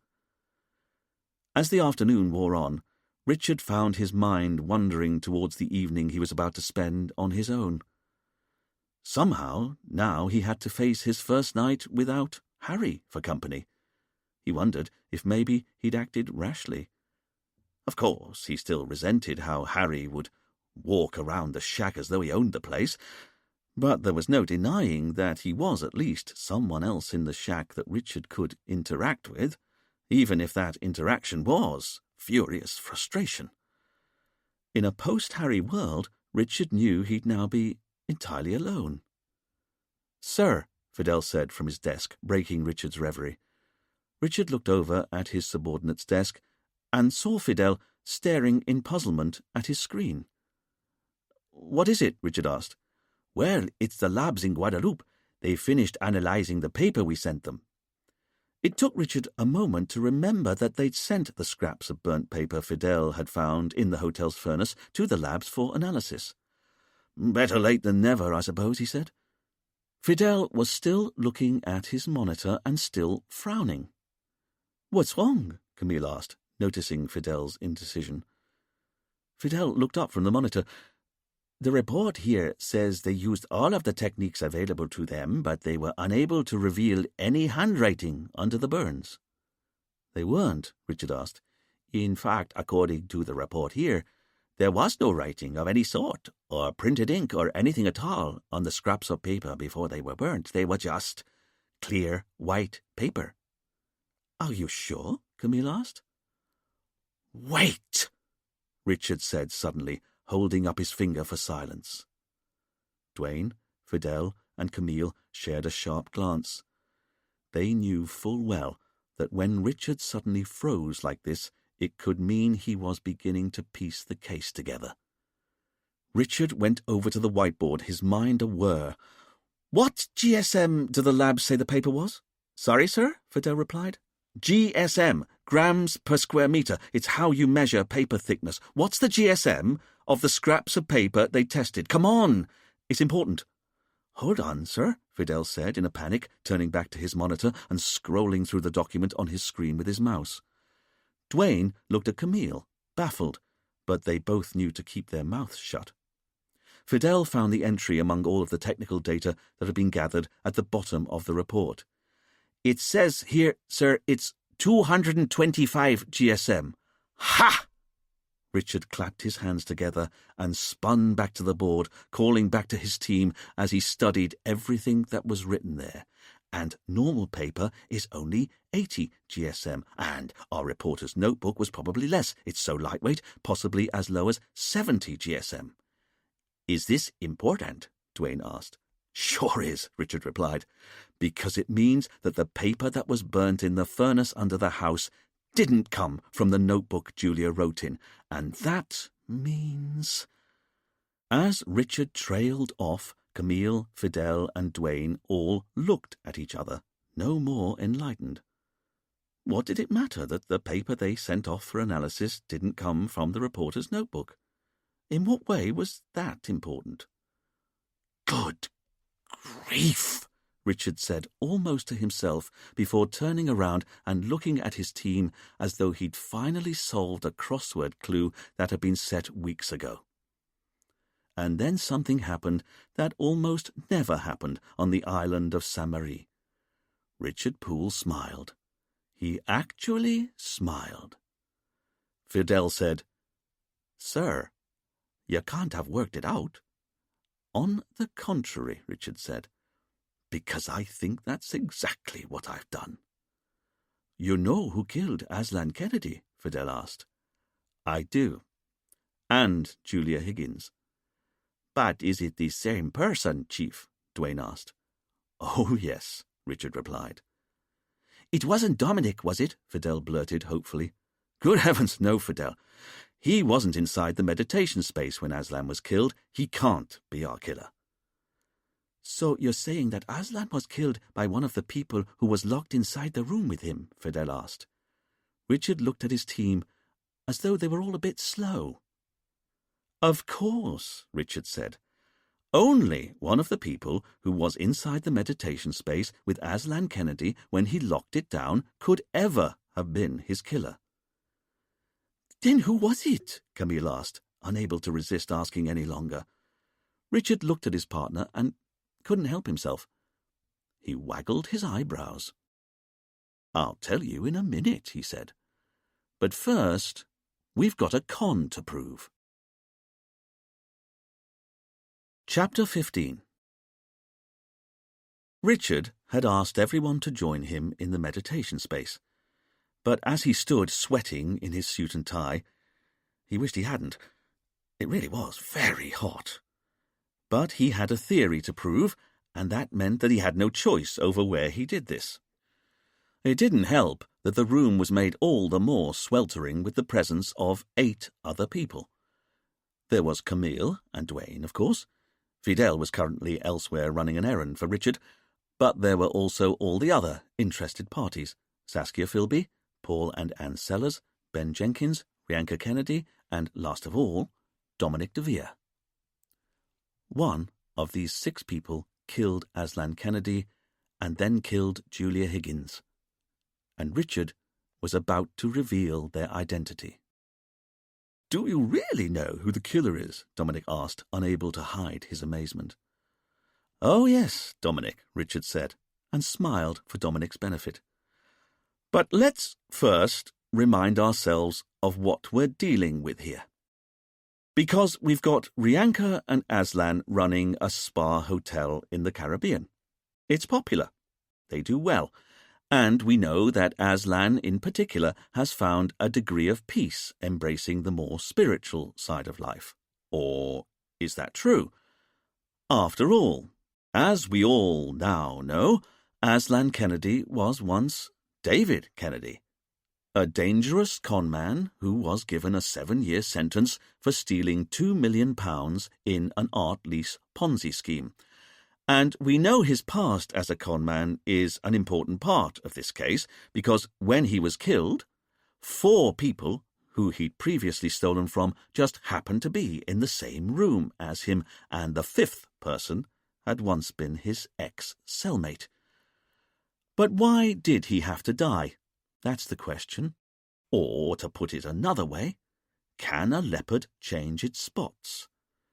Seeing as Aslan was such a crook in the past, could we really believe that he was now on the straight and narrow? When Ben Jenkins told us that Aslan confessed to him that he was still on the con, it chimed with what I suppose we'd all expected to hear. Aslan was a crook in the past. He was still a crook. But here's the interesting thing. I've had one of my best officers examine Aslan's bank statements and records. Aslan took a small salary from the business. He barely spent even that. And what was left over at the end of every month he gave away to charity. And we already know he lived at the retreat, didn't go on expensive holidays or buy expensive cars or even artwork or fine wine. If he was on the con again, it was hard to see how he was in any way benefiting from it. So I started thinking. We only had Ben's word that Aslan was on the con again, as far as everyone else could tell us, from Aslan's wife to the Commissioner of Police. No one had a bad word to say about Aslan, apart from you, Dominic. Richard said this to Dominic with a smile. And I look forward to coming to you in a minute. Dominic looked back at Richard, and it was clear that he was worried. Richard turned back to the room. But putting Dominic to one side for a moment, everyone else adored Aslan for his pure soul, his kindness. So let's see where the balance of evidence lies.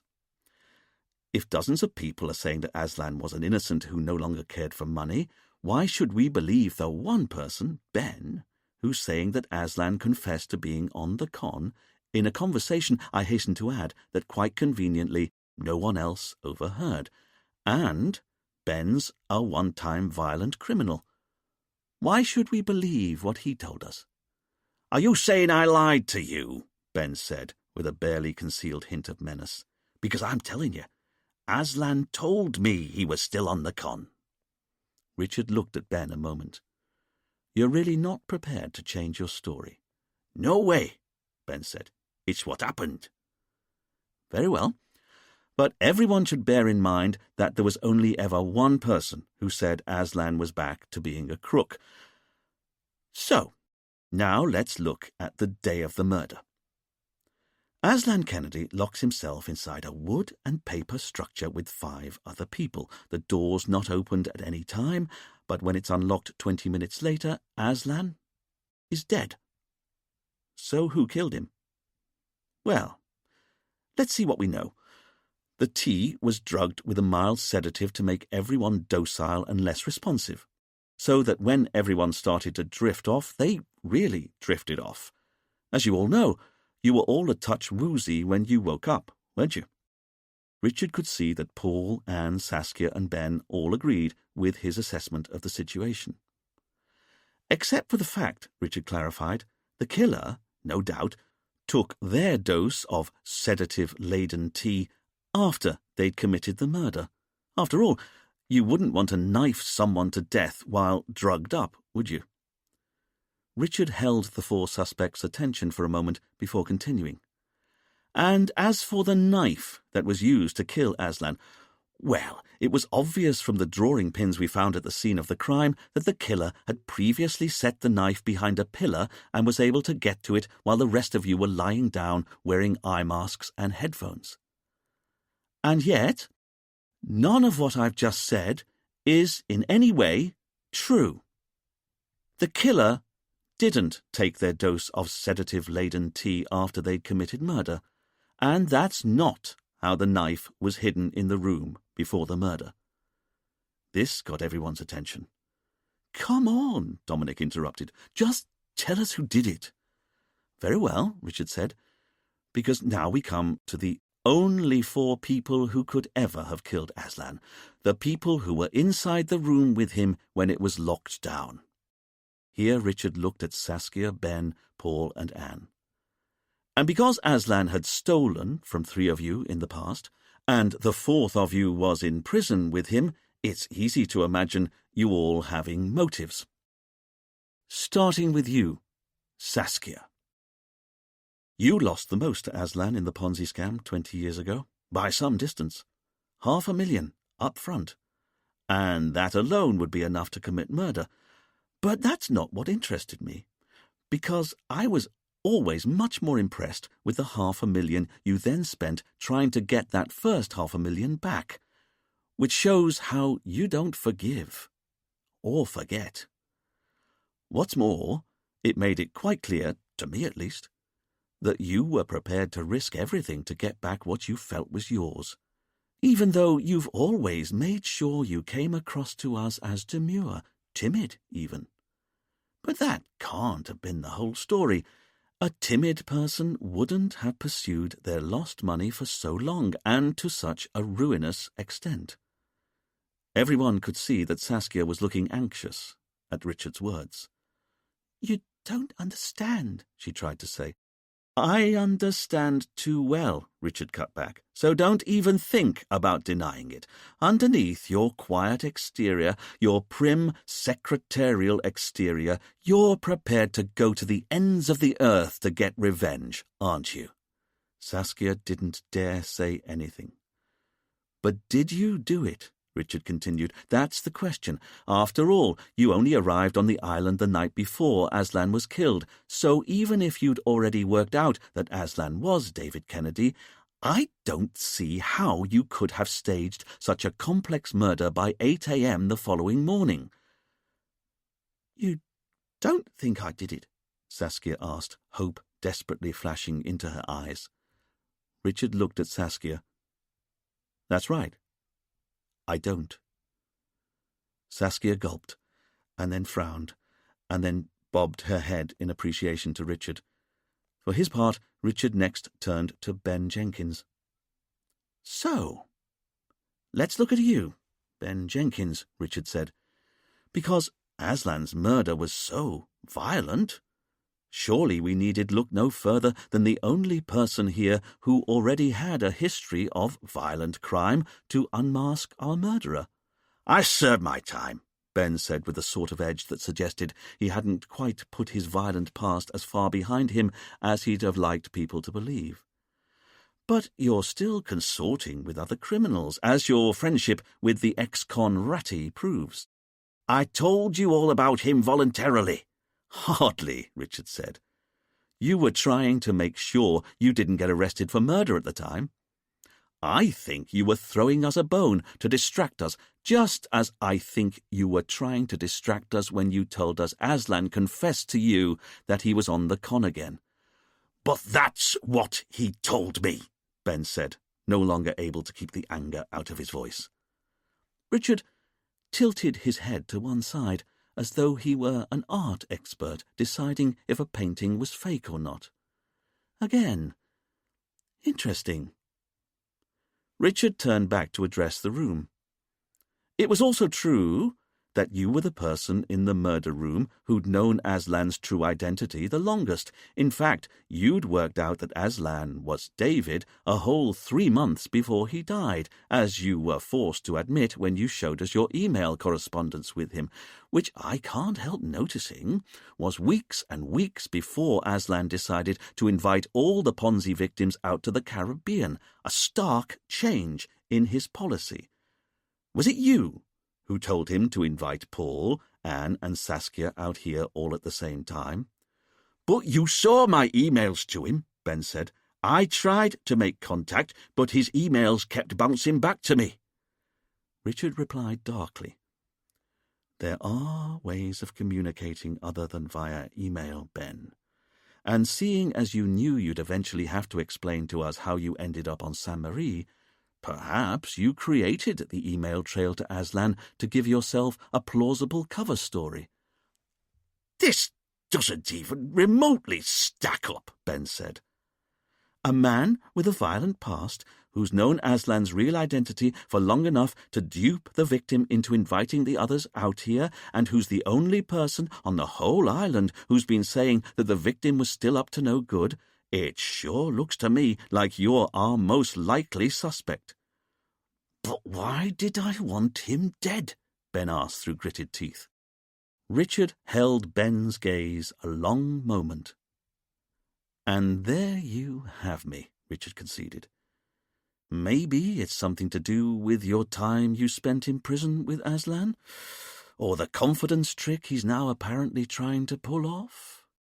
Richard was looking hard at Ben to see if a moment of fear would slip into his eyes like had happened before.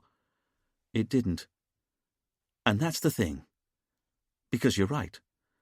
Although you'd have been the most likely person to carry out a violent crime like this, I've never been able to uncover a single reason why you'd want Aslan dead, so I don't see how you could be the killer. You don't? Ben asked, somewhat stunned by Richard's sudden change of direction. That's right. I don't think you killed Aslan Kennedy. This took a moment to register with Ben, and then he briefly threw his hands up in the air with a sudden exhalation of contempt for the police in general and Richard in particular. Which leaves only 2 remaining suspects, Richard said, as he turned to face Paul and Anne Sellers. And this is where it gets interesting. All the colour had already drained from Paul's face, but Richard could see that Anne was trying to look composed. She was failing. Very well, so be it. Because here we have a couple, Richard said, who quite clearly don't get on, and one of them, Paul, stole a bottle of gamma-hydroxybutyric acid, trade name Zyrax, that we now know was used to sedate the witnesses just before the murder was carried out. What's more, Paul had even secretly been phoning Aslan from his office phone, apparently behind his wife's back, and as Paul was eventually forced to admit, he'd recognized that Aslan was David the moment he saw his face in the hotel's leaflet. Now look here, Paul started. No. You look here, Paul, Richard said, because you should know that I don't think you killed Aslan Kennedy. You don't? Paul said, almost deathly pale by now. As it happens, no, Richard said, even though it was undoubtedly your Zyrax that the real killer used to lace the tea you all drank that morning. At different speeds, everyone in the room realized what this must mean. They all turned and looked at Anne, who was standing stock still, like a suspect about to receive their sentence, Richard found himself thinking. Why are you all looking at me like that? Anne asked. Because, Richard said, only someone locked in the meditation space with Aslan could have killed him, and it wasn't Julia, Saskia, Ben, or your husband, so, by a simple process of elimination, that leaves only you. Good time Anne, who wears wild clothes, obviously has a good laugh wherever she goes, if only as an antidote to living with her turgid husband. And yet, let's stop and think what these last 20 years must have been like for you. Because, as you eventually had to admit to us, you once had a dream. a dream you were realizing when you were studying to be a singer. And that's what shattered when Aslan stole the £20,000 you'd set aside to pay for your fees. I didn't kill him, Anne said, horrified. You didn't? No. Richard looked at Anne a long moment, and then his face softened. I know, he said. This got a reaction from the witnesses. You mean, Anne asked, you don't think I killed Aslan Kennedy? That's right, Richard said, quite unperturbed, as he turned back to look at Ben, Saskia, Paul, and Anne. But I want you to know the process of elimination that led me to understand how Aslan was really killed, because it had to be one of you who killed him, and yet I never could quite make it fit. It was as though I had lots of different jigsaw pieces, but they all belonged to different puzzles, and I was right. That was how the murder was made to look. We had Ben, who was the most violent of you, but it was only Julia and Anne whose fingerprints were found on the murder weapon, and as for Julia, she confessed to the murder, but was left-handed, and therefore couldn't have carried it out, whereas you, Saskia, always had the best motive, but you only arrived on the island the night before, and Paul seemed to have no motive at all, but then it was Paul's drugs that were used in the tea. I know that now, and it was Ben who'd been in touch with Aslan the longest. Each one of you had something incriminating about you, but you also seemed to have something else that suggested you couldn't have done it. It was almost as if you'd taken all of the necessary elements of a single murder and shared them out among yourselves, and it was only when I realized this that I managed to make a connection that I maybe should have made much, much sooner. You see, other than Aslan, there were 5 people in the murder room when he was killed, and there were 5 knife strikes in his neck and back, and that's when it occurred to me. What if you were all in this together? After all, I'd been trying to work out how and when the killer had managed to drink down the drugged tea without being seen, and how the killer managed to lace the tea with gamma-hydroxybutyric acid without being seen, and how the killer smuggled the knife into the meditation space without being seen, and finally, how the killer managed to kill Aslan without any of the rest of you noticing. One explanation for how all this was achieved would be that the murder wasn't carried out secretly at all. Remember, 5 people, 5 knife strikes. It couldn't be a coincidence, could it? Richard took a moment to see that Ben, Saskia, Paul, and Anne were all looking increasingly worried, exchanging panicked glances, and Richard watched Ben wipe some sweat from his brow. And it wasn't a coincidence, because when I started to think of the 5 of you working together, the murder finally started to make sense. This was it. How Aslan was killed. It was the only way. Or so I thought, until I remembered the drawing pins. Because if you were all in on this together, there'd have been no need to pin the murder weapon behind this pillar here. As Richard had been speaking, he'd moved over to the far corner of the meditation space, and now he indicated the pillar that he and Camille had found the drawing pin stuck into. So, why did we find a drawing pin stuck into this wooden pillar here?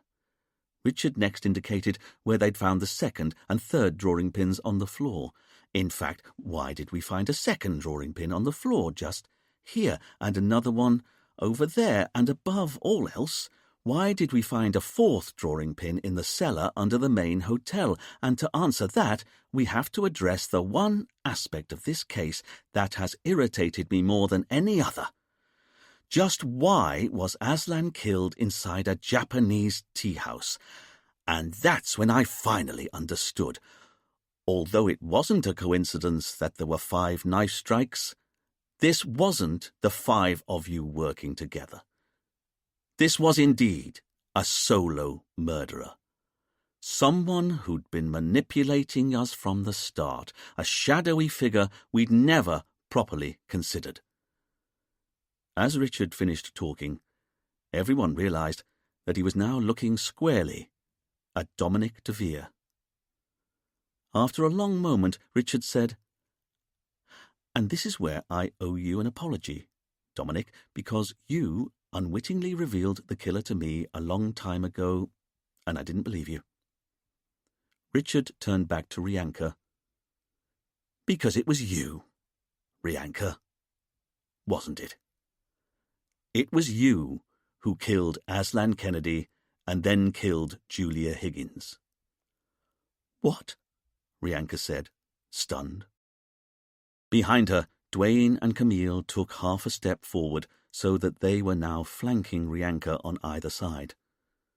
Ben was the first to find his voice. "But how can that be? She was outside the meditation space when I opened the door." "I know," Richard said, entirely unfussed. "And none of us let her in while we were inside," Anne said, just as amazed.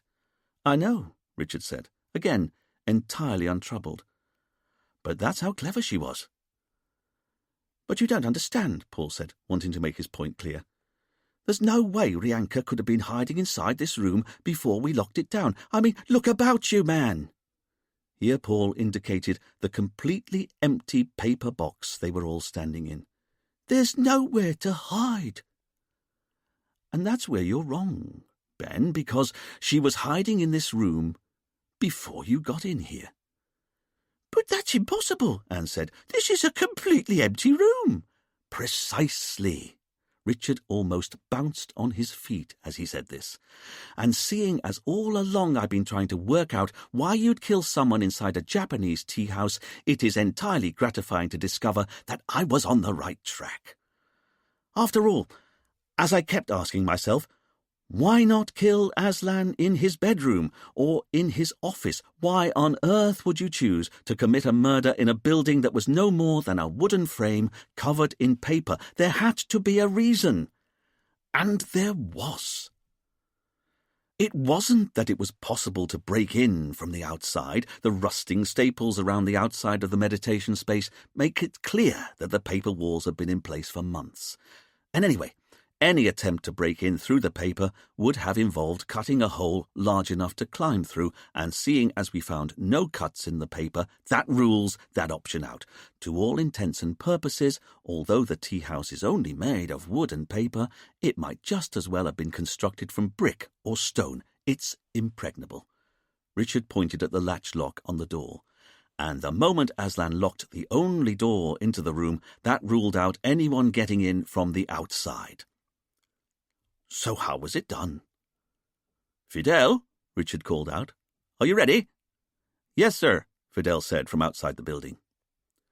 The door opened, Fidel entered, and under his arm he had one of the rolls of paper that Camille had found in the cellar underneath the hotel. Although it looked cumbersome, Fidel was able to get the long roll of white paper into the room by bending it around the door, and he brought it over to where Richard was standing by the far wall. "You see," Richard said, "my mistake was to keep looking at the outside walls, because there's something about paper that makes it very different from any other kind of building material, and that's that you can put up an internal paper wall in minutes and remove it just as quickly, particularly when you've already got a ready-made frame to pin the paper to." As Richard said this, he indicated the wooden pillar towards the end of the room that he'd found the drawing pin stuck into. "You'll notice that this pillar is only a couple of feet in from the end wall, and it runs vertically up to the ceiling." Richard pointed up the pillar as he said this, "where it meets the horizontal beam that goes across the room." Here Richard walked along the width of the room, indicating the ceiling beam above his head, "where it meets another vertical pillar which, like the first, is set only a couple of feet into the room." Richard turned and looked at Rianka. In effect, these two verticals and crossbeam, set as they are just in from the end of the room, are perfect for hanging a false wall from. All you'd need is a roll of paper and a load of drawing pins, so you could pin the paper to the far side of the wood. Everyone in the meditation space finally understood the truth of what Richard was saying. If a paper wall had been hung towards the end of the room attached to the pillar and crossbeam, would anyone have noticed that the room was a couple of feet shorter than it should have been, or that there were now only 11 vertical pillars visible along each side of the paper box when there should have been 12? And while the cavity that Rianka would have created would have been only a couple of feet deep, it would have been just enough for her to hide inside. And now everything begins to make sense, Richard said, turning to Ben. It was indeed your initial email to Aslan that started the clock ticking, but it wasn't Julia who intercepted it, as we'd originally thought. It was Rianka. After all, it's her office as much as it's her husband's. It's no surprise she picked up the email through the retreat's website. It was Rianka who then sent back the email to you telling you not to contact Aslan again, and who then set up the spam filter that meant none of your emails would get through to Aslan's computer ever again. And having done that, Rianka must have hoped she'd dealt with the danger. She'd got rid of you. She was safe again. But then, a few weeks later, Rianka discovered that you'd booked a holiday at the retreat, and this was when she realized how much trouble she was in. As to why she was in trouble, I'll come to that in a moment, but suffice to say, Rianka knew that if you got to speak to Aslan, the game would be up for her. She had to start preparing for the worst, and that's when I think she realized. She was so desperate to keep her secret, she was even prepared to kill.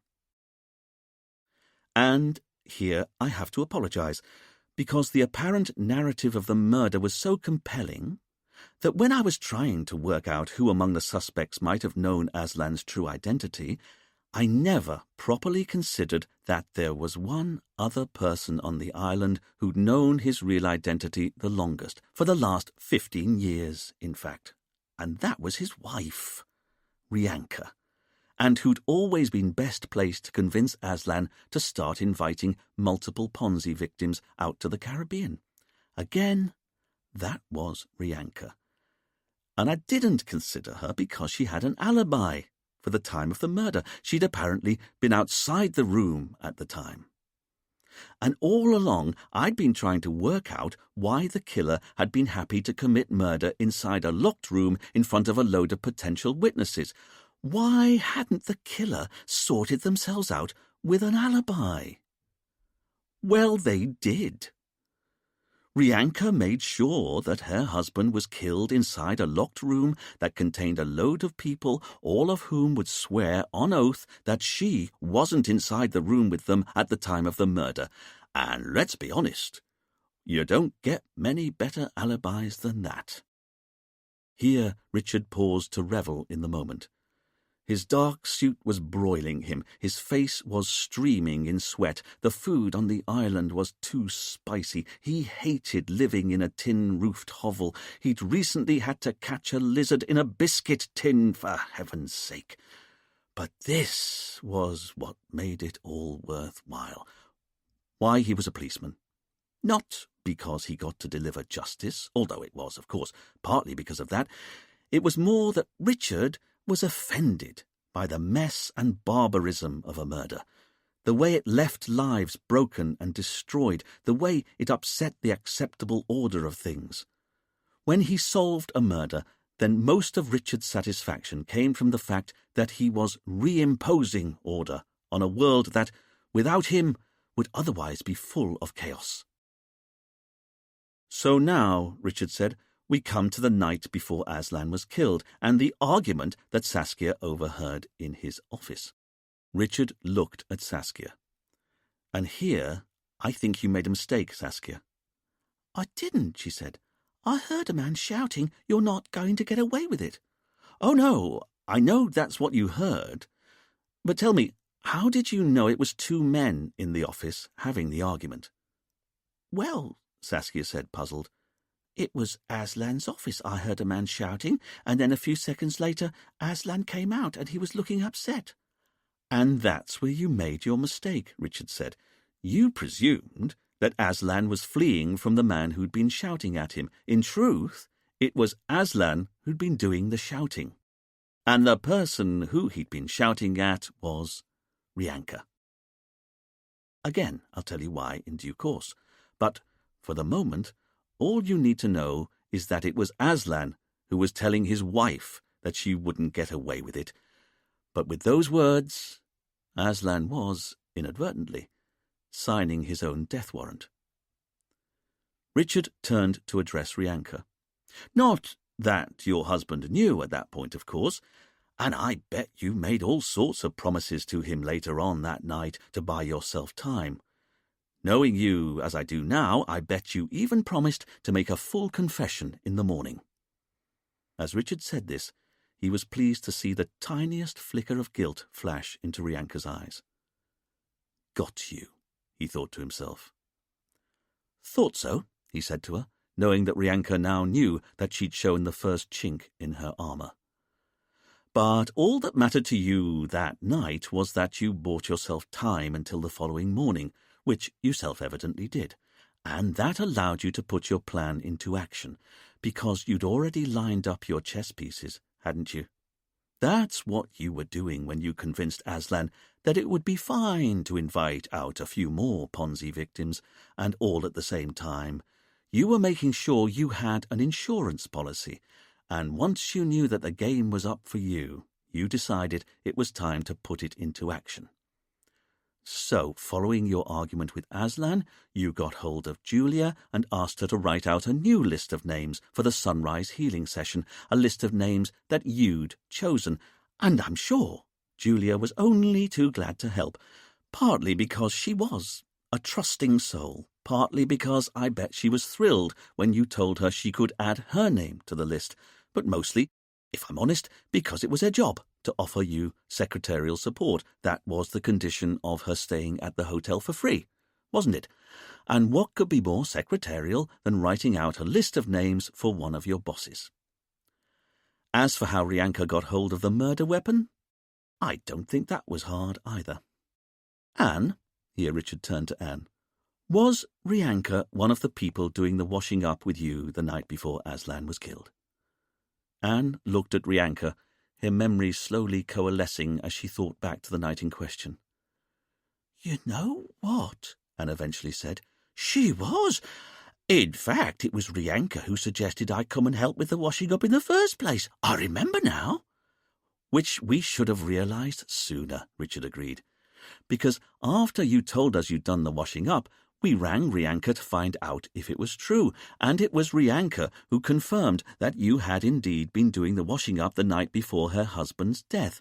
And when you think about it, how could she have confirmed that piece of information unless she herself had also been doing the washing up at the same time? So, Richard said, Rianka was standing at a sink that night, wearing marigold gloves and washing carving knives that she then handed to you to dry and get your fingerprints all over. Am I right? Anne didn't need to say anything. It was obvious that what Richard had said was true. As I've been saying all along, Richard continued, our killer was an arch manipulator. She managed to get Julia implicated when she wrote out the replacement list of names, and she managed to implicate you, Anne, when she got you to dry the kitchen's carving knives. As for implicating Paul, that was even easier, because when you stay at any kind of spa or health farm, you have to fill in a form saying what sort of medicine you're on. It wouldn't have been hard for Rianka to discover that the Zyrax that Paul listed was a brand name for gamma-hydroxybutyric acid and a sedative. And nor would it have been hard for her to use the hotel's passkey to liberate some of the Zyrax from Paul's bottle of pills. And it would have been easy for her to then leave out the teapot and cups on a tray, all ready for her husband to pour water into the following morning. An act of kindness, or so it appeared on her part. But Aslan wasn't to know that his wife had crushed up a load of Paul's Zyrax pills and mixed them in with the tea leaves at the bottom of the teapot, all ready for him to activate when he poured in the boiling water the following day. So that was Paul, also implicated in advance. As for Saskia and Ben, you weren't able to pin anything directly to them, but you weren't too worried about that. Saskia was already the person who'd lost the most money to Aslan's con 20 years ago. Surely that was implication enough. And Ben was an ex-convict who'd shared a prison cell with her husband. No one could appear more like the murderer than someone who'd already done time for actual bodily harm. Here, Richard took out his hanky and mopped his brow. He could see that Ben and Paul were looking impressed with him, as though they were both finally acknowledging that maybe Richard wasn't such a waste of space after all. As for Anne and Saskia, Anne was watching events unfold with slack-jawed wonder, and Saskia was clearly just as astonished, but she didn't need to bob her head around to follow proceedings, as Anne did. As for Rianka, Richard noted that she'd taken to staring straight ahead in silent horror. She was guilty as hell, and she knew that Richard knew it. "So now we come to the day of the murder," Richard said. "And now I'm going to tell you how Rianka killed her husband." Chapter 16. Aslan got up with the sun, Richard said. We know he didn't like alarm clocks. He then went down to the kitchen, where he found a teapot and cups had already been set out for him on a tray. He maybe thought it was a peace offering from his wife following their argument the night before, or maybe he thought it had been laid out for him by the ever-thoughtful Julia, but it hardly matters. He put the necessary boiling water in, never knowing that he was inadvertently making a drink that was laced with a sedative. Now, I imagine that Rianka had already got the spare roll of paper wall into the meditation space before that morning, but whether she'd already started to hang it the night before, or did it all that morning while Aslan was making the tea and the unsuspecting guests were on the beach stretching and swimming, Rianka slipped into the meditation space and finished pinning up the paper wall so no one would know she was hiding behind it. Fidel, if you would. As Richard went over to the end wall, Fidel stood the roll of paper up by the vertical wall pillar that Camille had found the second drawing pin pushed into. As he did this, Fidel made sure that the trailing flap of paper was running flush up against the vertical post. The roll fitted the height of the building perfectly. Of course it did. It had been designed for the building.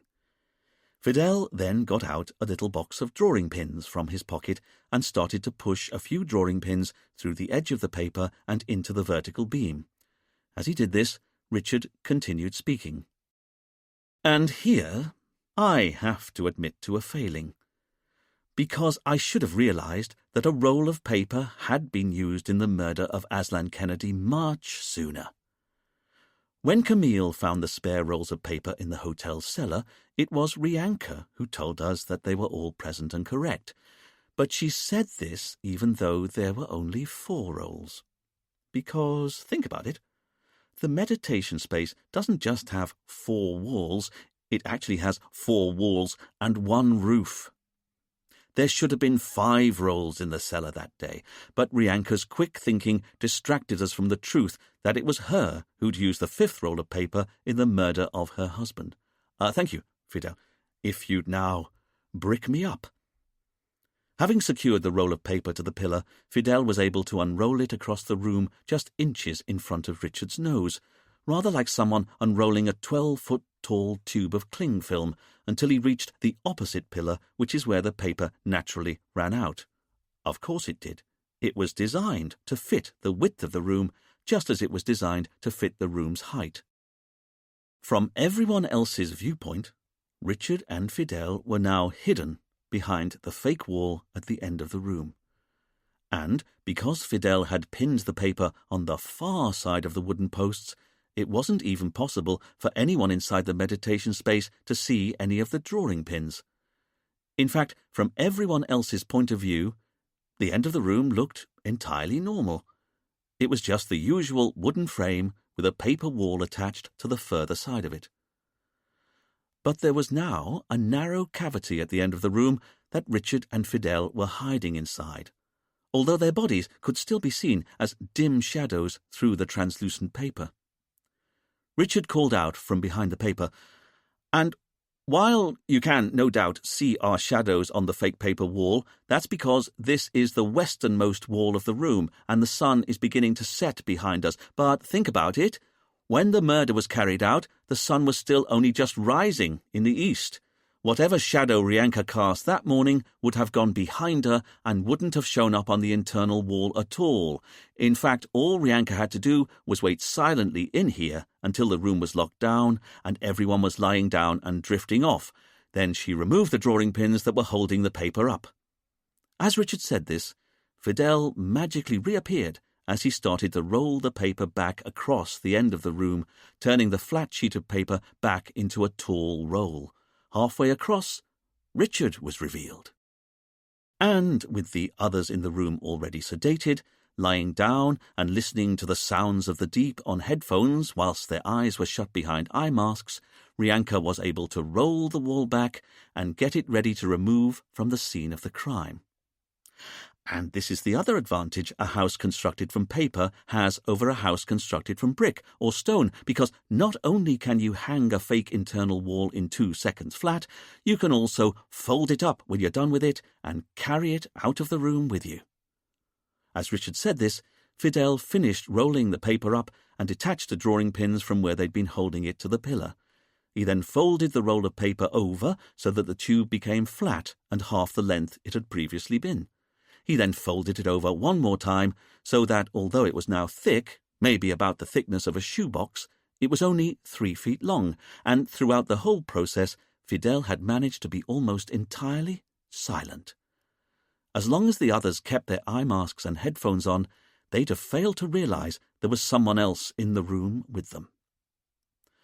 After the murder, Richard said, when Aslan's body was found and the meditation space was opened up, Rianka was sitting on the veranda with her sewing basket entirely innocently. Or so it looked. But I think she had her sewing basket with her that morning because it's what she'd used to smuggle the murder weapon and a pair of gloves into the meditation space. In my imagination, the gloves she wore that morning were the same marigolds she'd used to do the washing up the night before. But the sewing basket also allowed her to smuggle the fake wall out of the room once the murder was done.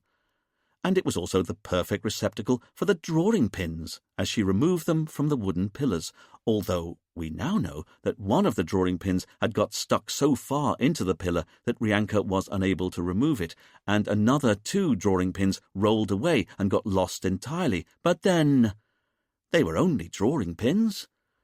I'm sure Rianka presumed the police wouldn't be able to make much of them. Richard smiled at this. "But what if one of us had woken up?" Ben asked. "That would have been unfortunate," Richard said. "But remember, while she was removing the paper wall, she'd not committed any crime yet, and I'm sure Rianka would have just laughed off her hiding behind a fake wall as a silly prank she was about to play on her husband.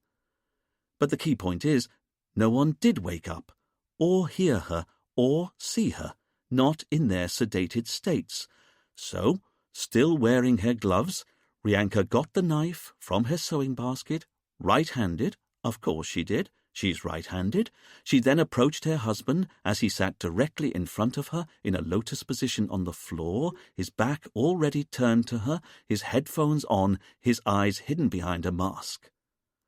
And only now that she's sure that no one's even realized she's in the room does she commit the crime. She stabs her husband 5 times in the neck and back. Another piece of circumstantial evidence she knew might later point the finger of suspicion at the 5 other people who'd been in the room when he was killed. She then puts the knife down. And this was Rianka's final stroke of genius, because although the room was locked down from the inside, it was only a latch lock, a common or garden Yale lock, such as you'd find on any front door anywhere in the world, and she knew that although no one could get in from the outside while it was locked down, there was nothing stopping her from unlocking it from the inside, and once she'd slipped out of the meditation space and closed the door behind herself, the lock would lock itself behind her again. And here Rianka displayed nerves of steel. She had to leave the meditation space as though she were entirely innocent. But then, if anyone saw her, what in fact would they have seen?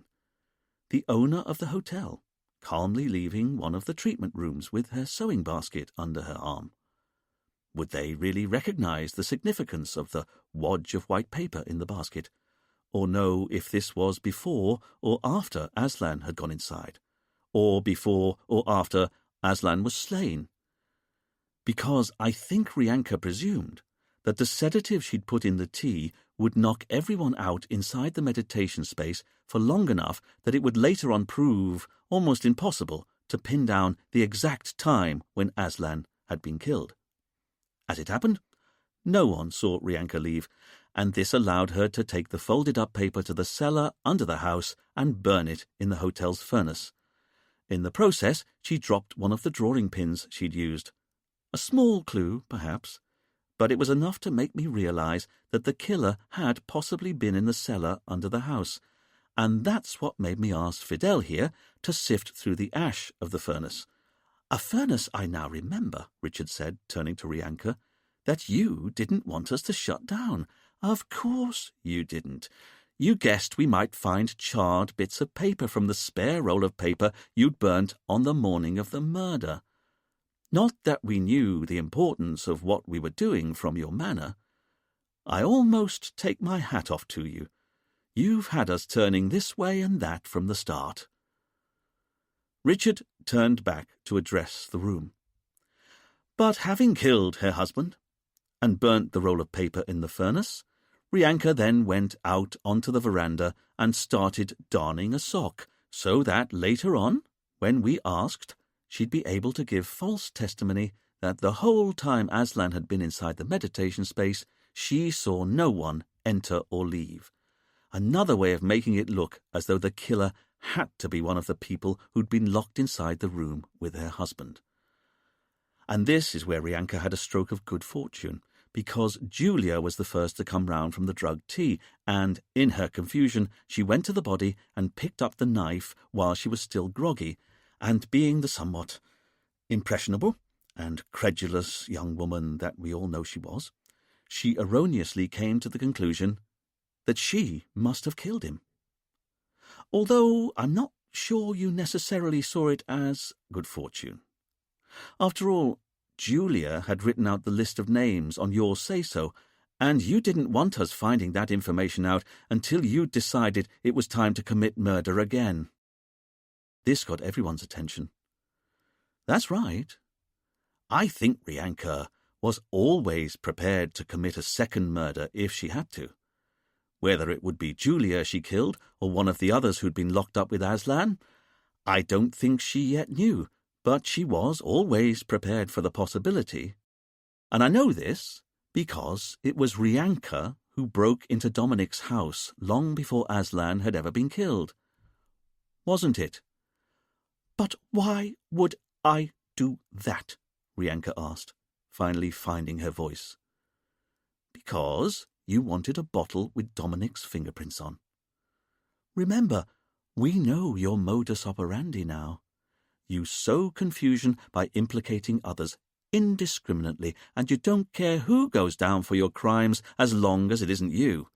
So yes, it was you who stole Dominic's bottle. The autopsy report will show whether you also stole some of his poisons as well, and it was you who killed Julia with a drink she no doubt received from you without even the first hint of suspicion that it was laced with poison. But tell me, Rianka, did you return the notebook to its nail for us to find before you'd killed Julia or after? Rianka was looking at Richard, but she wasn't saying. Richard wasn't that bothered as he continued.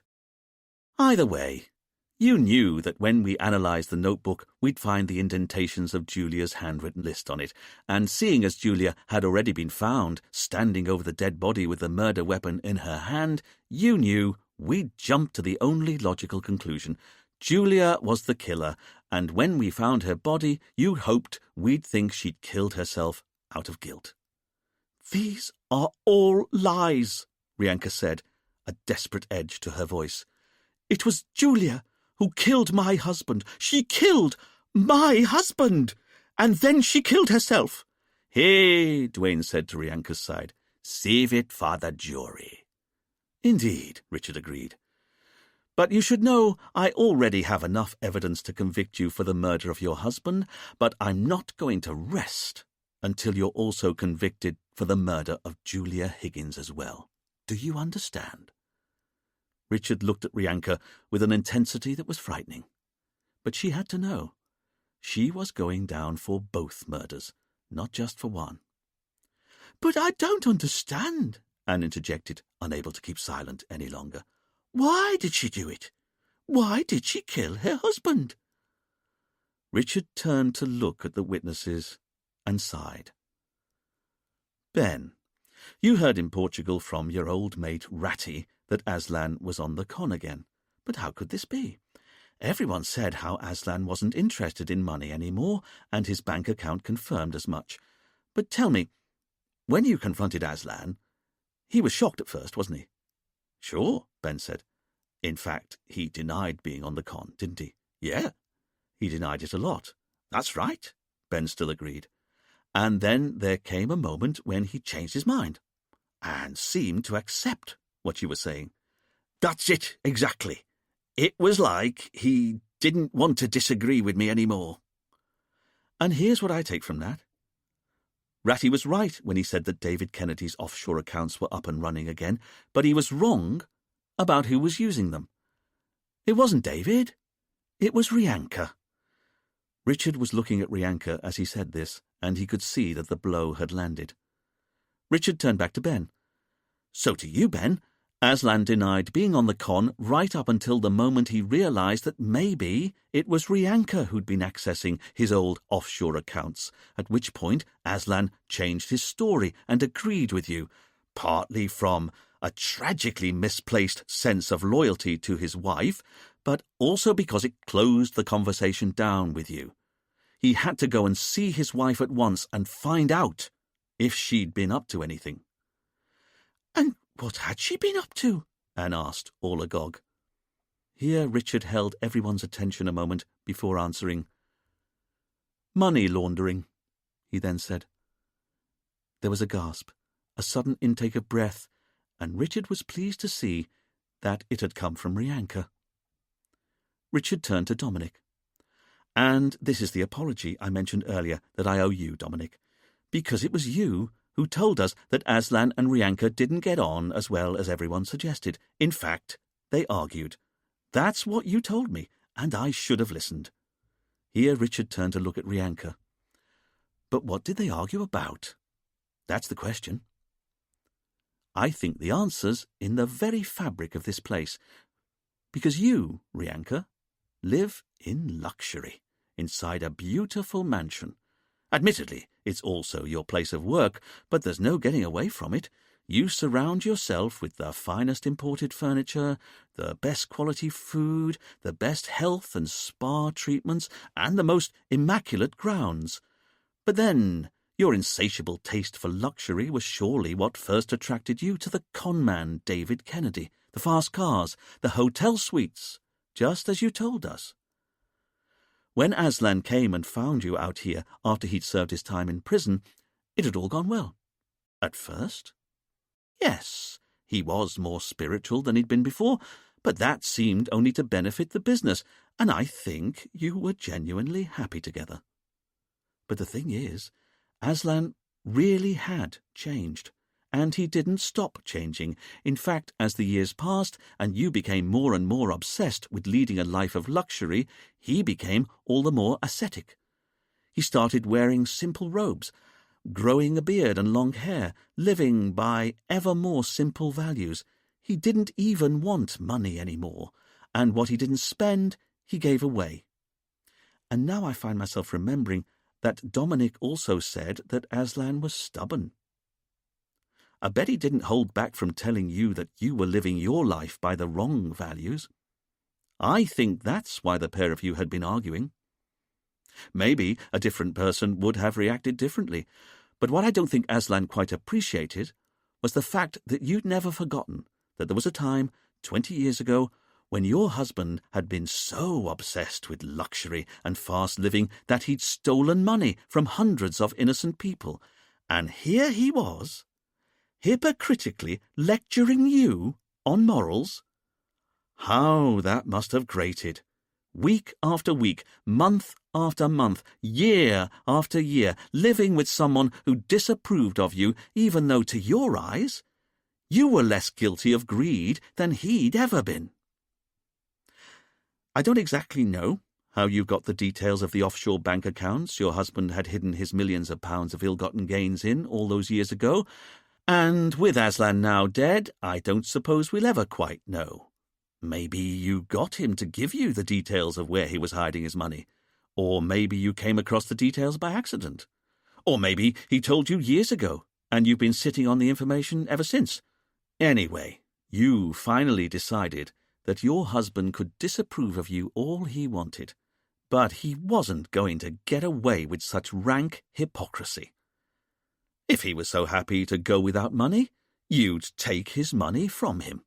The money that was sitting in an offshore account just waiting to be spent. By you. But how to do it without Aslan realizing what you were up to? That was the question. And this was when the You Have Won a Prize competition was born, wasn't it? But it wasn't Aslan who came up with the idea, like you told us. It was you. And poor, trusting Aslan was happy to agree. "How the hell do you know all this?" Paul asked, amazed. Richard turned to Fidel. "Perhaps you'd like to explain." "Yes, sir," Fidel said, proud to bursting that he was being asked to contribute. "Well, it was almost impossible to spot at first, but when we really drilled down through the retreat's accounts, we finally realized that they claimed that the hotel was running at 100% occupancy. And what hotel runs at 100% occupancy? Especially when, for most weeks of the year, there was always a Ponzi victim staying at the hotel for free, which should have been hitting the hotel's income massively, but according to the accounts, it wasn't.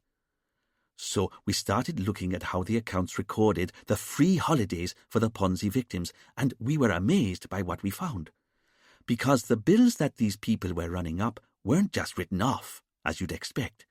They were all being paid, in full, by an offshore company based in Turks and Caicos, a company we guessed that was where Aslan's money was hidden. "But why would she use Aslan's money to pay for the free holidays?" Paul asked.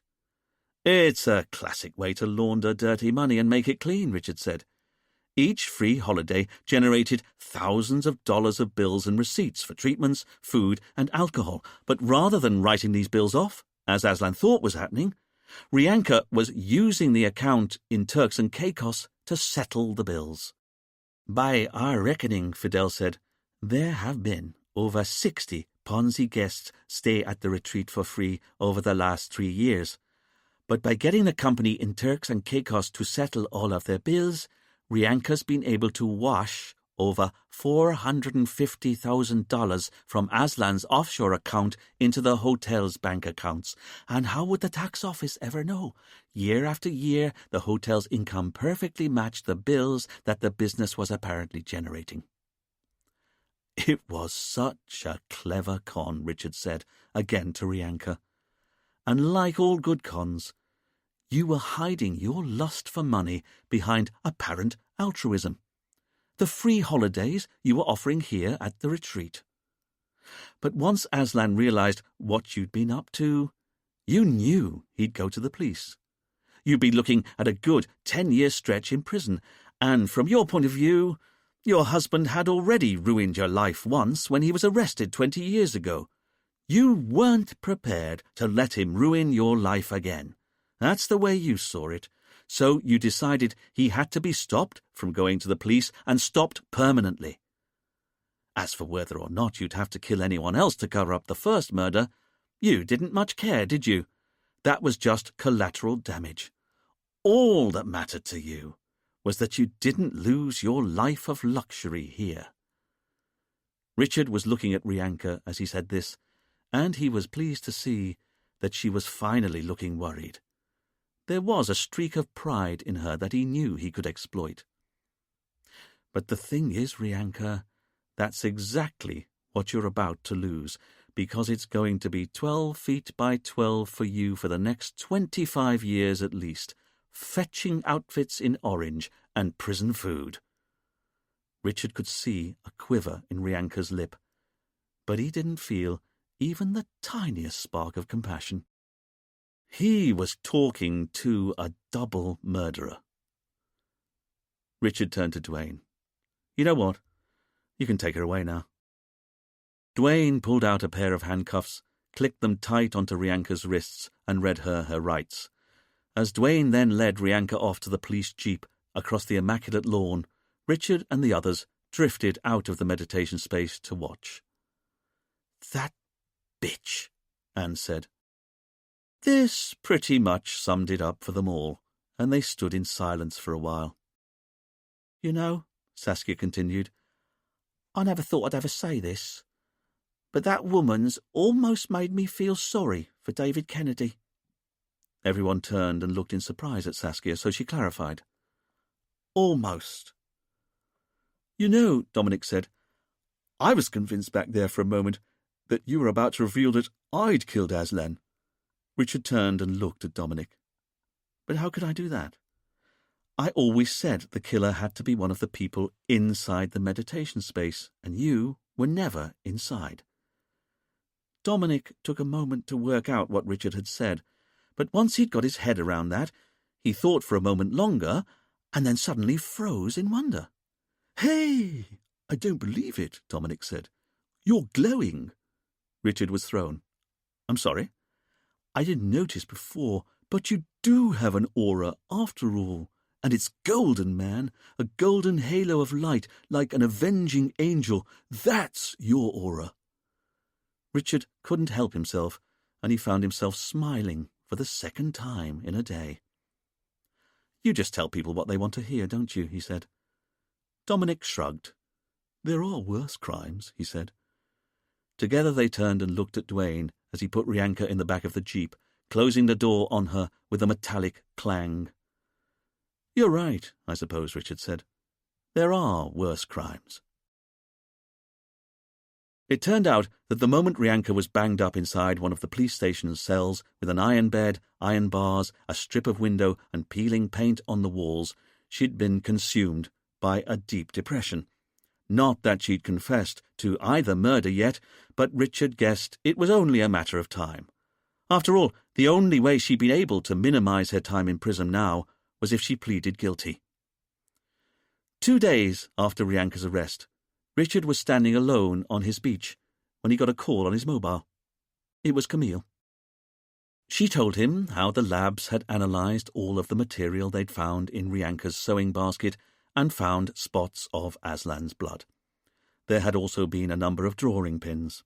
They were the same brand of drawing pin as Richard and Camille had found at the meditation space, and one of the drawing pins had a spot of blood on it that also belonged to Aslan. As Camille explained all this to Richard, he took a moment to consider Aslan's character. A one-time crook who'd changed his ways so much that he'd not touched any of his stolen money since coming out of prison. Maybe people were capable of change after all. Camille was then able to say that the autopsy report had also come in on Julia Higgins, and the pathologist had found a lethal cocktail of drugs in her bloodstream, including ketamine and cyanide, which suggested that Rianka had indeed stolen the poisons from Dominic's lab, as well as the bottle she had put them in. However, the report said that Julia had actually died of asphyxiation, and the cotton fibres that the pathologist had been able to pull out of her mouth and throat matched one of the pillows that had been by her head after her body was found. Whoever had given her the poison to drink had then smothered her to death with a pillow over her face to make sure. Camille said, "So I just confronted Rianka with all this new evidence." "You did?" Richard asked, his interest finally coming into focus. "As she broke down and confessed to everything, to killing Julia, to killing her husband. She's currently making a full statement to Fidel." Richard didn't say anything. "This is where you say, 'Well done, Camille.'" "No, of course," Richard said. "Very well done. It's just... Camille, I'm busy this second, but I'll be back at the station in half an hour, okay?" There was a pause from Camille on the other end of the phone before she said, "You're busy?" "Yes." "Doing what?" "Oh," Richard said, immediately guarded. "Nothing." "You're busy doing nothing?" "That's right. But thank you for all your work on this case. It's been excellent. As ever." After a moment, Camille said, "Thank you, sir," accepting the tiny olive branch she was being offered. "And you should know, Dwayne's organizing a big party down at Maman's bar tonight. You know, now that Rianka's confessed to both murders, and the commissioner's going to be there too, everyone's coming." "They are," Richard said with a rising sense of panic, "and I'm telling you in advance so you can come up with a decent excuse this time when you try and get out of coming, okay?" Richard couldn't help himself and smiled. "Thank you, Camille." "Unless you want to come to the party, of course. It's a pretty major success we've all had." "I'm sorry, Camille," Richard said.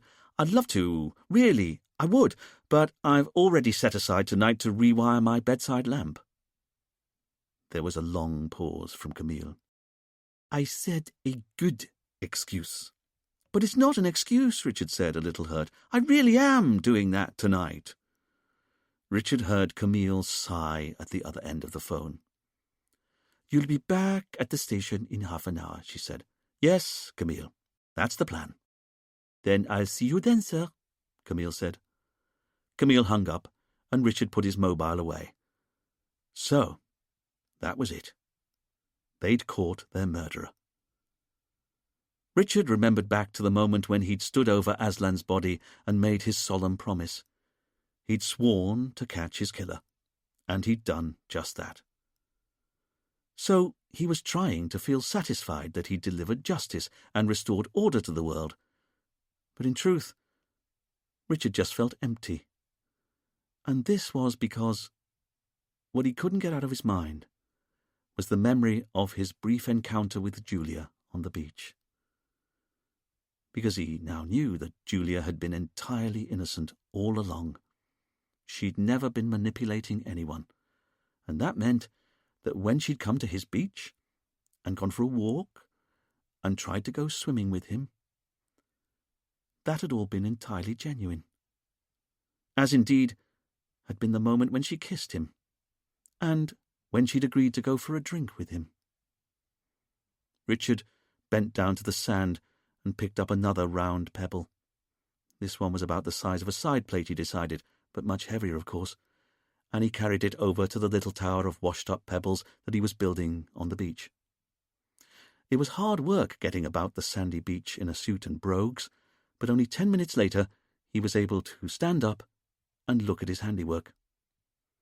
He'd constructed a little wishing tower on his beach.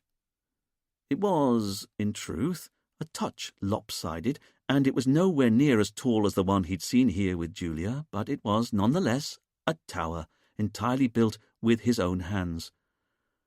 And although he knew that what he was doing was ludicrous, Richard made himself close his eyes while he made a silent wish. Once he'd finished making his wish, he opened his eyes in time to see a stone slip from the top and the whole thing collapsed in a heap of rubble. This was just typical, Richard thought to himself. The one time in his life he tried to open himself up to a new experience, of course it went wrong. And now he was thinking about it. What on earth was he doing in the middle of a beach, wearing a woolen suit and brogues? He needed to get back into the shade and get the sand out of his shoes and socks. He returned to his shack across the sand, and by the time he'd reached the veranda, he was berating himself for having even tried to build a stupid tower of stones in the first place. You couldn't wish for a companion in life and have them turn up just like that. Life wasn't a fairy tale where wishes came true. Richard caught a flash of movement out of the corner of his eye. No, he thought to himself, dread clutching at his heart. It couldn't be. Ever so slowly, he turned his head and found himself looking into a pair of beady eyes sitting atop a devil-may-care grin. A little green lizard was sitting on the balustrade. And in that awful moment, Richard realized that somehow, impossibly, Harry wasn't just an ordinary lizard. He was a homing lizard. That was A Meditation on Murder by Robert Thorogood, read by Phil Fox. This program was produced by ID Audio for Harper Audio. Text copyright Robert Thorogood and Red Planet Pictures Limited, 2015. Production copyright 2016 by HarperCollins Publishers. All rights reserved. Robert Thorogood asserts the moral right to be identified as the author of this work. Thank you for listening.